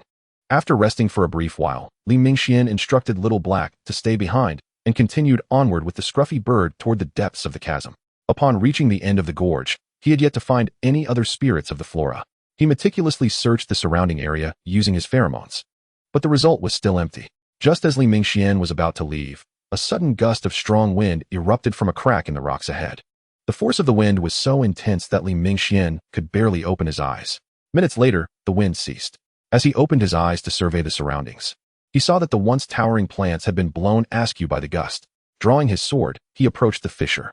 The opening was narrow, only allowing one person to pass. Li Mingxian instructed the scruffy bird to wait outside, and, sword in hand, he slipped inside. Before fully entering the crack, Li Mingxian swung his sword and severed a glowing plant nearby, lifting it as a torch as he ventured into the fissure. Initially cramped, the passage soon opened up into a vast space. However, the sight that greeted him left him utterly astounded. Approximately 3 to 4 meters above the ground loomed a nearly 10-meter wide spatial rift. Beneath this rift lay an expanse of purplish-black crystals, and at times, the rift exuded that same demonic energy. Could this be the source that left the gale wolves in such a befuddled state? With this thought in mind, Li Mingxian grabbed a small piece of the blackish-purple crystal and threw it towards the rift. The crystal felt remarkably cool to the touch, yet it was surprisingly heavy. Even as a mid-tier warrior, Li Mingxian found the fist-sized crystal cumbersome. Upon contact with the rift, the crystal was sliced in half, and it seemed to activate something within. Boom! A thunderous explosion erupted from below the rift, sending a powerful shockwave that slammed Li Mingxian against the back wall. His ears rang painfully from the blast, and he struggled to his feet, clutching his ears in agony. What in the world is this bizarre stone? It's more explosive than dynamite. Li Mingxian lamented bitterly. Suddenly, a thought struck him. Gazing at the scattered purplish-black crystals, he murmured, if such a small piece possesses explosive power greater than dynamite. Imagine the potential if these crystals were utilized properly. As a person of the modern world, Li Mingxian understood the potency of gunpowder. However, he had no knowledge of how to create it, only that it comprised sulfur, nitrate, and carbon mixed in specific proportions. Even if he could concoct gunpowder, the current level of industrial capability would not allow for an enhancement of its power to that of high explosives. Simply relying on black powder would not bolster combat effectiveness as much as inscribing additional spirit patterns on weapons or other items. However, now that he had discovered these purplish-black crystals, a wild idea began to form in Li Mingxuan's mind, to see if incorporating these crystals into gunpowder could elevate its potency to a new level. He returned to the pile of purplish-black crystals, bent down, and picked up a small piece. The density was remarkable. Even a piece the size of his thumb weighed several hundred pounds. Illuminated by the glowing plant, the crystal in Li Mingxuan's hand appeared somewhat translucent. From now on, you shall be called Demon Crystal, he chuckled softly, tucking it into his pocket. Yet, just this small demon crystal was already straining the leather clothing he wore. Glancing at the remaining crystals, Li Mingxian felt a headache coming on. Transporting these demon crystals back to the tribe would be an arduous task, not to mention the distance. Even moving them up from the gorge would be exceedingly difficult, and he couldn't carry too many on his own. Let it be. I'll cross that bridge when I come to it. For now, I'll take them back for experimentation, he resolved. After collecting a few more pieces, he finally stopped when he realized his leather attire could no longer bear the weight. He glanced back at the spatial rift. The recent explosion had left it entirely unscathed, indicating its remarkable stability. As Li Mingxian turned to depart, a vast expanse of deep violet light suddenly emerged to his side, accompanied by a terrifying wave of heat. A colossal fiery fist magnified in Li Mingxuan's vision, and then it struck the wall with a resounding blow. Boom! The searing gust burst forth from the cave, startling the scruffy bird stationed outside. Inside, Li Mingxian tumbled from the rock wall, yet he appeared to have sustained no injuries. His gaze, however, was grave as he focused ahead, where a blazing fire giant was engulfed in flames. This fire was not the usual yellow or red, but rather an eerie shade of deep violet. Just moments ago, when Li Mingxian had employed his pheromone sensing to explore, he had detected no signs of life. Much like Xiao He, this entity was a special life form. If it weren't for Biling, Li Mingxian thought, I might have been in grave trouble. He reflexively touched the shell around his neck, still haunted by the close call. The fire giant, witnessing Li Mingxian rise unscathed from the ground, was filled with curiosity. But what did it matter? Another punch would suffice. Boom! Li Mingxian scrambled out of the cave, the sensation of fleeing reminiscent of his initial months in this world. The fire giant was relentless in its pursuit. It swung its fist, smashing through the thick rock wall, creating a large opening as it charged out. Once outside, the fire giant suddenly shrank in size, becoming comparable to Li Mingxian. The violet flames pursued him across the earth, igniting the nearby luminous plants with its terrifying heat. Chapter 64, Spirit of the Elements. Boom, boom, boom. The valley echoed with explosive sounds as the fiery figure hurled fireballs from its hands, leaving Li Mingxian in a state of disarray and covered in soot. The scruffy bird attempted to assist, but before it could reach him, it lost several feathers to a searing blaze, causing it to hurriedly ascend into the sky. Seizing the moment when the fiery being was distracted with the bird, Li Mingxian released a spiral explosive arrow. Whoosh! The arrow passed through the fiery figure's form, striking the rocky wall behind it.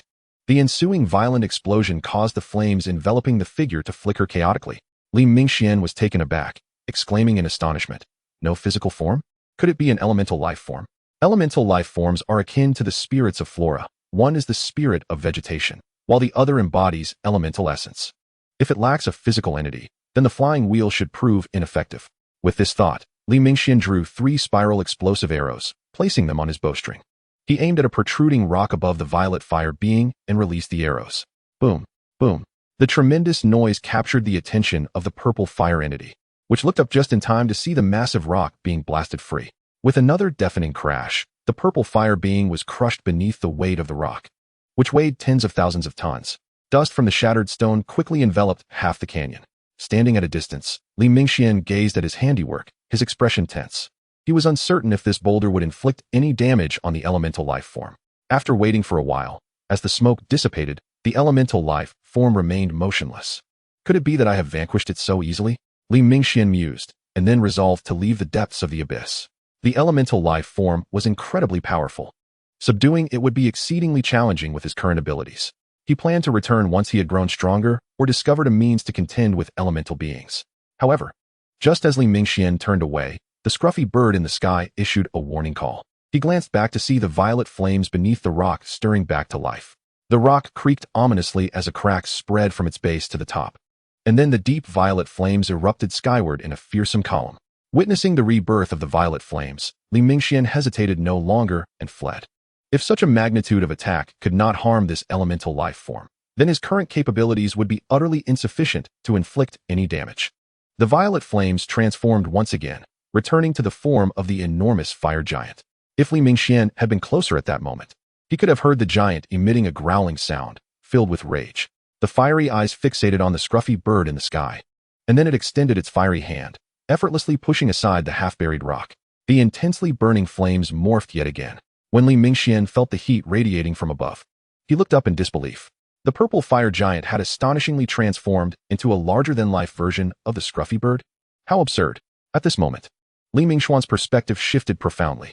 Since acquiring the dual flying wheel and advancing to the intermediate level, he had developed a sense of arrogance towards this world, believing that as long as he refrained from provoking lord-level beasts, he would evade life-threatening peril. Yet now, faced with an elemental life form that could not be harmed, whose weaknesses were unknown, and which could shift forms at will, he realized just how dire the situation truly was. The fiery giant bird in the sky opened its mouth and unleashed a stream of flames towards Li Mingxian, relentlessly pursuing him. The fiery line carved a deep trench in the ground along the path Li Mingxian had taken. Soon, they reached the vicinity of the fruit tree bearing the spirit of Flora. Seeing Li Mingxian in such distress, Xiao He rushed over. However, fire was the natural enemy of Xiao He, let alone this terrifyingly high-temperature violet flame. The fire giant bird, noticing the sudden emergence of several black vines attacking it from the ground, opened its beak and unleashed a massive fireball from above. The vines were immediately reduced to charred remains upon contact with the fireball, leaving Xiao He utterly outmatched. Boom! The fireball struck the ground, resulting in a violent explosion that sent both Li Mingxian and Xiao He flying, while the spirit of Flora on the distant tree swayed violently in the fierce wind. Li Mingxian, struggling to rise from the ground, saw the fired giant bird in the sky, realizing he had survived, and it swooped down towards him with its wings flapping. With no other recourse, he reached for the dual flying wheel at his waist and hurled it towards the charging fire giant bird. Buzz! The rapidly spinning wheel sliced through half of the fire giant bird's wing.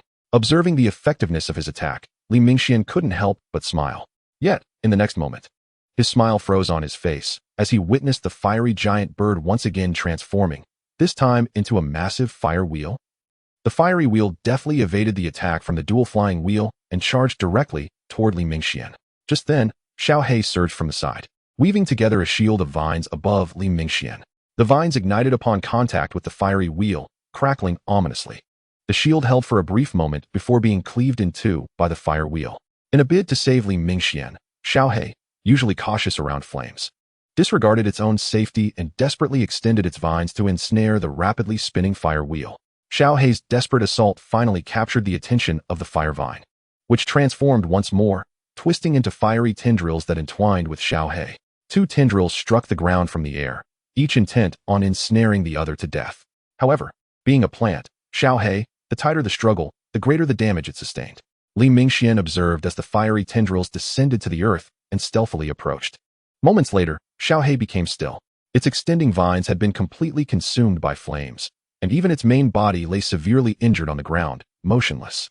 The victorious fire vine, in a fit of excitement, circled around Xiao He a couple of times before morphing again into a fist-sized elemental sprite. Unbeknownst to the exuberant sprite, a pair of large hands had already reached out from behind it. Tame. With both hands reaching for the elemental sprite suspended in the air, a unique radiance enveloped it. Just as the sprite attempted to resist, it felt an overwhelming weakness wash over it under the light, and its diminutive form weakly fell, into Li Mingxuan's grasp. Chapter 65, Fury. The elemental sprite landed in Li Mingxuan's hands, yet he sensed no weight whatsoever. After observing it for a moment, he placed the sprite on the ground. At that instant, the 6 star orbs within him ignited simultaneously, the 6th orb transforming into a flame shape. However, the 4th and 5th orbs within him appeared somewhat dim, especially the orb belonging to Xiaohe, whose brightness had dwindled to less than half its usual glow. Li Mingxian gently cradled the nearly charred Xiaohe. A look of anguish etched on his face. Had it not been for Xiaohe's valiant counterattack, he might have found it exceedingly difficult to tame that elemental life form. Now, not only was Xiaohe grievously injured, but the situation also seemed dire for the little sword hovering above the canyon. Had it encountered trouble as well? Shaking his head, Li Mingxian pulled his thoughts back. He reached into his pocket to retrieve a bamboo tube containing herbal powder, pouring a small amount onto the charred area of Xiaohe. Yet, this action yielded little effect. After some contemplation, he channeled his mystical power into it. But healing through mystical energy proved ineffective for such a life form as Xiaohe. Just as Li Mingxian found himself in a state of anxious despair, his gaze fell upon the wolf pelt that had been blown away, and he suddenly remembered that Xiaohe consumed meat. But where could he find meat now? Looking at the small Xiaohe in his palm, an idea dawned upon him, and he murmured, "Then I shall offer my own." With a dagger, he made a small incision in his hand, letting his blood drip onto Xiaohe. Indeed, upon sensing the vitality, Xiaohe responded. The charred portions of its body began to slough away, and new growth emerged in their place. Time seemed to stretch endlessly until, in a daze, Li Mingxian finally witnessed Xiaohe awakening. Upon revival, Xiaohe resembled a newborn, still shrouded in darkness but appearing far more resilient than before. With Xiaohe awake, Li Mingxian felt no need to linger. He approached a tree adorned with spiritual fruits and plucked the remaining herbal spirits. By the time he returned, the previously unconscious elemental sprite was gradually regaining consciousness. The sprite floated in the air, tilting its head to observe Li Mingxian before darting towards him, startling him with its sudden movement. The fear this creature instilled in him was no less than that of Xiaohe. Yet as the adage goes, the more terrifying the adversary, the more reliable they become once tamed.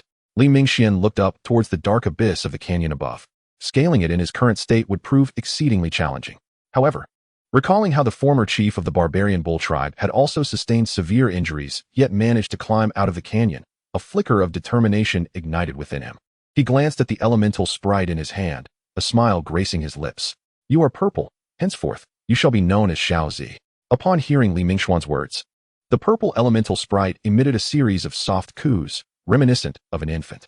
Xiaohe extended its vines upward, and just as Li Mingxian prepared to climb, Xiaozi suddenly leaped forward. Its body swelled, transforming into the shape of a colossal firebird, inviting him to mount. Yet, how could he dare to sit upon a bird engulfed in flames? After a moment of hesitation, he cautiously approached. Tentatively, he reached out to touch the bird's wing, expecting a searing heat, but instead felt a warm, comforting sensation.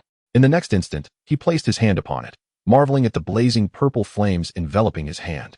A smile spread across Li Mingxuan's face. It appeared that his 6th ability was indeed fire.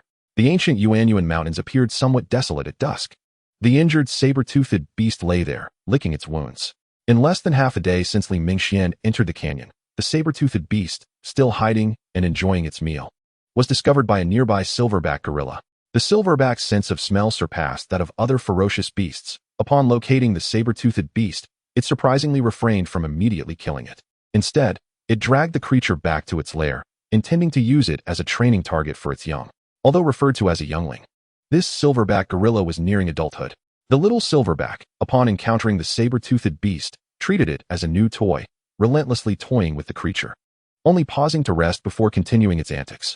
The saber-toothed beast, unable to fight back, could only endure in silence. Each time the torment concluded, it would gaze toward the canyon, knowing that its master would surely return to rescue it. Roar! Roar! The silverback gorilla, invigorated, rushed over and seized the saber-toothed beast's tail, yanking it backward with force. The pain-stricken saber-toothed beast turned to bite at the gorilla, but it was no match for such a ferocious opponent, only to be met with a kick to the jaw that sent it sprawling to the ground. Once more injuring the saber-toothed beast, the little gorilla jumped up and down with excitement, as if deriving pleasure from tormenting other creatures. Just as the gorilla reveled in its antics, the sky suddenly illuminated, followed by a massive purple fireball descending with an overwhelming pressure, sending it flying. Boom! The thunderous sound startled the surrounding birds and beasts into a flurry of flight. Li Mingxian stood barefoot atop the firebird, his face etched with fury. The very situation he had feared had come to pass. He had worried that the saber-toothed beast would be discovered by other predators while he was away and had specifically instructed it to hide. Before Xiao Zi had even landed, Li Mingxian leapt down barefoot. Seeing his master return, the saber-toothed beast attempted to rise, but the pain from its injuries rendered it incapable of standing. Gently stroking the beast's massive head, Li Mingxian felt a surge of savage emotion flood his mind. Forcing down his rage, he poured all the herbal powder from the bamboo tube onto the wounded areas of the saber-toothed beast and continuously channeled his mystical power to heal its injuries. The beast's large head rested against Li Mingxuan's chest, resembling an injured kitten. Fortunately, the damage to the saber-toothed beast's internal organs was not severe. After his ministrations, it was no longer in mortal danger. Suddenly recalling something, Li Mingxian retrieved the herbal spirit from his pocket and held it to the saber-toothed beast's mouth. The creature sniffed at it before gently biting down and swallowing. However, upon consuming the herbal spirit, the saber-toothed beast suddenly writhed in agony, howling in distress. Li Mingxian, witnessing the situation, felt utterly helpless. To attain greater power, one must endure such agony. The evolution from beast to ferocious beast is no simple feat. Roar. Roar. From behind came the bellow of a gorilla, causing Li Mingxian to furrow his brow. There, amidst the flames, appeared an even more colossal silverback gorilla. He turned to Xiao Zi and softly remarked, "You may remain here. I desire to personally impart upon it the essence of suffering beyond death." Chapter 66. The Evolved Saber-Toothed Beast. Buzz. The flying wheel descended silently into Li Mingxuan's grasp. Gazing at the pitiful silverback gorilla before him, his expression remained impassive. At that moment, the silverback gorilla lay on the ground, its tendons severed by the flying wheel, struggling helplessly. "Do you not relish tormenting your prey? How does this sensation feel?" Li Mingxian sheathed the wheel and addressed the silverback gorilla nonchalantly. Yet, the silverback gorilla, oblivious to his words, continued to bellow defiantly at Li Mingxian, refusing to submit. Seeing this, Li Mingxian lost interest in toying with a ferocious beast. He drew his sword from his waist and thrust it fiercely into the gorilla's lung. The unique spiritual patterns on the blade elicited a wail of anguish from the silverback gorilla. Securing the gorilla with his sword, Li Mingxian chose to ignore it. Even though its lung had been pierced, the ferocious beast's formidable vitality would not allow it to perish immediately. He decided it should endure this sensation until its final moments. As dusk descended, the silverback gorilla's body grew cold and motionless. Leaning against a tree trunk, Li Mingxian contemplated the saber-toothed beast that had slipped into unconsciousness, silent and pensive. Yet, he harbored no concerns for the saber-toothed beast, for its star gem still radiated brightly, showing no signs of change. Retracting his gaze, Li Mingxian extended his palm. In the next instant, a flamboyant purple flame ignited at his fingertip, dancing like a sprite as he moved his fingers. Fire control technique. Quite an impressive ability. He chuckled lightly before extinguishing the flame. At that moment, a purple elemental life form unexpectedly emerged from his chest. Upon Xiao Zi's emergence, Li Mingxian attempted to reignite the flame, but after several failed attempts, the little sprite joyfully clutched its round belly in his palm, giggling. It seemed that only by allowing Xiao Zi to possess him could he wield the power of fire. This was fortuitous, as Xiao Zi's essence could serve as a hidden card. Observing Xiao Zi's bliss despite his failure to ignite the flame, Li Mingxian opened his mouth and swallowed her whole. Once again, flames erupted from his hands. The following morning, the saber-toothed beast had completed its evolution. The newly reborn saber-toothed beast had grown significantly larger, measuring over 5 meters in length. Its claws and fangs were markedly sharper than the previous day. Even Li Mingxian, standing before the saber-toothed beast, felt an inexplicable sense of pressure. The moment the saber-toothed beast transformed into a ferocious beast, he suddenly felt as though his body had become considerably lighter. Li Mingxian jumped on the spot, feeling unburdened, his strength not significantly amplified, yet his speed had increased manifold. After a while, Li Mingxian retrieved the 2 ferocious beast crystal cores, preparing to depart from the ancient origin mountain range. As for the beast's flesh, he entrusted that task to Xiao He, who had yet to fully recover. Once he had gathered his belongings, Li Mingxian leapt onto the back of Xiao Jian. The moment he sat down, he noted that the texture felt somewhat rigid, less comfortable than before. Xiao Jian took a few steps forward and then turned, emitting a roar befitting a king towards the depths of the ancient origin mountain range. Suddenly, to Li Mingxuan's astonished gaze, the saber-toothed beast unleashed 2 blades of wind from its mouth, cleaving a significant swath through the surrounding forest. After exiting the canyon's vicinity, Li Mingxian aimed to return to Lake Island to gather more herbs. As he ascended, he did not disturb the raptor pack. Instead, he opted to fly barefoot with Xiaozi. Though he was no longer afraid of flames, his shoes could still catch fire, leaving him no choice but to resort to this crude method. On his return journey, Li Mingxian chose not to ride Xiaozi back. On one hand, he wished to keep Xiaozi as a trump card. On the other, the saber-toothed beast, now evolved to a ferocious beast level, was several times faster than before. It had taken him days to arrive, yet he reached the tribe in just one day. Roar! The saber-toothed beast's massive form terrified the ordinary tribespeople laboring by the river. Li Mingxian smacked the beast on its head to calm it down. Just as he dismounted from Xiaojian, he noticed several armed wild warriors rushing down from the hills. Clearly, Xiaojian's roar had startled the patrolling warriors. Upon seeing Li Mingxian, they sheathed their weapons and slightly bowed in respect. Elder. As they ascended the mountain, many gathered to observe the saber-toothed beast. It was their first time witnessing a ferocious beast so obedient and even manageable by a human. Leaving the saber-toothed beast near the Elder's Hall, Li Mingxian aimed to quickly feed the spiritual fruits in his arms to the other two unevolved beast companions. When he retrieved the spiritual fruits, their surface had dulled considerably. In less than 2 days, the spiritual energy within had dissipated so much that it pained Li Mingxian to behold. Little Green was currently at a natural pond on the mountain. Upon seeing it, Li Mingxian promptly stuffed one of the spiritual fruits into its mouth before rising to head towards the next location. At a tributary of the river on the mountain's side, Little Yellow had rebuilt its hive. However, to facilitate future relocations, Li Mingxian had preemptively instructed it to construct the hive on a dilapidated boat. This way, even when moving, they would not need to rebuild the hive, effectively creating a makeshift mobile hive. Approaching the hive, he knocked on the exposed wooden planks of the boat, startling the multitude of bees within. The bees circled around him a few times, but did not attack. Having tamed the queen bee, Little Yellow, he now exuded a pheromone similar to hers. Thus the bees posed no threat to him. After a while, Little Yellow emerged from the depths of the boat, its rotund body dragging behind. Upon seeing Little Yellow, Li Mingxian offered the spiritual fruit before turning to leave. He wondered if the spiritually depleted essence of the wood spirits could enable them to evolve into ferocious beasts, even if he remained by their side. He could not increase their success rate, so it would be better to leave it to fate and avoid unnecessary distress. Upon returning to the Elder's Hall, Li Mingxian found a crowd gathered around the saber-toothed beast, including several high-ranking warriors and elders. As he approached, they parted to make way for him. Mingxian, how did your saber-toothed beast suddenly transform into a ferocious beast? What treasures did you discover in the depths? Zhang Yi inquired with a smile at Li Mingxian. What treasures? I nearly perished down there. Li Mingxian replied, exasperated. He then added, there were a few wood spirit essences that fortuitously allowed the saber-toothed beast to evolve into a ferocious beast. Chapter 67, The New Totem. What? Wood spirit essence? Yun Wang exclaimed in astonishment.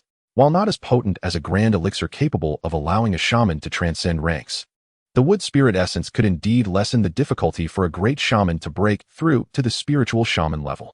Li Mingxian nodded gently and remarked, however, the essence of flora and fauna is challenging to preserve. The two I have retrieved are significantly depleted of spiritual energy. Upon hearing this, Elder Yun expressed his regret, stating, the essence of flora can only be stored using rootless wood. Alas, it is rather excessive to offer such essence to beasts. With a chuckle, he continued, the essence of flora inherently relies on fate. Even if we consumed it now, it would yield minimal benefits. Leo interjected, offering a faint smile towards Elder Yun. I am aware, yet Mingxian, you should have brought it to us for inspection before feeding it. Elder Yun was somewhat concerned, as he had never encountered the essence of flora in his century-long life. The spiritual energy of the fruit has been dissipating, and I was anxious.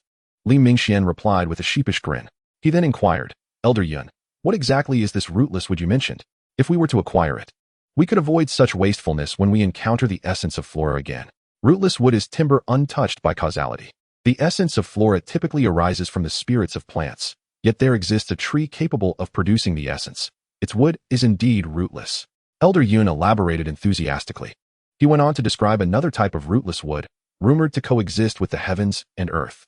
At that moment, Li Mingxian was struck with a realization. Could it be that these few essences of flora are from that tree? Cautiously, he tapped Elder Yun, who was engrossed in his explanation. Piqued by Li Mingxuan's interruption, Elder Yun turned his head in confusion. Leaning closer, Li Mingxian whispered something to him, causing the old man to momentarily freeze in surprise before fainting backward. Zhang Ya hurriedly supported Elder Yun to help him regain his composure, while Leo shot a glare at Li Mingxian. Recalling how the last 30 beast cores nearly caused him to lose his breath, He wondered what this fellow had said now. The following day, Li Mingxian visited the pond and was delighted to see that Zylf had gained weight. However, upon making contact with Zylf, his smile faded. The creature lacked the aura of a fierce beast, though it was significantly stronger. Despite this outcome, Li Mingxian did not appear particularly disheartened. For Elder Yun had educated him the previous day. He explained that Rootless Wood could eventually regenerate the essence of flora, albeit over an extended period, potentially spanning decades. After patting Zylf, Li Mingxian proceeded to the base of the mountain to check on Xiaowang. Upon arriving at the dilapidated boathouse, he spotted Xiaowang basking in the sun at the bow of the boat. Overnight, its once bulky physique had slimmed considerably, and it now emanated the aura of a fierce beast. Buzzing, Xiaowang took flight upon spotting Li Mingxian, its previously light yellow abdomen now adorned with several dark stripes, giving it a fierce appearance. Now, this resembles a true queen bee. Unlike before when it could barely fly, Li Mingxian chuckled. After evolving to the fierce beast level, Xiaowang had developed a sharp stinger at its rear, and upon closer inspection, one could see a faint, translucent venom clinging to it. All the surrounding little bees were Xiaowang's offspring. Li Mingxian was curious about how its next generation would transform now that it had become a fierce beast. After concluding matters concerning the essence of flora, Li Mingxian visited the workshop to hand over the magic crystal stones to Old Ping. Upon seeing the diminutive size of the stones, Old Ping attempted to grasp one, only to be hastily stopped by Li Mingxian. Don't be absurd. As an ordinary person, how could you possibly lift such a weight? Li Mingxian then meticulously explained the properties of the magic crystal stones, drawing the attention of Peng, Lingshi, and Yun. These must be handled with utmost caution. They can explode violently when subjected to external damage, similar to the arrows I shoot. He continued, furthermore, these stones are exceptionally heavy. So the workshop will require the assistance of the barbarian warriors. I will procure the manpower from the Elder Council. Your task is to expedite the development of what I require. After concluding the meeting, Li Mingxian placed several magic crystal stones onto the stone platform. Before departing, he shared the method for creating gunpowder with Old Ping and conveyed his thoughts on incorporating the magic crystal stones into the mixture. As for the final proportions of the materials, that would be left to the workshop to experiment with, as even he was unsure of the optimal ratios for gunpowder. He also entrusted Old Ping with the biling on his neck. The risks involved in developing gunpowder were far greater than those of the previous bow and crossbow mining stones. He had no desire for Old Ping to encounter any mishaps. Although Old Ping was elderly, he had merely been constrained by the limitations of his small tribe. And in Li Mingxuan's eyes, he held a value comparable to that of a high-level warrior, perhaps even surpassing it in certain respects. This shell is a spiritual pattern weapon. How could I, an ordinary person, wield it? Old Ping exclaimed in alarm upon receiving the biling. Li Mingxian gently pushed it back, insisting, the development of gunpowder is not to be taken lightly. It is a perilous endeavor. Moreover, this shell is merely borrowed for temporary use. You may utilize it a maximum of twice a day. If 2 experiments have already been conducted on the same day, no matter how urgent the matter, a 3rd experiment must not be attempted. Exiting the workshop's small workshop, Li Mingxian gazed up at the sky and smiled. Unbeknownst to me, nearly a year has passed. During his recent days of return, he had noticed that the annual tribal ceremony was approaching once more, with the youths eagerly preparing. However, the leaders of the alliance were troubled over which totem to utilize for their awakening. Among the 4 lower totems, the one from the barbarian bull tribe was the most favorable, yet it did not significantly surpass the other 3. Thus, the Elder Council deliberated on seeking a new totem. Li Mingxian had an idea for the new totem, proposing to use the essence of the saber-toothed beast. Creating a totem from the blood of a fierce beast would be an unprecedented privilege for the 4 small tribes. On that day, 5 shamans gathered around the saber-toothed beast. Li Mingxian stepped forward, placing a parchment at the creature's feet, while Liu, seated before the parchment with a bone staff in hand, closed his eyes in concentration. Gently stroking the saber-toothed beast's large head, Li Mingxian raised its front paw and made an incision. As the beast's blood flowed, Liu began to chant. Simultaneously, a faint purple shamanic power connected the parchment and the beast's wound, preparing to inscribe a new totem. The beast's blood flowed along the shamanic energy to the parchment, as the shamans seated around it readied themselves to assist Liu in etching the new totem. Chapter 68, Totemic Skills. The 4 shamans sat before the parchment, collaboratively inscribing the new totem, while Li Mingxian withdrew his gaze and gently caressed the saber-toothed beast's massive head. The blood of fierce beasts was not akin to ordinary blood. Each drop required an extensive period for recovery. As time passed, the once standing saber-toothed beast weakened and began to sag against the ground. Noticing the beast's diminishing strength, Li Mingxian clenched his teeth and declared, If the inscription is not completed within a minute, I will intervene. Just as he contemplated halting the shamans, a surge of energy emanated from the parchment, signaling the completion of the inscription. Phew, such potent blood, he exclaimed. The totem of 26 strokes is nearing the level of a high-grade totem. Though Zhangya appeared fatigued, he could not conceal his excitement. The 26 strokes of the totem are formidable even among intermediate totems. It is rare for fierce beasts to exhibit such docility in allowing one to extract their essence. After a brief rest, the saber-toothed beast rose once more, causing Li Mingxian, who stood nearby, to furrow his brow. He had initially believed that inscribing a totem would require only a modest amount of essence. Had he known it would demand such a substantial quantity, he would have ventured back to the ancient Origin Mountains to capture another beast. However, unbeknownst to him, even if the essence were drawn from a deceased fierce beast to inscribe a totem, something vital would still be lacking. A totem imbues a warrior with strength, and if the process of its creation is fraught with resistance and resentment, the totem loses its intrinsic significance. 2 months swiftly elapsed. On the night of the ceremony, the youth stood spiritedly in a clearing amidst the mountains. At this moment, the 5 elders stood aloft, observing the foundation stones of the Alliance's future. This awakening will utilize the new totem. Allow me and Teng Ju to facilitate their awakening, Liu remarked with a light smile. Song Yi shot him a sidelong glance and retorted, this is the very duty of a blessing-type shaman.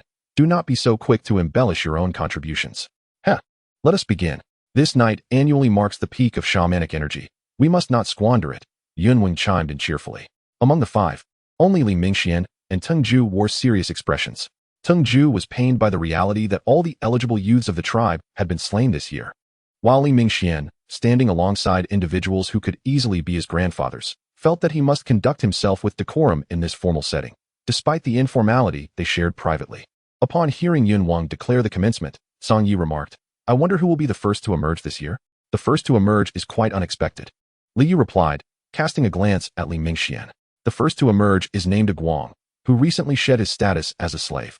Li Mingxian was taken aback. He had not been following such matters lately. Most of those who had been freed from slavery were now laboring in the mining department or assisting Old Ping with smelting. Most of these former slaves had surpassed the age for awakening, with only Guang still within the age range. He never anticipated Guang would become the first to emerge, had it not been for his significant contributions to the tribe. The title would surely have gone to the strongest among the onlookers. Exchanging glances with Liu, they both chuckled, realizing that a slave from the barbaric tribe was about to rise to prominence. The first to emerge is on stage. With Xiaogu's commanding shout, the youth standing at the forefront of the crowd stepped forward.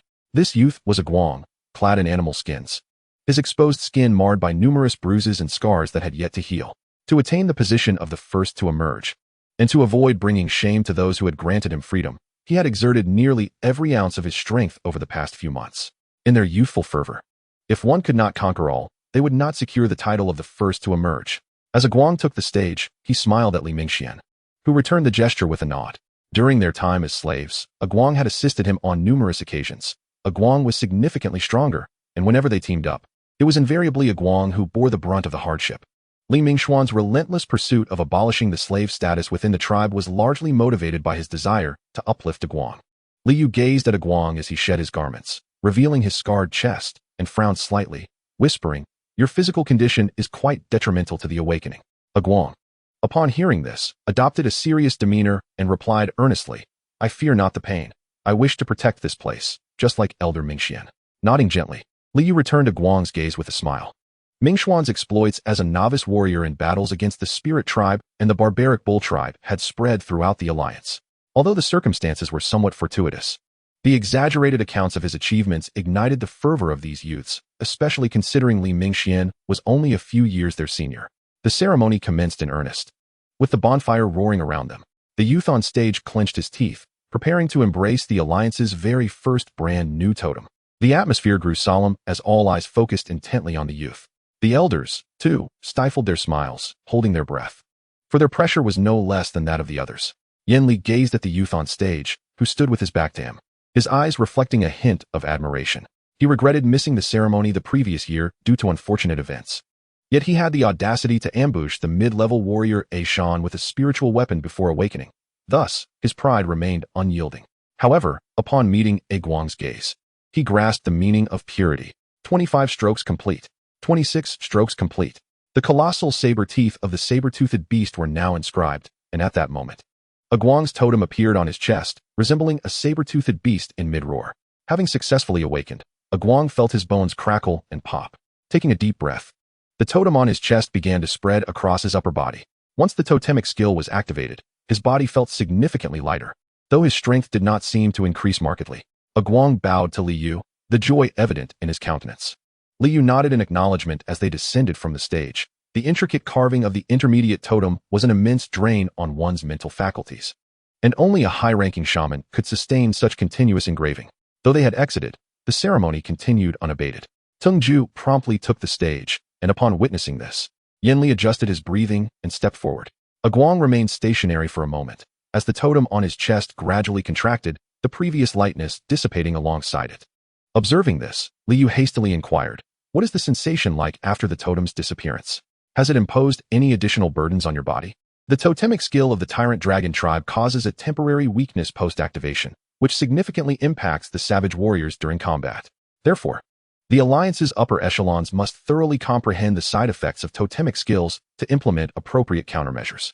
A Guang, upon hearing this, moved his body slightly and confidently replied to the assembled elders, "The moment the totemic skill concludes, my body does feel heavier, but I adapt swiftly. As for side effects, I experience virtually none." Chapter 69. 1 courtyard, 2 halls, for divisions. No side effects at all. It seems the quality of this totem is exceptionally high, Song Yi remarked with a chuckle. Meanwhile, Li Mingxuan's expression turned somewhat peculiar upon hearing A Guang's words. It appeared that since evolving from the saber-toothed beast into a fierce beast, his body had consistently maintained the state A Guang described during the activation of the totemic skill.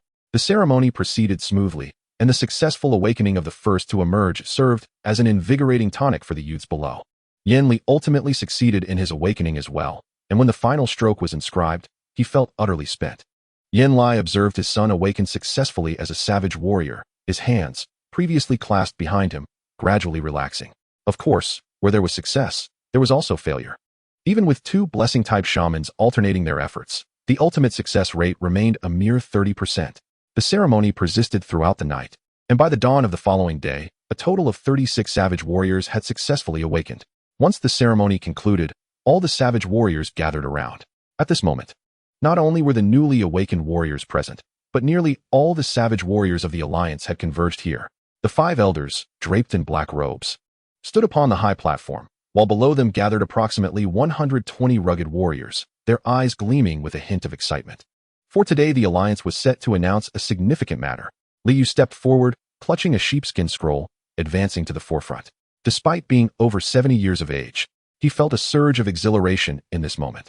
His gaze swept over the assembly, and as he unfurled the scroll, he proclaimed solemnly, "We, the 4 clans, have convened here to establish a new alliance, which has yet to undergo an official ceremony. Today, I shall speak on this matter.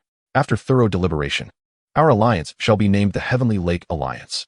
The institutions beneath this alliance will comprise the Elder Council, the Council of Elders, the Hall of Warriors, the Department of Military Affairs, the Department of Engineering, the Law Enforcement Department, and the Special Armed Division.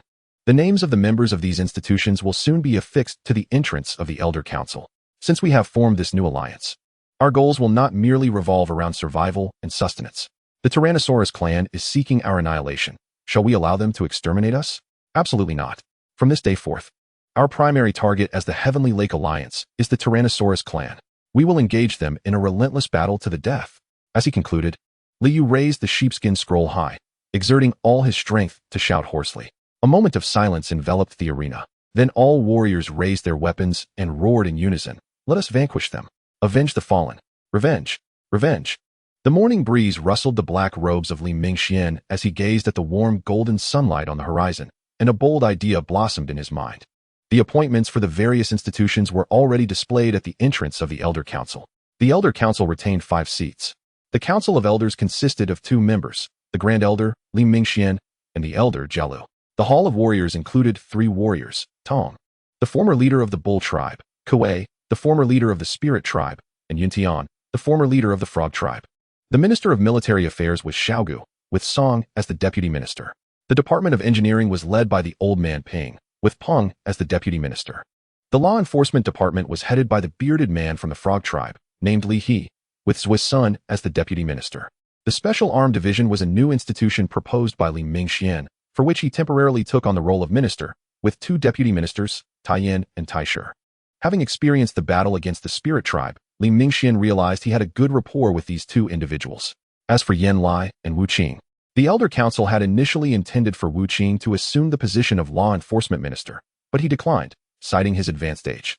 He now wished to remain within the Elder Council until his days were done, his pride seemingly diminished since the failure of that command. Yan Lai was responsible for the tribe's overall security, the protection of gathering teams, and various daily guard duties. On this day, the old man Ping had completed the latest batch of iron weapons, including swords, shields, and armor. The tribe had previously lacked shields, but Li Mingxian recognized their significance after the ambush by the Bull tribe. Had some of their warriors carried shields during that attack, the damage would not have been so devastating.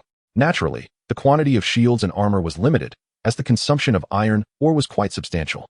The armor's design was largely inspired by the one captured from the Star Devouring tribe. Li Mingxian smiled as he examined a dagger about a foot long. Its craftsmanship and materials represented the pinnacle of the current engineering department.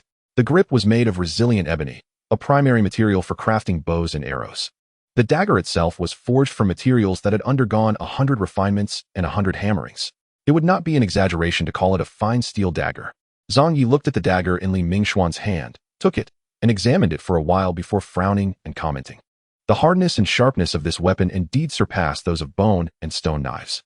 However, as it is a mere inanimate object, to transform it into a spirit weapon, one would need to inscribe over 10 spirit patterns. But to do so would be excessively extravagant. Hee, how delightful it would be if everyone fought with spirit weapons. Li Mingxian chuckled lightly. Zhang Yi snorted in response, saying, even at the level of a great shaman, it is impossible to inscribe so many spirit weapons. You truly have a daring imagination. The quality of these iron weapons nearly reached that of ordinary 7-pattern spirit weapons, and even without any inscriptions, they would still serve as decent weapons.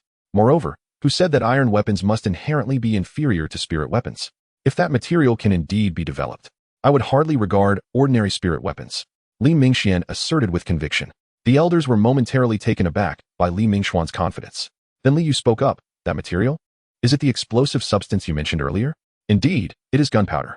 I discovered a new explosive material at the bottom of the abyss. And if the two can be successfully combined, its power will far exceed that of my spiral explosive arrows. Li Mingxian nodded at Li Yu.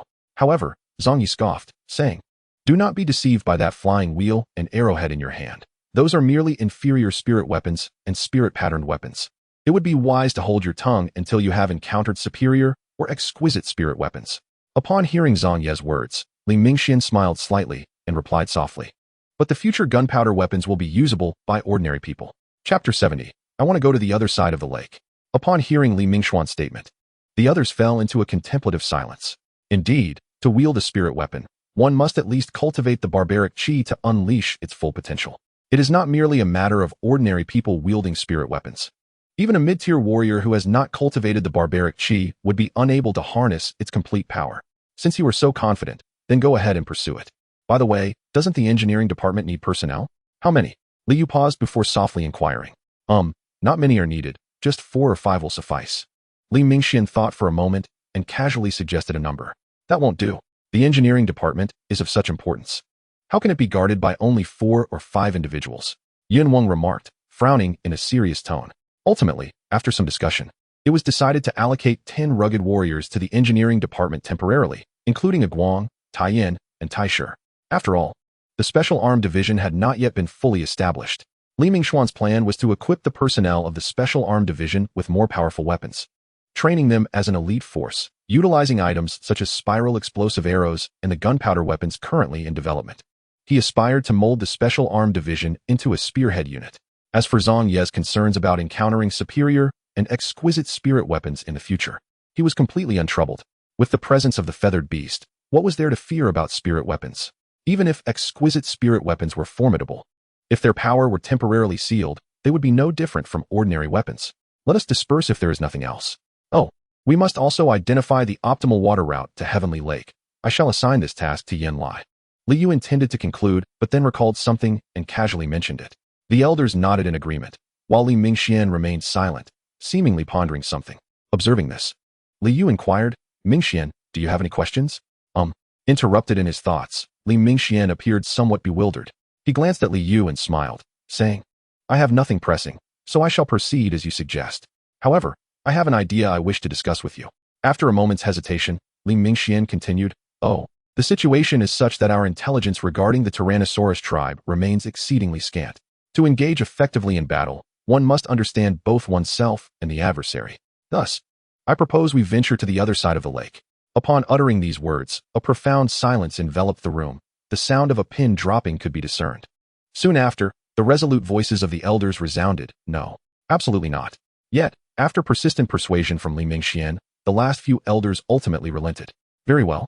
We shall allow you to go to the other side of the lake, but unlike the previous expedition to the abyss, you must not go alone. The elders felt a twinge of fear after hearing Li Mingxian recount the dangers faced during that venture. However, given Li Mingxuan's current prowess, the presence of ordinary savage warriors would merely serve as an encumbrance. Ultimately, it was decided that Li Mingxian would lead a reconnaissance mission to gather intelligence on the far side of the lake. As for those who would accompany him, only individuals of intermediate rank would be considered, with a limit on their numbers. Consequently, the elders resolved that a battle general would personally join the expedition, with Minister Xiao Gu assisting, alongside 12 savage warriors of intermediate rank or higher to form an elite team.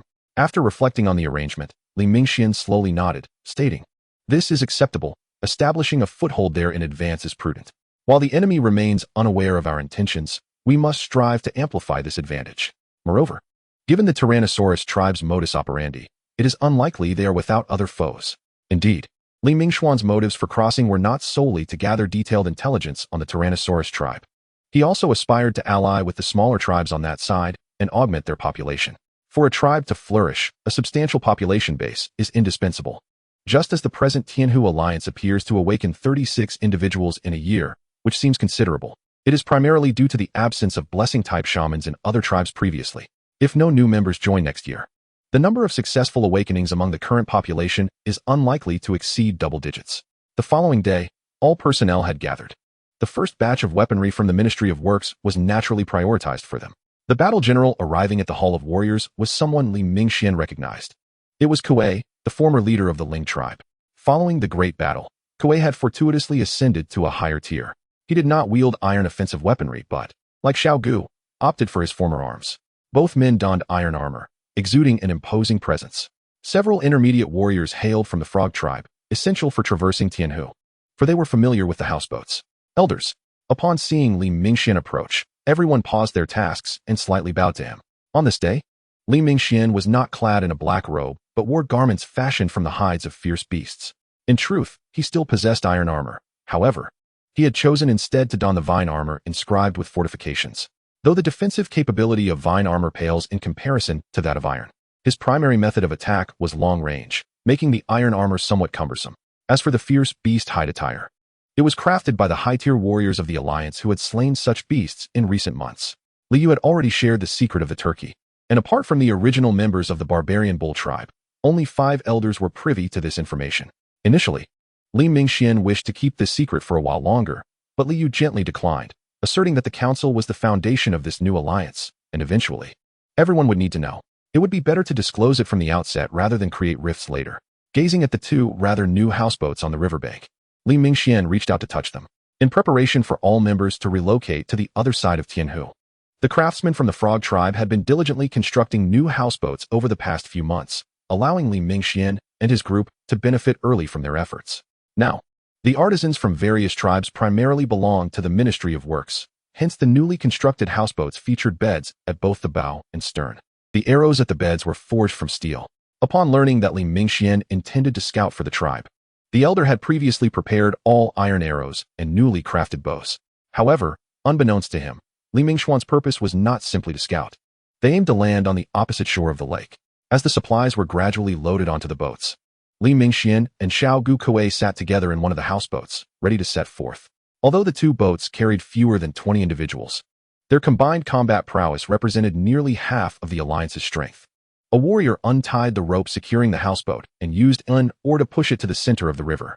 The current carried the vessel downstream, and everyone was filled with anticipation for the new territory they were about to explore.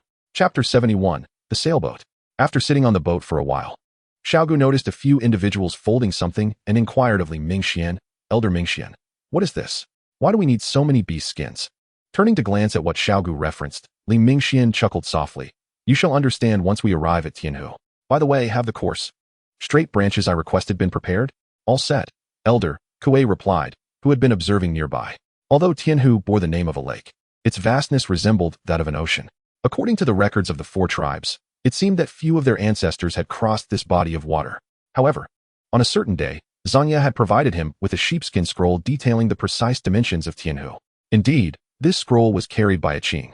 The scroll depicted Tianhu in an elliptical shape, with its longest stretch measuring over 1,000 miles and its widest approximately 600 miles. Li Mingxian and his group were positioned to traverse this 600-mile expanse, thereby reaching the lake's opposite shore. The far side of the lake was not an endless plain. It featured rolling hills and numerous rivers, though the climate there was indeed more temperate. To the north of Tianhu lay an expansive snow-capped mountain range stretching 800 miles, from which the waters of Tianhu originated. During the rainy season, the cold air near the mountains would compress large volumes of water vapor into the surrounding regions. Consequently, rainfall near Tianhu was significantly less compared to other areas, making it more conducive for human habitation. Once the rainwater from other regions converged into Tianhu, it also brought a richer bounty of resources to those residing nearby. However, with great abundance comes great peril. The resource-rich waters of Tianhu often attracted formidable beasts. Even with the presence of savage warriors, safely fishing and foraging in the lake proved to be an arduous task.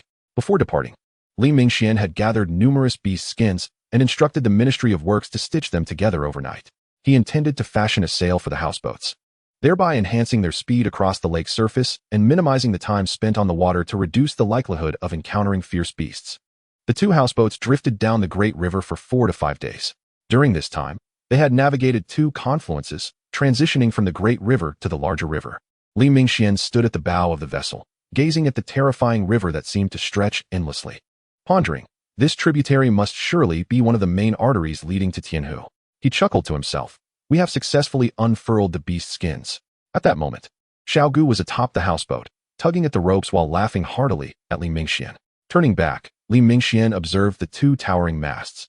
Instinctively clasping his hands behind him, and with a smile in his eyes, declared, the sails cannot simply be raised. We must harness the forces of nature. No, wait, rather. We must utilize the power of science. At that moment, Kuei emerged from within the cabin, his face a picture of confusion upon hearing Li Mingxuan's words. Science? Is that some sort of sorcery? In truth, it was Li Mingxuan's first experience commanding a sailboat, but had he never seen a pig run after having eaten one? Clutching a rudimentary windmill made of leaves, he twirled it in his hand, attempting to discern the direction of the breeze. Initially, under his guidance, the sailboat wobbled precariously across the water. Gradually, the crew seemed to grasp the technique, and the handling of the sails became increasingly adept. As the sun sank in the west, its golden rays bathed the vast river in a crimson hue. Li Mingxian perched on the edge of the boat, enchanted by the breathtaking scenery, a gentle smile curling at the corners of his lips. His intention in this world was not to seize power or achieve great deeds, but to relish moments of tranquility, immersing himself in the beauty and wonders of this realm. After a while, he sensed a sudden surge in the river's current, yet the winds upon the surface were feeble. Rising from the gunwale, he peered into the distance, where the boundless Tianhu came into view. Tianhu had finally arrived. Chirping, the miscellaneous birds descended from the sky, returning once more to the Tianhu region. Their previous excitement now subdued. This time, Li Mingxian had not brought the saber-toothed beast along.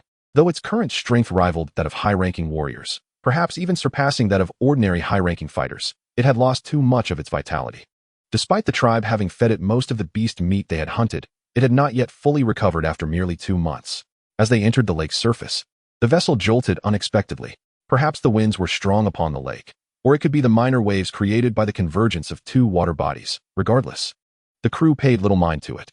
Fortunately, the moonlight was favorable that night, and despite their lack of experience in long-distance night navigation, the fleet moved forward steadily under Li Mingxuan's command. With their hasty departure, Li Mingxian relied solely on the single map in his possession to ascertain direction. He had to depend on the celestial bodies above. With hundreds of miles of lake ahead and the wind filling their sails, it should not be too difficult to avoid getting lost. Regrettably, he had not participated in the interrogation of the few warriors from the tyrant dragon tribe they had captured, or else he might have inquired about where their ships had docked upon arrival. Moreover, he harbored doubts about whether there were any survivors aboard their vessels. In the first 3 days of their voyage, the lake had been serene and sunny, but on the night of the 3rd day, thick fog suddenly enveloped the surface. By the 4th day, The fog had not lifted, and light rain began to fall, casting the lake into a misty realm akin to a fairyland. Yet, Li Mingxian and his companions had no leisure to admire this stunning spectacle. He stood at the bow, frowning at the dense fog.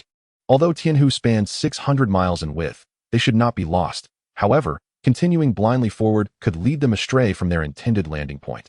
Should they inadvertently land near the tyrant dragon tribe, disembarking would only mean being pursued. Now that would be a jest. Elder, what shall we do now? Should we continue forward, or wait for the fog to clear? Kuei inquired nearby. The fleet had made it this far in peace, largely due to Li Mingxuan's adept leadership. Thanks to Li Mingxuan's pheromone perception, they had evaded numerous dangers lurking beneath the water. Thus, the others harbored absolute trust and obedience towards him.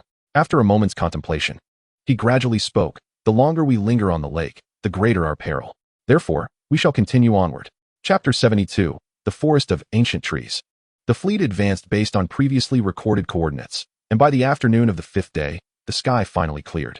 Li Mingxian meticulously examined the map in his hands and discovered that they had not strayed too far from their intended destination. Merely a matter of a dozen miles or so. On the 6th morning, while still lost in slumber, he was abruptly awakened by cheers from the deck. Pushing open the wooden door of the cabin, Li Mingxian was greeted by a strikingly different world. This place was known as the Forest of Ancient Trees, prominently marked on the map as one of the largest forests near the Tianhu region. According to the map, the tyrant dragon tribe resided approximately 100 miles from the edge of this forest. Originally, Li Mingxian had planned to operate at the forest's perimeter. Should the tyrant dragon tribe discover them, or should they encounter insurmountable danger, they could retreat into the depths of the forest. Thanks to his pheromone perception, even though the Forest of Ancient Trees was teeming with ferocious beasts, it would serve as a natural sanctuary for him. Standing aboard the ship, he beheld several colossal trees towering hundreds of meters, each spaced about 100 meters apart. Although they seemed sparse from the ground, a bird's eye view revealed a dense canopy that obscured the ground entirely. The root systems of these trees were exceptionally developed, with some extending above the water's surface, and certain gaps between the roots were wide enough for 2 sailing vessels to pass through. Xiaogu had begun to stow away the sails and masts, his eyes wide with astonishment as he exclaimed, "Elder, these trees are magnificent. Imagine the ships we could craft from them." Li Mingxian also drew his gaze back, chuckling at Xiaogu's words. "This is indeed my first encounter with such colossal trees, but one cannot simply build a ship based on size alone." Upon reaching the shore, Xiaogu concealed the 2 vessels beneath a cluster of dense roots, while Li Mingxian instructed the miscellaneous birds to ascend into the sky and begin charting a detailed map of the area. Looking down from a height of 1,000 meters, Li Mingxian realized they were still some distance from the inland. This was merely a peninsula connected to the mainland. Activating his pheromone perception, he discovered an abundance of species resources, and within that unique vision, he saw countless glowing points scattered everywhere. Among them, a particularly large glowing point caught his attention. Yet his gaze revealed nothing visible in that direction. Drawing his bow and arrow from his back, Li Mingxian took aim at the luminous spot and released an arrow. Whoosh! The arrow struck the tree trunk, but instead of producing the expected thud of wood, it emitted a sound akin to piercing flesh. The bow he wielded was no longer the massive weapon of old. It had been significantly reduced in size, yet its power was far greater. Much like the dagger, this bow represented the pinnacle of current craftsmanship. The bowstring alone comprised various materials intricately combined. Before long, the previously concealed glowing point could no longer maintain its disguise. As the colors of its entire body began to manifest, it transformed into a vibrant spectacle, ultimately reaching a length of approximately 5 to 6 meters. The surrounding savage warriors were perplexed by Li Mingxuan's sudden aggression, until they beheld the enormous lizard taking shape before them, at which point they were struck with clarity. The creature struck by the projectile bore a striking resemblance to a chameleon from a past life, albeit on a far grander scale, its visage decidedly ferocious and terrifying. This colossal chameleon was indeed a fearsome beast, prompting Xiaogu to unsheath the bone blade at his waist and charge forth. Had Li Mingxian not detected this creature, it is likely that someone in their party would have sustained injuries or even met their demise. The chameleon, unfazed by the imminent threat, gaped its fearsome maw at Xiaogu, its muscular tongue shooting out like a bolt of lightning. Xiaogu swiftly sidestepped, narrowly avoiding the lashing tongue that sent grass and stones flying in all directions. As the beast attempted to retract its tongue after missing its target, Xiaogu seized the moment, plunging his intricately inscribed bone blade directly into the tongue's flesh. Hissing in pain, the chameleon quickly recoiled its tongue and lunged toward Xiaogu. Rather than withdrawing his blade, Xiaogu opted to grasp the slick appendage with both hands. Just as he was about to exert force to drag the chameleon down from the tree, he noticed a bluish, viscous fluid seeping from the previously pale tongue. The odor was distinctly foul, prompting Xiao Gu to hold his breath. Having survived in the jungle for years, he recognized this as a clear sign of toxicity. Witnessing the perilous situation, the others rushed to assist, with Kuei also preparing to draw a long spear from his back. The beast's natural strength and reflexes surpassed those of an ordinary high-level warrior, combined with its unique abilities and potent venom. It was entirely plausible that Xiao Gu could not prevail alone. As two members of the team drew their bows to aim at the chameleon, their eyes widened in astonishment. In that moment, it appeared as though Xiao Gu had been struck. Steam was rising from his entire body, and the veins in his arms and forehead bulged dramatically as he yanked the chameleon down from the tree. With a resounding roar, the chameleon, along with splinters of wood from the tree, hurtled towards him. These splinters were remnants of the chameleon's previous perch, as it secreted a powerful adhesive from its feet to stabilize its considerable bulk. Instead of bracing for impact, Xiao Gu executed a powerful throw, slamming the beast against a nearby tree trunk. The chameleon, dazed from the collision, struggled to regain its balance, but before it could react, Xiao Gu relentlessly pulled it back towards him. With incredulous eyes, the onlookers watched as Xiao Gu seized the beast's tongue, repeatedly smashing it against the ground and tree until the chameleon's form was contorted and motionless. Kuei swallowed hard, rendered speechless at the sight of the steaming creature. Oh, now I understand why Ashen's strength had increased so dramatically. This technique is truly formidable, Xiao Gu exclaimed, stretching his shoulders and sharing his excitement with Li Mingxian and the others. The burning chi technique allowed one to temporarily ignite the primal energy within, thereby gaining enhanced strength, while simultaneously expelling toxins and fatigue from the body. Regrettably, Li Mingxian had yet to cultivate this primal energy, leaving him merely a spectator. Envious of the display, as they progressed, Li Mingxian accepted the beast's crystal core handed to him by Xiao Gu and stowed it away. At this juncture, the days when a mere sky-winged dragon could send the entire team into disarray were long gone. Reflecting on the disarray of those earlier times, Li Mingxian shook his head lightly, then gestured for the team to continue forward.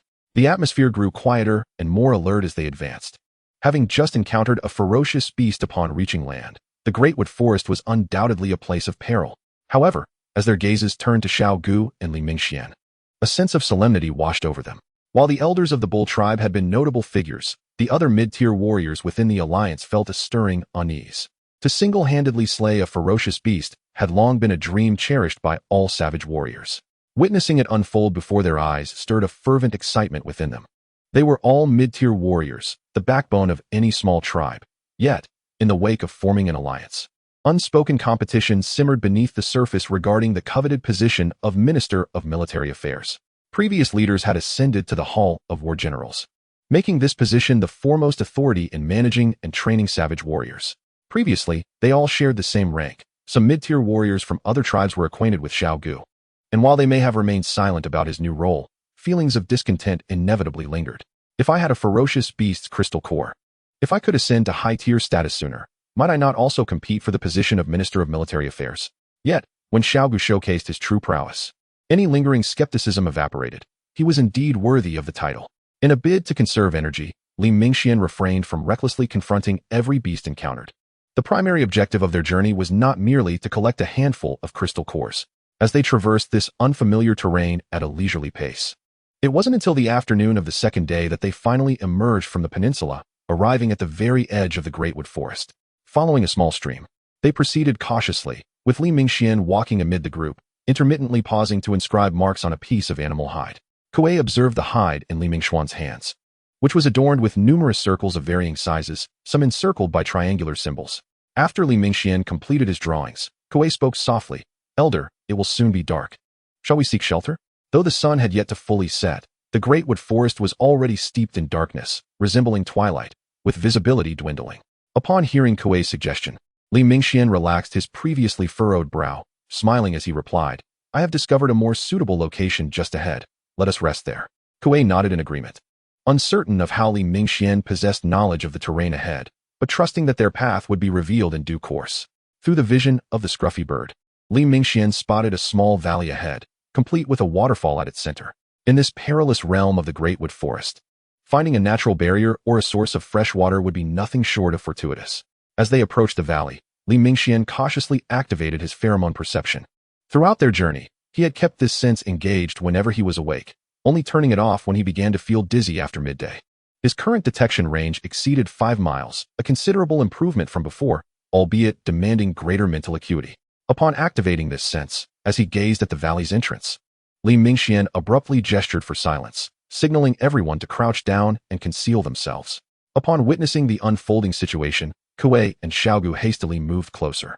Even as he approached, Kuei had already grasped his spear tightly, and he whispered to Li Mingxian, "Elder, have we encountered any foes ahead?" Li Mingxian crouched down, pondering for a moment, and then uncertainly replied, "There are individuals within the valley, but why do their pheromones differ from those of ordinary folk?" Pheromones? Different? Kuei and Xiaogu exchanged bewildered glances, unsure of what to make of it. Then, in a low voice, Xiaogu suggested, "How many are there? Should we charge in and drive them away?" Upon hearing this, Li Mingxian glanced at Xiaogu and shook his head. "There's no need for that. We don't have to stay here overnight. I'm simply curious about their identities. Moreover, the Haven Tea provoked us. It's best to exercise caution upon our arrival. We should not emulate the Tyrannosaurus tribe by making enemies everywhere." After this exchange, silence enveloped the group for a while. Li Mingxian then continued, "Let me approach alone. Seeing a solitary figure may lessen their wariness." "No," both of them exclaimed in unison, their simultaneous protest eliciting a soft chuckle from Li Mingxian. He redirected his gaze toward the valley's entrance and slowly remarked, "I'm not going to fight.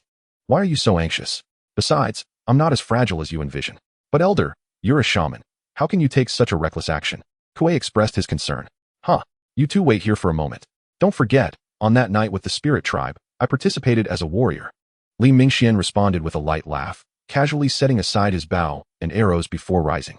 Seeing his determination, they felt disinclined to dissuade him further. It seemed that, at some point, they had come to regard Li Mingxian as someone devoid of combat capabilities. As he awakened the little black creature, dark tendrils subtly entwined around his arm along the path he traversed. Despite possessing numerous hidden advantages, he understood the importance of remaining vigilant, having brushed against death multiple times. He was all too aware of this world's terrors. Not concealing his footsteps, Li Mingxian boldly strode into the valley, appearing utterly unguarded. Upon entering, the sound of a waterfall greeted him, followed by a refreshing breeze that was quite invigorating. He clasped his hands across his chest and stretched, allowing his muscles to relax. Suddenly, from what had seemed an empty valley moments before, a dozen figures emerged, encircling Li Mingxian before he could lower his hands. Although he had anticipated this encounter, the appearance of these beings left him momentarily stunned. These individuals, they were not mere humans. They possessed elongated physiques and pointed ears, resembling a humanoid race. The atmosphere fell silent for a moment as the leader engaged in brief conversation with a nearby warrior. Following this, the warrior approached Li Mingxian and inquired, "Who are you? From which tribe do you hail? What brings you to the territory of the Halloran tribe?" Chapter 74, The Fairy Tribe. Li Mingxian scarcely understood the language they spoke during their exchange, but he comprehended the warrior's words. However, the name Halloran tribe sounded rather peculiar. Having navigated this initial encounter, Li Mingxian's heart had calmed significantly.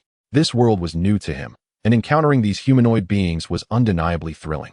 "I am Mingxian, from beyond Tianhu," he stated, gesturing behind him. After a pause, he added, "I did not realize this was the domain of the Halloran tribe. We merely sought water to drink."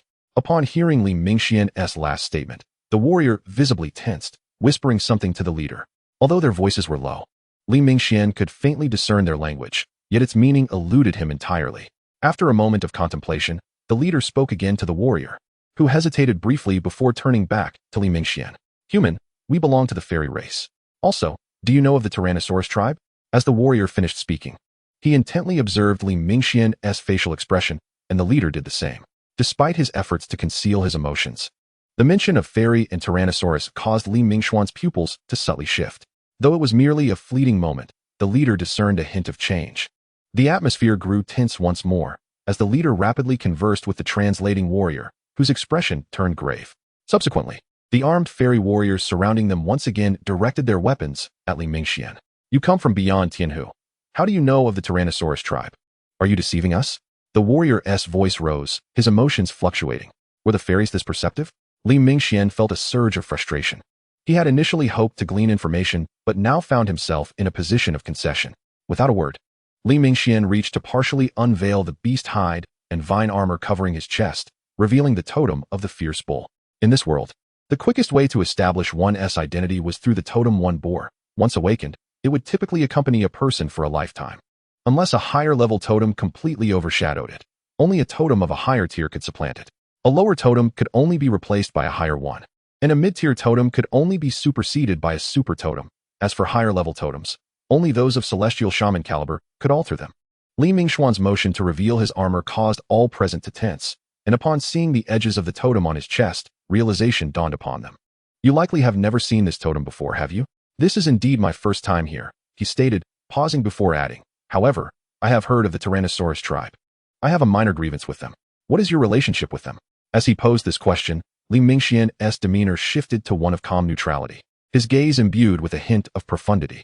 If they had a close relationship with the Tyrannosaurus tribe, he would not hesitate to act decisively. Li Mingxian contemplated this. Upon hearing his words, the warrior's expression appeared to relax considerably, and he communicated something to the leader. The leader looked up at Li Mingxian, suddenly smiling slightly as he approached. Hello, Rokins. Welcome. The leader extended a friendly hand, and Li Mingxian stood momentarily bewildered at the unexpectedly warm reception. The nearby warrior, assuming Li Mingxian had not understood, hurriedly interjected, Our forest warden is named Rokins. Since you have a dispute with the Tyrannosaurus tribe, you are now a friend of the entire Halloran tribe. As he grasped Rokins's hand, Li Mingxian felt astonished by their sudden cordiality. Yet he found this turn of events quite favorable.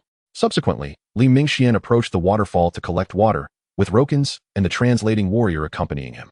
After Li Mingxian filled his skin with water, Rokins unexpectedly produced a bamboo tube from his waist and offered it to him. This is a specialty of our Halloran tribe. Known as dewflower brew, humans have always adored it. Li Mingxian extended his hand to receive the bamboo tube offered by the soldier, gently opening it. A delicate fragrance, mingled with the aroma of wine, wafted out, completely enveloping his nostrils. Closing the bamboo lid, Li Mingxian smiled at him and remarked, I still don't know your name. By the way, do you have any grievances with the Tyrannosaurus tribe? My name is Mayan, and I am a mid-tier warrior. Upon uttering this, the young warrior named Mayan straightened his chest with pride. He then glanced at the nearby Rokins and continued, The Tyrannosaurus tribe is our greatest enemy.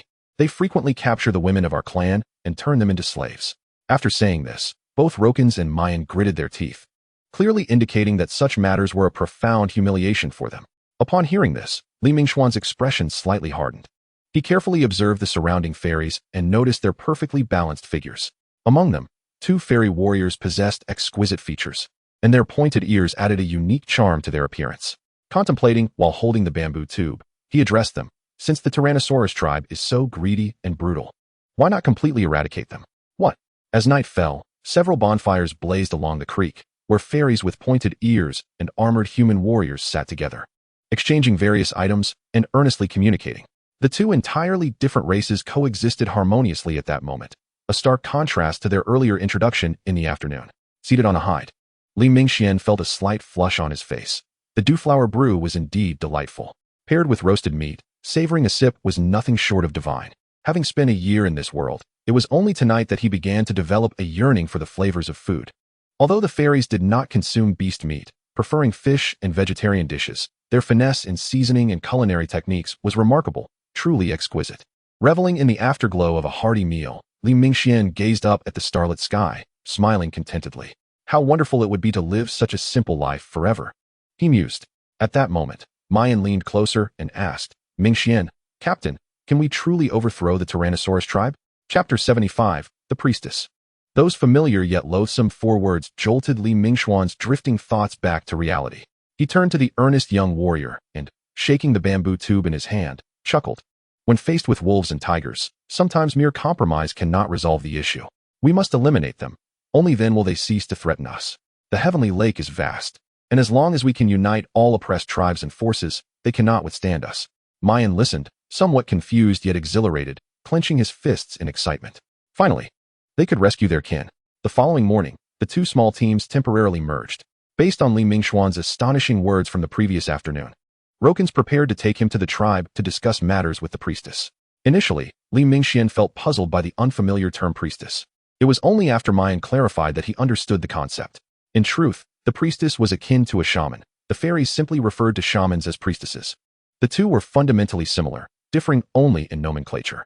As they traversed the forest, Li Mingxian noticed Mayan's excitement and felt a hint of confusion. This fellow, seemingly of similar age, appeared unable to contain his emotions. Joy was joy, anger was anger, expressed with unrestrained spontaneity. He couldn't help but inquire, "Mayan, how old are you?"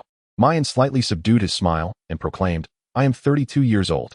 Beside him, Xiaogu and Kuei exchanged glances, astonished. He looked no older than 20. Noticing their bewilderment, Mayan explained, "Fairies have long lifespans. Even ordinary fairies who have not awakened as warriors can easily live to around 200 years. In terms of human years, I would be roughly 16 or 17. Upon hearing Mayan's explanation, Li Mingxuan's eyes widened in realization. A mid-tier warrior so young had boundless potential. Did fairies not lack for beast cores? But if they did not slay beasts, how did they cultivate? Despite the myriad questions swirling in his mind, Li Mingxian chose not to press further. While the fairies exhibited kindness that intrigued him, some inquiries could not yet be made. Thus, after 2 days of traversing the Great Wood Forest, they finally arrived at their destination, the Harolin tribe. Along the way, the team encountered few beasts, as if the fairies had deliberately chosen a path that skirted the territories of ferocious creatures. Upon sighting the Harolin tribe, the members of the Heavenly Lake Alliance reacted differently.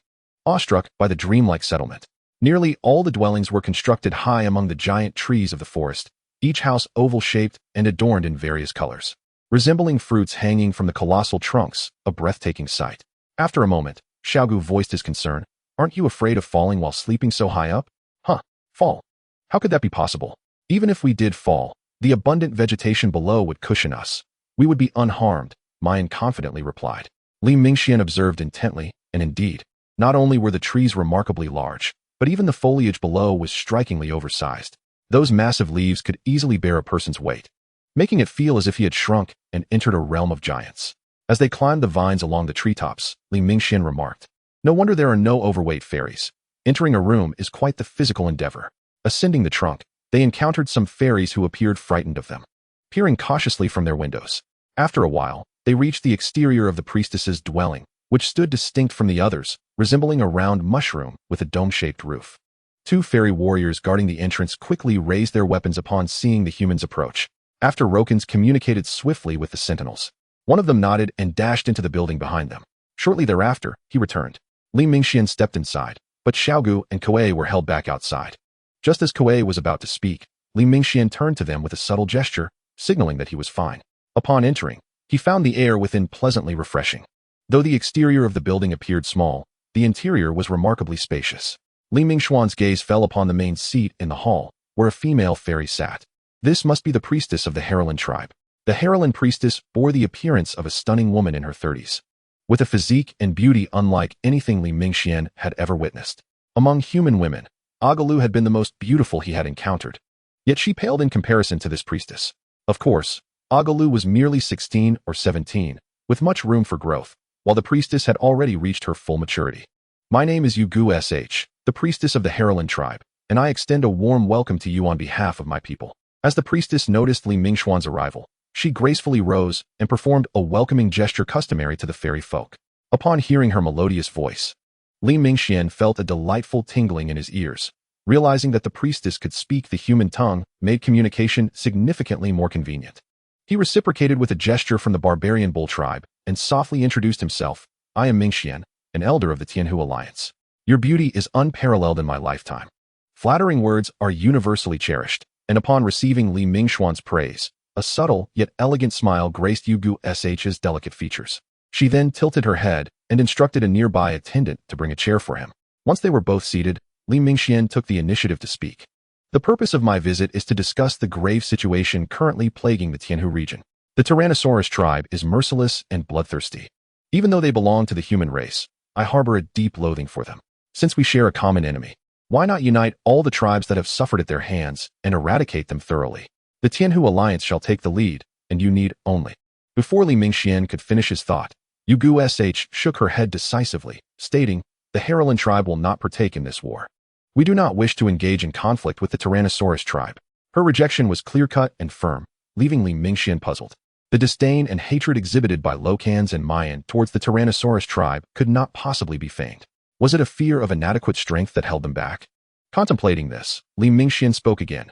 "Our tribe boasts over 100 savage warriors. Even one of the 5 generals of the Tyrannosaurus tribe, the merciless Xuexing, met his demise at our hands. Just months ago, we vanquished nearly 100 of their savage warriors. Do not doubt our resolve against the Tyrannosaurus tribe." As he spoke, Li Mingxian produced the dual flying wheel from his waist. What? The dual flying wheel? Upon seeing the weapon in his hand, Yugu Sh raised her fair hand to her lips, astonished, and stood up in shock. Realizing she had momentarily lost her composure, Yugu Sh gracefully returned to her seat.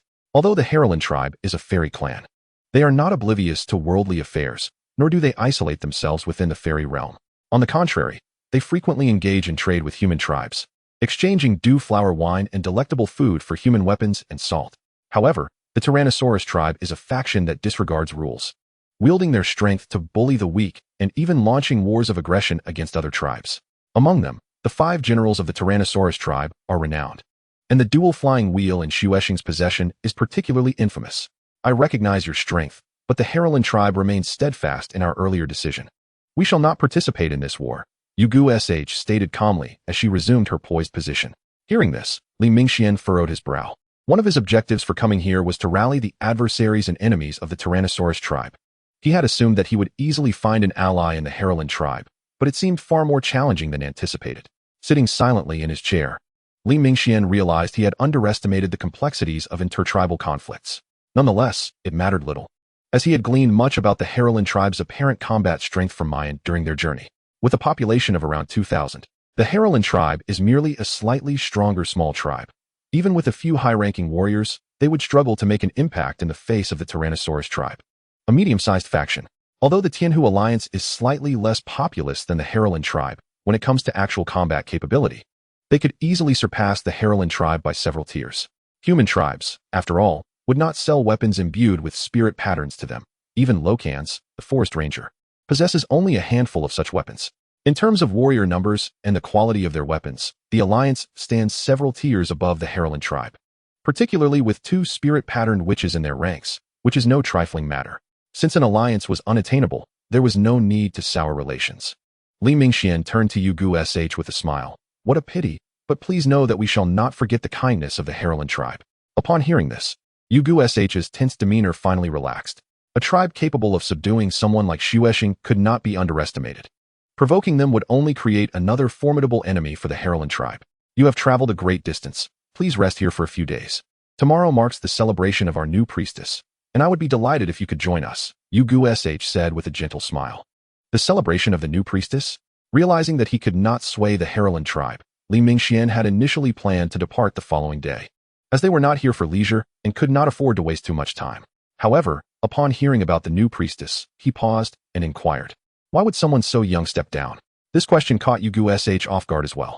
She looked at Li Mingxian with a puzzled expression and, suppressing a smile, replied, I am not stepping down. Our fairy tribe can have multiple priestesses, and I am not as young as you think. I am over 80.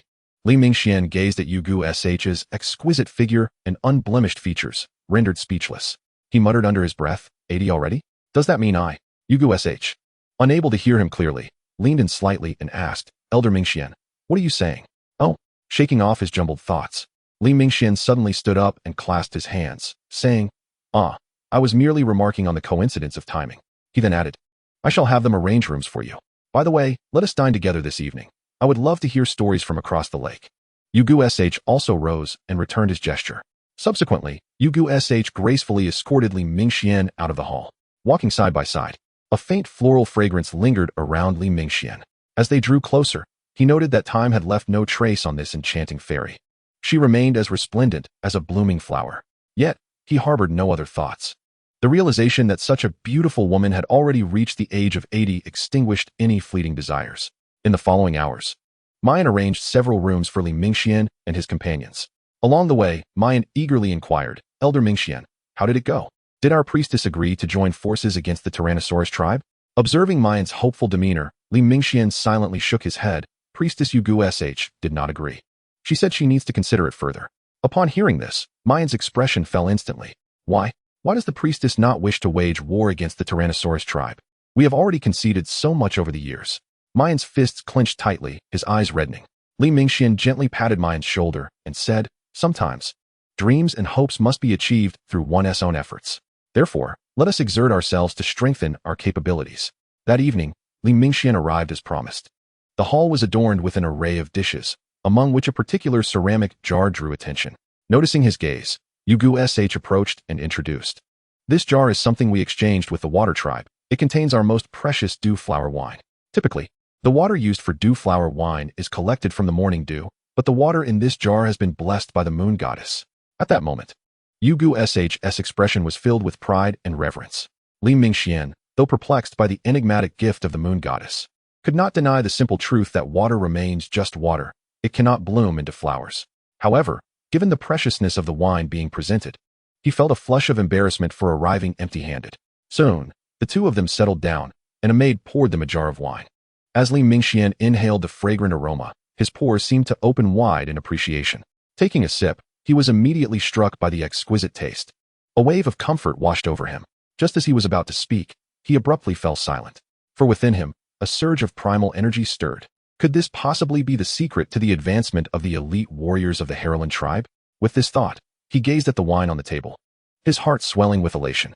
Noticing his unusual expression, Yu Guisha gently inquired, Elder Mingxian, is the wine not to your liking? Coming back to his senses, Li Mingxian quickly waved his hand with a smile. How could that be? This wine is indeed far superior to the ordinary dew flower brew. As the two engaged in lively conversation, exchanging stories of the lake and learning about the local circumstances from Yu Guisha, their laughter echoed amidst the clinking of cups. After a satisfying meal, he took his leave. Standing under the moonlight, Yu Guisha's cheeks were slightly flushed, rendering her stunningly beautiful. Yet, Li Mingxian was too preoccupied to admire her, for he had finally made significant strides towards the primal energy he had long desired. After he had walked for some time, Yu Guisha leaned against the door, silently watching the moonlit Harrowland, a gentle smile gracing her lips. Suddenly, a panicked warrior from the fairy tribe rushed to her. Kneeling on one knee and breathlessly speaking in fairy tongue, "It's terrible, priestess. Miss Ivira has been abducted. Ivira was to be the new priestess tomorrow." Chapter 77, The Encounter. What?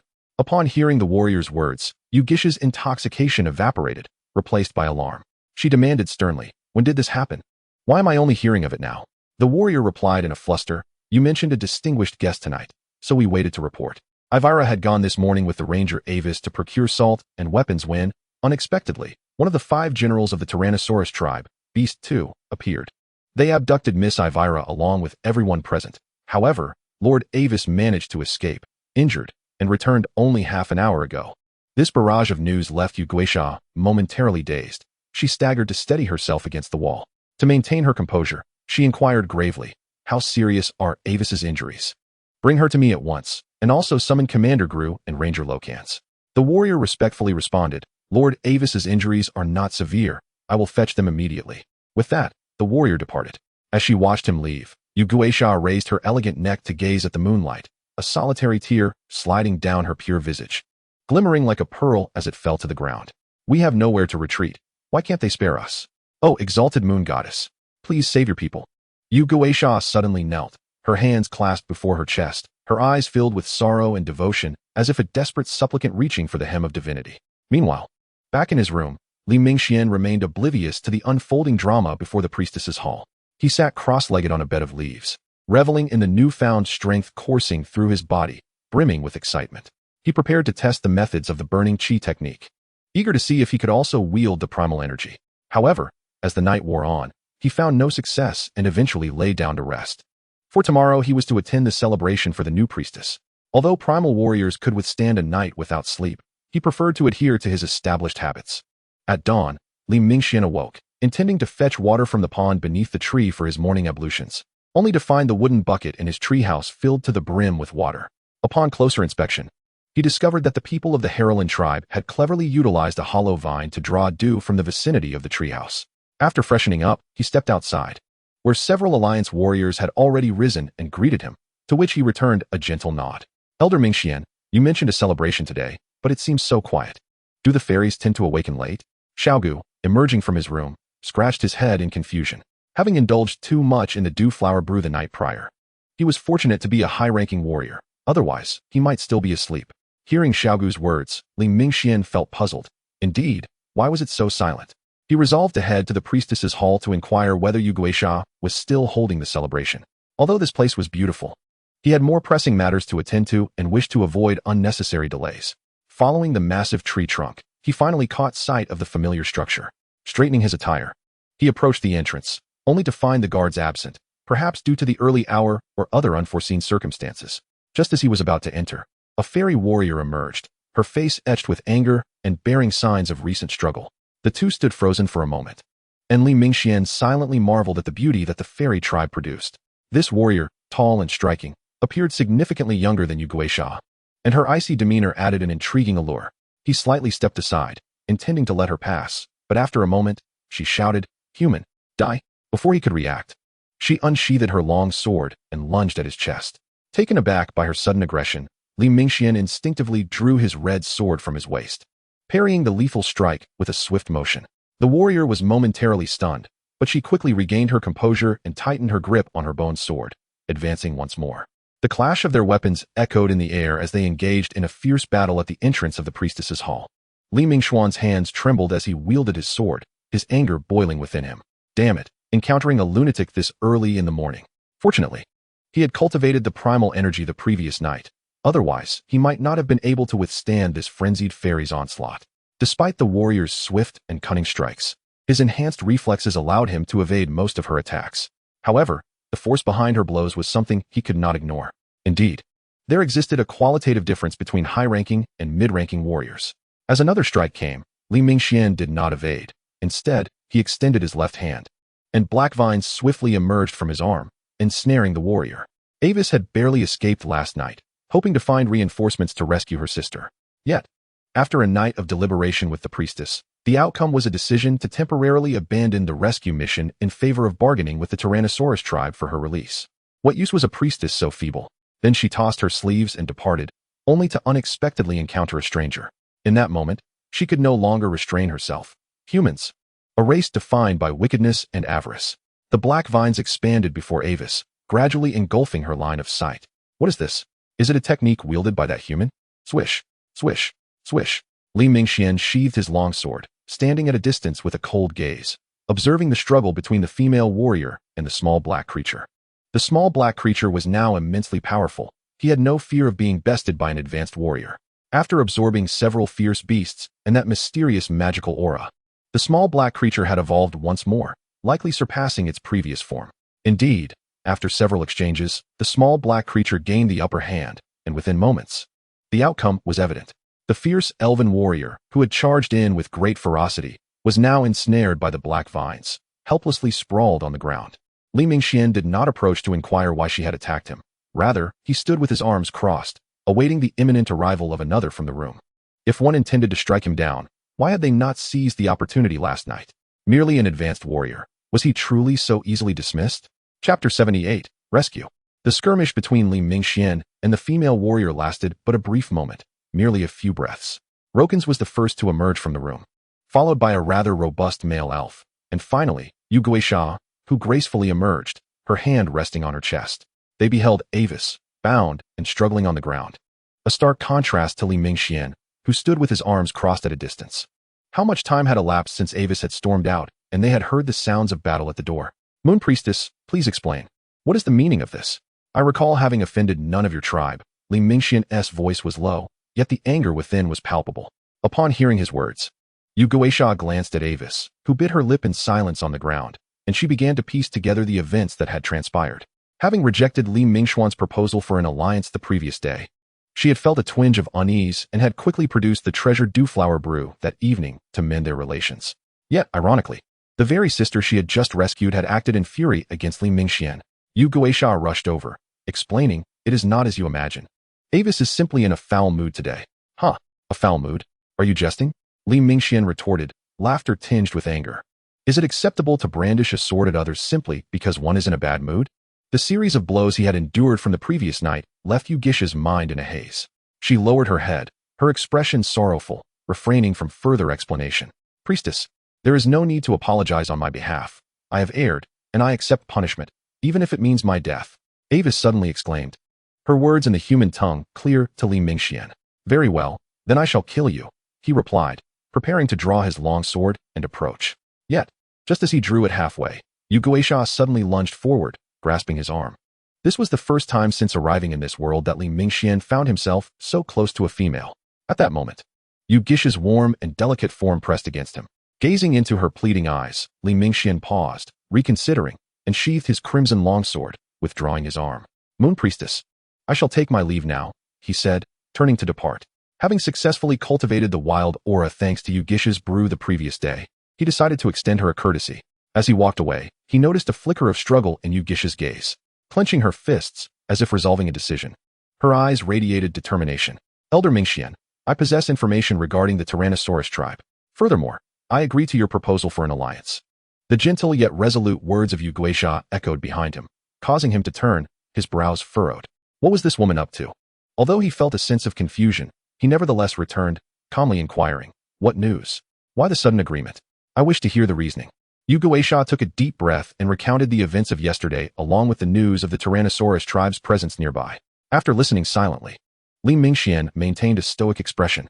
After a long pause, he finally spoke. You agree to the alliance solely to rescue your tribe's new priestess, do you not? Indeed. But I have thoroughly considered the matter of the alliance. Our elven kin abhor war, yet it is only through war that we can secure peace. Therefore, I consent to ally with your tribe and lend my strength to overthrow the Tyrannosaurus tribe.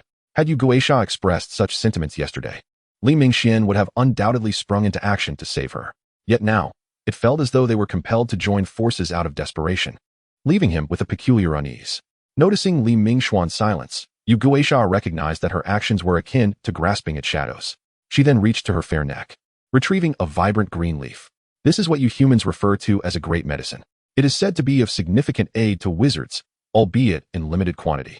Consider this leaf as compensation for Avis's assault and for rescuing the new priestess. Seeing the green leaf in Yugisha's palm, Li Mingxian was momentarily taken aback.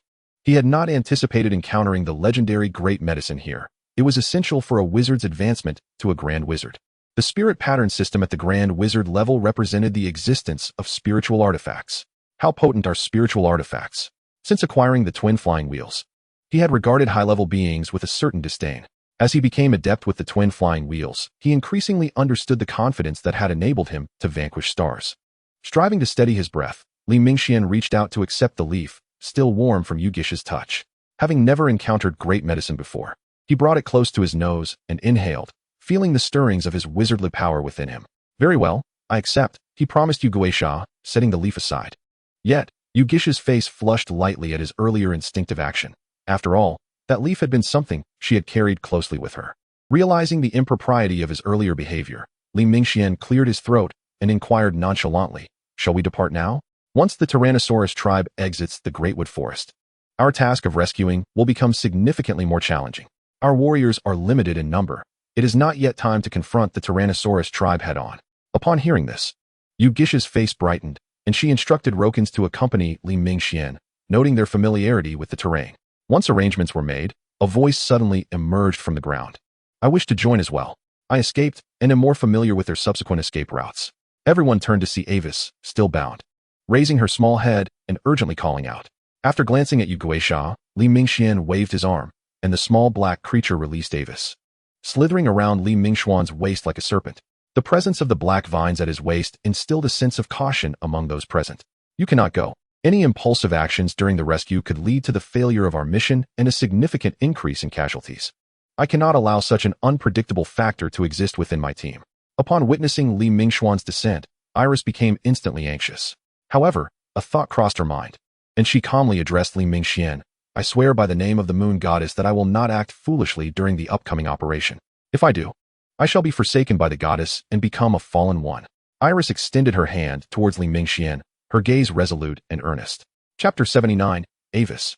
Despite her vow, Li Mingxian shook his head, indifferent to her notion of becoming a fallen one. He would never accept someone who could not even control their emotions. After being rejected once more, Iris's composure began to crumble. She pointed at Li Mingxian, her teeth clenched, as if to say something, before turning and running away. Throughout this exchange, Lakesa remained silent, understanding that silence was the most prudent course of action at that moment. The group swiftly assembled, with Roken and Mayan leading a handful of mid-tier warriors from the Fairy clan as they set off. Upon learning of the plan to attack the Tyrant Dragon clan, Xiaogu appeared excited, while Kuei voiced his concerns. Elder, we are outnumbered. If we are surrounded by the main forces of the Tyrant Dragon clan, we could find ourselves in considerable trouble, especially since we are on their territory. Li Mingxian nodded in agreement, acknowledging the truth of his words. You're right. We will rescue the captives and leave without engaging in further conflict. The enemy is aware of our presence while we remain in the dark, and this opportunity is fleeting. However, causing them a modicum of trouble would not be unwelcome. Lakesa observed the retreating team from her perch in the trees, clasping her hands together in prayer. Her eyes gently closed. After a moment, she opened her eyes and spoke solemnly to those behind her. Issue a command for the clan to prepare for relocation. Everyone must leave this place. We will depart once Roken and the others return. Once the rescue team exited the confines of the tribe, they hastened towards the usual trading post. Under Mayan's guidance, Li Mingxian gradually grasped the power dynamics in the vicinity. In this region, the Greatwood Forest housed two tribes, the Fairy Tribe and the Water Tribe. Near the edge of the forest lay another tribe that had fallen under the dominion of the Tyrant Dragon clan, becoming a vassal. Among these tribes, only the Fairy Tribe boasted a population exceeding 2,000, while the Water Tribe numbered around 1,000, and the vassal tribe contained merely a few hundred members. The Water Tribe and Fairy Tribe managed to survive, primarily due to their geographical advantages. Nevertheless, they were compelled to pay substantial tributes to the Tyrant Dragon clan annually to maintain their precarious status. They were acutely aware that if the Tyrant Dragon clan were to launch an all-out assault, their survival would be in jeopardy. A century ago, this region had been relatively tranquil, with the Tyrant Dragon clan not exhibiting the savagery and aggression it displayed now. It was said that their former leader had traversed the northeastern forests and mountains, establishing contact with humans in those territories, and upon his return, everything changed. They first absorbed all nearby factions, then began to extend their reach farther afield. With the acquisition of more resources, they initiated trade with powers beyond the mountains. Initially, some from this side sought to venture there, but the only route out had been entirely sealed off by the Tyrant Dragon clan. Once the Tyrant Dragon clan procured mystical artifacts, no tribe in the region could withstand their advance. As Mayan and Li Mingxian conversed while running, Li Mingxian fell into a contemplative silence. Why did a single excursion result in such a drastic change in character? What had they encountered that could alter them so fundamentally? Was there a larger maelstrom awaiting them beyond the horizon? Unable to discern the reasons behind these transformations, Li Mingxian could only surmise that the Tyrant Dragon clan, upon glimpsing a more vibrant world, had succumbed to the eruption of their innermost desires. When one is exposed to a broader expanse of existence, returning to the past becomes an impossibility. While Li Mingxian pondered these matters, he suddenly glanced back over his shoulder, furrowing his brow. In the next moment, his pheromone senses activated. Indeed, a peculiar light point had been trailing them, its pheromones reminiscent of Roken and the others. After a brief consideration, Li Mingxian deduced who was following them, and his regard for the warrior named Iris diminished once more. After several hours of running, they arrived at the trading post, which was rather clandestine. It was puzzling why the Tyrant Dragon clan had discovered it this time. Fortunately, the Tyrant Dragon clan had not concealed their departure route, leaving a trail of chaotic footprints on the slightly damp ground. Let us rest here for half an hour before we continue. If we return to that vassal tribe, it would severely hinder our operations, Li Mingxian addressed the group. The fairies and warriors in attendance began to rest and rehydrate, preparing themselves for the impending battle. Despite facing one of the 5 generals of the Tyrant Dragon clan, Li Mingxian felt no pressure. He turned to observe the little shadow trailing behind them and slowly approached. After hours of following, Iris felt fatigued. As she noticed the team had halted, she leaned against a tree to catch her breath. Suddenly, she sensed a shadow rushing towards her. By the time she reacted, she had already been ensnared by several vines, binding her to the trunk. The familiar figure of Li Mingxian materialized before her. As a high-ranking warrior, how could she have been so easily captured, and why had she followed them? Listening to Li Mingxuan's subtly mocking remarks, Iris ceased her initial struggles and looked up at him, her eyes filled with sorrow. You cannot fathom my feelings. The fairies who were taken away have never returned. They were sold to distant lands, never to come back. As the two emerged from the forest, all eyes turned to them in astonishment. When had Iris joined them? Near the border of the Greatwood Forest, a contingent of around 100 individuals slowly advanced along a narrow path. 2 groups had their hands bound by vines, tethered together like skewered candied fruits. One group, with pointed ears, belonged to the fairy clan, while the other, clad in animal skins, was human. Among the fairy group, a striking silver-haired fairy stood out, her ethereal grace capturing immediate attention. Though she appeared youthful, akin to a human of 18 or 19 years, her current predicament was dire. The pristine skin of her delicate wrists bore the marks of the vines, and her legs and face displayed numerous abrasions. Yet, she seemed utterly oblivious to the pain, her pale blue eyes reflecting a profound sense of resignation and solitude. As they traversed a rugged section of the path, she stumbled over a rock, sending her sprawling forward, akin to a precious jade about to shatter upon impact. Thud!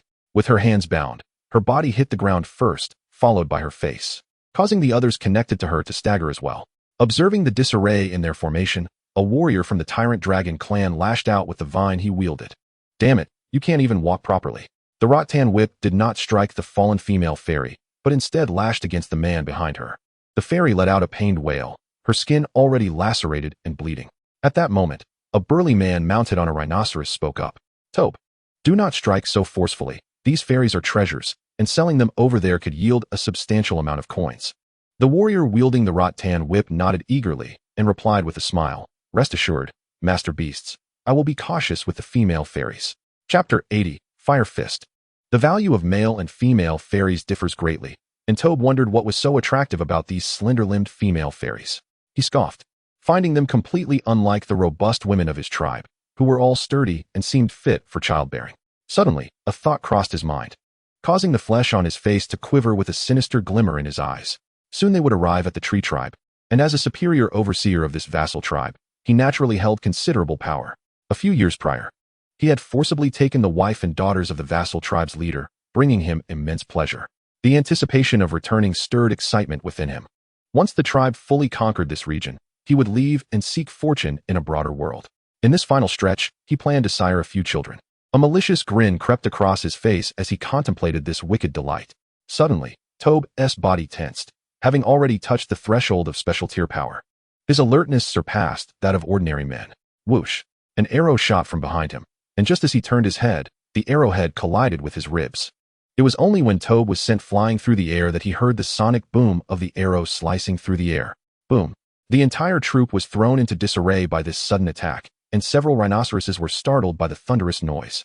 One rhinoceros broke free from its handler, careening wildly through the crowd, knocking over ceramic jars that shattered and spilled white salt onto the ground, causing some women among the captives to scream, resulting in absolute chaos. At that moment, a warrior stepped forward, brandishing a spear aimed at the rampaging rhinoceros. Thud! The man's aim was impeccable. The spear pierced the rhinoceros's neck, shattering its windpipe with the force of the thrust. As the spear killed the rhinoceros, the warrior's face revealed no joy. Instead, he shouted loudly to the crowd. Enemy attack! Arm yourselves! Enemy attack! On the hillside in the rear, Mingxuan lowered his bow, recognizing that the figure on the rhinoceros must be their leader. Fortune smiled upon him as the spiral explosive arrow struck true. Even if the man was a high-tier warrior, he likely would not escape death.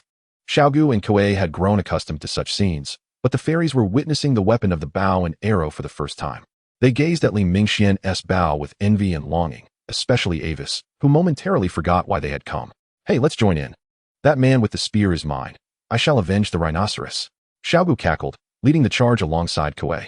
As the warriors brought by Li Mingxian surged toward the target, the fairies followed suit, leaving Li Mingxian standing alone. Subsequently, he strode calmly toward the battlefield.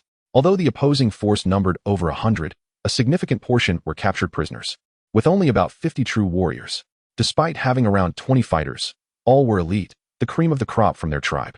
This skirmish was naturally skewed in their favor. The one who had been shot away must be Tobe, who, alongside Xing, was one of the 5 great generals. Despite his absolute confidence in the spiral explosive arrow, he ventured into the woods where Tobe had retreated. In the midst of battle, Xiaogu and Kuei fought with abandon, clad in armor like tigers among sheep, unstoppable in their onslaught. With a single blow, Xiaogu felled a nearby warrior without a glance, his gaze fixed menacingly on the man holding the spear. That rhinoceros was my brother. You dare kill my brother, and I shall ensure you pay for it today. Ha ha. The man, unfazed by Xiaogu's ramblings, shouted back. Do you even know who you are attacking? We are the Tyrannosaurus. Before he could finish, Xiaogu charged forward, delivering a devastating blow that sent the man stumbling backward. He spat to the side and scoffed, Feather Tribe, before charging again.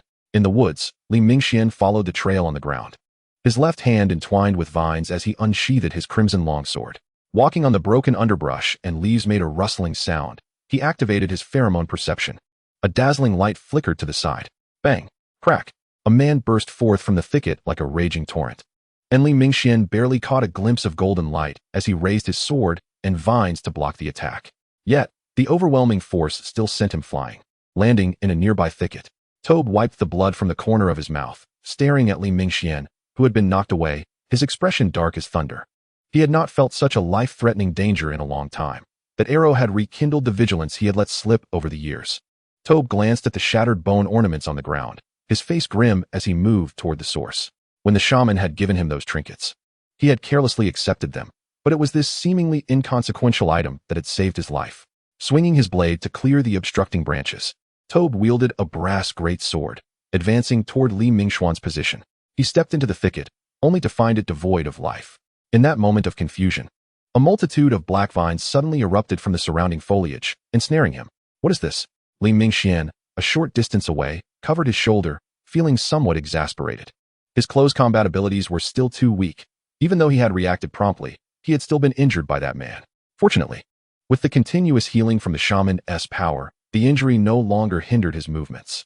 Abruptly, Tobe, who was locked in fierce combat with Xiaobai, let out a roar, and Li Mingxian saw the brass great sword in Tobe's hand gleaming with luminous runes. The next moment, a whirlwind of blade energy surged through the forest, illuminating the surroundings as the thick brush and black vines were instantly swept aside, creating a clearing. Tobe panted heavily, then caught sight of Li Mingxian not far away, a murderous intent flashing in his eyes. This great sword was named Mighty Roar. It was a sentient weapon that granted the wielder temporary access to special tier abilities, such as Beast Resonance and Beast Projection. Without further thought, Tobe charged at Li Mingxian, intent on cleaving him in two. Wait, that man's long sword at his waist seems to belong to Enxing. With purple flames swirling in his hand, Li Mingxian regarded the advancing Tobe with an impassive expression. In the next instant, he concentrated the flames on his fist and struck out with force. Fire Fist. Chapter 81, A Half-Burned Parchment. A fist of violet flames surged forth, exuding both heat and an overwhelming pressure, colliding fiercely with the beastman charging forward with a blade. The impact was abrupt. Despite the beastman's instinctive attempt to evade, the proximity of their positions rendered escape impossible as the flaming fist expanded ominously, sealing off all avenues of retreat. Boom! A tremendous roar erupted from the forest, capturing the attention of everyone on the path. Kuei stood frozen, astonished by the formidable scene before him, and as he surveyed the surroundings, he failed to spot the individual he sought. Realizing the gravity of the situation, he hastened toward the epicenter of the flames, wondering where the elder had gone. Stepping upon the scorched ground left by the fiery punch, Li Mingxian advanced with measured steps. The crackling sounds danced in his ears, and the violet flames beside him dimmed in his presence. Yet, as he passed by, the flames that had seemed ready to extinguish reignited, as if bowing before their sovereign, the Flame King, unwilling to compete for brilliance. The beastman, in disarray, scrambled to his feet, glancing down to find half of his body severely scorched, his beast skin attire tattered like that of a beggar, remarkably resilient. He had not perished instantly. Quite impressive, Li Mingxian remarked with a nonchalant grin as he toyed with the flames in his hand. The beastman glared at Li Mingxian approaching him, his expression darkening. Are you a sorcerer of the same ilk? And where did you acquire that sword at your waist? What have you done to Enxing? Another sorcerer, perhaps? Are you referring to this sword? Oh, it was a gift from another, Li Mingxian replied with a casual air. Who granted you such a gift? You had best divulge the truth. Enxing is our leader's own brother. The beastman was inherently skeptical of Li Mingxuan's words. Seeing the beastman's disbelief, Li Mingxian felt no inclination to explain further. The sword indeed had been gifted to him, though its origins were somewhat nuanced. Extinguishing the flames in his hand, he remarked softly, in your final moments, you still inquire about matters that do not concern you. The members of the tyrant dragon tribe truly are stubborn as dead ducks. It is you. The beastman bellowed, a hysterical laugh escaping him. You will meet a most miserable end. Li Mingxian, unfazed, probed, what did you see outside the mountains? Will you share? The beastman fell silent for a moment, then smirked derisively, knowing too much can lead to death. Best to live like a mouse, hidden beneath the earth, and you might fare better. With that, he lunged at Li Mingxian, blade drawn. Boom. At the moment the beastman charged, a violet fireball materialized beside him. The fireball detonated mere meters from the beastman, sending him hurtling away. The heat of Little Purple's flames surpassed that of ordinary fire. But what intrigued Li Mingxian most was the savage power contained within the violet flames. It was akin to the dark crystal stones found in rifts of space, harboring a force not of this world. The beastman rolled on the ground, desperately extinguishing the flames that clung to him. He was now on the brink of death, unable even to rise. Before you perish, tell me, so I can grant you a swift release, Li Mingxian inquired, looking down upon the beastman from above. Cough. You shall not learn anything. You killed Enxing. Your demise will be more tragic than mine. The beastman lay on the ground, his laughter twisted and sinister. Finding no further information forthcoming, Li Mingxian unsheathed his long sword and plunged it downwards. Some individuals possess a character that refuses to yield under duress, their pride remains intact, such as Enxing and this beastman. Without knowledge of specialized interrogation techniques, and before breaking their psychological defenses, mere physical torment would yield no confessions. Moreover, they were behind enemy lines, burdened with a formidable captive, making their situation precarious. Thus, he had no choice but to eliminate him. When Kuei arrived, weapon in hand, he found Li Mingxian rifling through the beastman's belongings. Elder, are you unharmed? Kuei approached, concern etched on his face. Li Mingxian smiled reassuringly, no harm done. This fellow possessed a spiritual weapon, which accounted for the commotion. The two resumed their search, scouring the vicinity before departing. They collected 4 items in total: a copper medallion, a spiritual weapon, a shard of black pottery, and a half-burned parchment. At that moment, Kuei cradled the spiritual weapon with great affection, lamenting his lack of swordsmanship. As he was only proficient with a spear, Li Mingxian examined the parchment in his hands, his brow furrowing slightly. The extensive text had been charred away, leaving only fragmented information. Wolf tribe? Snow Griffin tribe? Quicken your pace? Leave this place. Pondering these disjointed fragments, Li Mingxian struggled to comprehend their significance. Was the Snow Griffin tribe an ally of the Tyrant Dragon tribe? The Tyrant Dragon tribe spoke of the Snow Griffin tribe with reverence, even fear. What then? Was the Wolf tribe? Were they planning to relocate? Shaking his head, Li Mingxian temporarily set these thoughts aside and walked out of the grove alongside Kuei. The battle outside was nearing its conclusion. Xiaogu sat contentedly atop a rhinoceros. Nearby, a man armed with a spear lay in a pool of blood, his fate uncertain. Faced with the onslaught of mid-tier and high-tier warriors, the Tyrant Dragon tribe's fighters stood no chance. There were only minor injuries among their ranks, with not a single serious casualty. Of course, this was predicated on the absence of the beastman in the front line. Otherwise, with the spiritual weapon in his hand, even the highest tier of the fairy clan might not guarantee victory. Upon seeing Li Mingxian and Kuei emerge, those surveying the battlefield gathered around. Elder, we have captured several prisoners. How shall we proceed? Inquired a warrior from the alliance. Li Mingxian contemplated the question before responding. See if you can extract any intelligence. Also, separate them into pairs for questioning. Before we depart, we should attempt to glean some information. If neither divulges anything, execute one and then ask the other. Afterward, dispose of the remaining one. We lack the resources to guard them. The mid-tier warrior nodded respectfully and departed with several companions. Moments later, Avis and Roken arrived, accompanied by a strikingly beautiful female fairy. This fairy bore a resemblance to Avis, yet her aura surpassed that of Avis. Elder Mingxian, I thank you for your timely intervention. On behalf of the fairies and those who have suffered, I express my gratitude. The extraordinary fairy spoke, bowing slightly to Li Mingxian. In response, Li Mingxian offered a warm smile. Our alliance with the Harlan tribe has united us. It was but a small effort. Hearing his words, Avis's lips twitched. Yet she remained silent. Her gaze toward Li Mingxian held a hint of complexity, filled with regret over her impulsive actions. Resolving to find a moment to apologize upon her return. As they conversed, a middle-aged man approached from the direction of the Water Tribe's forces. Upon encountering Li Mingxian, the middle-aged man deeply bowed and expressed, "We are immensely grateful for your timely assistance. The kindness you have shown will not be forgotten by our Water Tribe. I am Shu Qi-ying, the captain of the trading team." Though not particularly imposing in stature, Shu Qi-ying exuded an air of competence and decisiveness. Li Mingxian regarded him for a moment before firmly declaring, "The heinous acts of the Tyrannosaurus tribe must be condemned by all. Captain Shu Qi-ying, there is no need for such concern." Taken aback by Li Mingxuan's words, Shu Qi-ying's gaze shifted, a newfound respect glimmering in his eyes. Yet he chose to remain silent, instead reiterating his gratitude to Avis and Rokens. At that moment, the silver-haired, blue-eyed Ivila spoke up. "Each year, we provide the Tyrannosaurus tribe with a considerable amount of food and goods. Why have they chosen to sever ties with us this time? Is there some underlying mystery?" Shu Qi-ying's expression grew serious at her remark. Indeed, it was perplexing that they had been so generous over the years, yet this time had shown such a lack of regard. After contemplating Ivila's words, Li Mingxian regarded the future priestess of the Harlan tribe with renewed admiration. He replied thoughtfully, "Perhaps the Tyrannosaurus tribe's greed has grown insatiable, or they may be concocting some new scheme. Nevertheless, such matters are of little consequence to us, since we have united. Our goal must be to utterly overthrow them. Whether they choose to break ties or not is inconsequential." Shu Qi-ying was momentarily stunned by the notion of a union. A union? Are you suggesting that you intend to take action against the Tyrannosaurus tribe? Observing the confusion in Shu Qi-ying's eyes, Li Mingxian elaborated on the alliance between their tribes and extended an invitation. "This is not within my authority to decide. I am merely the captain of the trading district. Such significant matters must be determined by our chieftain and shaman, Shu Qiying deliberated. Understanding his position, Li Mingxian inclined his head slightly to the members of the Heroin tribe and said, "Then we shall part ways here. In pursuit of a brighter tomorrow, I must continue to seek new strength. Our current resources remain insufficient." Avis, slightly taken aback, interjected, "Elder Mingxian, could you part with some of the weapons you possess for our Heroin tribe? We can offer goods in exchange." She had anticipated that Li Mingxian would return to the Heroin tribe, but to her surprise, he was preparing to depart. Unexpectedly, Li Mingxian retrieved his bow and arrow and handed them to her. He then explained, "This weapon is called a bow and arrow.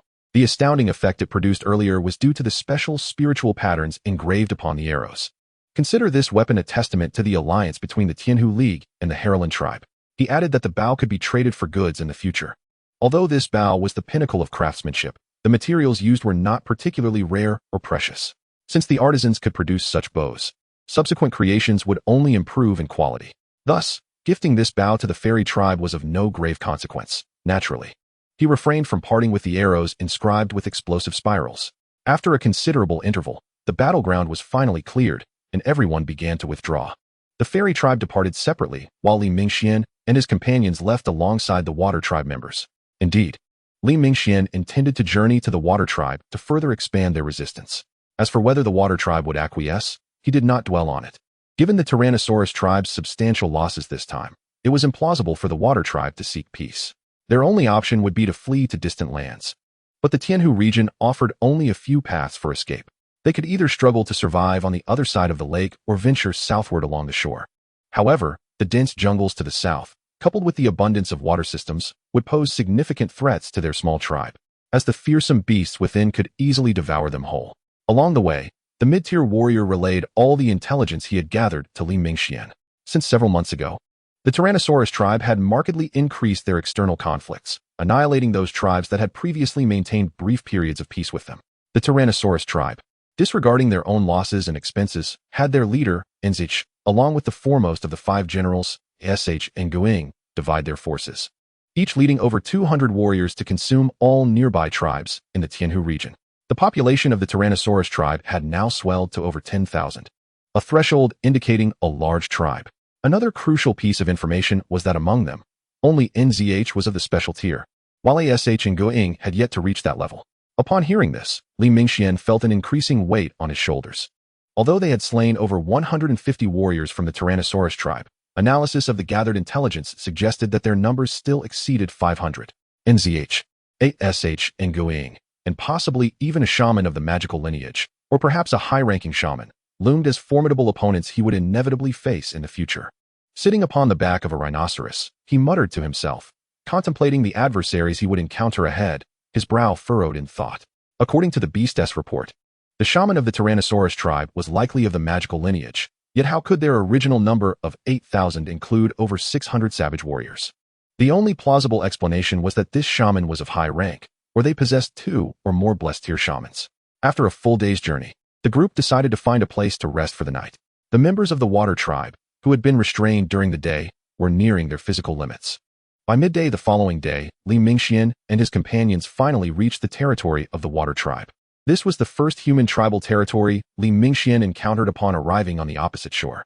As they approached, a group of water tribe warriors surrounded them. Calling out to Shu Qiying, they exclaimed in surprise, "Uncle Qiying, where have you been?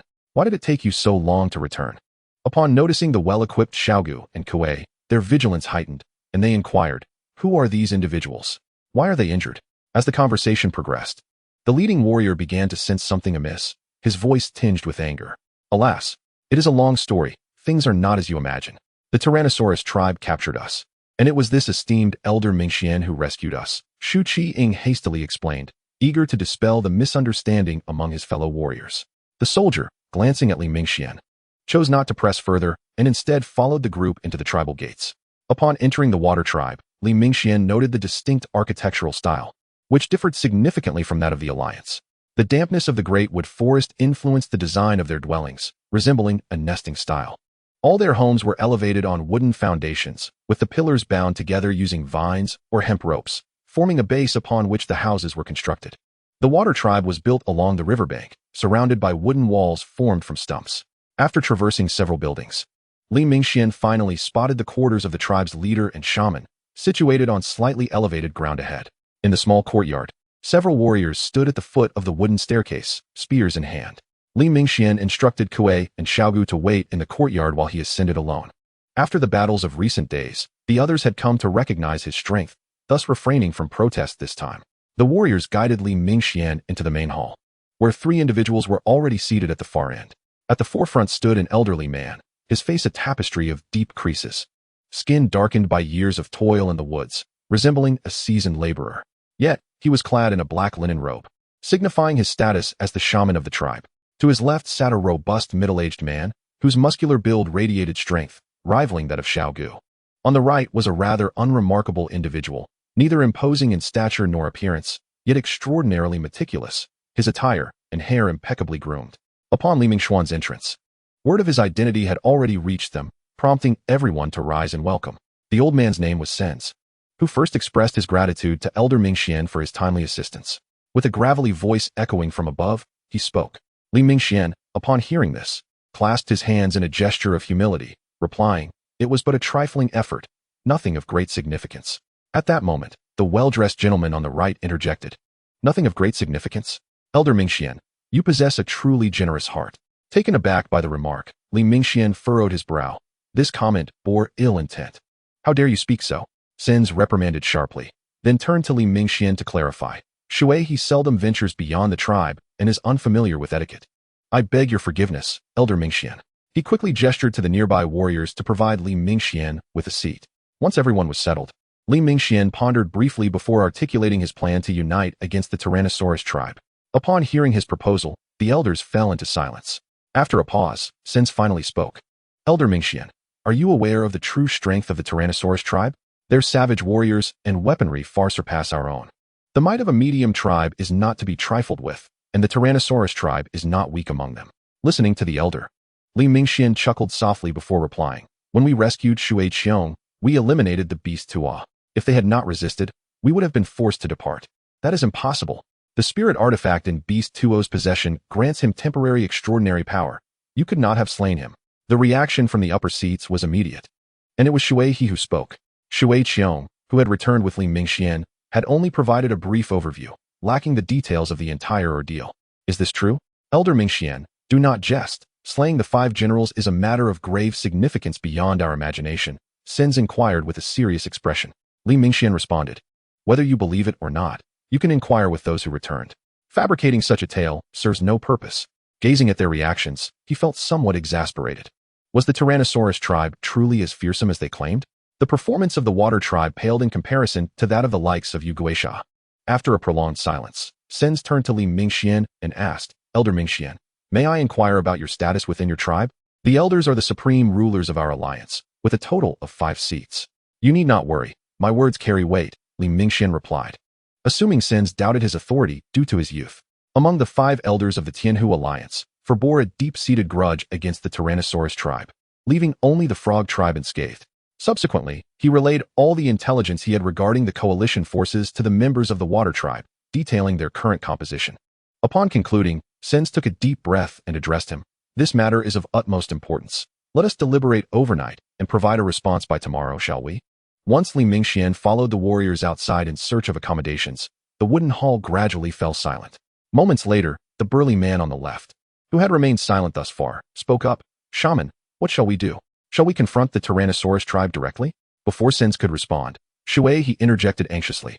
"We cannot engage in war with the Tyrannosaurus tribe. I deliver tributes to them annually and am well aware of their strength. Compared to them, we are but children. The Water tribe has only you as a high-ranking member. What can we possibly contend with?" If Li Mingxian had heard this, he would realize that Sens' words were misleading. Shui he was not as uninformed about the world beyond the tribe as he pretended. "Enough. Let us not argue. We shall discuss once everyone is gathered," Sens declared. "With Beast Tua dead, the Tyrannosaurus tribe will not let this matter rest. We must prepare thoroughly and assess the ultimate strength of the coalition forces. If we are unable to prevail, we may have no choice but to relocate as a whole." The two did not inquire about their destination but remained silent, awaiting the arrival of others in the hall before beginning their discourse on the future of the tribe. That night, Li Mingxian ascended to the top of a towering tree, intrigued by the layout of the Water tribe's dwellings. Suddenly, a bird came into view, soaring into the sky before heading in the direction they had come from. The bird's appearance was rather abrupt, as if it had been released from the water tribe. Li Mingxian squinted and murmured, "Am I overthinking this? I have never heard of any tribe taming birds." Ultimately, he chose to send his scruffy bird in pursuit. Although its combat prowess was lacking, its evolved size was akin to that of a fierce bird, more than sufficient to handle a small bird. Minutes later, the bird appeared in Li Mingxuan's grasp, accompanied by a small piece of beast skin.